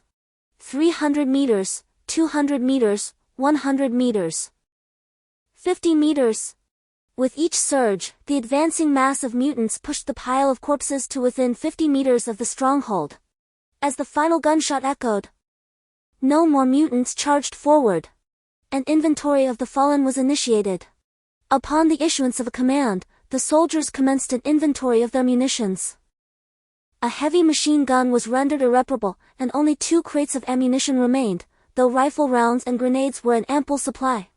Observing the scene before him, Sun Yan involuntarily trembled. These were once common citizens, now transformed into ravenous mutants. Corpses littered the streets. Sun Yan, gazing upon the bodies, beckoned Yongli. Shortly, Yongli arrived, bearing an iron bucket, which Sun Yan accepted. After replenishing the entire position, he ventured beyond the lines, ascending atop a mountain of corpses. Unsealing the bucket, which was filled with kerosene, Sun Yan fixed his gaze upon the distant, mountainous piles of bodies. His hand tightened around the bucket, his heart constricting with it. What was the cause of this? Why had people been transformed in such a way? Taking a profound drag from his cigarette, he flicked the smoldering end into the heap of corpses. A conflagration erupted, the pyre consuming the bodies. The officers and men donned their gas masks, the inferno reflecting in their eyes, an image of carnage and devastation. The voice of Wang Lu crackled through Sun Yan's headset. Sun Yan, combat operations have concluded on our 3 fronts. The sheer number of mutants necessitates a consolidation of our positions. Sun Yan, his voice raspy, inquired, any casualties? Wang Lu, detecting the strain in Sun Yan's voice, replied with concern, no casualties, but the accumulation of mutant corpses is overwhelming. We are preparing to withdraw from one position. Sun Yan, are you all right? Ah, I am unscathed on my end. The situation should be quite similar. However, the mountain of corpses must be incinerated. You need not concern yourselves with that. During the next assault, we shall deploy incendiary grenades to hinder their advance momentarily. Sun Yan, seated at the edge of the position, spoke with a hint of fatigue. In truth, aside from unleashing several slashes of blade energy, he had scarcely participated in the battle. In the grand theater of war, barring the immense lethality of strategic weaponry, individual combat prowess seldom sways the tide of conflict. Understood. You should rest well, Wang Lu replied, sensing that something was amiss with Sun Yan. Sun Yan acknowledged, beginning to close his eyes and rejuvenate. Currently, they were under assault by ordinary mutated beings, with no sign of the corpse beasts. Moments ago, several company commanders had sought his assistance, hoping the awakened could provide support, yet Sun Yan had declined. Sun Yan, with the mutated entities having temporarily retreated, does this signify the end? Inquired the artillery company commander. Shaking his head, Sun Yan responded, based on previous traces, it is plausible that the mutated beings possess a degree of intelligence. Therefore, I anticipate they shall return. Their current presence merely serves to obstruct our escape routes. Sun Yan had indeed discerned a troubling fact. The mutated beings were advancing from multiple pathways, the amassed corpses effectively barricading all exits. Instructor, could we not permit the awakened to join in the next assault? This might alleviate some of the pressure, the 3rd Company commander suggested after a moment's contemplation. That is not feasible. Sun Yan interrupted the words of the 3rd Company commander, stating that he could summon earth and metal ability users to bolster the defense of their position. Others were instructed not to engage until they had witnessed the corpse-like beasts. The company commanders departed with a sense of despondency, yet they found solace in Sun Yan's assurance that he would take action when the unit's ammunition ran low. The mountains of corpses continued to burn fiercely, showing no signs of extinguishment. From his elevated position, Sun Yan vigilantly monitored the surrounding activity. Noting the countless mutants encroaching upon the flames, which served as a barrier to their advance. As darkness gradually descended, the flames remained ablaze, illuminating the area as if it were midday. Bang! Bang! Bang! Boom! Boom! Boom! Hiss! A flare shot forth from a building, casting a brilliant light toward the end of the street, revealing a mass of mutants writhing toward the gathering point. With a sudden explosion, an incendiary round ignited the pile of corpses, and the roaring fire engulfed the mutants that charged from the heap, yet they continued their relentless advance toward the position. The defenders, creating distance, managed to eliminate some of the burning mutants, momentarily halting the onslaught. Darkness often breeds unease, especially amid perilous circumstances, prompting individuals to seek even the faintest glimmer of hope. However, the present situation was overwhelmed. Individuals began to unleash frenzied curses, shaking their fists in a desperate attempt to dispel the terror that gripped their hearts with pain and madness, only to embrace each other in howls of despair moments later. The soldiers at the front stood numbly, gazing at the flames, aware that this fire could not burn indefinitely. The present moment was merely a fleeting breath of respite. Under the moonless night, amidst the chill of the wind and the stench of death, Sun Yan stood atop the building, peering into the distance. He was uncertain whether the terrifying corpseified beasts lurked in the darkness, yet he sensed an ominous presence that filled him with dread. Tomorrow, when the flames extinguished, would likely herald the final battle. Sun Yan murmured to himself. Chapter 63, Siege 2, a cold droplet roused Sun Yan from his thoughts. He opened his eyes to observe the bustling soldiers at the outpost, extending his hand to catch the rain cascading from the heavens. He tilted his head upwards to watch the raindrops fall like a curtain, a slight smile gracing his lips as the rain trickled down his face, reminiscent of sorrowful tears. Rain had begun to fall, gradually diminishing the flames of the corpse mound, while in the distance, the mutated beings, previously held at bay by the fire, began to surge toward the outpost. Rat-a-tat-tat! Gunfire erupted, as the soldiers' weapons belched forth soul-devouring flames, shattering and toppling the advancing mutants. Boom! Boom! Grenades were launched, scattering waves of gathered mutants in a violent display of dismemberment.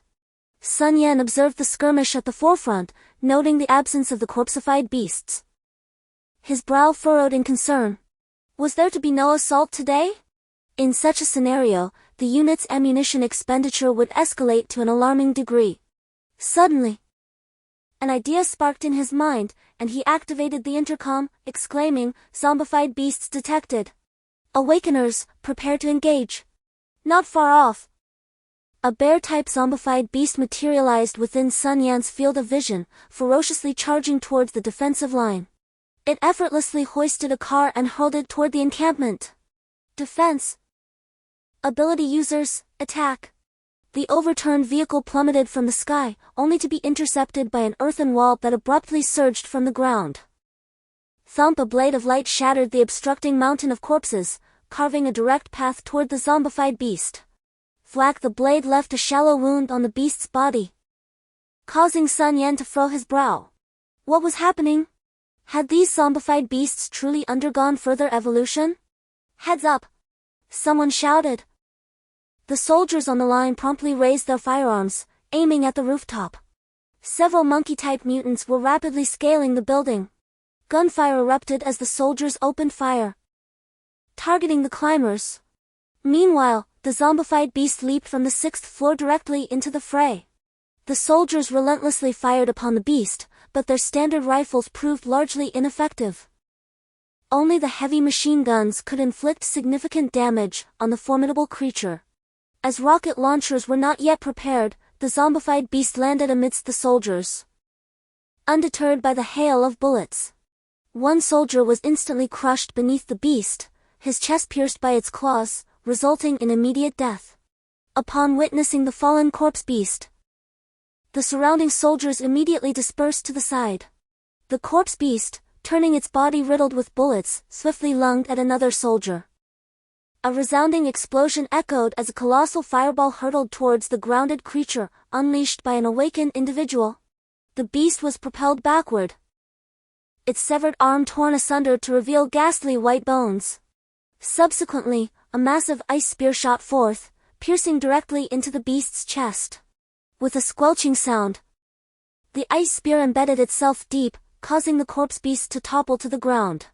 At that moment, a massive clod of earth, controlled by Yangli, accurately struck the beast following the ice spear, pinning it firmly to the ground. Other corpse beasts had also descended, preying upon the surrounding soldiers. Witnessing yet another comrade's demise, the dispersed soldiers immediately resumed firing, with the corpse beasts now on the ground and the soldiers having moved aside. A heavy machine gun mounted on a military infantry fighting vehicle commenced firing upon the creatures. Under the relentless barrage of the heavy machine gun, the corpse beast staggered backward, numerous bullet holes appearing across its body, while lighter machine guns and handguns barely left a mark. Despite the onslaught of the heavy machine gun, the corpse beast did not succumb. Instead, it became enraged, charging towards the soldiers atop the infantry fighting vehicle. The bullets from the heavy machine gun struck with devastating force, capable of shattering limbs and severing bodies in half. However, this zombified beast was extraordinarily formidable. Despite sustaining numerous perforations in its body, and even having a leg severed, it still managed to lunge toward the soldiers on the vehicle. The soldier attempted to evade, but it was manifestly too late. Other soldiers tried to assist, but were simply unable to react in time. At this critical juncture, a black longsword wreathed in white flames emerged from behind the soldier in the infantry fighting vehicle, heading directly for the terrifying zombified beast that was pouncing on him. The monster opened its maw, poised to strike the soldier, when the flaming sword pierced its neck. "Open fire!" A rapid volley of gunshots ensued, and the already heavily riddled zombified beast was thoroughly riddled with bullets. Sun Yan also appeared beside the infantry fighting vehicle at this moment, withdrawing the black blade from the zombified beast's neck. His gaze was directed toward the colossal zombified beast that had revealed a portion of its body at the corner of a distant building. The soldiers aimed their weapons at the surrounding zombified beasts, firing furiously. Many of them also turned their attention to Sun Yan, who was vigorously wielding his sword, hacking down the zombified beasts that were wreaking havoc within the defensive perimeter. "Instructor, shall we contract the defensive line?" the artillery company commander inquired. Sun Yan surveyed the soldiers who were in the process of fortifying the position, and coldly shook his head. The company commanders remained silent, as the division commander had previously informed them that Sun Yan was the supreme commander of the position, and all orders were to be executed, even unto death. Sun Yan, wielding his dark blade, strode deliberately beyond the defensive perimeter. The mystical energy within him surged wildly, and an intangible aura erupted from his body.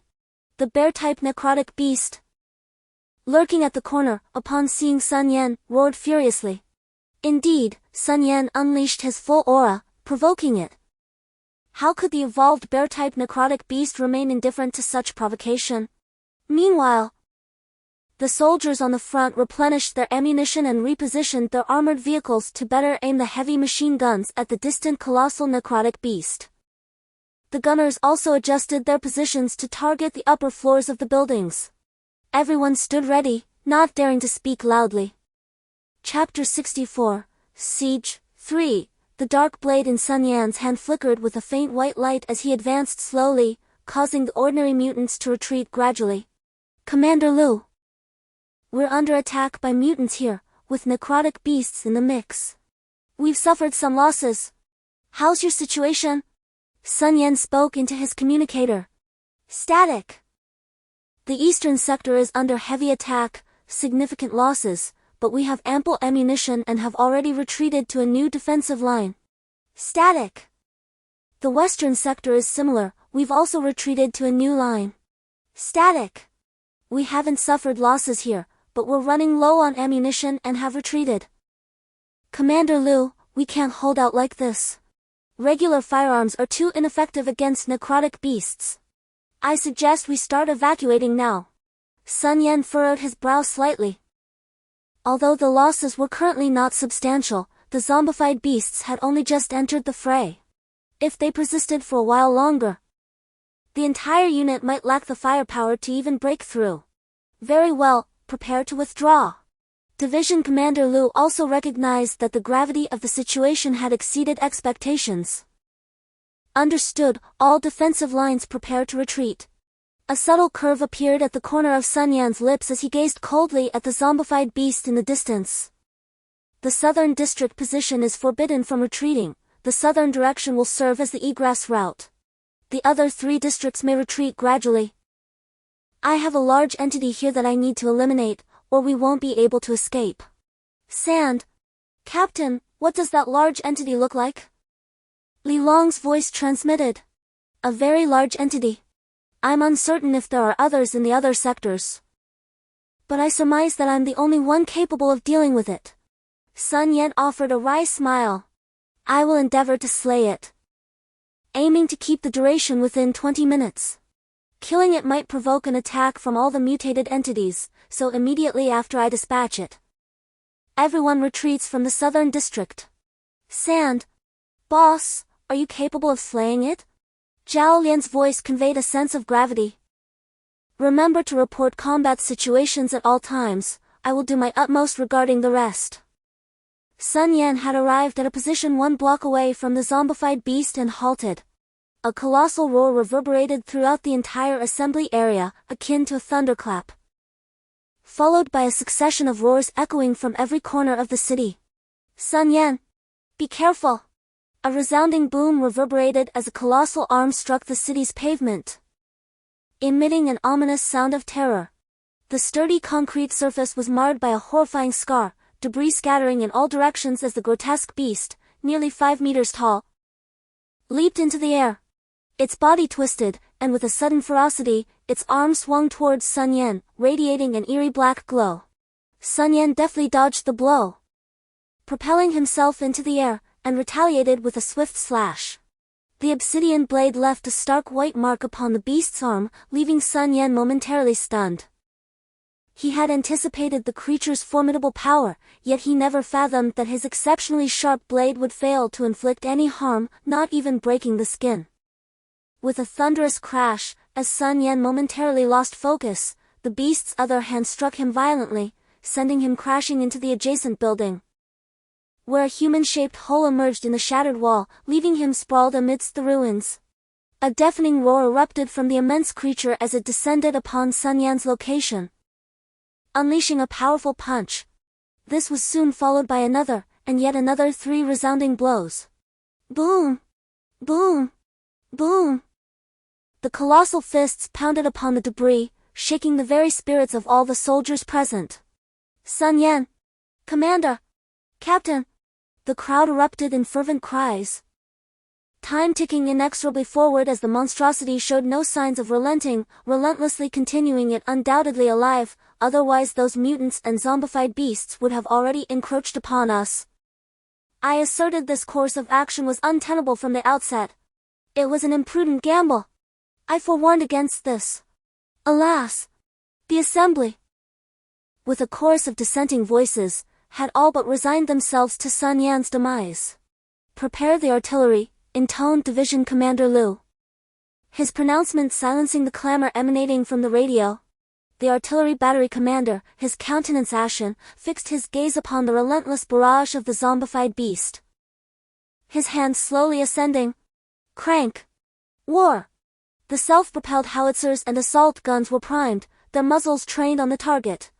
Boom! Just then, the zombified beast's fist descended, yet its subsequent actions were abruptly curtailed, its assault ceased. Combat Art Obsidian Moon Inferno!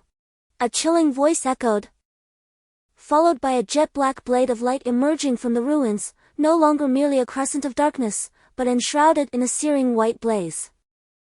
Thwack roar! The colossal zombified beast bore a gruesome gash upon its flesh, its gargantuan frame staggering backward from the sheer concussive force of the obsidian blade. Combat Art Blazing Bloom! The blade ascended skyward as Sun Yan unleashed a relentless torrent of strikes, each cleave spawning six-fold blades of light. Their floral forms assailing the zombified beast, driving it back once more. Sun Yan, now immersed in a hyper-accelerated state, furiously hewed at the monstrous entity before him. At the precise moment Sun Yan was struck by the zombified beast, he activated his super body state. Despite being hurled into the building, he sustained no significant injuries, though the violent impact forced him out of the enhanced state. Previously, when Sun Yan was knocked down, the zombified beast launched a relentless assault. Sun Yan could only desperately circulate the Xian Qi within his body for defense. As the beast continued its onslaught, a transformation occurred within Sun Yan. Boom! Sun Yan felt a sudden surge of Xian Qi in his dantian, which was no longer a mere wisp meandering about but was now replete and continuously circulating. Consumption and replenishment achieved equilibrium in the heat of battle, signaling to Sun Yan that he had reached the pinnacle of the essence stage. Ebony blossoms unfurled, their fiery petals swirling forth. As the profusion of flowers dissipated, the zombified beast had been driven back nearly 100 meters by Sun Yan's successive attacks. As the dust settled, a figure gradually emerged from the dilapidated building. His attire was tattered, revealing his robust musculature. A black longsword, wreathed in incandescent flames, was clutched in his hand, its tip aimed directly at the distant zombified beast. A trace of blood trickled from the corner of his mouth. Holy crap, Sun Yan's okay. The instructor is fighting back. Pest. The instructor is alive, he's unharmed? Damn, that's intense. Pest. What's going on? Spill the details. That zombified beast was repelled by the instructor. Pest. Are you kidding me? Repelled? Elaborate. The communicator crackled with a cacophony of excited voices as the Southern District broadcast live coverage of Sun Yan's exploits. Officers from various other positions eagerly inquired about the specifics of the situation. Silence. It has been 10 minutes, prepare to retract the defensive line. All defensive areas, except the Southern District, switch to Channel 05 for battle reports, thundered the voice of Commander Liu through the communicator, his tone laced with fury. Chapter 65, Retreat. The combat technique Blazing Black Flash was unleashed. A blade imbued with white, searing flames thrust forward, piercing towards the oncoming corpse beast. With a swift motion, Sun Yan followed suit, charging forth. The corpse beast clenched its fist, raising its arm to block the incoming blade. The blade pierced through the creature's arm, creating a gaping wound from which dark blood flowed. Seizing this opportunity, Sun Yan darted behind the corpse beast. He turned and delivered a strike. This time a mere ordinary white blade of light. Indeed, Sun Yan had withdrawn from his superhuman state, for he understood that defeating this corpse beast in such a fleeting moment was utterly implausible. Thus, he resolved to divert its attention. What? The instructor has reached the back of the corpse beast? No way! Did he sever one of its arms? Incredible, instructor. Why are you lot still lingering here?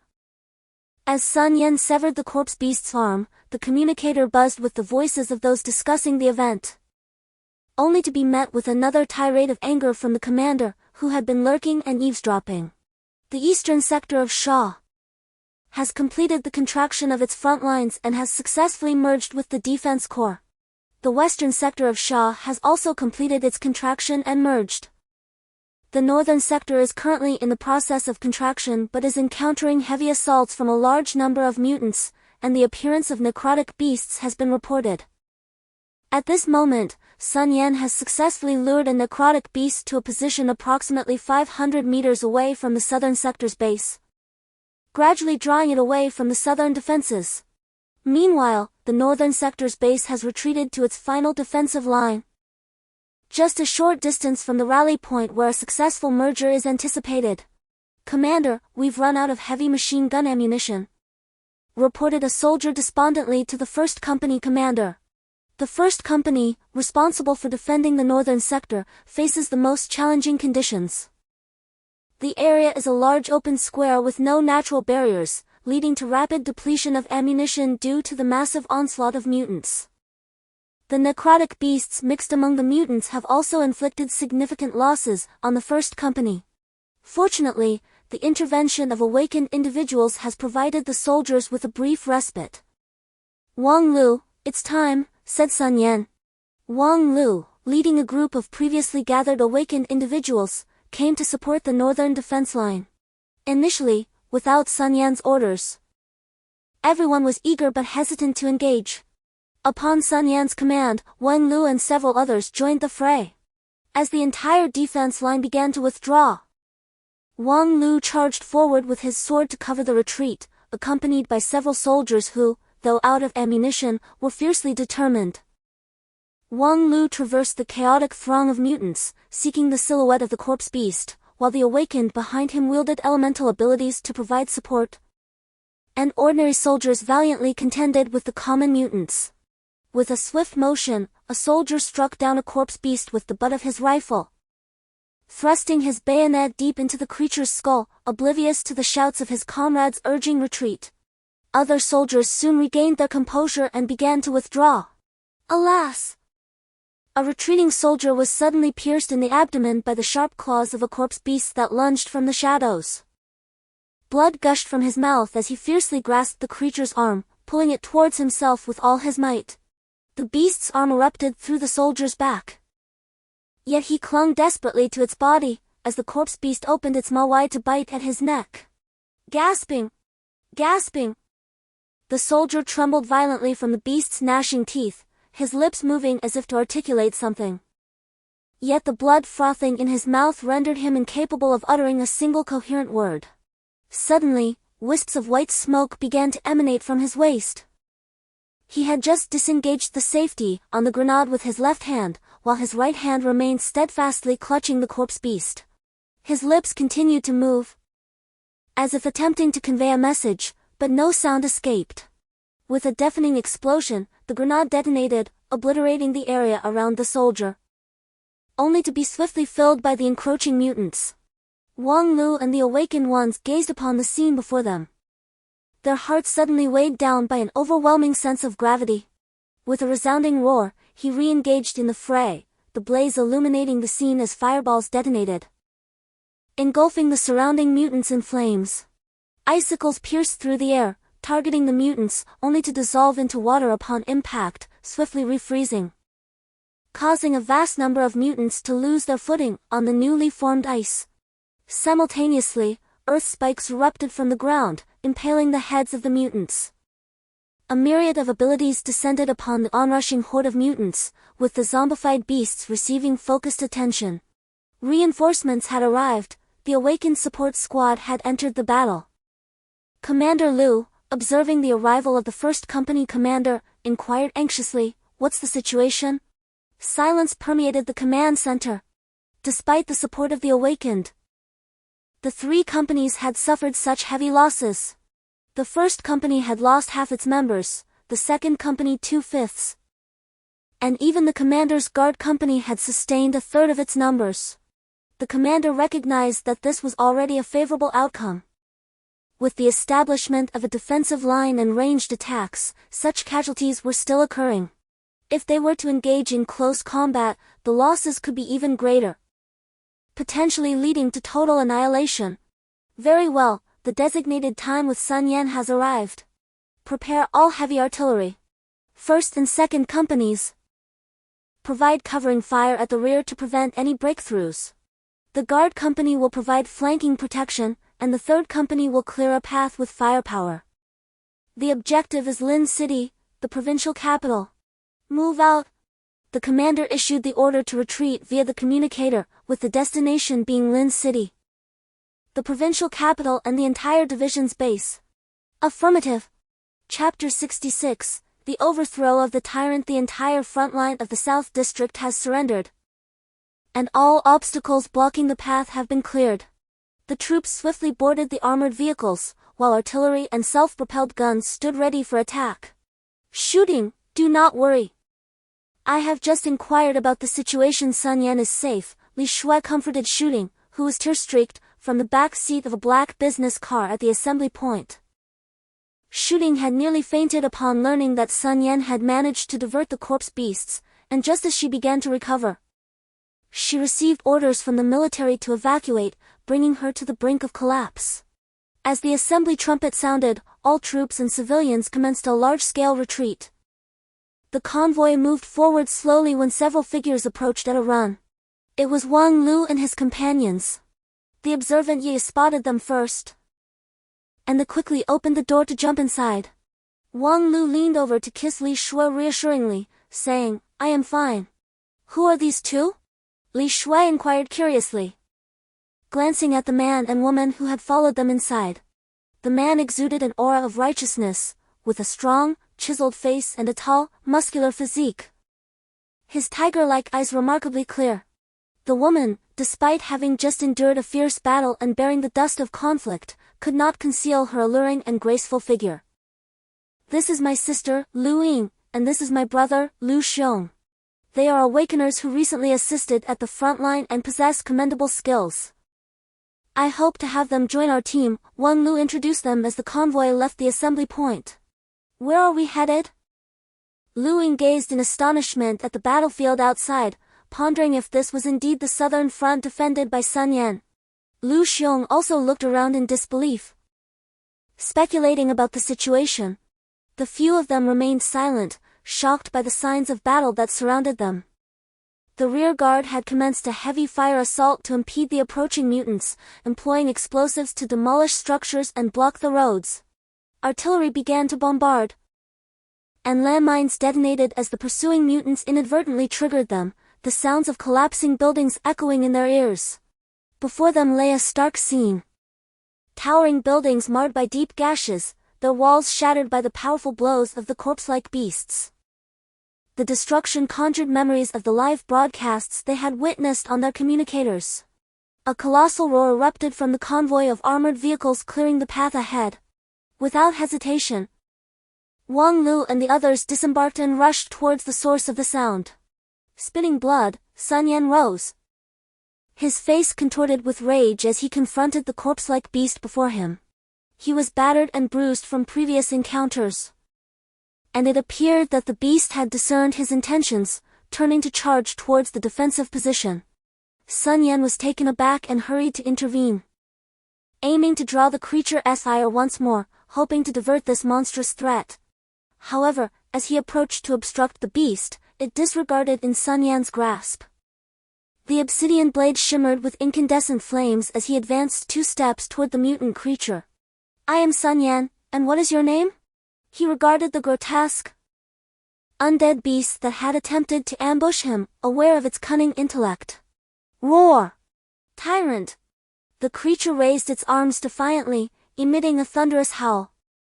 Though one arm had been severed by Sun Yan, rendering it somewhat comical, the gravity of the situation rendered any laughter obsolete, for it possessed genuine intelligence. "Greetings, tyrant. I advise you to depart swiftly. I am pressed for time," Sun Yan remarked, a subtle smirk gracing his lips as he addressed the undead beast. "Roar! Tyrant!" Yet, the beast disregarded Sun Yan's warning, charging at him with a ferocious roar, the ground trembling beneath its weight, instilling a deep-seated dread in onlookers.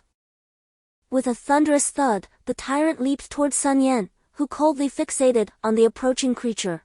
At the precise moment it soared above him, Sun Yan gripped the obsidian blade with both hands, bending his knees slightly, and leaped toward the tyrant. As the beast loomed overhead, Sun Yan swung his weapon with ferocity. His body surged into an extraordinary state, every ounce of energy within him swirling chaotically. With a resounding explosion, incandescent flames enveloped him, invoking the combat technique Black Moon Blazing Flowers.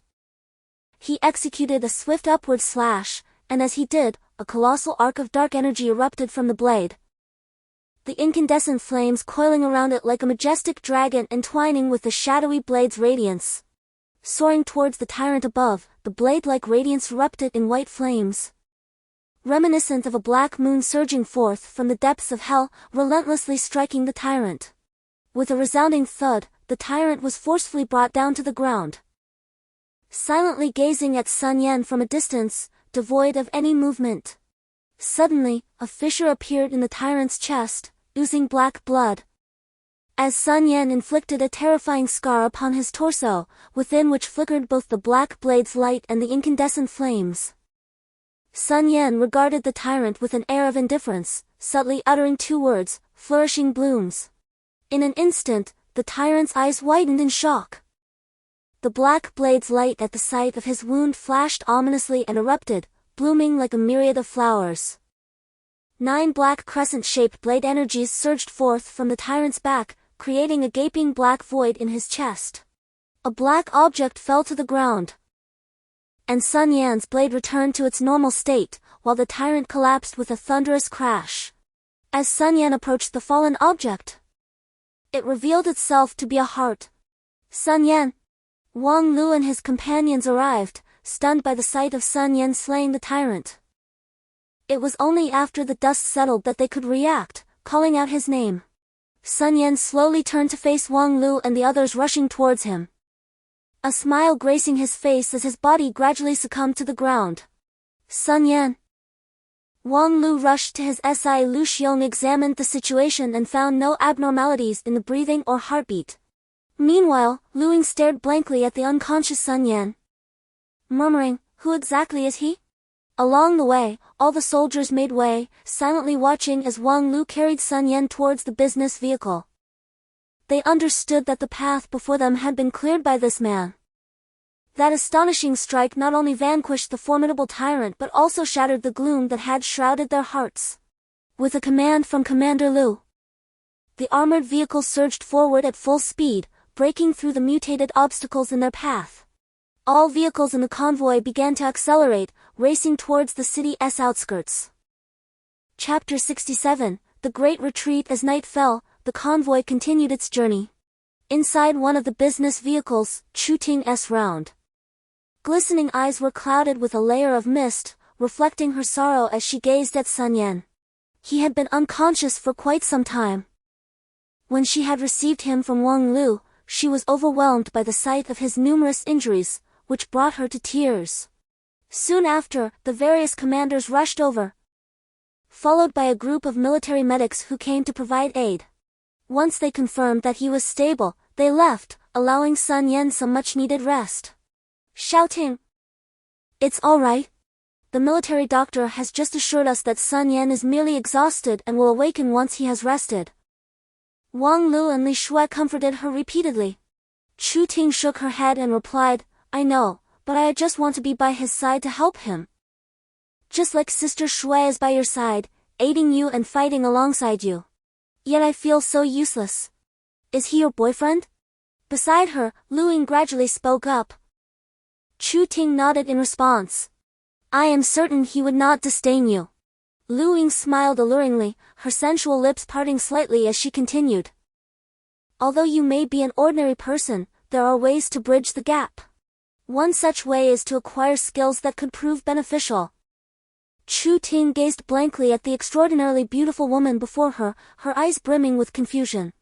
Lu Ying narrowed her eyes mischievously, leaning toward Chu Ting and whispering gently in her ear, "For instance, skills in healing and caregiving. I observed closely when those military doctors and nurses changed his dressings." A look of sudden realization washed over Chu Ting's face, and she hastily wiped away her tears before leaping from the vehicle to rush toward the medical truck. "Lu Ying, what did you say to Chu Ting? Why did she change so suddenly?" Wang Lu asked, watching Chu Ting depart like a gust of wind. Perplexed as he turned to Lu Ying. "Oh, it was nothing much. I merely informed her that one does not need to possess combat abilities to learn healing techniques." Lu Ying replied casually, pursing her lips. After all, healing and saving lives do not exclusively require one to be an awakened individual. The others nodded in agreement, exhaling a collective sigh of relief. It seemed Chu Ting's dilemma had been temporarily resolved. Now, they awaited Sun Yan's awakening. The convoy had been traveling for the entirety of the afternoon, and darkness had since descended. The vehicle lights intermittently attracted stray mutants lurking by the roadside. which were swiftly dealt with by the accompanying armored personnel carriers, while the occasional corpse-like beasts were detained by the awakened individuals, ultimately neutralized as well. Regrettably, cessation is not an option. The multitude of individuals requiring shelter would be left vulnerable, inevitably drawing the attention of a significant number of mutants, resulting in our collective demise should we be besieged, the division commander, his brow furrowed in concern, stated with a shake of his head. Have we established contact with the military headquarters? He inquired of the adjacent communications officer. Regrettably, division commander, not yet. What is the cause? Is our equipment malfunctioning? Affirmative. Persist in your attempts to make contact, do not cease, the division commander affirmed with a nod. Given the emergence of visual acuity in even the common mutants, coupled with the appearance of tyrants, it is imperative that we notify the military headquarters at the earliest opportunity, enabling them to implement preemptive measures. Presently, he surmised that the assault they had endured might have compromised their equipment. However, considering its continued functionality, the alternative possibility was that other urban settlements were concurrently under attack. The mass evacuation of 1 million individuals presents formidable challenges in ensuring comprehensive security, verging on the unattainable. Despite the prior mobilization of numerous large vehicles by Sun Yan to transport the survivors, the sheer magnitude of the column inevitably resulted in excessive elongation. The evacuating procession, resembling an immense serpent, had its vanguard forging ahead a considerable distance, while the rearguard was only just departing the city limits, rendering complete defense of the entire formation an arduous task. Fortunately, the bulk of the city's mutants had not emerged in pursuit, and the advance units had successfully mitigated the majority of threats. Nevertheless, sporadic mutants along the route inevitably harassed the evacuating populace. A resounding crash reverberated from the convoy's center as a simian zombified beast, concealed in the roadside shadows, abruptly emerged, plunging the entire procession into disarray. Piercing screams of terror erupted as the survivors descended into utter pandemonium. A fiery projectile streaked forth, impacting the zombified creature and sending it hurtling away. A supernaturally gifted individual had intervened. Yet, their relief was short-lived, swiftly extinguished by a wave of cold reality. Whether due to sheer exhaustion or the suddenness of the assault, the supernaturally gifted individual's aim faltered significantly. The errant fireball propelled the zombified beast into the midst of the survivor convoy. Though injured, the creature was far from deceased. Promptly regaining its footing and lunging at the surrounding populace, panic seized the survivors as they frantically evaded the grotesque zombified beast. Its flesh rent and torn by the fireball's impact, rendering it all the more horrifying. The evacuation convoy descended into utter chaos, the vanguard oblivious to the turmoil unfolding behind them, continuing their advance. Meanwhile, the epicenter of the pandemonium ground to a halt. The supernaturally gifted individual hesitated to unleash another attack, fearing collateral damage. This indecision only exacerbated the turmoil, resulting in casualties among the survivors. Soldiers hastened to the scene, opening fire to regain control, while other supernaturally gifted individuals converged to assist. Earthen barriers materialized, and golden light emanated as the supernaturally gifted individuals combined their powers, swiftly dispatching the zombified beast. Soldiers commenced tallying the injured, but this juncture proved to be the most arduous. The entire convoy came to a halt, and the soldiers could only use their firearms to maintain control over the chaotic surroundings, supervising the individuals and directing them to the roadside for inspection. Some were discovered to have been injured by the cadaverous beasts and were escorted to a separate area for monitoring, while those who showed no signs of injury were led to another section for observation. The sounds of cries and curses faded as the convoy departed, ultimately restoring a semblance of tranquility as it continued onward. Yet within the ranks of the procession, similar incidents persistently unfolded. The desperate pleas and agonized screams of the surrounding populace diminished gradually with the passage of time. "Brother, my head hurts," a voice called out, rousing Wang Lu from his reverie. He looked on in delight at the individual who had just awakened before him. Brother, you are finally awake. The following day.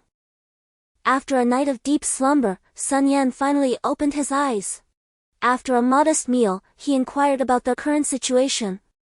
Sun Yan and his companions found themselves among a gathering of approximately 1,000 individuals, devoid of military personnel, comprising solely of members from Sun Yan's battle team.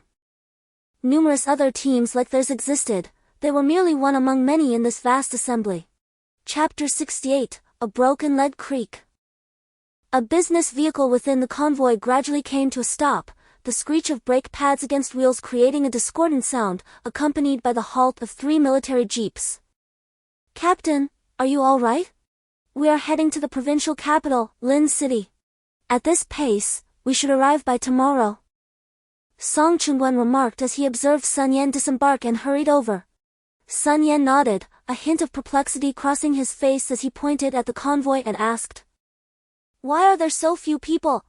The entire convoy was excessively lengthy, and any encounter with a mutant would necessitate halting the procession, fragmenting the night into numerous such segments. "Is it possible to establish contact with the commander?" Sun Yan inquired after a moment of contemplation. "No, it is not," Song Chunwen replied, shaking his head. Sun Yan noticed the absence of military personnel and government union representatives within the ranks, rendering the order of the convoy untenable. At this rate, without waiting for an attack from the mutants, panic would soon ensue among the people themselves. "Are you concerned about the food supplies?" Wang Lu asked in a hushed tone. Observing Sun Yan's troubled expression, Sun Yan exhaled slowly and nodded. "Are our people all right?" "Yes, they are fine. A few individuals are taking turns driving." Wang Lu reassured him. "Only Chu Ting is preoccupied with treating the injured. I sent Li Shui and Luing to accompany her for added safety. We still have a modest supply of food. If we ration it, it should suffice for 4 to 5 days. Wang Lu gently patted Sun Yan's shoulder and continued, "Moreover, we distributed food to the survivors before departing. We should manage for 2 days. Food has been distributed? Chen Wen, please persist in attempting to contact the commander. This situation cannot continue indefinitely," Sun Yan expressed, growing anxious. "Sun Yan, you are awake.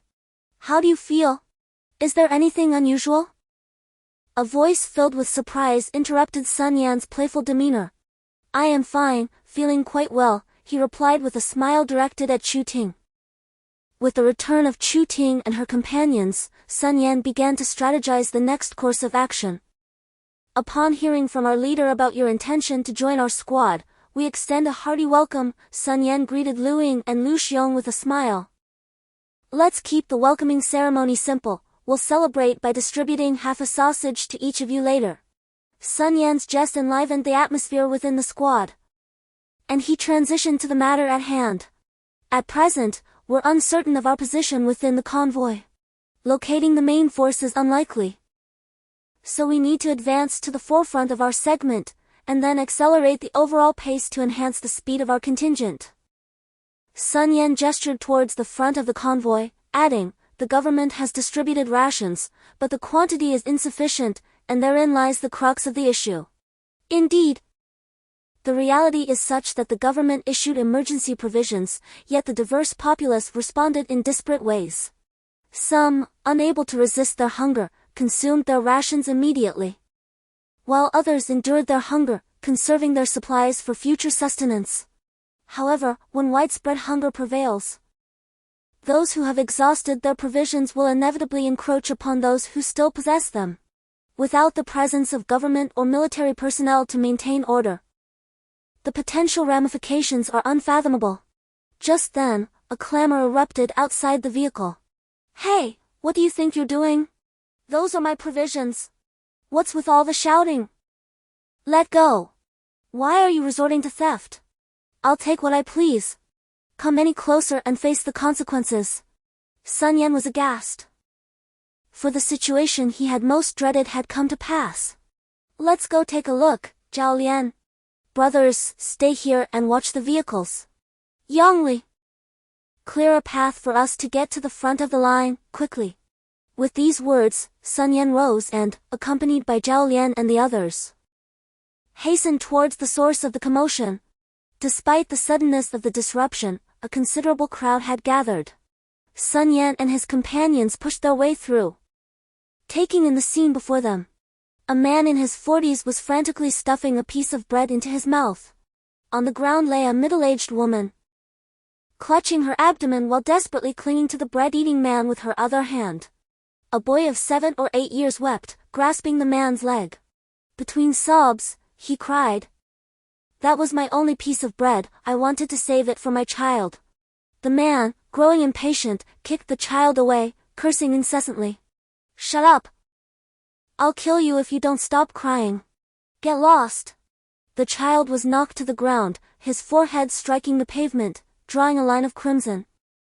"You son of a..." A golden figure erupted forth with a curse, none other than Li Long, who was standing beside Sun Yan. Li Long kicked the offending man away. "I'm taking charge. You want to kill me? Go ahead." The burly Li Long, with his thick beard and furious bull-like eyes, glared at the man. His golden aura declared his status as an awakened. The man, having been kicked to the ground by Li Long, was about to retort. But upon seeing Li Long's menacing demeanor, he immediately desisted and shrank back. "Zhao Lian, give them a piece of bread," Sun Yan said, turning to Zhao Lian with a meaningful glance. Zhao Lian understood immediately and nodded. "Sister, how are you faring?" The middle-aged woman was already in tears.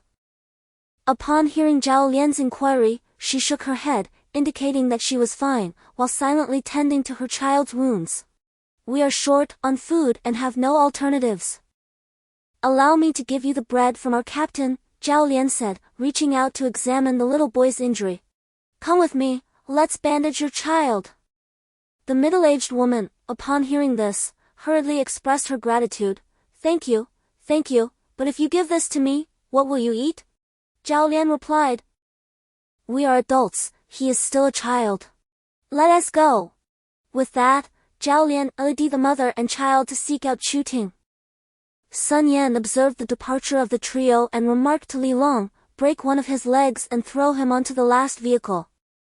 The anxious man attempted to blend into the crowd, while Li Long laughed and followed suit. "Sun Yan." Lu Xiong furrowed his brow, wishing to voice his concerns. He felt that it was excessively cruel to break the man's leg. In this environment, a person with a broken leg would be as good as dead. "Brother, if we don't take such measures, no one will be afraid. Once the notion of looting spreads, the entire group will be doomed," Lu Ying interjected. Though she too was not entirely in agreement with Sun Yan's approach. Nevertheless, it was undoubtedly the most suitable course of action at this moment. Lu Ying. Let us calm man Li Long, please gather some able-bodied individuals to maintain order, Sun Yan remarked, casting a lingering glance at Li Long, who appeared unsatisfied. "If such acts of looting occur again, we shall break their legs and discard them onto the last vehicle." After orchestrating the arrangements, Sun Yan proceeded to his business vehicle, positioning himself at the forefront of the convoy. All vehicles had been organized to align closely along the inner side of the road, thereby leaving the outer lane accessible for communication vehicles. Sun Yan contemplated distributing food, however. The provisions he possessed were merely sufficient for a dozen individuals for 2 to 3 days. Distributing these meager rations among the multitude would be akin to pouring a drop into the ocean, yielding no substantial relief. The only viable course of action was to accelerate their pace and reach their destination as swiftly as possible. Under the guidance of Sun Yan and a few others leading the convoy, their speed notably increased. Yet, unbeknownst to Sun Yan, they were soon to encounter further complications. Chapter 69. The assault. A convoy traversed the desolate highway, the seemingly interminable stretch of road evoking a sense of unease among the occupants of the vehicles. Their faces etched with worry. No one possessed any surplus food at this juncture. Despair permeated the atmosphere. As the recent outbreak of chaos within Sun Yan's group had instilled a palpable fear of starvation, causing individuals to gradually abandon their rationality. Sun Yan furrowed his brow. Gazing intently at the road ahead, he felt utterly bereft of solutions, having already allocated their scant provisions to those suffering from dehydration and injury. How much longer? Sun Yan inquired in a low voice. Captain, at this rate, we should arrive by evening. Song Chunwen responded after glancing at the distance marked on the signpost and calculating their progress. As time progressed, uncontrollable circumstances surpassed his estimations. Order only held significance under the premise of preserving life. Sun Yan understood that people required a spark to ignite a conflagration. Spread the word, he stated with a nod. Moments trickled by, and the convoy inched closer to its destination. Suddenly, a deafening explosion reverberated, causing Sun Yan to tense up. The convoy pressed on, and as off-road vehicles, large trucks, and buses came into view, Sun Yan comprehended the gravity of the situation, an assault by mutated beings. Ahead of Sun Yan's convoy, another group that had strayed from the military faced an attack from surrounding mutants, halting their progress. Without hesitation, Sun Yan charged forward with Li Long and Lu Xiong. He needed to swiftly address the mutant threat before continuing their journey. However, as Sun Yan approached the chaotic scene, he discovered the situation was far more dire than anticipated. Several corpse-like beasts resembling monkeys had infiltrated the survivor convoy, where two awakened individuals fought valiantly against them. One fire element awakened individual inadvertently ignited a nearby large bus, engulfing it in flames and resulting in the explosion that claimed the lives of all aboard. Panic erupted as the surrounding people fled in frenzy. Under the looming threat of death, rational thought dissolved, rendering them incapable of discerning safer paths. Those who veered off the road fell victim. The man emitted a heart-wrenching wail, desperately clawing his way towards the convoy. Surrounding individuals shrieked in horror, recoiling from the man as he extended a hand for help, passively witnessing as he was gradually dragged from the road. The man, now turned onto his back, leaned against the roadside, attempting a final stand. Before him appeared a visage devoid of color. Half of its facial skin had been torn away, revealing a ghastly, pallid jawbone. Its mouth gaped open, the scant flesh remaining on its face stretched taut, while its hands gripped the food before it with ferocity, sinking its teeth into the man's face.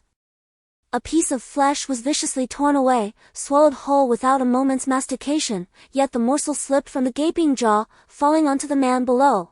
Suddenly, a burst of flames engulfed the mutated creature, incinerating both the wretched man and the beast feasting upon him. Lu Xiong, eradicate the mutated creature by the roadside.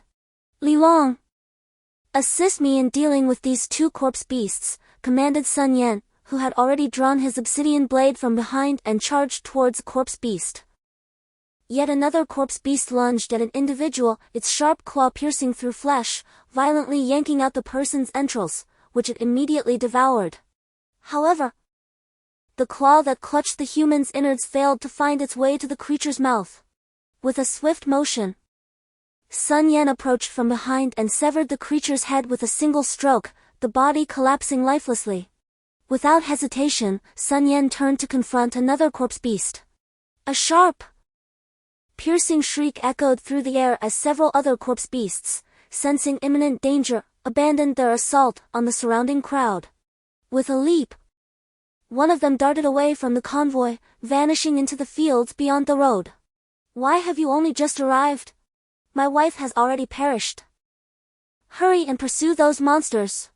Upon witnessing the corpse-like beasts depart, Sun Yan and his companions refrained from further pursuit, only to be met with a torrent of curses from the recently endangered populace. The crowd, intimidated by Li Long, slightly subdued their hostility, however. Upon seeing Sun Yan obstruct the radiant figure, they resumed their vitriolic outbursts. Why did it take you so long to arrive? Do you have any idea how many lives we've lost? You've been granted these abilities without merit. Do you not comprehend that with great power comes even greater responsibility? Sun Yan disregarded the surrounding voices and approached the two awakeners from earlier, who were struggling in their own right. One of them, a fire-type awakener who had inadvertently ignited a bus, found himself besieged by a throng of irate women, who were vocally expressing their discontent and occasionally shoving him. You've worked hard. Why are there only the two of you? Sun Yan inquired, ignoring the crowd's din. There were initially 4 of us. But they couldn't withstand it and left, one of them replied with resignation. Sun Yan nodded, are you capable of enduring this? We can barely manage. But our classmates and teachers are all here, another individual gestured towards a nearby bus.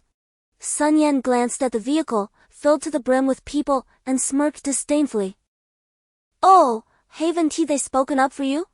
I was under the impression you were unfamiliar with one another. Having spoken, Sun Yan, accompanied by Li Long and Lu Xiong, turned to head towards their convoy. Lu Xiong paused momentarily, addressing the pair, though I'm reluctant to say it, should you desire, you are welcome to join our ranks. Zhou Yu, a 23-year-old senior at Wu City University, had lived an unremarkable existence until that fateful day when his classmates metamorphosed into ravenous monstrosities. 2 of his roommates succumbed to this horrific transformation, while another was devoured. He managed to escape, joining a group of survivors eking out a precarious existence in the university cafeteria. When the cafeteria was eventually overrun, and he was on the verge of being consumed, a burst of flame erupted, saving him from certain death. Thereafter, he found himself followed by a growing throng of people, weary but unable to rest. He was constantly implored to use his abilities to protect them until the arrival of military rescue. Despite being offered special privileges and ample sustenance, he declined to join the Union, as he no longer wished to bear the burden of protecting others. He had received no gratitude, only endless recriminations. He joined the mass evacuation with the convoy, but his former classmates and teachers continued to demand his protection. He resumed fighting, but his efforts were met with disapproval. Casualties were attributed to his slow response, and any unrest among the crowd was blamed on his lack of power. A formidable new monster has emerged, attacking their convoy. He unleashed his full power, yet the force proved too great, resulting in the tragic demise of a vehicle full of people. He stood in shock, once again doubting himself. Accusations surrounded him, yet his classmates and teachers merely observed, seemingly in agreement with the surrounding voices. Exhausted, he was suddenly approached by someone inviting him to join them, stirring something within him. Following Sun Yan's lead, Zhou Yu took a step towards Sun Yan and the others. What are you doing, Zhou Yu? Inquired a fellow awakener beside him. Zhou Yu paused, bewildered, and replied, I am weary. The other smiled gently, I too am fatigued. Together, they stepped towards the direction Sun Yan had taken. Chapter 70, Chaos. Zhou Yu, Zhang Wei, where are you going? At that moment, a young man in his 20s descended from a vehicle filled with his classmates and teachers, calling out to them. We are going with them, Zhou Yu replied coolly. The young man responded icily, you cannot leave. Why can't they go? Sun Yan, having overheard their conversation, halted in confusion and asked. They are from our school. And with so many ordinary people here, what will happen if we face another attack? The young man shouted, his face full of arrogance. Indeed, they cannot leave. If they go, what will we do? Another voice chimed in. Who are you to dictate their actions? Sun Yan observed the approaching young man, whose face was adorned with a triumphant smile, fully aware that he stood firmly on the side of righteousness, surrounded by a group of individuals who would unconditionally support him. The young man gestured with both hands, prompting a gradual silence among the crowd, enhancing the satisfaction etched on his face as he reveled in this sense of superiority. They possess the capability, thus they must remain to protect us, he declared with an air of nonchalance, and I believe you few are quite decent as well. Stay and protect us. Amused by the arrogance displayed before him, Sun Yan could not help but chuckle. There exists a peculiar breed of individuals in this world. Those who fervently manipulate the emotions of those around them, relishing the spotlight and believing themselves to be perched atop a moral high ground, while others languish in the depths of ethical despair. Very well, Sun Yan replied with a hint of amusement, kneel before me, crawl over, and beseech them. If your plea is sincere, I shall allow them to remain and even send additional protection your way. Impossible! The young man retorted furiously. What right do you have to demand this of me? With a cold smirk, Sun Yan countered, and what authority do you wield to compel their protection? With great power comes great responsibility. The young man echoed a classic adage, is it wrong to possess capability? Did you bestow this ability upon us? Or have you given anything at all? Must one always seek permission to save and protect others? Where is your sense of decency? Do not invoke decency, Sun Yan responded. We saved your lives without so much as a word of gratitude. Rest assured, we did so willingly. But why is there only blame? Is this what constitutes quality? Remember, they owe you nothing, they are not your employees, thus they bear no obligation. Sun Yan pointed angrily at the man, exclaiming that with great power comes great responsibility, words of humility spoken by capable individuals, not tools for coercion. Unleash your fire, let us see who dares to intervene. Sun Yan shouted to Zhou Yu and the other person. Two fiery orbs manifested in their hands, their intense heat compelling those surrounding them to instinctively retreat. Those wishing for death may approach, I reiterate, let him kneel and crawl over. Sun Yan declared to the crowd, oh! And allow me to impart a phrase once uttered by a villain in a film, one must rely on oneself. No one around dared to obstruct. For whispers began to circulate, gradually shifting the crowd's ire toward the young man. From hushed murmurs to quiet mutterings, from pointing fingers to stern denunciations. The young man underwent the same ordeal that Zhou Yu and the other had faced. His eyes flickered with humiliation and resentment. It is all your fault for driving them away. Indeed, what are you pretending for? If you cannot do it yourself, why stir trouble? You now regard them as classmates, it is too late. When they were being blamed, did any of you speak up for them? Sun Yan shouted angrily to those behind him.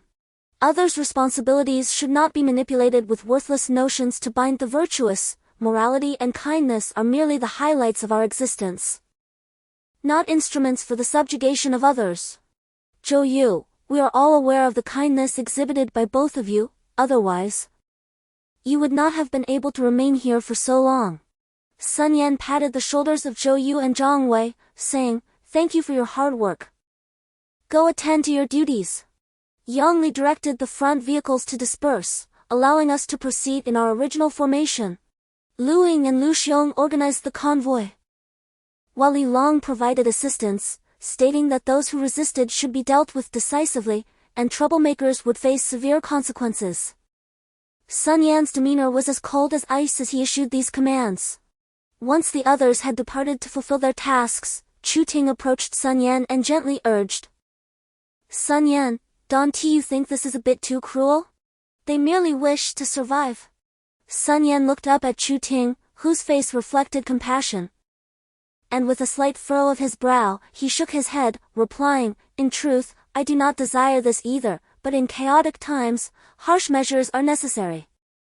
My only wish is for more individuals to survive.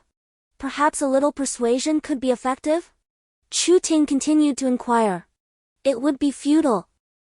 People will recklessly test the limits when faced with death, Sun Yan replied, his gaze fixed on the convoy as it resumed its course, enveloped in silence. He did not blame Chu Ting, her kindness was a rarity in this world, yet it was also a vulnerability that could easily be exploited. After Li Long had disciplined dozens and broken the legs of several, the convoy fell into a profound stillness. They understood that this group was indifferent to their lives. Their reluctance to abandon them stemmed solely from the desire to uphold the last vestiges of human rationality. As the convoy set off once more, everyone sensed that their speed was markedly faster than before. Although some still harbored dissent and provocation, the sight of Li Long's menacing grin and the sound of his cracking knuckles silenced all. The evening glow cascades like gold upon the highway. As the roaring convoy stirs up the dust basking in the sunlight, towering trees flanking the road stand lush and verdant, while not far ahead, another convoy reveals its tail. Captain, there is a convoy ahead, it appears to be a large force, Song Chunguan communicated through the walkie-talkie. After a moment, his voice crackled again, Captain. It is indeed the division commander's troops, just a bit further and we will be entering the city. The forces are currently preparing to advance. Understood. Please inform the division commander and see if there's any assistance we can provide. Sun Yan exhaled slowly. Received. After a prolonged journey, Sun Yan and his companions finally reached the city, yet uncertainty loomed over whether peril awaited them within. Mutants, corpse beasts, or tyrants? In truth, Sun Yan had underestimated the troubles that lay ahead, and could never fully comprehend the challenges that awaited them. Chapter 71, The Military Headquarters Captain, I inquired. And the division commander has already entered, now we can only wait, Song Chunwen remarked. Sun Yan gazed at the convoy, which had been stationary for over 10 minutes, and inquired with confusion, what's going on? Why the delay? At this moment, Zhao Tian interjected, there's a checkpoint ahead, we need to register. Even if we claim we are not supposed to, they won't let us through. The air on the highway was frigid, accompanied by gusts of fierce wind. The headlights of the vehicles cast a pale, yellowish glow upon the narrow and filthy road. As the night deepened, the number of mutants wandering along the fields and woods on either side of the road grew increasingly alarming. They moved through the dim and shadowy forest like phantoms. The convoy had transformed from a single line into 4 parallel rows, aimed at reducing its overall length. Some individuals, unable to restrain their impatience, disembarked and set off on foot towards the checkpoint, eager to gain entry. However, they were met with resistance. Each one turned away with a fierce shout. It was a decaying beast, a bear-type abomination. The massive figure charged towards the convoy, prompting Li Long and several awakened individuals to channel their abilities in preparation for defense. Whoosh, whoosh! The unsettling sounds pierced the air, and Sun Yan sensed an impending disaster. He was all too familiar with these ominous noises. Boom, boom! Before Sun Yan could utter a warning, several shells struck the decaying beast, sending it hurtling away with a tremendous force. The resulting shockwaves surged down the road. Soldiers stationed at the roadside swiftly erected barriers, earthen walls and ice shields, all dazzling in their brilliance, effectively absorbing the impact of the explosion, leaving the ordinary civilians unscathed. My goodness! There are so many awakened ones here, Li Long murmured in astonishment. Sun Yan nodded in agreement. The population of the provincial capital was inherently large, and consequently, the number of military and government personnel was substantial, ensuring a significant presence of awakened individuals. After the artillery had dispatched the decaying beast, several figures from the military swiftly advanced towards the fallen creature. As time passed, Sun Yan and his companions gradually approached the checkpoint. A few clerks sat at a table, diligently recording information in their notebooks. One of the clerks looked up and addressed Sun Yan and his group, saying, "Greetings. Please register your names first. After entering the checkpoint, someone will guide you." Sun Yan nodded and introduced himself. I am Sun Chong, the captain of the Yanwang squad, and these are my team members. Upon hearing this, the secretary looked at Sun Yan in astonishment and eagerly inquired, "Are you Captain Sun Yan of the Yanwang battle team?" Sun Yan paused for a moment before affirmatively nodding. "Greetings, sir." The secretary immediately saluted Sun Yan and continued. "The commander has issued an order for you to report to the military headquarters upon your arrival. He has urgent matters to discuss with you." "Very well. Please lead us there," Sun Yan replied, suddenly realizing that the commander had already informed the checkpoints below. The secretary found another individual to take over his position, then turned to Sun Yan and said, "Please follow me." Sun Yan and his companions drove alongside the secretary toward the location of the headquarters. The cities appeared as they usually did, with towering buildings and bustling shops lining the streets. However, the hurried pedestrians had vanished, replaced by soldiers marching in formation. The vehicles soon approached another checkpoint, and Sun Yan and his team arrived at the central area, where a diverse array of people began to emerge. The secretary raised his hand and pointed to a large building ahead, stating, "The temporary power supply system can only sustain electricity in the central area, and it is also time-limited. Most of the power is allocated for essential facilities, such as water and the production of compressed food. This is the military headquarters." I have already registered with the gatekeeper, so you may enter directly. Someone will escort you to the commander. The secretary said as he led Sun Yan and his team to a 4-story building, where he saluted Sun Yan once more. The quaint little building exudes an air of antiquity. Accompanied by the gatekeeper, Sun Yan, a few individuals entered the structure and arrived at a modest room. It was devoid of opulence, instead giving the impression that someone had hastily arranged a few items, with the table slightly askew. Sun Yan, it truly is you. How have you been? Is everything alright? The door swung open, and Commander Lu stepped in, greeting Sun Yan with a warm smile. Observing the weariness etched on Lu's face, Sun Yan understood the toll that prior battles, the retreat of the main forces, and the relentless journey that followed had taken on him, culminating in their arrival and transition in Lin City. We are all fine, thank you for your concern, Commander, Sun Yan replied with a respectful salute. Lu nodded, his expression a blend of complexity and gravity. Sun Yan, there is a matter I wish to discuss with you.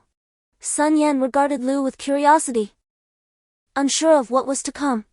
It pertains to Elder Bai. After our arrival here, I made contact with him. However, I later received a confidential telegram from him and would like to seek your opinion on it. Lu produced a piece of paper from his pocket and handed it to Sun Yan. Taking the telegram with a puzzled glance, Sun Yan perused its contents. After a moment, he slowly raised his head. The message was succinct. Elder Bai had deduced, based on feedback from researchers and the recent assault by the mutated entities, that there exist even more advanced forms of the corpse beasts among them. He proposed the formation of a specialized team composed of all awakened individuals to eliminate these high-level corpse beasts. Seeing that Sun Yan remained silent, Commander Lu continued, due to the existence of tyrant-level corpse beasts, many cities have fallen before they could mount a defense. However, after witnessing your previous battle, Elder Bai has seen a glimmer of hope, and thus he wishes for you to establish such a team. Sun Yan folded the telegraph paper and returned it to Commander Lu, shaking his head as he spoke. This approach is unnecessary. Our number of awakened individuals is limited, and we cannot form an effective fighting force. Moreover, our primary focus should be on defense, with the restoration of supply lines taking precedence. I have already formed the Hellhound Squad, which will gradually expand, exclusively absorbing elite members. After a brief pause, Sun Yan added, I believe we need to enhance our combat capabilities by integrating awakened individuals, warriors, and ordinary soldiers into ordinary squads, while also establishing an exceptional team of awakened individuals. Yet we remain concerned about defensive issues and the need to eliminate mutated creatures in nearby smaller cities, Commander Lu pondered. Sun Yan chuckled. If each squad is organized according to this framework, defense will undoubtedly be secure. Prior to entering the city, I observed artillery successfully dispatching corpse beasts, therefore, we must prioritize firearms in our defensive strategy.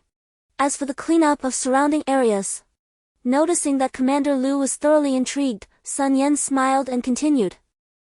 The cleanup can be conducted by our troops for reconnaissance, delegating some of the cleanup tasks to the labor unions established by the government, incentivized with rewards to motivate them. Chapter 72, The symbol. Sun Yan arrived at a villa area arranged by the military. Due to the unique nature of his combat team, their residence was not situated in the military garrison but rather in a gathering place for survivors. The fortunate aspect was that they were housed in individual villas. Sun Yan felt the profound energy within his heart surging like a mighty river, incessantly flowing and expanding, its currents wildly turbulent. Subsequently, strands of this energy began to flow from his heart towards his brain. Sun Yan likened his situation to a mathematical problem from his school days, a pool being filled while simultaneously draining. He found himself calculating when the pool would finally reach its capacity. A headache began to form as he lamented, when will it be full? Can't the draining side be turned off first? This complaint caused him to pause, realizing he was practicing a technique rather than merely playing with water. Determined, he attempted to cease the outflowing energy from his heart, hoping that by doing so, he might achieve a state of completeness by nightfall. With this thought in mind, Sun Yan commenced his endeavor to control the energy emanating from his heart. Before long, the outflow indeed ceased. But an unexpected turn of events occurred. The energy within his brain began to flow back towards his heart. Sun Yan felt a surge of joy. With the simultaneous influx of energy from both his brain and dantian into his heart, it would soon be filled to capacity. Time seemed to stretch indefinitely. And Sun Yan felt a resounding pulse within his heart. The mysterious energy coursed through his veins like an ocean, continuously circulating. He realized he had attained a state of completeness in the energy residing in his heart.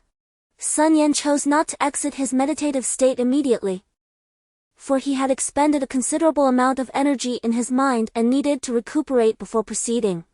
The energy continued to flow within him, and after an unknown duration, he had replenished the energy in his mind to a significant extent. With a deep exhale, he recognized that he had achieved a state of purity and completeness in his essence and energy. The saturation of energy in his mind had surpassed 50%, allowing him to attempt the incantation. The incantation formed a part of the tome entitled Golden Seal and Jade Mirror, which was divided into symbols and spells. The symbols themselves comprised several components: the symbol head, symbol tail, symbol patterns, and incantation text. The symbol head was designed to absorb and gather the surrounding energy, while the symbol patterns guided the energy, and the symbol tail released it. The incantation text served to assist and enhance the overall potency of the symbol. Sun Yan meticulously immersed all the paper in ink, rendering it a deep black. According to the book's descriptions, he began to formulate his own analysis of the symbol. It essentially served as a vessel for gathering, guiding, and emitting energy. The primary component of the ink was carbon, which was an excellent medium for energy. As he awaited the ink to dry, Sun Yan delved into the intricate patterns introduced in the book. The patterns were categorized into transient and enduring types, which were contingent upon the magnitude of energy input. Sun Yan found himself growing increasingly perplexed as he scrutinized the patterns mentioned in the text. This was quite the conundrum.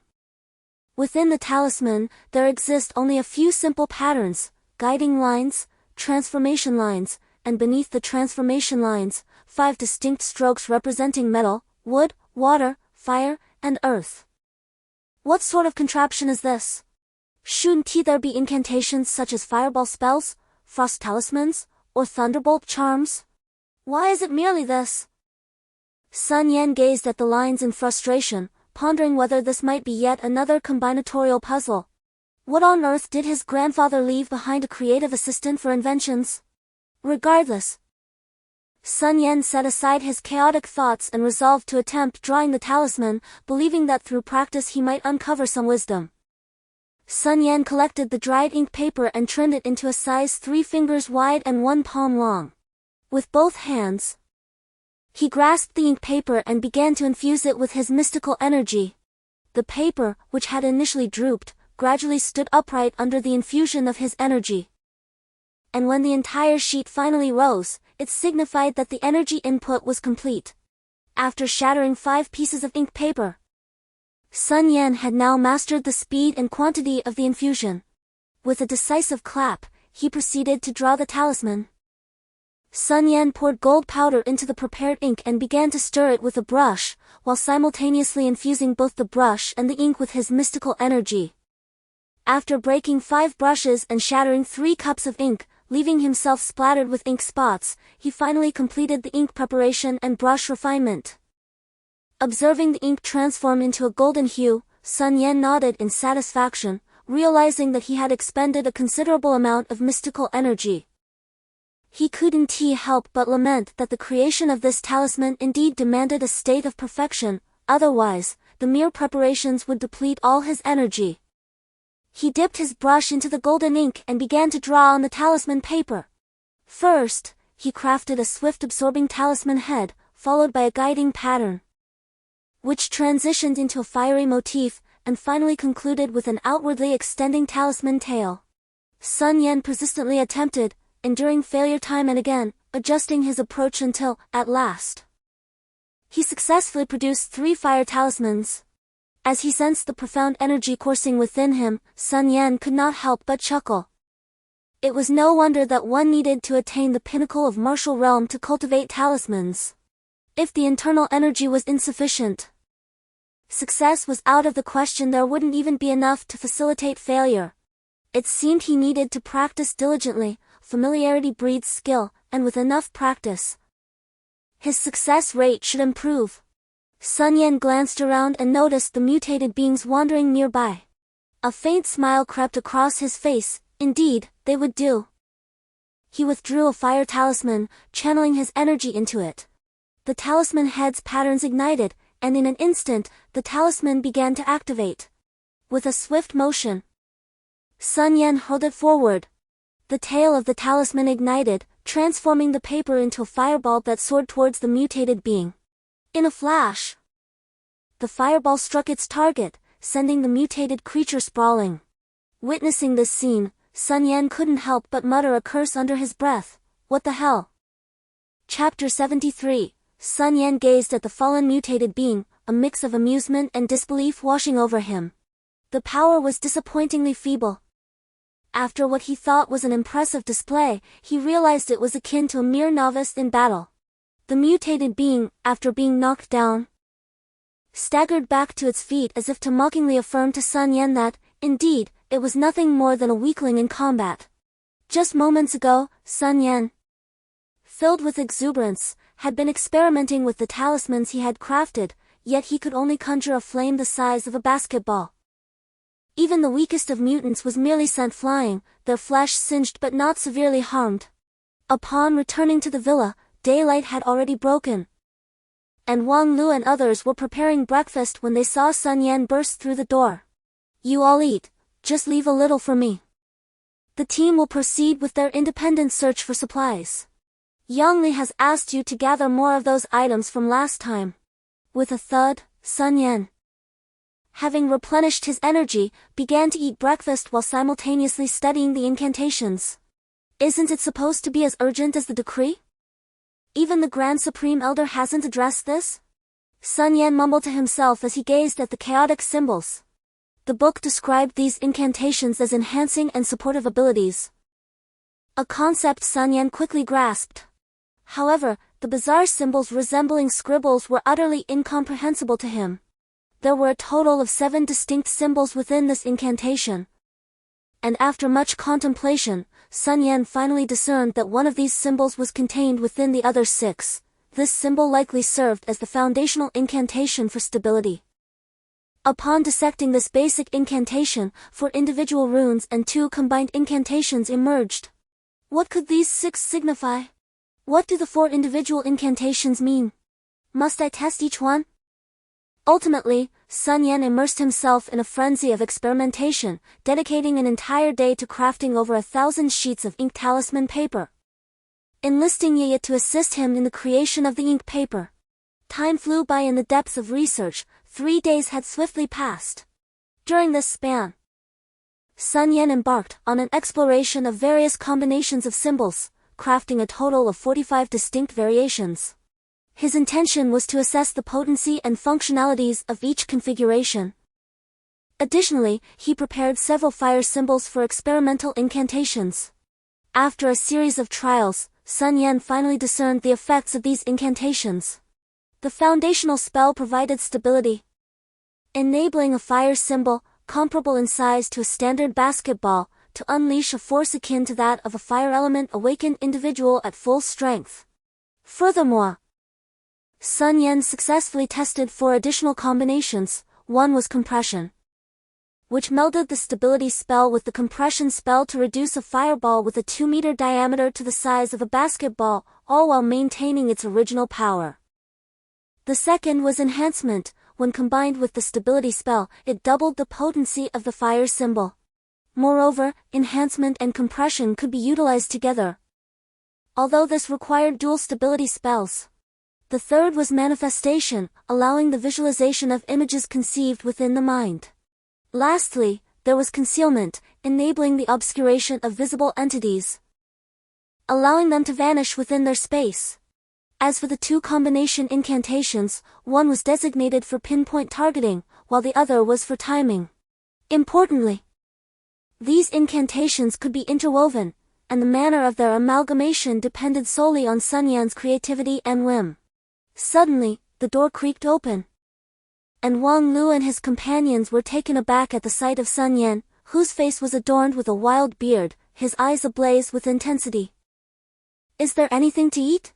Sun Yan inquired as he settled at the table, prompting his companions to hastily prepare sustenance for him. Before long, a feast was laid out, and Sun Yan began to indulge. Curiosity enveloped the group as they speculated on the formidable nature of Sun Yan's research, drawing closer to glean insights into his endeavors. Sun Yan's mouth was stuffed with food as he tossed a few talismans and addressed the people around him. Upon hearing Sun Yan's words and glancing at the pile of dark objects on the table, Wang Lu and the others were struck by a singular thought. What on earth is this? It seems the captain suggested, why not give this a try? Song Chunwen furrowed his brow, casting a speculative glance at Sun Yan. Noticing Sun Yan's nod, Song Chunwen confirmed his suspicions, and the group reached out to examine the dark talismans that Sun Yan had just produced, turning them over in their hands. This Song Chunwen gazed perplexedly at the black object in his grasp, feeling an overwhelming urge to curse. Just then, Wang Lu abruptly stood up, slapping the black talisman against Sun Yan's face. "What the hell is this? How are we supposed to test it?" Sun Yan, bewildered by Wang Lu's outburst, pondered how they should proceed with the experiment. "This isn't mine, it belongs to Brother Yin," came a timid whisper from Yaya. Wang Lu, once again exasperated, sat back down in resignation. Sun Yan, unable to devise a suitable experimental method, casually picked up a talisman. This was a fire talisman, augmented with a manifestation incantation. With a sudden surge of energy, Sun Yan channeled his inner force into the talisman's head, designed to absorb external energy. The talisman glimmered, and an intense pulling force emanated from it. The talisman head grew increasingly radiant, and finally, with a flash of brilliance, the inscriptions began to activate. As Wang Lu and the others observed, Sun Yan picked up a piece of black paper adorned with peculiar patterns. Suddenly, the paper illuminated, emanating a mysterious force. Just as everyone was filled with astonishment, a red light flickered, transforming the black paper into a small bird of flame. "My goodness, what is this?" Li Long exclaimed, his mouth agape. "Isn't the power a bit lacking?" Wang Lu remarked, furrowing his brow at the flaming bird. "Rest assured, this is a reduced version, otherwise our home would be in ruins," Sun Yan replied with a smile. "Try infusing your energy into the talisman to activate it." As Sun Yan departed, Wang Lu and the others exchanged glances at the stack of black talismans on the table, silence enveloping them. "Why does it have to be me?" Zhao Lian grumbled. "You are too weak, this will help you defend yourself." "You are the weak one." "Fine, I'll yield, you give it a try." Wang Lu and the others, with expressions of exasperation, silently each took a talisman and began their experiments. Suddenly, a burst of flame erupted in the hall. Chapter 74, Transformation. A talisman soared into the air, and in an instant, it morphed into a flaming long sword, dancing through the air before striking the ceiling with force. Boom! A hole the size of a basketball was blasted into the ceiling, and the group exchanged bewildered looks at the gaping opening, situated directly above Sun Yan's room on the second floor. After a brief interlude, a furious bellow emanated from the aperture. "Venture outside, refrain from dismantling the residence." The assembled individuals hastily exited the chamber en masse to experiment with the enigmatic, tenebrous object, while Sun Yan remained ensconced in slumber until the subsequent dawn. In the morning, the clement rays of the sun illuminated the window, mischievously penetrating the partially drawn draperies, infiltrating the chamber. Sun Yan luxuriated in a protracted stretch, the most tranquil repose he had experienced since the cataclysm. Exhaustion had enabled him to relinquish all anxieties. He arose, performed a cursory ablution, donned a fresh ensemble, and descended the stairs. Wang Lu and his cohorts were already assembled below, awaiting the morning conclave. Upon Sun Yan's descent, they ceased their discourse, anticipating his commencement of the assembly. Sun Yan, observing the assembled individuals, offered a gentle smile and inquired, "Good morning, everyone. Did you experiment with the talismans yesterday? What were the results? Examine these and ascertain which talisman resonates with you." Thereupon, Sun Yan produced an assortment of talismans for their perusal. Observing the talismans presented by Sun Yan, the individuals each identified the specific talisman they could manipulate. Sun Yan, noting their selections, nodded subtly. The talismans were disparate, encompassing metallic, aqueous, and igneous affinities, yet they shared a common attribute: each talisman head was designed for the amalgamated absorption of energy. Sun Yan nodded sagely. These individuals were all adept in the employment of internal energy. Their intrinsic power should be able to activate the talisman head. But why were some other talismans unable to be activated? "Elder brother, attempt this one." Sun Yan proffered a talisman to Wang Lu. Nearly an hour had elapsed when Sun Yan finally comprehended the intricacies of the talismans. Only he could wield them fully. Those possessing inner strength could activate the hybrid talismans, yet were incapable of initiating the talismans designed for absorbing mystical energy. Meanwhile, the awakened individuals were unable to activate any form of talisman. Sun Yan felt a twinge of disappointment. It seemed implausible to arm the entire Yama battle team with talismans. Fortunately, they could utilize the hybrid absorption talismans, which meant that some defensive talismans could still be employed. For instance, talismans designed for time detonation could be enhanced with hybrid heads, proving beneficial in various combat missions. After discussing the usage of talismans with Wang Lu and the others, Sun Yan turned his attention to the team's resource collection status and the overall situation in Lin City. From his companions, he learned that nearly half of the survivors retreating from Wu City had been received in Lin City, and no further teams were entering the city. The fate of other survivors remained uncertain. Additionally, the outer defense zones had faced attacks from mutated entities. Although they had not been breached, casualties had been substantial. Departing from the villa district, Sun Yan intended to inquire at the military headquarters for detailed information, as he harbored a persistent unease regarding the situation in Lin City. As it turned out, his instincts were accurate. The mutated entities had undergone significant changes, a reality unforeseen by the surviving populace. Upon arriving at the military headquarters, the guards posed no hindrance, allowing Sun Yan to smoothly access the conference room where Commander Lu convened. But let us not dwell on that. The research institution was currently conducting studies and was expected to yield results soon. Indeed, what prompted you to come here? Is there something amiss? I have been following the recent developments in the battlefield, and I feel quite unsettled. I wish to inquire about the detailed situation. Sun Yan has just emerged from the small building of the military headquarters, his brow slightly furrowed. He has recently conferred with his commanding officer and has confirmed that the mutants, both the current and the previous variants, have developed a form of intelligence, and it is notably substantial.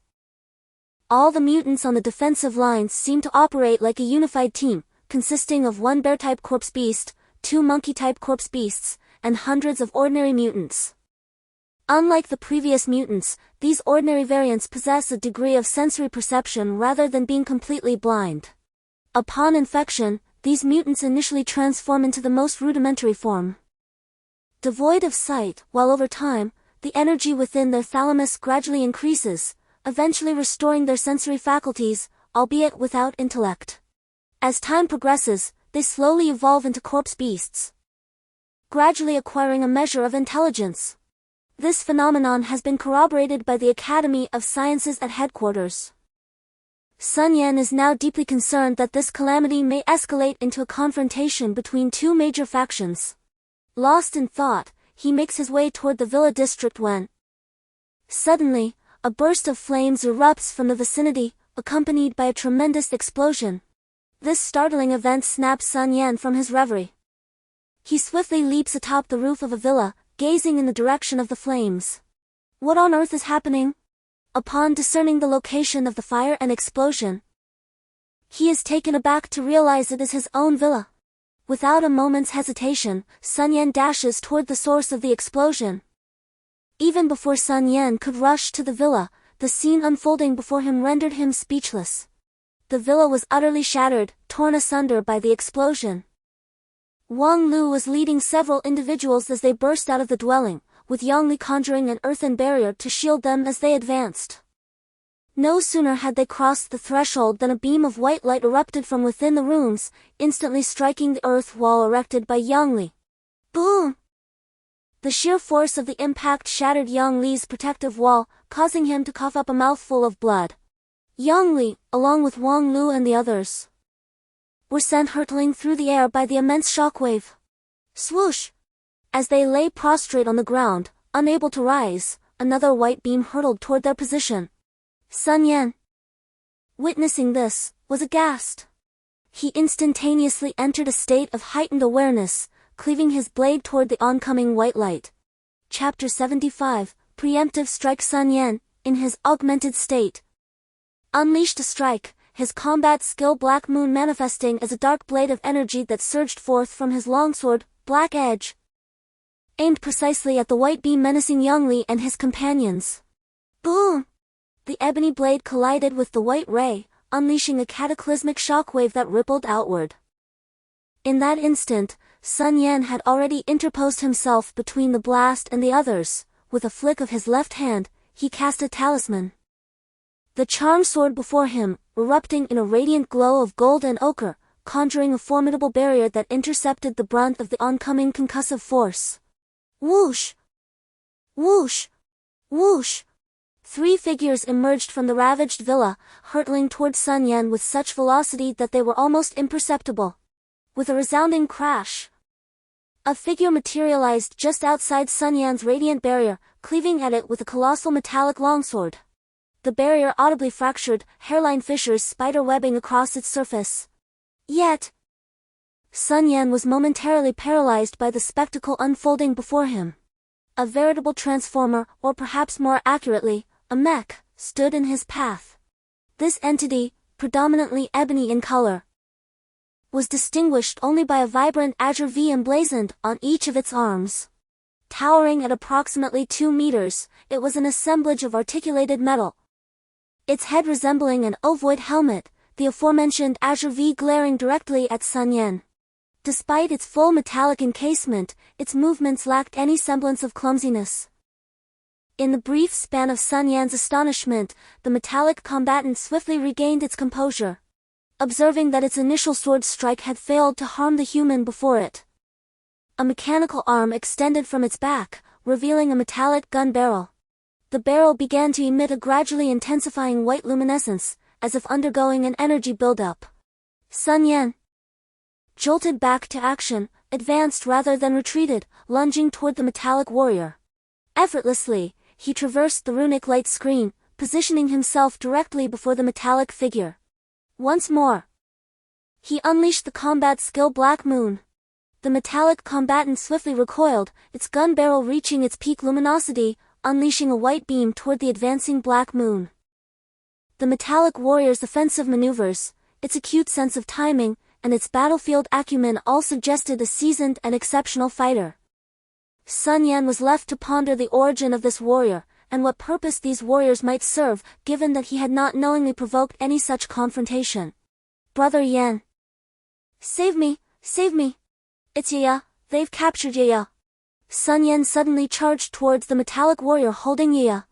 Before he could steady himself, another metallic warrior swung its sword at him. When the massive sword was parried by a large cleaver, a fireball sword towards the metallic warrior, launched by Wang Lu and his companions rushing to provide assistance. Boom! The flames erupted upon the metallic warrior, roaring as if capable of incinerating everything in their path. Hiss! The massive sword emerged from the flames, descending toward Wang Lu, the fire being cleaved apart, swirling to either side before dissipating into the air. The metallic warrior appeared unscathed, the V-shaped helmet glaring ominously at Wang Lu. Clang! Another cleaver joined the fray, as Li Shui and Wang Lu together defended against the metallic warrior's onslaught. Just as the metallic warrior charged forward again, it found itself immobilized, thanks to Li Shui's earth-based ability encasing the warrior's feet in the ground. The metallic warrior merely paused for a moment, then with a powerful exertion of its legs, broke free from the earth's grasp and lunged once more at Wang Lu. While Wang Lu and Li Shui managed to entangle one metallic warrior, they remained at a disadvantage. Meanwhile, Yang Li and Zhao Tian were also engaged with another metallic warrior. Utilizing Yang Li's earth-based awakening ability for control and defense, complemented by Wang Ergo's rifle distractions. Ultimately, Zhao Tian and Song Chunwen's close-quarter combat barely managed to keep another metallic warrior occupied. The remaining individuals, Li Long, Zhao Lian, Lu Ying, and Lu Xiong, began to provide support from the sidelines. Whenever one side showed signs of faltering, they would promptly intervene, allowing the two teams to entangle the metallic warriors. "Quick, save Yaya!" Wang Lu shouted at Sun Yan. They were tirelessly grappling with the metallic warrior before them, yet they could distinctly sense that their hold would not endure much longer. The strength and speed of the metallic warriors were beyond their capabilities, and they observed that, aside from the metallic gun barrel on its back which could emit white rays, a luminous membrane akin to a shield had appeared on the left arm of the warrior. To Wang Lu and the others, the battle felt like they were ensnaring their opponent. However, to an outsider, it appeared as if they were merely harassing and provoking the metallic warriors, inflicting no actual damage. Sun Yan understood the urgency of rescuing Yaya, otherwise, once Wang Lu and the others could no longer hold out, all would be lost. With this thought in mind, Sun Yan activated his superhuman state and charged toward the metallic warrior grasping Yaya, his internal energy swirling vigorously as incandescent flames enveloped him. Due to the warrior's hold on Yaya, Sun Yan found himself unable to utilize any of his combat techniques. As he approached the metallic warrior, he unleashed a fierce strike aimed directly at its undercarriage. A massive sword swiftly intercepted Sun Yan's blow, and leveraging the recoil, he rapidly twisted his body to deliver a horizontal slash at the metallic warrior. The speed of this attack was astonishing. The metallic warrior, caught off guard, could only barely raise its right arm to deflect Sun Yan's assault. As the black blade was intercepted by the metallic arm, this appendage, after receiving a strike from Sun Yan, merely recoiled slightly before raising the colossal sword once again to strike at him. Suspended in midair, Sun Yan swung his blade repeatedly towards the gigantic sword. However, being airborne, he lacked a solid foundation to leverage his strength and could not remain aloft for long. Inevitably descending, with a resounding thud, just as Sun Yan touched the ground, the metallic warrior unleashed a fierce downward slash. Sun Yan could only brace himself horizontally to withstand the blow. The impact reverberated as he was sent flying by the metallic warrior's strike, crashing into a nearby villa.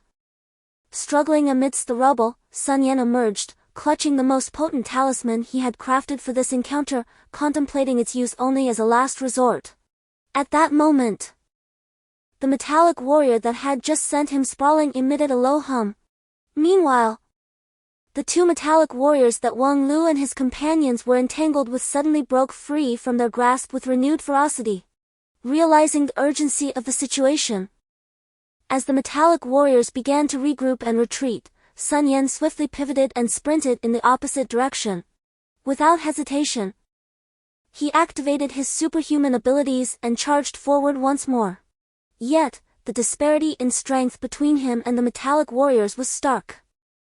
Sun Yan unleashed a fierce downward strike at one of the metallic warriors, only to see the warrior deftly parry his black blade with its massive sword. This left Sun Yan vulnerable, exposing his chest, and the metallic warrior seized the opportunity to deliver a crushing blow directly to his sternum. Chapter 76. Defeat. A crushing blow from the metallic warrior landed squarely on Sun Yan's chest, sending him hurtling backward. Despite the enhanced resilience granted by his activated superbody state, a state that renders him impervious to bullets, the force of the punch elicited a torrent of blood from Sun Yan's lips, and he succumbed to unconsciousness mid-air. Thud! Sun Yan's body crashed heavily onto the ground. Sun Yan, Captain! The sight of Sun Yan, prone and bleeding, jolted Wang Lu and the others into a frenzy as they rushed to his side, their voices laced with alarm. Meanwhile, the metallic warriors, undeterred, pivoted and swiftly absconded, spiriting Yaya away with them. The anguished cries of Yaya pierced the air, yet the group found themselves powerless to intervene. The warriors' assault had left them battered and depleted, devoid of the strength to pursue or impede their retreat. Unconscious, Sun Yan remained oblivious to the battle that had unfolded within the confines of his villa.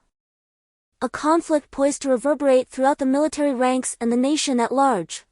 The explosion that had rocked the villa had instantly roused the attention of nearby patrol units, who converged on the epicenter with haste. News of the incident reached Division Commander Lu without delay, who, after a moment of contemplation, dispatched a company to investigate. He was acutely aware that Sun Yan's residence should have been the most secure location in Lin City. The inexplicable explosion at a place teeming with formidable individuals signaled an event of significant magnitude. The patrol team and the soldiers dispatched by Commander Lu to Sun Yan's villa witnessed the fierce battle between Sun Yan and his companions against the metallic warriors. A scene that left all soldiers in utter astonishment. "Is this battle damage?" Commander Lu inquired, gazing at the report presented by his subordinate. After Sun Yan and his companions were defeated, the metallic warriors began their retreat, heading directly towards a group of patrolling soldiers. This contingent of soldiers immediately launched a counterattack. However, upon their first encounter with the metallic warriors, they all perished. "Indeed, Commander. The enemy's combat prowess is astonishing, the disparity in strength is overwhelming.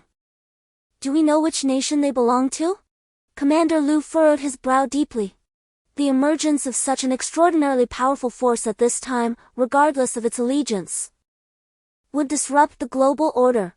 If this force were to confront an unexpected anomaly, it could be manageable. However, if they extended their reach towards other nations, the consequences would be dire. With the current information and data, we are unable to ascertain their national origin. The relevant video footage has been compiled, and I present it for your review, Commander. Commander Lu nodded and began to examine the edited video material. What immediately captured his attention was a colossal explosion, followed by the camera racing towards the direction of the blast. After traversing a street, the entire battlefield came into view. Several metallic warriors were seen striking at Sun Yan with their swords, and what followed was the intense battle. Throughout various angles captured in the footage, it became abundantly clear that Sun Yan and his companions were entirely suppressed. As the last three metallic warriors retreated, 6 metal nozzles opened behind them, emitting 6 streams of white flame, presumably from thrusters, propelling the metal warriors to greater speeds as they glided at low altitude.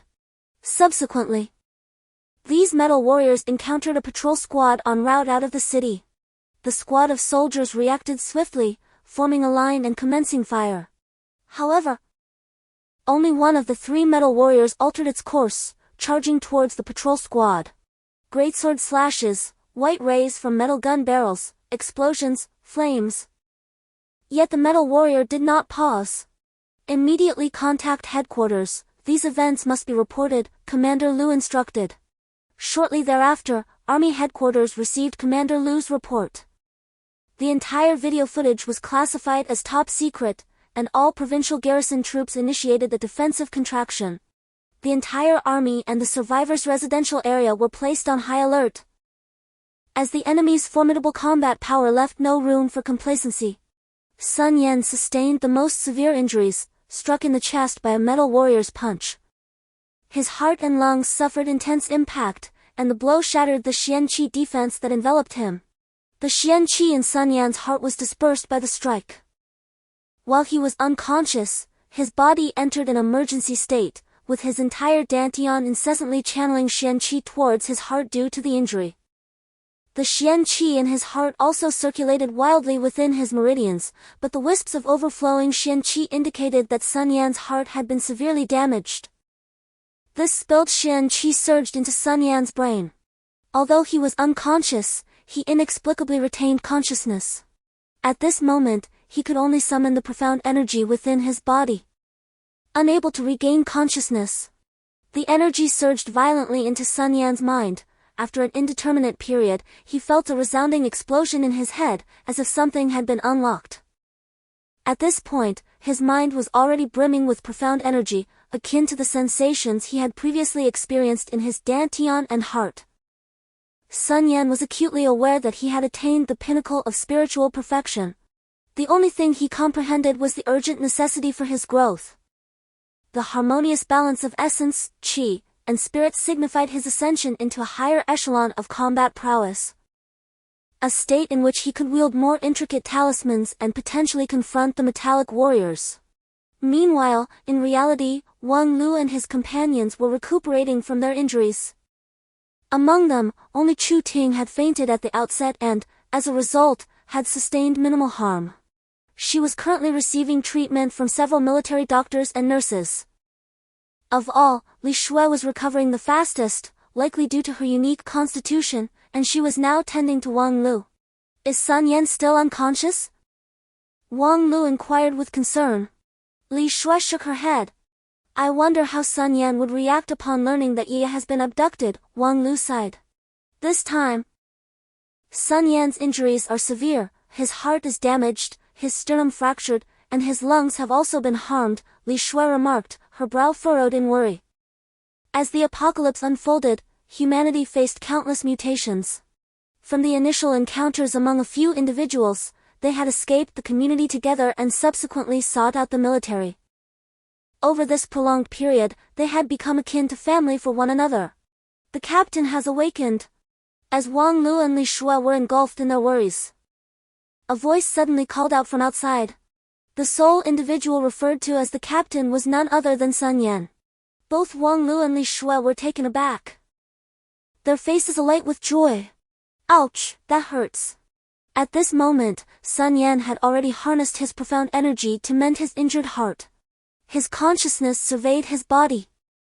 The heart had been restored to its original state, yet his profound energy had yet to return to optimal levels.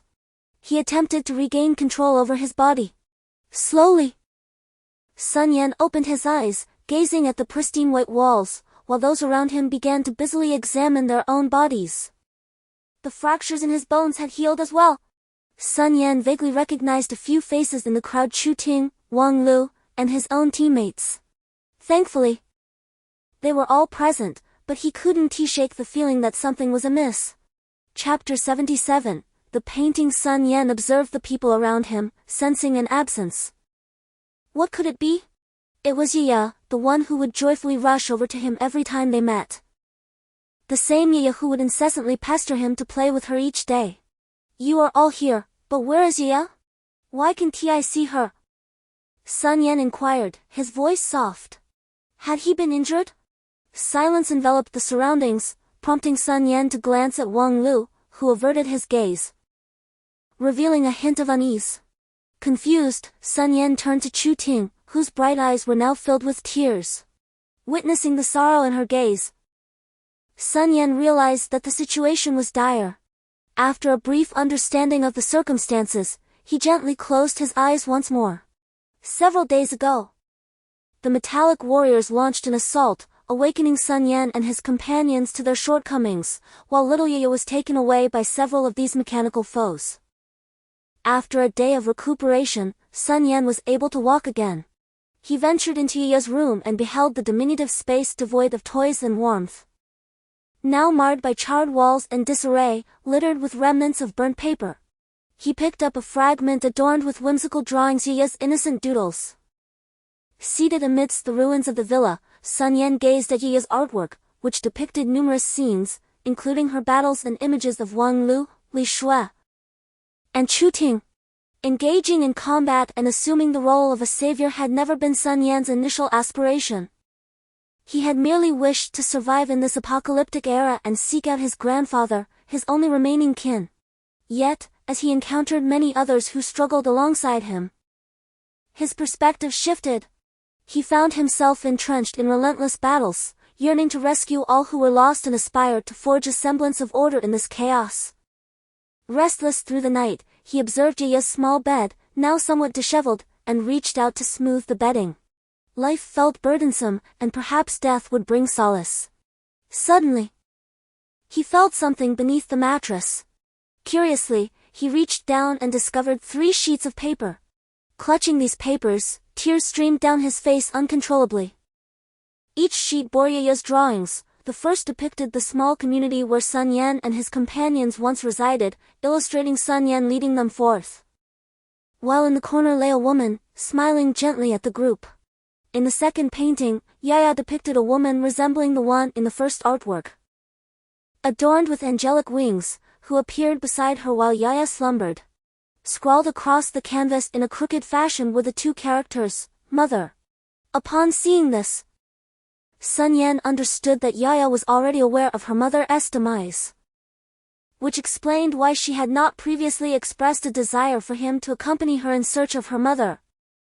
Sun Yan carefully folded the drawings and tucked them into his chest, then rose and descended the stairs. He had resolved to follow his heart this time, regardless of the consequences, even if it meant risking life and death. The weight of his grandfather's entrustment, the rigors of military life, and the responsibilities passed down from Bai Lao to his grandfather all weighed heavily upon him. Furthermore, he had discovered Black Blade in Wuxi, where he learned that there was a division commander within a regiment. All these matters compelled Sun Yan to reflect deeply. It is said that character shapes destiny, and thought determines the path. When one finds themselves unable to alter their circumstances, it is often best to establish a goal within a short time frame to maintain composure. As for whether he could ultimately extricate himself from these binding constraints, Sun Yan was uncertain and had little desire to ponder it further. His immediate aim was to save a life. This was the objective he set for himself, to rescue Yaya. Perhaps this ambition was fraught with challenges, as the whereabouts of the metal warrior remained a mystery to all. As night deepened, Sun Yan quietly retrieved his backpack, containing the provisions and water he had prepared, and stealthily exited his room. If he wished to confront the metal warrior or even possess the capability to do so, Sun Yan understood that he must swiftly attain the pinnacle of military mastery. At that time, coupled with his own strength, the synergy of those talismans should enable him to contend with the metallic warriors. Although he had already reached the advanced stage of the soldier realm, he felt a lingering barrier preventing him from achieving the consummate state of the soldier realm. During the day, Sun Yan had received guidance from his commander regarding the general direction in which the metallic warriors had departed, and he intended to pursue this lead. Now, having left the city, the night had passed, and dawn broke, revealing a faint glimmer of light that pierced through the encompassing darkness. Suddenly, the voice of Commander Lu, tinged with age, resonated, causing Sun Yan to pause in surprise. "Commander, you might not find what you're looking for. The chances are exceedingly slim." "I understand. But I have come to realize that my life is filled with coincidences, some of which have become entangled, and I need to untangle them." "What about old Bai? And your grandfather?" "Ah, Commander Lu, do you know my grandfather as well? Or is there something I am unaware of?" Commander Lu fell silent, and Sun Yan chose not to press further. "Captain, why haven't you taken us along?" Emerged a group from the nearby bushes: Yongli, Zhao Tian, Wang Erge, and Song Chunguan, all fully armed and grinning as they regarded Sun Yan. "Why would I take you with me?" "This is a personal mission," Sun Yan replied, striving to temper his excitement and maintain composure. "However, it is indeed related." Song Chunguan smiled gently and remarked, "Now that we have established our combat team, we have already departed from our original unit, and currently, the military is unable to track our whereabouts. What do you propose we do?" "Indeed, this responsibility falls upon you," Zhao Tian exclaimed. With a deep breath, Sun Yan stifled the tears threatening to escape, exclaiming, "Enough with the trivialities, this mission is fraught with peril. Only those unafraid of death shall return." Agreed. As the group prepared for their journey, the soldiers' conviction and camaraderie needed no further elaboration. They silently chambered their weapons. "This should be the location where the metal warriors encountered our patrol team," Sun Yan observed, surveying the chaotic traces before him. We must quickly familiarize ourselves with these signs, as they will be our guide in the future. Who is there? Just as the team was examining the ground for clues regarding the metal warriors, Wang Ergo, who was on lookout duty, suddenly shouted in a particular direction. The team swiftly entered a state of combat readiness, but the area was shrouded in thick underbrush, revealing only the faintest movements of the foliage, rendering the situation inside indeterminate. As they prepared to launch an assault, Sun Yan gestured for them to halt their vigilance. Chapter 78. The mission to rescue. Sun Yan signaled to the alert members beside him, prompting them to lower their weapons in confusion. "What are you doing over there?" he called out cheerfully towards the thicket. "We've been waiting for you," came a bright voice in response. "Just moments ago." Sun Yan had activated the scanner in the realm and discovered that the individuals concealed within the grass were none other than Wang Lu and his companions. A wry smile crept across Sun Yan's face. He had intended to depart quietly, yet who could have anticipated that these individuals would discern his thoughts? "Fools! What are you waiting for?" Sun Yan exclaimed, suppressing the tears welling in his eyes.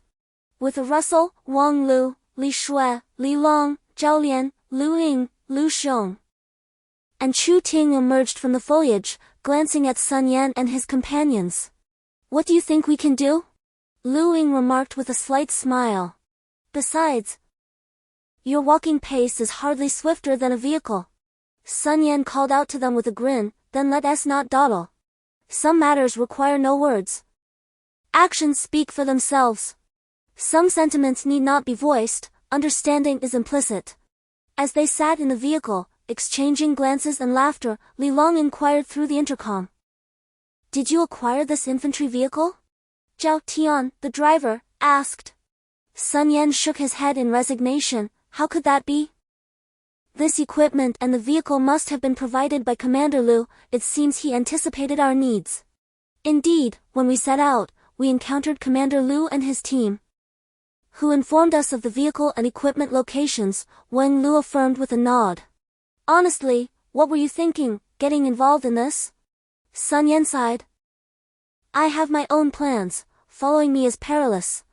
"Oh, not at all. I have my own intentions," Li Long replied innocently, "and that intention is to accompany you." The armored infantry vehicle sped forward as Sun Yan opened the map aboard. Lin City, the capital of He Province, is situated in the northeastern part of the nation. The direction in which those metallic warriors departed was southward towards Lin City. At the headquarters of the Hulong National Military Science Research Institute, Commander Lu communicated the developments to General Bai Jingwu of the Hulong Armed Forces. In truth, Bai had anticipated Sun Yan's departure and instructed Commander Lu not to intervene. With a slight squint, Bai nodded and remarked, "It's of no concern. He has already discerned some clues unexpected yet within the realm of expectation. There is nothing to worry about." "Have those metallic warriors detected anything?" Lu inquired. "No significant findings, however. We estimate they remain within the confines of He Province." Bai nodded in acknowledgement. "If it were merely a withdrawal, they could not have escaped so swiftly with their propulsion devices." Lu concurred, adding, "Moreover, we have activated satellites and radar for reconnaissance. Yet no unidentified aerial objects have been detected. Particularly concerning are certain areas that seem to be obscured by some force, rendering them impervious to our investigations. And this obscured region is gradually expanding." Bai remained silent, his eyes narrowed in contemplation of the current situation. "By the way, Commander Bai, before Sun Yan departed, he asked me to convey a message," Lu continued. Bai opened his eyes and turned his gaze toward Lu. He stated that the current weaponry poses little threat to him. "It is time for us to upgrade our armaments, akin to those metallic warriors." Bai Lao's eyes gleamed with a flicker of brilliance, yet he expressed his annoyance. "You rascal! Isn't that merely stating the obvious? This requires an update, after all." Lu Shizhong, feeling somewhat awkward, continued, "He also mentioned that these few metallic warriors represent a promising direction. Furthermore, we must enhance the overall quality of humanity, mutants are a manifestation of collective evolution. Should humanity lag in its evolution, it will swiftly face obsolescence. Understood.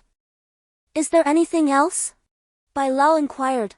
Lu Shizhang shook his head and replied, no, that's all. Very well, let us leave it at that. Bai Lao said as he gradually propped himself up, preparing to terminate the communication. Lu Shizhang felt rather constrained. Previously, Bai Lao's single call had compelled him to remain in the military city for nearly 2 months, subsequently establishing contact with his troops. The sensation of being in the dark yet still compelled to act was indeed quite frustrating. On the Lin Tower Expressway, at noon, Sun Yan and his comrades were racing down the highway in an infantry vehicle. Aside from a few actively aggressive mutants and corpse beasts, their focus was entirely on their journey. Our direction has been determined based on the 3 metallic warriors, youngly informed Sun Yan, having analyzed the collected data. According to their situation, they currently possess no individual flight capabilities, and there are no unidentified aerial objects in the vicinity. They are moving swiftly. But based on the distances and time intervals from the traces of those similar metallic warriors we previously detected, they should reach He province within a day, Song Chunwen remarked. Any suggestions? Sun Yan nodded and inquired. Judging from the traces left behind, the other parties seemed to have taken an irregular route. It was impossible to ascertain the exact path they were currently following. Song Chunwen pondered for a moment before slowly responding, however, from the various clues they left. It appears they may be evading something. Indeed, I share that sentiment, Sun Yan remarked as he gazed at the markings on the map. Subsequently, he pointed to several locations on the map, stating, these spots indicate sudden changes in direction, which leads me to suspect they are fleeing from pursuers. These locations are consistent with the traces they normally leave behind, and all directional indicators subtly converge at a single point. After speaking, Sun Yan circled a location on the map. This is Haishi? Wang Lu observed the map with confusion. This location is not the nearest point to exit the province, but rather a small city along the route, with a population of approximately 50,000. Previously, a military unit was stationed there, which eventually consolidated in Lin City. Indeed, Sun Yan affirmed. He had already deduced that they were attempting to leave the province but seemed to be pursued by some force, prompting multiple changes in their direction, accompanied by signs of minor skirmishes. What convinced Sun Yan further was his earlier discovery of a supermarket that had been searched. Thus, he speculated that they might require food supplies, and Haishir was the last supply point before exiting the province. Sun Yan resolved to take a gamble. Wolf Pack and Black Blade, you will continue the pursuit along the original route, while I will head directly to Haishir to set up an ambush. This is dangerous. What if you are truly ambushed? You alone cannot confront them. Chu Ting immediately interjected to halt the plan. Rest assured, our objective is to rescue, not to perish. Therefore, my task is to delay, to buy time until you can close the distance with him. Sun Yan comfortingly patted Chu Ting's shoulder with a smile. Should my suspicions prove correct, Zhao Lian will swiftly arrive to provide support, while the others will hasten towards my location. Chapter 79. Entering the Sea City at this moment. Sun Yan had already departed from the armored vehicle occupied by Wang Lu and the others, setting off alone towards Sea City. He sprinted along the highway. Acutely aware that time was of the essence, the 3 metallic warriors were anticipated to vacate the Black Province within 36 hours. Furthermore, they were currently too far from the metallic warriors, having set out nearly 24 hours later than them. Even though the armored vehicle traveled at great speed, they would still require refueling and investigating traces, all of which consumed precious time. Thus, if they continued to pursue at this pace, Sun Yan and his companions would inevitably lose all trace of the metallic warriors. He resolved to take a gamble, predicting a crucial waypoint that the metallic warriors would inevitably traverse, where he could enact a delay to significantly shorten the pursued distance. Sun Yan was approximately 300 kilometers away from Sea City in a straight line, and he needed to reach it with utmost haste, avoiding any detours. An hour later, a brilliant white blade of light struck a massive boulder. Amidst a resounding clamor, fragments of rock were propelled into the air as the colossal stone was cleaved asunder. As the dust settled, clarity was restored to the surroundings, revealing a figure swiftly traversing the space where the monolith had once stood. The abrupt upheaval drew the attention of the mutants in the vicinity. Humans. Blood, the objects of the mutants' deepest desires. They converged with frenzied zeal, hurtling forward in pursuit of the living being. An untold number of mutants amassed behind the figure, their guttural roars echoing through the air. New arrivals, caught in the surge, stumbled and fell, their bodies succumbing to the relentless trampling of countless feet. As the dust from the chase dissipated, it unveiled a macabre tableau of blackened blood and pulverized flesh embedded in the earth. The vanguard was none other than Sun Yan, who had opted for a direct course to brook no delay, cleaving through any obstacle that dared to impede his progress. Sun Yan took stock of his physical state, grateful for having attained the advanced stages of the soldier realm. Otherwise, the expenditure of Xuanqi at such velocity would have been exorbitant. Alas, he mused, wondering about the whereabouts of their leader. Li Long leaned against the infantry fighting vehicle, a sense of unease creeping in. Wang Lu and the others had been heading in the opposite direction of the sea market for an extended period. Could it be that Sun Yan's earlier conjecture was erroneous? As these thoughts occupied their minds, the intercom within the infantry fighting vehicle crackled to life. 500 meters ahead, Yongli announced, alerting the group that they were approaching the predicted landing site of the metallic warriors.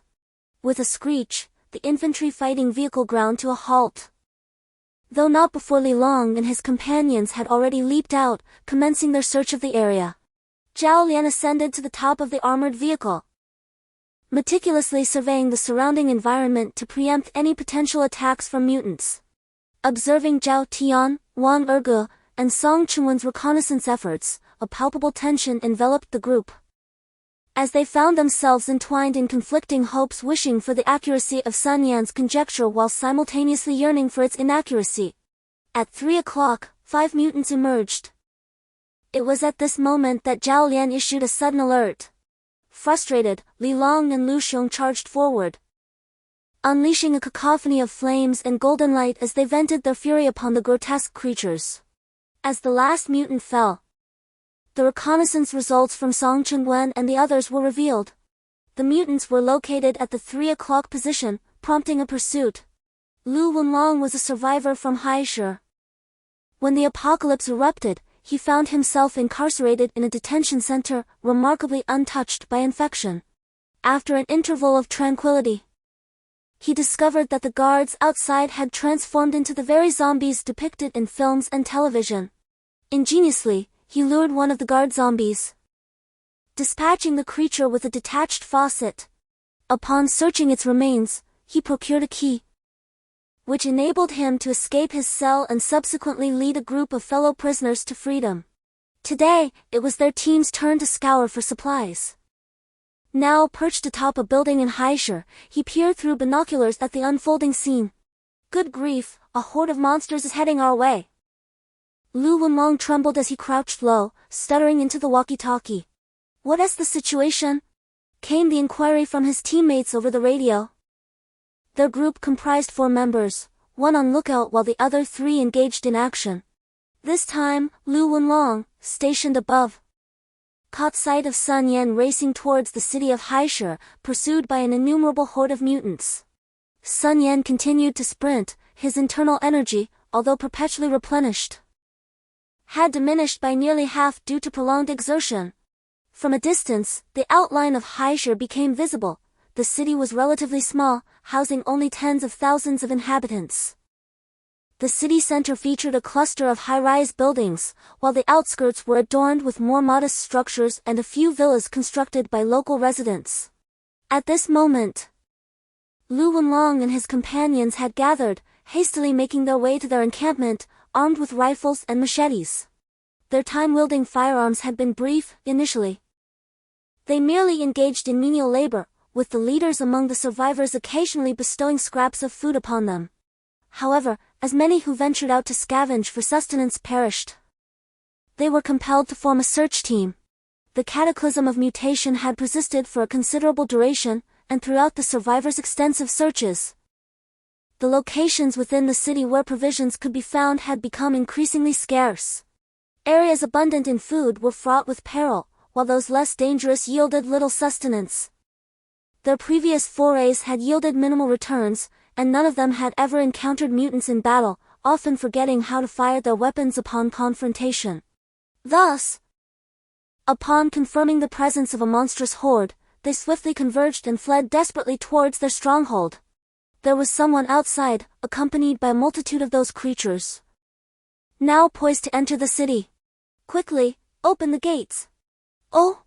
The man gasped in surprise and quickly turned to flee.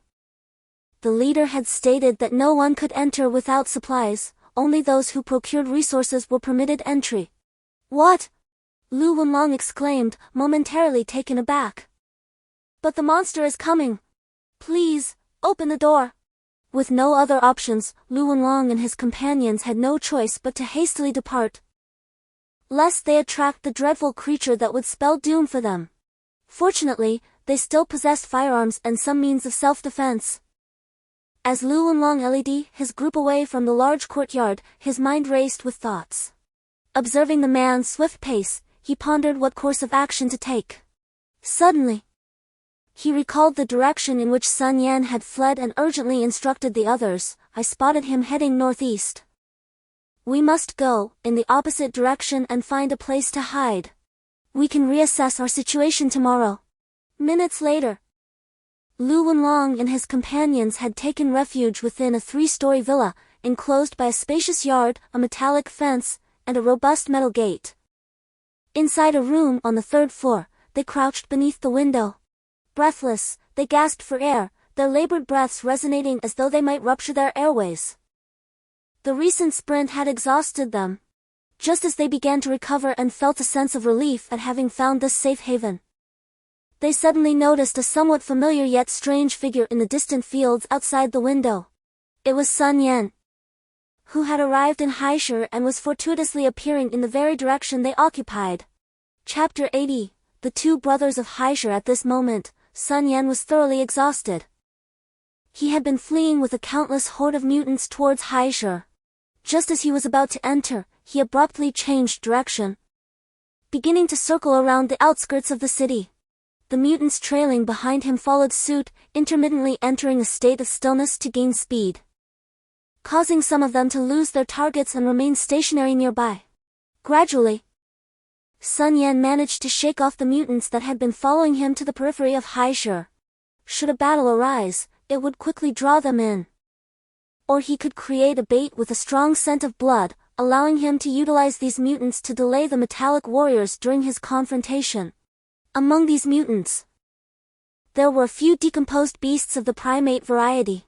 Even if they could not inflict significant damage on the metallic warriors, they could certainly cause some inconvenience. Suddenly, Sun Yan entered a state of stillness once more, his speed surging as he dashed towards the villa ahead. He pushed himself to his maximum velocity, causing the mutants to lose their focus and descend into chaos. Meanwhile, Sun Yan had already entered the villa, peering out through the window at the mutants outside. They had lost his trail and began to search the surroundings. Creak! At that moment, Sun Yan was startled by the sound of a board being stepped on. Could there be someone else here? In his preoccupation with executing his plans, he had indeed neglected to ascertain whether anyone inhabited the villa. Upon this realization, Sun Yan activated his scanning device and discovered that 4 individuals were concealed on the top floor of his villa. Each of them wielded a rifle. In the society that preceded the apocalypse, firearms were unattainable for the common folk. To his astonishment, one among them was an awakened one. Instantly, Sun Yan assumed a defensive posture and turned towards the staircase, striving to modulate his body's movements. The aged wooden structure of the villa could easily betray him with the creaking of its floorboards. Before long, he reached the 2nd floor. A cursory examination revealed that the villa had likely been uninhabited for quite some time, suggesting that the armed individuals were not the rightful owners of the residence. Rather than charging in recklessly, he proceeded with utmost caution, for he was utterly fatigued. Had he been at his peak, even these individuals, multiplied several times over, would have succumbed to his swift onslaught without hindrance. Ascending to the third floor, he attuned himself to the movements within. The occupants seemed to have detected his presence but quickly lost track of him, now stealthily peering out from the window. He gently tapped on the door with his black blade, signaling to those inside that a living person stood at the entrance, rather than a mutant. As the latter would never knock. A startled gasp emanated from within the room. Despite Sun Yan's careful approach, the occupants were excessively timid, and the sound of his knocking had startled them. Several guns were aimed at the door, accompanied by an exclamation of alarm. "Stop shouting, I am human. Please open the door," Sun Yan urgently whispered to those inside. With a creak, the door swung open, revealing several armed individuals aimed at him. He raised his hands in a gesture of surrender, indicating he bore no weapons. "Rest assured, I come unarmed, I am merely seeking refuge here," Sun Yan explained to the occupants of the room. Lu Wenlong and the others observed Sun Yan, who remained motionless, and gradually lowered their guard. "Are you the one who just brought those creatures over?" Lu Wenlong asked, beads of cold sweat forming on his brow. He had already surmised that this was indeed the person who had just run a marathon with the monsters, yet he still posed the question out of a lingering hope. Sun Yan nodded in affirmation. "Yes, that was me outside just moments ago." At that moment, a middle-aged man in his 30s, with an unremarkable face, could no longer contain his panic. He shouted at Sun Yan in a state of distress, "Why did you lead those creatures here? Do you have any idea how terrifying they are? They consume human flesh." Sun Yan furrowed his brow slightly. Before the man could finish his tirade, Sun Yan vanished from his original spot, only to reappear behind the man, who promptly collapsed to the ground. His shouting could attract the mutants. "I haven't killed him. I merely rendered him unconscious to help him regain his composure," Sun Yan explained to the others with a resigned shrug. With a crisp sound, Sun Yan took a bite of the individual rations he carried. The group had now regained their composure, and Sun Yan took the opportunity to clarify that his purpose for being there was to ambush the enemy, not to intentionally trap them. "Where is your encampment located? Who is your leader?" Sun Yan inquired, bemused by the notion of a leader as if they were bandits. "Our encampment is at the detention center in Haishur, and our leader is Yuan Liang. We all survived there and later captured more individuals, gradually swelling our numbers to nearly 300. Lu Wenlong candidly recounted their origins to Sun Yan. "Are there other groups of survivors in the vicinity?" Sun Yan pressed on. "Honestly, I am not sure," Lu Wenlong admitted, shaking his head. "I have some information on that," interjected a man with an ordinary face, who had been listening intently. "Previously, I assisted their search team with supplies and overheard them mention another faction of survivors led by someone named Song Yang. However, that faction is quite formidable." "Oh? In what way is it formidable?" Sun Yan asked with curiosity, considering that such a group managed to instill fear in those confined, suggesting that Song Yang was quite a character. It was intriguing that Haishur had not one but two influential figures. The man with the ordinary face leaned in, speaking in a hushed and cautious tone. "I've heard that they resort to cannibalism. By the way, with so many of you here for such an extended period, do you have enough food? What are you subsisting on?" Sun Yan inquired with genuine interest. The group exchanged wry smiles before one of them replied, "We are surviving on soybean cakes, those pressed residues meant for livestock." Sun Yan smiled wryly and nodded. Given the length of time they had been here, having any food at all was quite remarkable. Who would concern themselves with what it was? Ignoring Lu Wenlong and the others' profuse expressions of gratitude, Sun Yan sat cross-legged to begin his cultivation and recovery. He needed to regain his strength quickly, as he planned to seek out the two elder brothers to gather information. ensuring that no one would be inadvertently harmed during his actions. Chapter 81. The reclusive master feeling that the mysterious energy within him had nearly replenished. Sun Yan ceased his meditation. Now, he needed to locate the two groups of survivors and assess whether they might impede his plans. He also intended to escort Lu Wenlong and the others away from the villa, as their entrapment here was partly his responsibility. Since he was preparing to leave, bringing them along would not pose much of a burden. Sun Yan slowly opened his eyes and saw Lu Wenlong and the others gazing intently at him. "Big brother, you're awake. How is your recovery?" Lu Wenlong asked, leaning forward with an ingratiating demeanor. Sun Yan merely nodded in response, saying little. Upon gauging his condition, Sun Yan was pleasantly surprised by the efficacy of his technique in facilitating recovery. He no longer felt fatigued and stood to tidy himself. Turning to Lu Wenlong, he declared, "I intend to lead you out of here. I must advise you to stay close and not lag behind. Should you fall behind, I cannot guarantee your safety. Please refrain from making any noise, for if you attract the attention of the mutated beings, I must apologize in advance." Lu Wenlong and the others listened intently to Sun Yan's words, nodding repeatedly. None wished to meet their demise. Sun Yan led them to the entrance of the villa, crouching behind the door to activate a scan. Soon, information about the external environment flooded his mind. The direction from which Sun Yan had arrived posed little difficulty for him to enter the city, however, with Lu Wenlong and the others in tow, his ability to leave swiftly was hindered. Turning away from the entrance, Sun Yan approached a window on the left side of the house.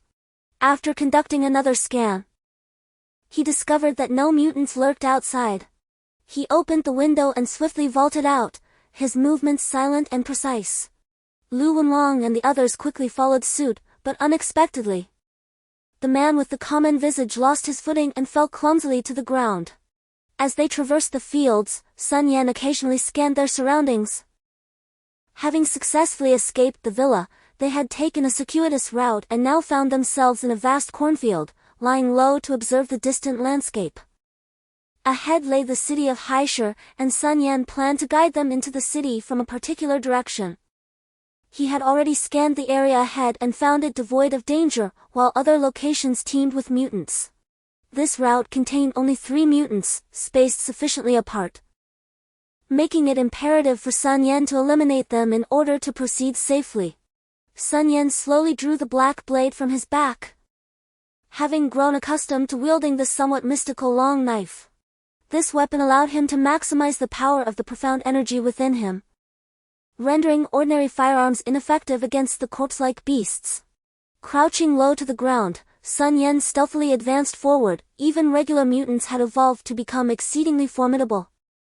They possessed senses akin to those of ordinary humans, and their strength and speed could reach human limits, devoid of any sensation of fear or pain. Thus, a typical person often found it impossible to conquer a mere mutant. With a swift thrust, Sun Yan's black blade pierced directly into the brain of a mutant, the tip penetrating its thalamus. A slight burst of his profound energy obliterated the creature's brain. Lu Wenlong stood transfixed, utterly forgetting his earlier escape plan as he gazed at this remarkable man. "Brother, you are truly incredible. Are you one of those reclusive masters? Have you descended from the mountains to save humanity?" "Enough, I am not your elder brother, I merely brought you out," Sun Yan replied with evident impatience.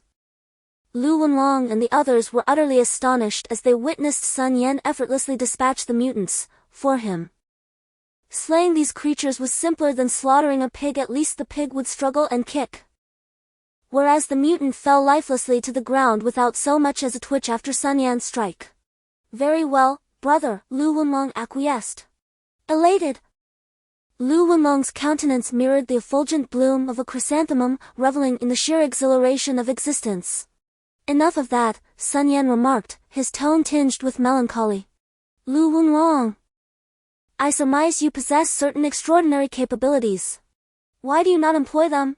A look of astonishment washed over Lu Wenlong's face as he regarded Sun Yan, beads of perspiration trickling down his brow. "You are aware?" This secret, known only to himself, had once been a source of profound anxiety. Upon discovering his ability, he harbored fears of transforming into one of those abominations and of being ostracized and eliminated for his perceived otherness. Having witnessed such fates on multiple occasions, Lu Wenlong had kept his power concealed from all, employing it only once when faced with imminent demise. Rest assured, Sun Yan said softly, I am affiliated with the military.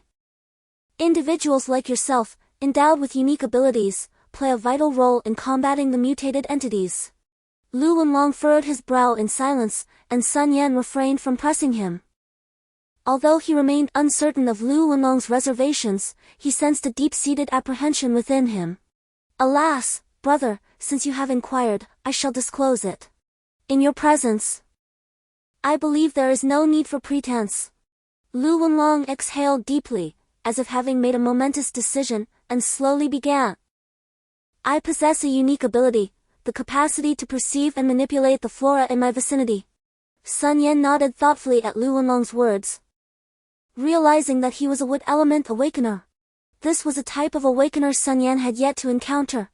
Judging by the abilities of other element awakeners, the wood element should also belong to the category of control.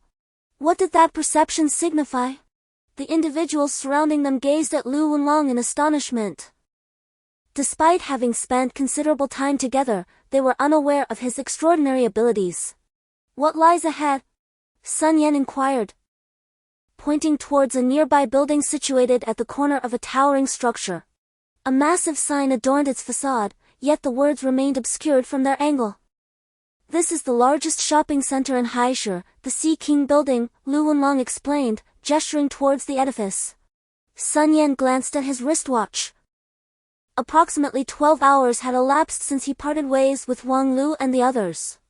It was time for him to prepare for certain necessities, and this shopping center ought to have what he required.